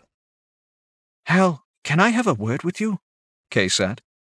Hal could tell his partner didn't like what he was doing. "Kay, you'll have to trust me. I can tell she's being truthful with us. Don't ask me how, I just can." Hal turned back to Sister Darla. "Answer the question. Can you help us and get your colleagues who are true to their vows and want to be rid of the warden to come to our aid?" "I cannot speak for them, but I will implore them to help you. I will come to your aid. That is all I can promise. Others may or may not join me." Sister Darla met his gaze with a level stare. "Truth." "I believe her, Kay. She's telling the truth." "You sound awfully sure of yourself," Kay said. "I can't tell you how I know, I just know," Hal said. "She'll help us and implore others to help as well. She's an ally." "I swear upon the god of the sun and his bride the mistress of the moon that I tell you the truth. I will fight by your side and help you defeat the warden," Sister Darla swore to Kay. "Truth." Kay seemed impressed by the formal oath coupled with Hal's assurances. She nodded. She'd allow Sister Darla to help them. "Sister Darla, is there a way to get close to the warden in the temple's sanctum without her noticing? A secret or rear entrance, perhaps?" Hal asked. Sister Darla pondered the question for a few seconds before answering. "There is a service entrance to the high priest's robing room. It is where the least of the acolytes enter to clean and remove the garments for laundering. If you can sneak in there, you'd be just behind the altar," Darla said. "You'd be maybe 15 to 20 feet away from where she usually sits holding court." "Then that's what we'll do," Hal said. "We'll get in there the back way. Now, we need a distraction. Sister Darla, how many of your fellow initiates can you be sure of? How many will follow you into this fight?" The Sun Priestess paused and thought. "I am sure of 4, I think. There are 5 others who might join us once the fighting begins, but I am sure of 4. We have discussed this between us already. I know 2 are already there in attendance. I just left them in the sanctum. The others have assigned duties elsewhere today, but I can find them." "Truth." "Here's what I want you to do then. First, take Kay and I to the robing room to hide while you go and gather your friends," Hal said. "Once you've got your friends with you, I need you to open the temple gates for our friends outside and then go to the temple sanctum and announce your grievances to the warden. Make a big disturbance that draws attention to you and your companions. That will be our cue to sneak out and catch the warden unawares. Can you do that?" "I can and I will," Sister Darla said. She seemed confident in Hal's plan. "You understand there is a great risk in this plan. Even with my friends helping, we will be outnumbered. The warden is well guarded." "Leave that to Kay and me. I think resistance will fade once the warden is dealt with." "I hope you're right. In any event, we must hurry to get you two hidden before I can get my friends from their duties." "Then lead on, sister. We're right behind you." Chapter 32. Sister Darla took Hal and Kay downstairs to the back hallway without incident. Soon they were in the passage leading to the rear of the temple sanctum, where the high priest's robing room was located. "Go down this hallway, and you will find the robing room and the closet where the robes are kept. Hide in there. I will be back as quickly as I can with my colleagues and your friends after opening the temple gates," Sister Darla said. "That's perfect, Darla," Kay said. "We'll wait until we hear the commotion and then attack the warden and her guards from our hiding place." "I do not know what prayer would be appropriate in this case," Darla said. "Know, though, that I will offer prayers for all our success. May I lay hands on you now?" "I suppose so," Hal said. He didn't know what to expect. Kay shrugged and nodded. Darla stepped forward and placed a hand on each of their heads, muttering in a low voice. Hal strained to hear what she said, but what little he could hear was in no language he knew. When she was finished with her prayer, she stepped back and smiled. "Go with the sun's blessing." "Blessing bestowed. +1 added to all saves." "Thank you, Sister Darla," Hal said. "Your blessing honors us." "Be safe, Mr. Hood. I will return with the assistance you need. Have no fear." The priestess turned and left the two rogues standing in the narrow service hallway. "Shall we go and get settled in our hiding place?" Hal asked. "I wish we could get a better sense of the layout of the sanctum," Kay said. "We should have asked the sister to draw us a floor plan. I hate going into this blind." "Let's see what we find when we get to the robing room. Maybe we can risk a peek out into the sanctum," Hal suggested. Continuing down the hallway, they found an ornate, embroidered purple curtain across the entrance to the robing room. No one was inside, and they located the closet with the high priest's vestments and ceremonial robes. It was nearly as large as the outer robing room. Hal and Kay searched the outer room and found the passage that led to the sanctum. They started down it a few steps, but stopped when they heard voices close to the sanctum's entrance. The two companions shared a glance, and they retreated. Hal and Kay entered the closet and sat down on either side of the open doorway, listening to the buzz of conversation coming from the sanctum. They couldn't hear any specific voices or words, but it sounded as if they'd have no problem hearing when Sister Darla started her diversion and let the crowd in. Hal wished he had a watch or some sort of timepiece in this world. He had no way of judging the passage of time. Kay seemed unfazed by the wait. He was trying to gauge how long it had been since Sister Darla left, and guess at how long it would take her to find her supporters and gather them to her cause. She also had to find a way to get past the guards at the entrance and open the temple gates. Hal guessed at a half hour, but knew it was only a guess, and based on nothing he could know for sure. He was just about to leave their hiding place, after losing patience with waiting, when loud chanting was heard from a host of voices. It swelled until he heard a crowd shouting, "Hood! Hood! Hood!" over and over again. "That's our cue, I think," Hal said. "This is it, Hal," Kay said. "Are you ready?" "I'm almost ready. Just one more thing I have to do." Hal took a flask from his belt pouch, where he kept the 3 healing potions. It was the potion of luck. He figured if he ever needed extra luck, it was now. He pulled the cork from the flask with his teeth and spit it on the floor. Tilting his head back, he downed the contents in one go. The potion tasted of savory herbs like sage and rosemary. He didn't feel any effects, so he checked his stats page. Name, Hal Dix. Class, Rogue. Level 10. Attributes, Brawn, 14 plus 3. Wisdom, 8. Luck, 24 plus 8 plus 2 potion. Speed, 14 plus 3.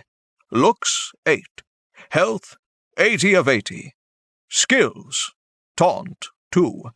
Dark Vision, Acrobatic Dodge, 6. Hide in Shadows, 2.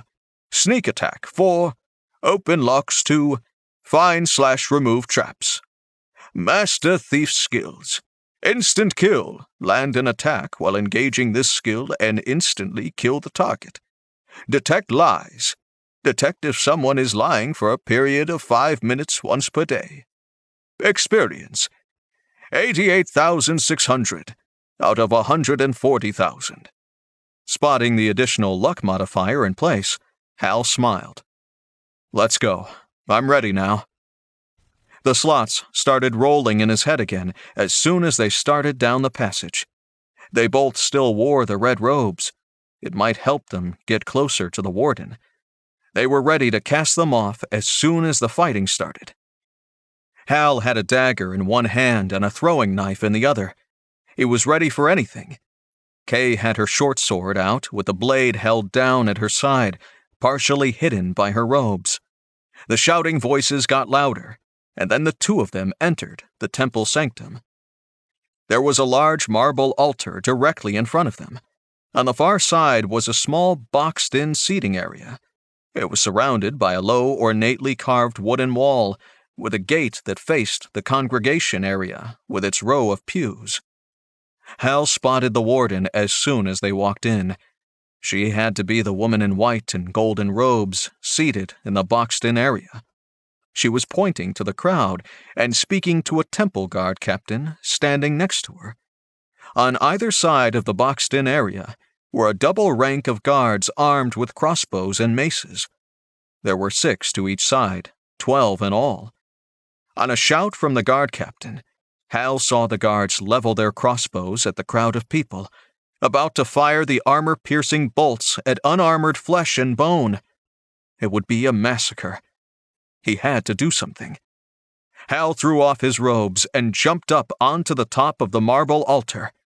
In a loud, bellowing voice, Hal shouted his defiant demand at the warden. "Leave them be, warden. Face me if you dare." Everything stopped, and everyone in the temple turned to look at him. The warden's eyes narrowed when her eyes met his own. She pointed towards him with both hands, fingers splayed outward. Hal realized it was a spell she prepared, and he dove to one side just as sheets of flame hurled from her fingertips and scored the top of the altar. Hal felt the heat pass over his head. The cloth tapestry covering the top of the altar caught fire. He was crouched down behind the altar now. Kay just behind him. "Still think this is a good idea?" Kay asked. "I think she's a little stronger than we guessed." "What else did we have to do?" Hal said. "You go left, and I'll go right and try to draw her fire." "You're the boss," Kay said with a nod. "Go!" Hal shouted. He dove from the cover of the altar, looking for a target for his knives. The crossbow-wielding guards on his side had started moving his way to get an angle on him behind the altar. When he dove out of his cover, it caught them by surprise, and a few fired off shots by reflex. The bolts whizzed past him as he rolled to a crouch. Hal threw 2 knives and was happy to see 2 of the guards go down clutching at their throats. The slots continued to roll in his head. 3,000 experience points awarded. 3,000 experience points awarded. Hal charged at the remaining guards facing him. The 3 who'd shot at him and missed threw down their crossbows and drew their swords. The other 3 turned to face their rear. The crowd surged forward with a roar. "Hood!" Hal felt the slot machines rumble to a stop in his head. This time, the chime sounded like a gong going off. He smiled and fired off 2 more knives at the guards and saw 1 more go down, clutching at 2 knives in his back. 3,000 experience points awarded. Then he was in the middle of a frantic melee. The crowd was poorly armed. 1 or 2 had old rusty swords pulled out of attics. A few even had what looked like kitchen knives. Most only had their fists. They fell on the guards with abandon nonetheless. Hal ducked as a flaming bolt of fire sizzled past his head. It was close enough to burn the ends off some of his hair. He smelled the acrid odor of the smoke. Diving to one side to avoid presenting a stationary target while he searched for the source of the fire magic, the warden was no longer seated in the boxed-in area. The whole sanctum had turned into a pitched battle. Other spells were going off around the temple as Sister Darla and her companions battled the priests loyal to the warden. Hal saw lightning lance down and fry a pair of priests to his right. He had no way of knowing if they were friends or foes. In the middle of the crowd from outside, Karan was engaged in a duel with the temple guard captain.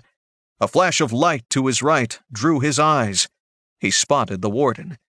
She was crouched down next to a pew near the front of the sanctum. She was firing off a series of small balls of fire at Kay as she fought her way through a group of guards. Hal saw his friend hit in the chest by one of the fireballs. The tiny explosion threw her backwards to the floor. When the fire cleared, Hal saw her start to climb back to her feet. She looked injured, but was still moving. That ring of fire resistance from Colin was coming in handy. With the warden distracted by Kay, Hal took the opportunity to fling 2 knives at her unguarded back. They flew true, but just before they sunk into their intended target, the knives were deflected aside mere inches from her back. It was as if they'd struck an invisible wall. The warden must have felt the attack even if the blades failed to reach her. She spun around and leveled her hands at Hal. He had no chance to duck or dodge the spell. A column of fire enveloped him, and he screamed in agony as he felt the flames bite deep. Fire resistance. Half health damage. Health damage. Health -20. The fire finally burned out as the spell ended. His bracers had saved him from some of the effects, but not all. Hal pushed past the pain of his burns and looked around for cover. He needed to keep moving, or the warden was going to cook him alive. Hal dove between 2 pews just as a stream of 6 small fireballs flew past his head. One of the flaming missiles struck one of the street demonstrators and sent the man crashing to the floor dead, his body aflame. Hal had to get to the warden. She was too dangerous. If she was left unoccupied, she'd be able to fire off her magic at every target of opportunity. Crawling along below the level of the pews between he and the warden, Hal soon reached the central aisle. Peeking around the pew in front of him, he spotted the edge of the warden's robes, just a few pews ahead of him. Hal charged out of his hiding place and threw his final 2 knives at the warden, hoping they'd penetrate her shield. One pinged off, deflected as the others were. The other somehow got through and embedded in her shoulder. The warden screamed and turned to face Hal as he jumped over the last pew and crashed down into her, driving her to the floor. Hal drew his daggers and tried to drive them into the warden's chest. She gripped his downward striking hands with her own, displaying surprising strength. She stopped the blades a few inches from her chest and laughed at him as she muttered a new spell. His hands flared in pain as the blades of his daggers heated up to the point that the leather bindings on their hilts charred and burned away. Fire resistance. Half health damage. Health damage. Health -12. Hal gritted his teeth against the pain and held his grip on the heated metal of the daggers, pressing downward with all his might. The skin on his hands started to char. The warden pressed upward, fending him off and keeping the blades just above her heaving chest as she continued to chant her spell. Fire resistance. Half health damage, health minus 12. Fire resistance. Half health damage, health minus 12. Wisps of smoke started to curl up from his hands now. Even the magic-resistant bracers couldn't stop all the effects of the warden's spell. Hal pushed with his feet, so his entire body weight pressed down on the blades. With a sizzling sound, the point of one blade and then the other pushed into the warden's chest. She screamed in pain, breaking her muttering chant. The blades were still white-hot, and Hal refused to let go, pushing down with his last ounce of strength. Fire resistance. Half health minus 12. The blades slid home, their white-hot metal now quenched by the blood coursing in the chest of the warden. Her eyes widened, and she tried to utter one last spell. The charred steel blades in Hal's wrecked hands finally did their work, and she fell silent. Quest completed. Kill the temple warden. 15,000 experience points awarded. Hal rolled off the warden's body, letting go of the blades, holding his charred hands in front of him. He'd never felt such pain before. He fumbled at his belt pouch to try and pull one of the healing potions free. It was no use. His fingers were too far gone to untie the leather thong that secured the pouch. Hal lay back, his strength fading, and stared at the ceiling. He listened to the sounds of battle start to die down around him. He didn't have the energy to sit up and see who won. He closed his eyes and lay there, waiting for someone to find him.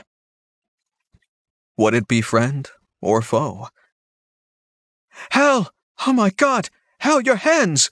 Are you all right? Hal opened his eyes and saw Kay's soot-stained face staring down at him.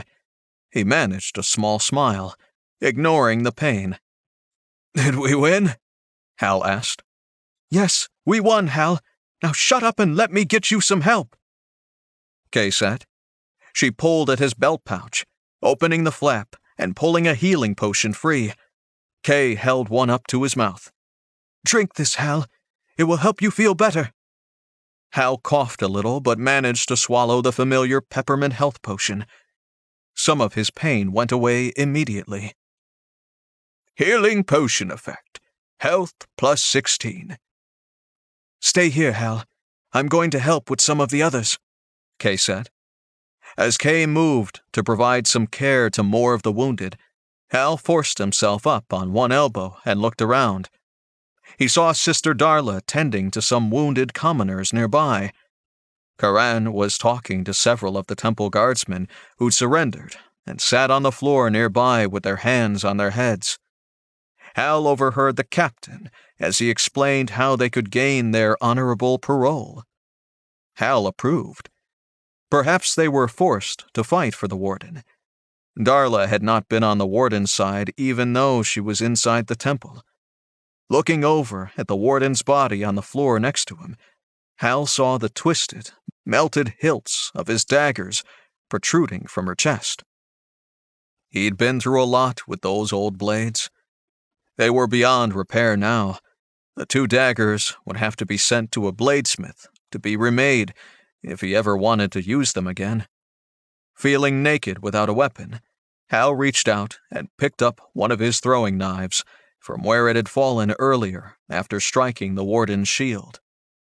He tried to get to his feet, but his head started spinning, and he decided to sit back down. A commotion by the entrance to the sanctum seemed to be causing a stir among the people in the temple. Hal tried to see over the pews, but couldn't find where he was seated on the floor. Then he heard a familiar voice. It was the Duke.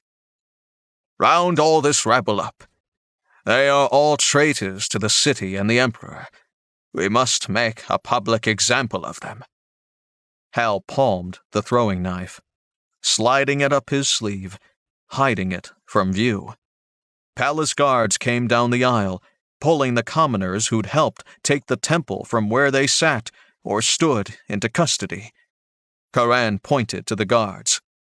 "Let those people go. They have done the city a great service."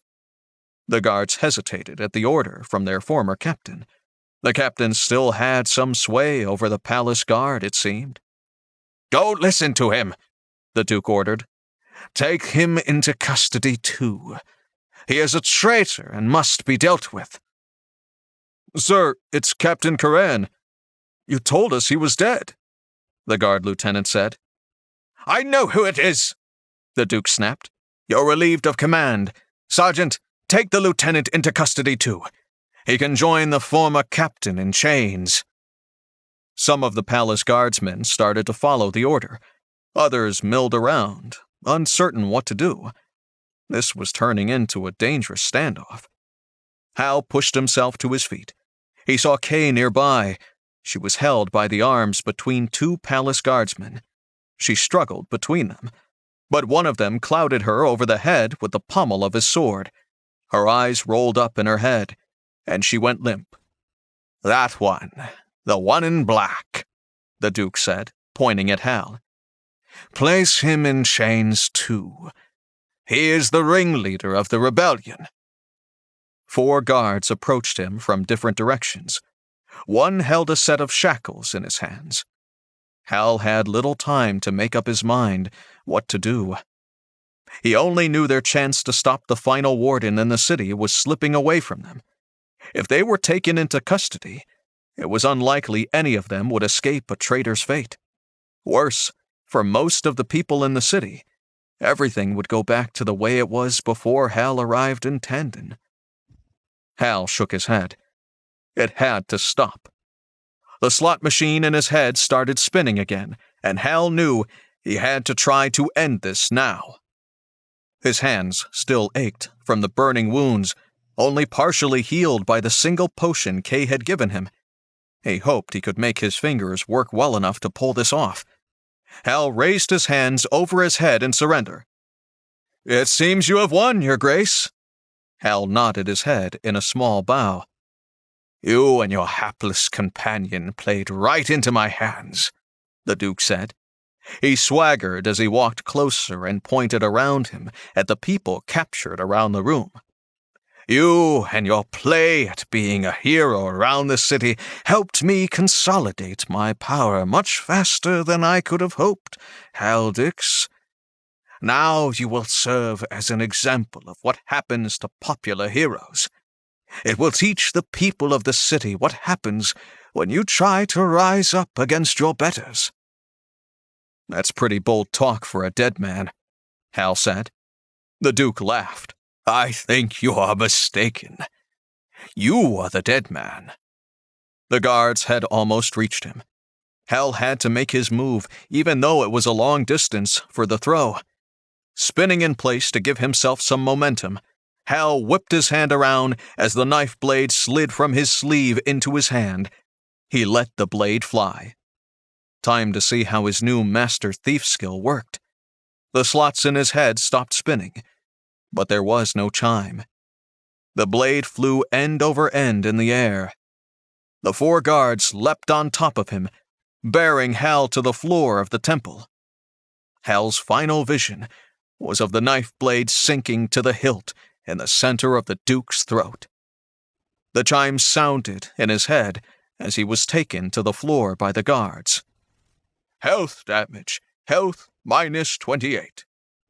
Overall quest complete. Defeat all 5 wardens. 30,000 experience points awarded.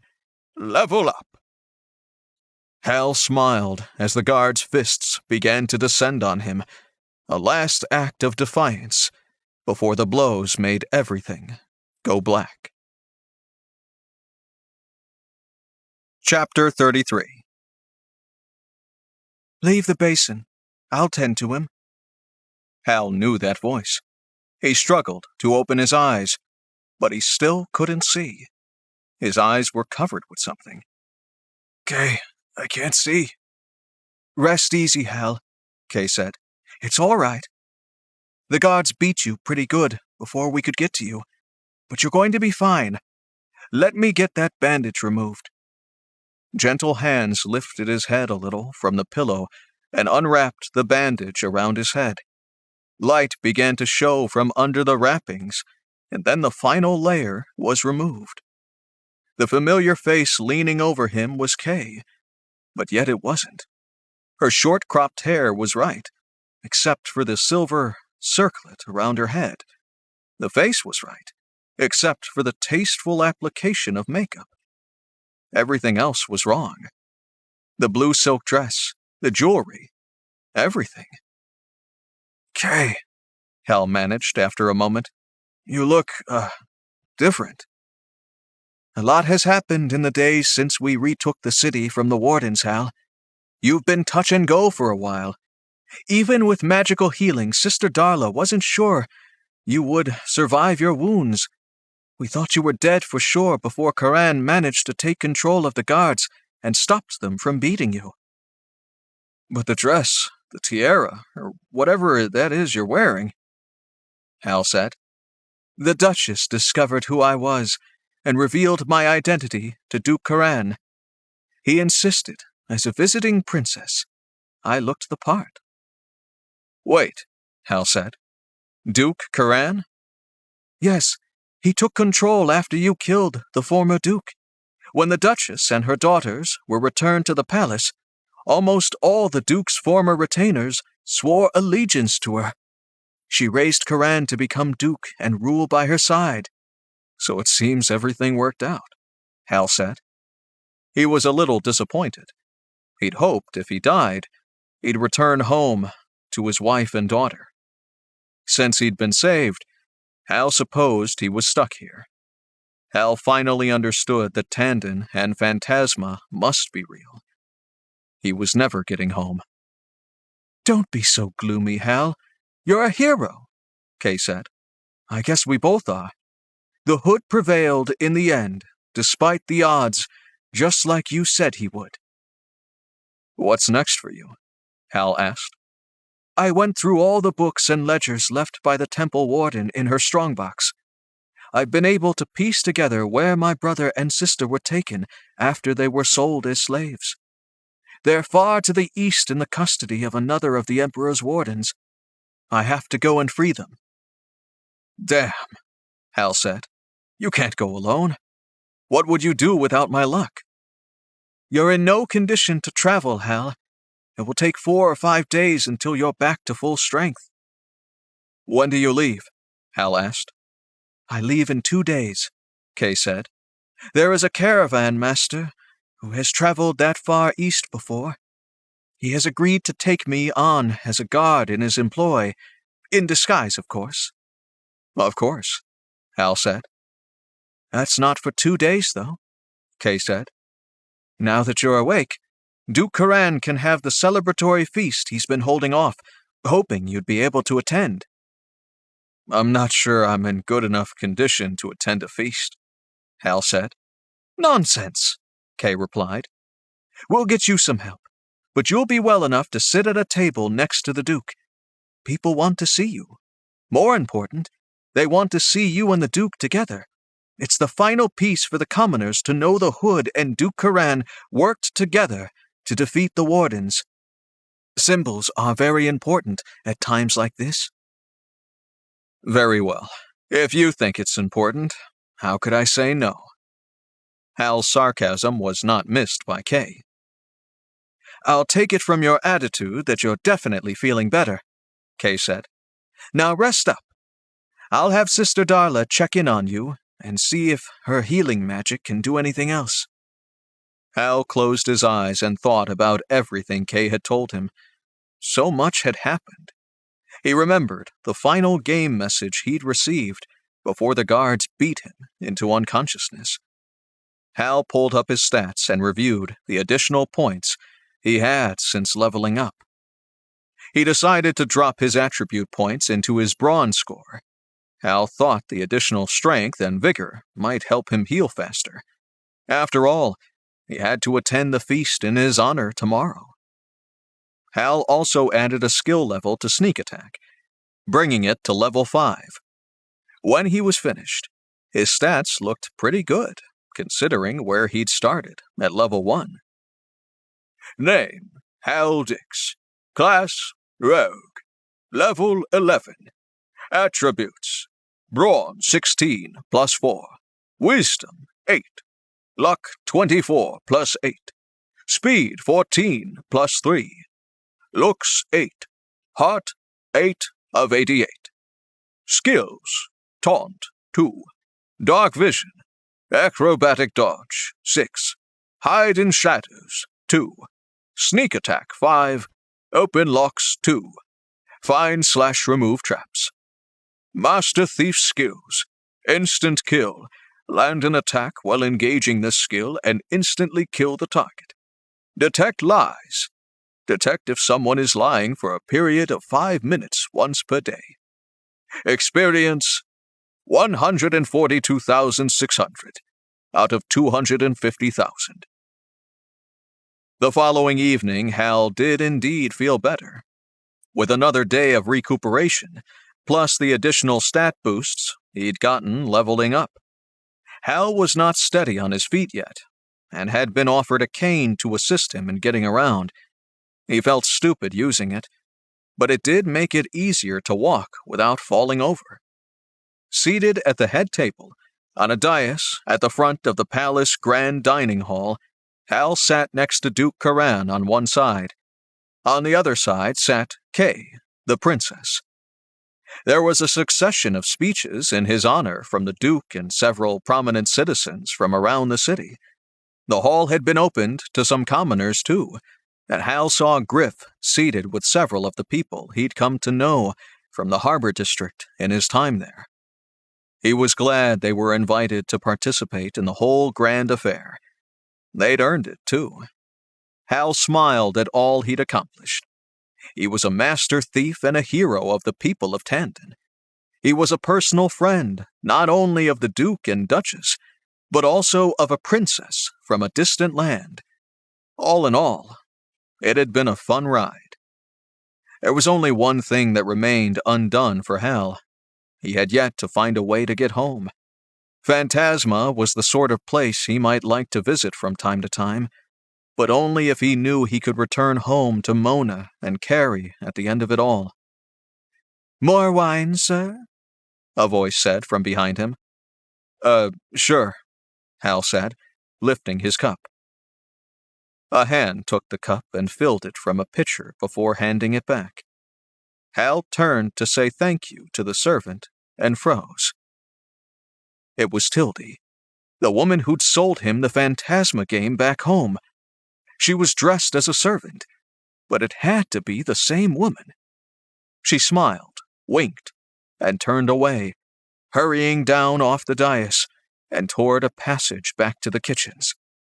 Hal stood up, pushing his chair back. He nearly fell in his haste and had to grab for his cane. "Hal, are you all right?" Kay asked. "You're pale as a ghost." "I'm fine. I just have to relieve myself. Too much wine, you know." Karan had stood as well. "Let me have a guard attend to you. You're still unsteady on your feet, Hal." "Nonsense," Hal said. "I can take myself to the privy without help. I'll be right back."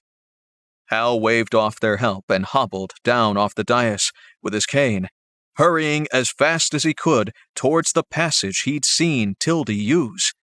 He turned the corner and started down the hallway. It was very dark. There were no lamps or candles lighting the passage as in the rest of the castle. Hal wasn't to be deterred, though.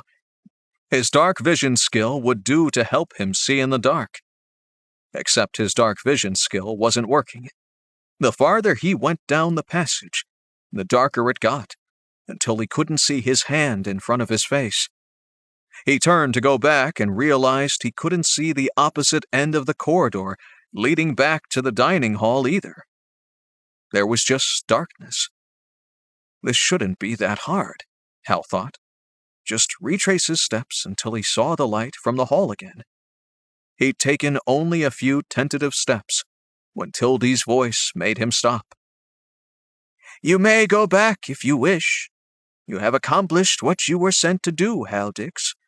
Know, though, If you return to Tandon and the banquet, you will miss this opportunity to return to your own world." Hal turned around and saw Tildy standing there in a small pool of light. She was now dressed like the crazy old lady he'd first seen in the flea market so long ago. "Why did you send me here? Why do this to me?" Hal asked. "This place needed a hero. You fit the profile. You accepted the quests," Tildy said. "But I didn't have a choice. From the time I was framed for the murder of the harbor warden, I was set on a path I couldn't control." "That was a necessary part of the plan. I had to nudge you in the right direction, Hal." "Wait, it was you in the crowd who killed the harbor warden and handed me the bloody knife. You framed me for that murder. I could have been killed." "But you weren't. You embarked on your quests from there on your own accord. You chose the direction of your time in Tandon. You decided to right the injustice of the Emperor's rule. I had nothing to do with that," Tildy explained. Hal didn't like that he'd been manipulated, but he saw how his decisions had shaped his time in Phantasma and how it affected Tandon. "What will I tell my wife? I've been gone for weeks, maybe months. She'll never believe me when I tell her where I've been all this time." "Time passes differently between our worlds, Hal Dix. Days here seem only as hours in your own world. Time is inconsistent between here and there. It changes all the rules for time and space. You will find that you have not been gone as long as you think." "Then I wish to return to my family, Tildy. Send me back to them. The people of Tandon don't need me anymore." "As you wish, Hal Dix," Tildy said. She held up a crystal of some sort in one hand. It began to flash in random, staccato bursts of light, making him blink against the glare. The flashing reminded him of the flashing computer monitor that sent him here. "Close your eyes, Hal, and think of your home. When you open them next, you'll be where you wish to be." Hal nodded at the woman, trying to see past the increasingly bright flashing of the crystal. He closed his eyes against the blinding glare and felt a swirling sense of vertigo that made him stumble. He fell backward but was caught by something soft, comfortable, familiar. Chapter 34. "Honey, we're home," Mona called out nearby. Opening his eyes, Hal saw the flashing, multicolored lights on the big computer monitor in front of him. He reached up and switched off the monitor, stopping the irritating display. "Honey, are you here?" Mona called from the kitchen. I'm in here, in the den," Hal replied. He looked around, confused. He'd been here the whole time? "There you are," Mona said. She walked in carrying Carrie in her arms. "See, there's Daddy." Mona handed the baby to him and leaned over to give him a kiss. "Hold her while I bring our stuff in." "I can come help you," Hal said, starting to get up. He felt a stabbing pain in his leg and reached to rub it with one hand. "No, don't worry about that. I've got it. You spend some time with Carrie. I think she missed you." As if to punctuate her mother's words, Carrie reached up with a tiny hand and touched Hal's face. He looked down at his daughter. "I missed you too," Hal whispered. "Did you say something?" Mona asked, popping her head around the corner from the kitchen. "I said I missed you guys," Hal said. "I'm sorry. I didn't get to the list of things you wanted me to do." "That's all right," Mona said. "I had all sorts of work to do while I was at my parents'. We ended up doing other things with Carrie all weekend, and I didn't get any of it done either." Mona walked in, wheeling a suitcase. "Did you have fun? I'll bet you played one of your games all weekend. How was it?" It was okay. I had a good time playing. It wasn't what I expected, though." Shifting Carrie to hold her in one arm on his hip, Hal levered himself out of the chair. His leg was sore, like he'd been sitting too long, and the circulation was returning. He took a few limping steps towards Mona. "Let me get the suitcase and take it upstairs so you can unpack," Hal said. Mona smiled and passed him the handle from the suitcase. "I'll go and get the rest from the car. There's just a few more things. I'll be right back." Hal took the suitcase upstairs with one hand while he held the baby in the other. He was still trying to get his bearings. To him, it had been like he was away for a few months. To Mona and the baby, it had only been a long weekend. He'd faced pain, death, and worse while he'd been gone. They'd gone sightseeing and visited with family. The juxtaposition between the two was hard to reconcile in the few minutes they'd all been home. Hal looked at his reflection in the mirror. Was it real? He asked himself. His reflection didn't answer. He only saw himself holding the baby he'd missed so much while in Phantasma. Real or not, it had seemed like it was real at the time he experienced it. Whether it had been a trick of his mind or some sort of out-of-body magical experience, Hal knew he wasn't the same man who'd been left at home at the beginning of the weekend. It was going to be hard to go back to his dull, normal life. Epilogue. Hal parked his car in his usual spot and walked across the long parking lot. Hal Dix, known by some as the Hood, was going back to his day job. "Hi, Hal," Pam called out from behind the reception desk as Hal walked through the front doors of the call center building. "Oh, hi, Pam," Hal replied. He was distracted by a strange sound ringing in his ears. It was vaguely familiar. "How was your long weekend? Did you do anything fun?" Pam asked. "How could anything boring old Hal Dix did over the weekend qualify as fun?" Barry, the office manager, laughed as he walked by. "You probably stayed at home and hid from your neighbors, right, Hal?" The sound in Hal's ears got louder. He recognized it now. It was the spinning wheels of the slot machine that signified his luck. Luck he'd never had before in this world. "Barry," Hal said, "sadly, you'll never know what kind of fun I had this weekend. It's the kind of fun you'd never have the guts to seek out." Several of Hal's coworkers laughed at the comment, siding with Hal at Barry's expense for the first time. Their response brought a smile to his face. He walked past the stunned Barry and headed to his desk. The slot's wheels still spun and rattled in his head. Hal wondered what it meant. Could he be going crazy? Delusional? Sitting down in his cubicle, Hal switched on his computer. He had numerous email notifications pop up as he logged in. One caught his eyes immediately. He reached up and clicked the email with the subject line reading, "Aurantis Technologies Management Training Program Application." The instant he clicked on the email, the slot machine chimed in his head. And everything went silent. It seemed as if the entire office had hushed to allow him to read the email as it opened on his screen. The message was short and to the point. To Harry Dix, from the Office of the CEO, Justin Thomas.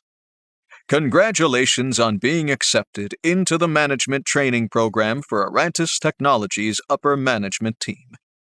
You'll be contacted soon regarding when you'll start and what you'll need to do to prepare for this unique opportunity.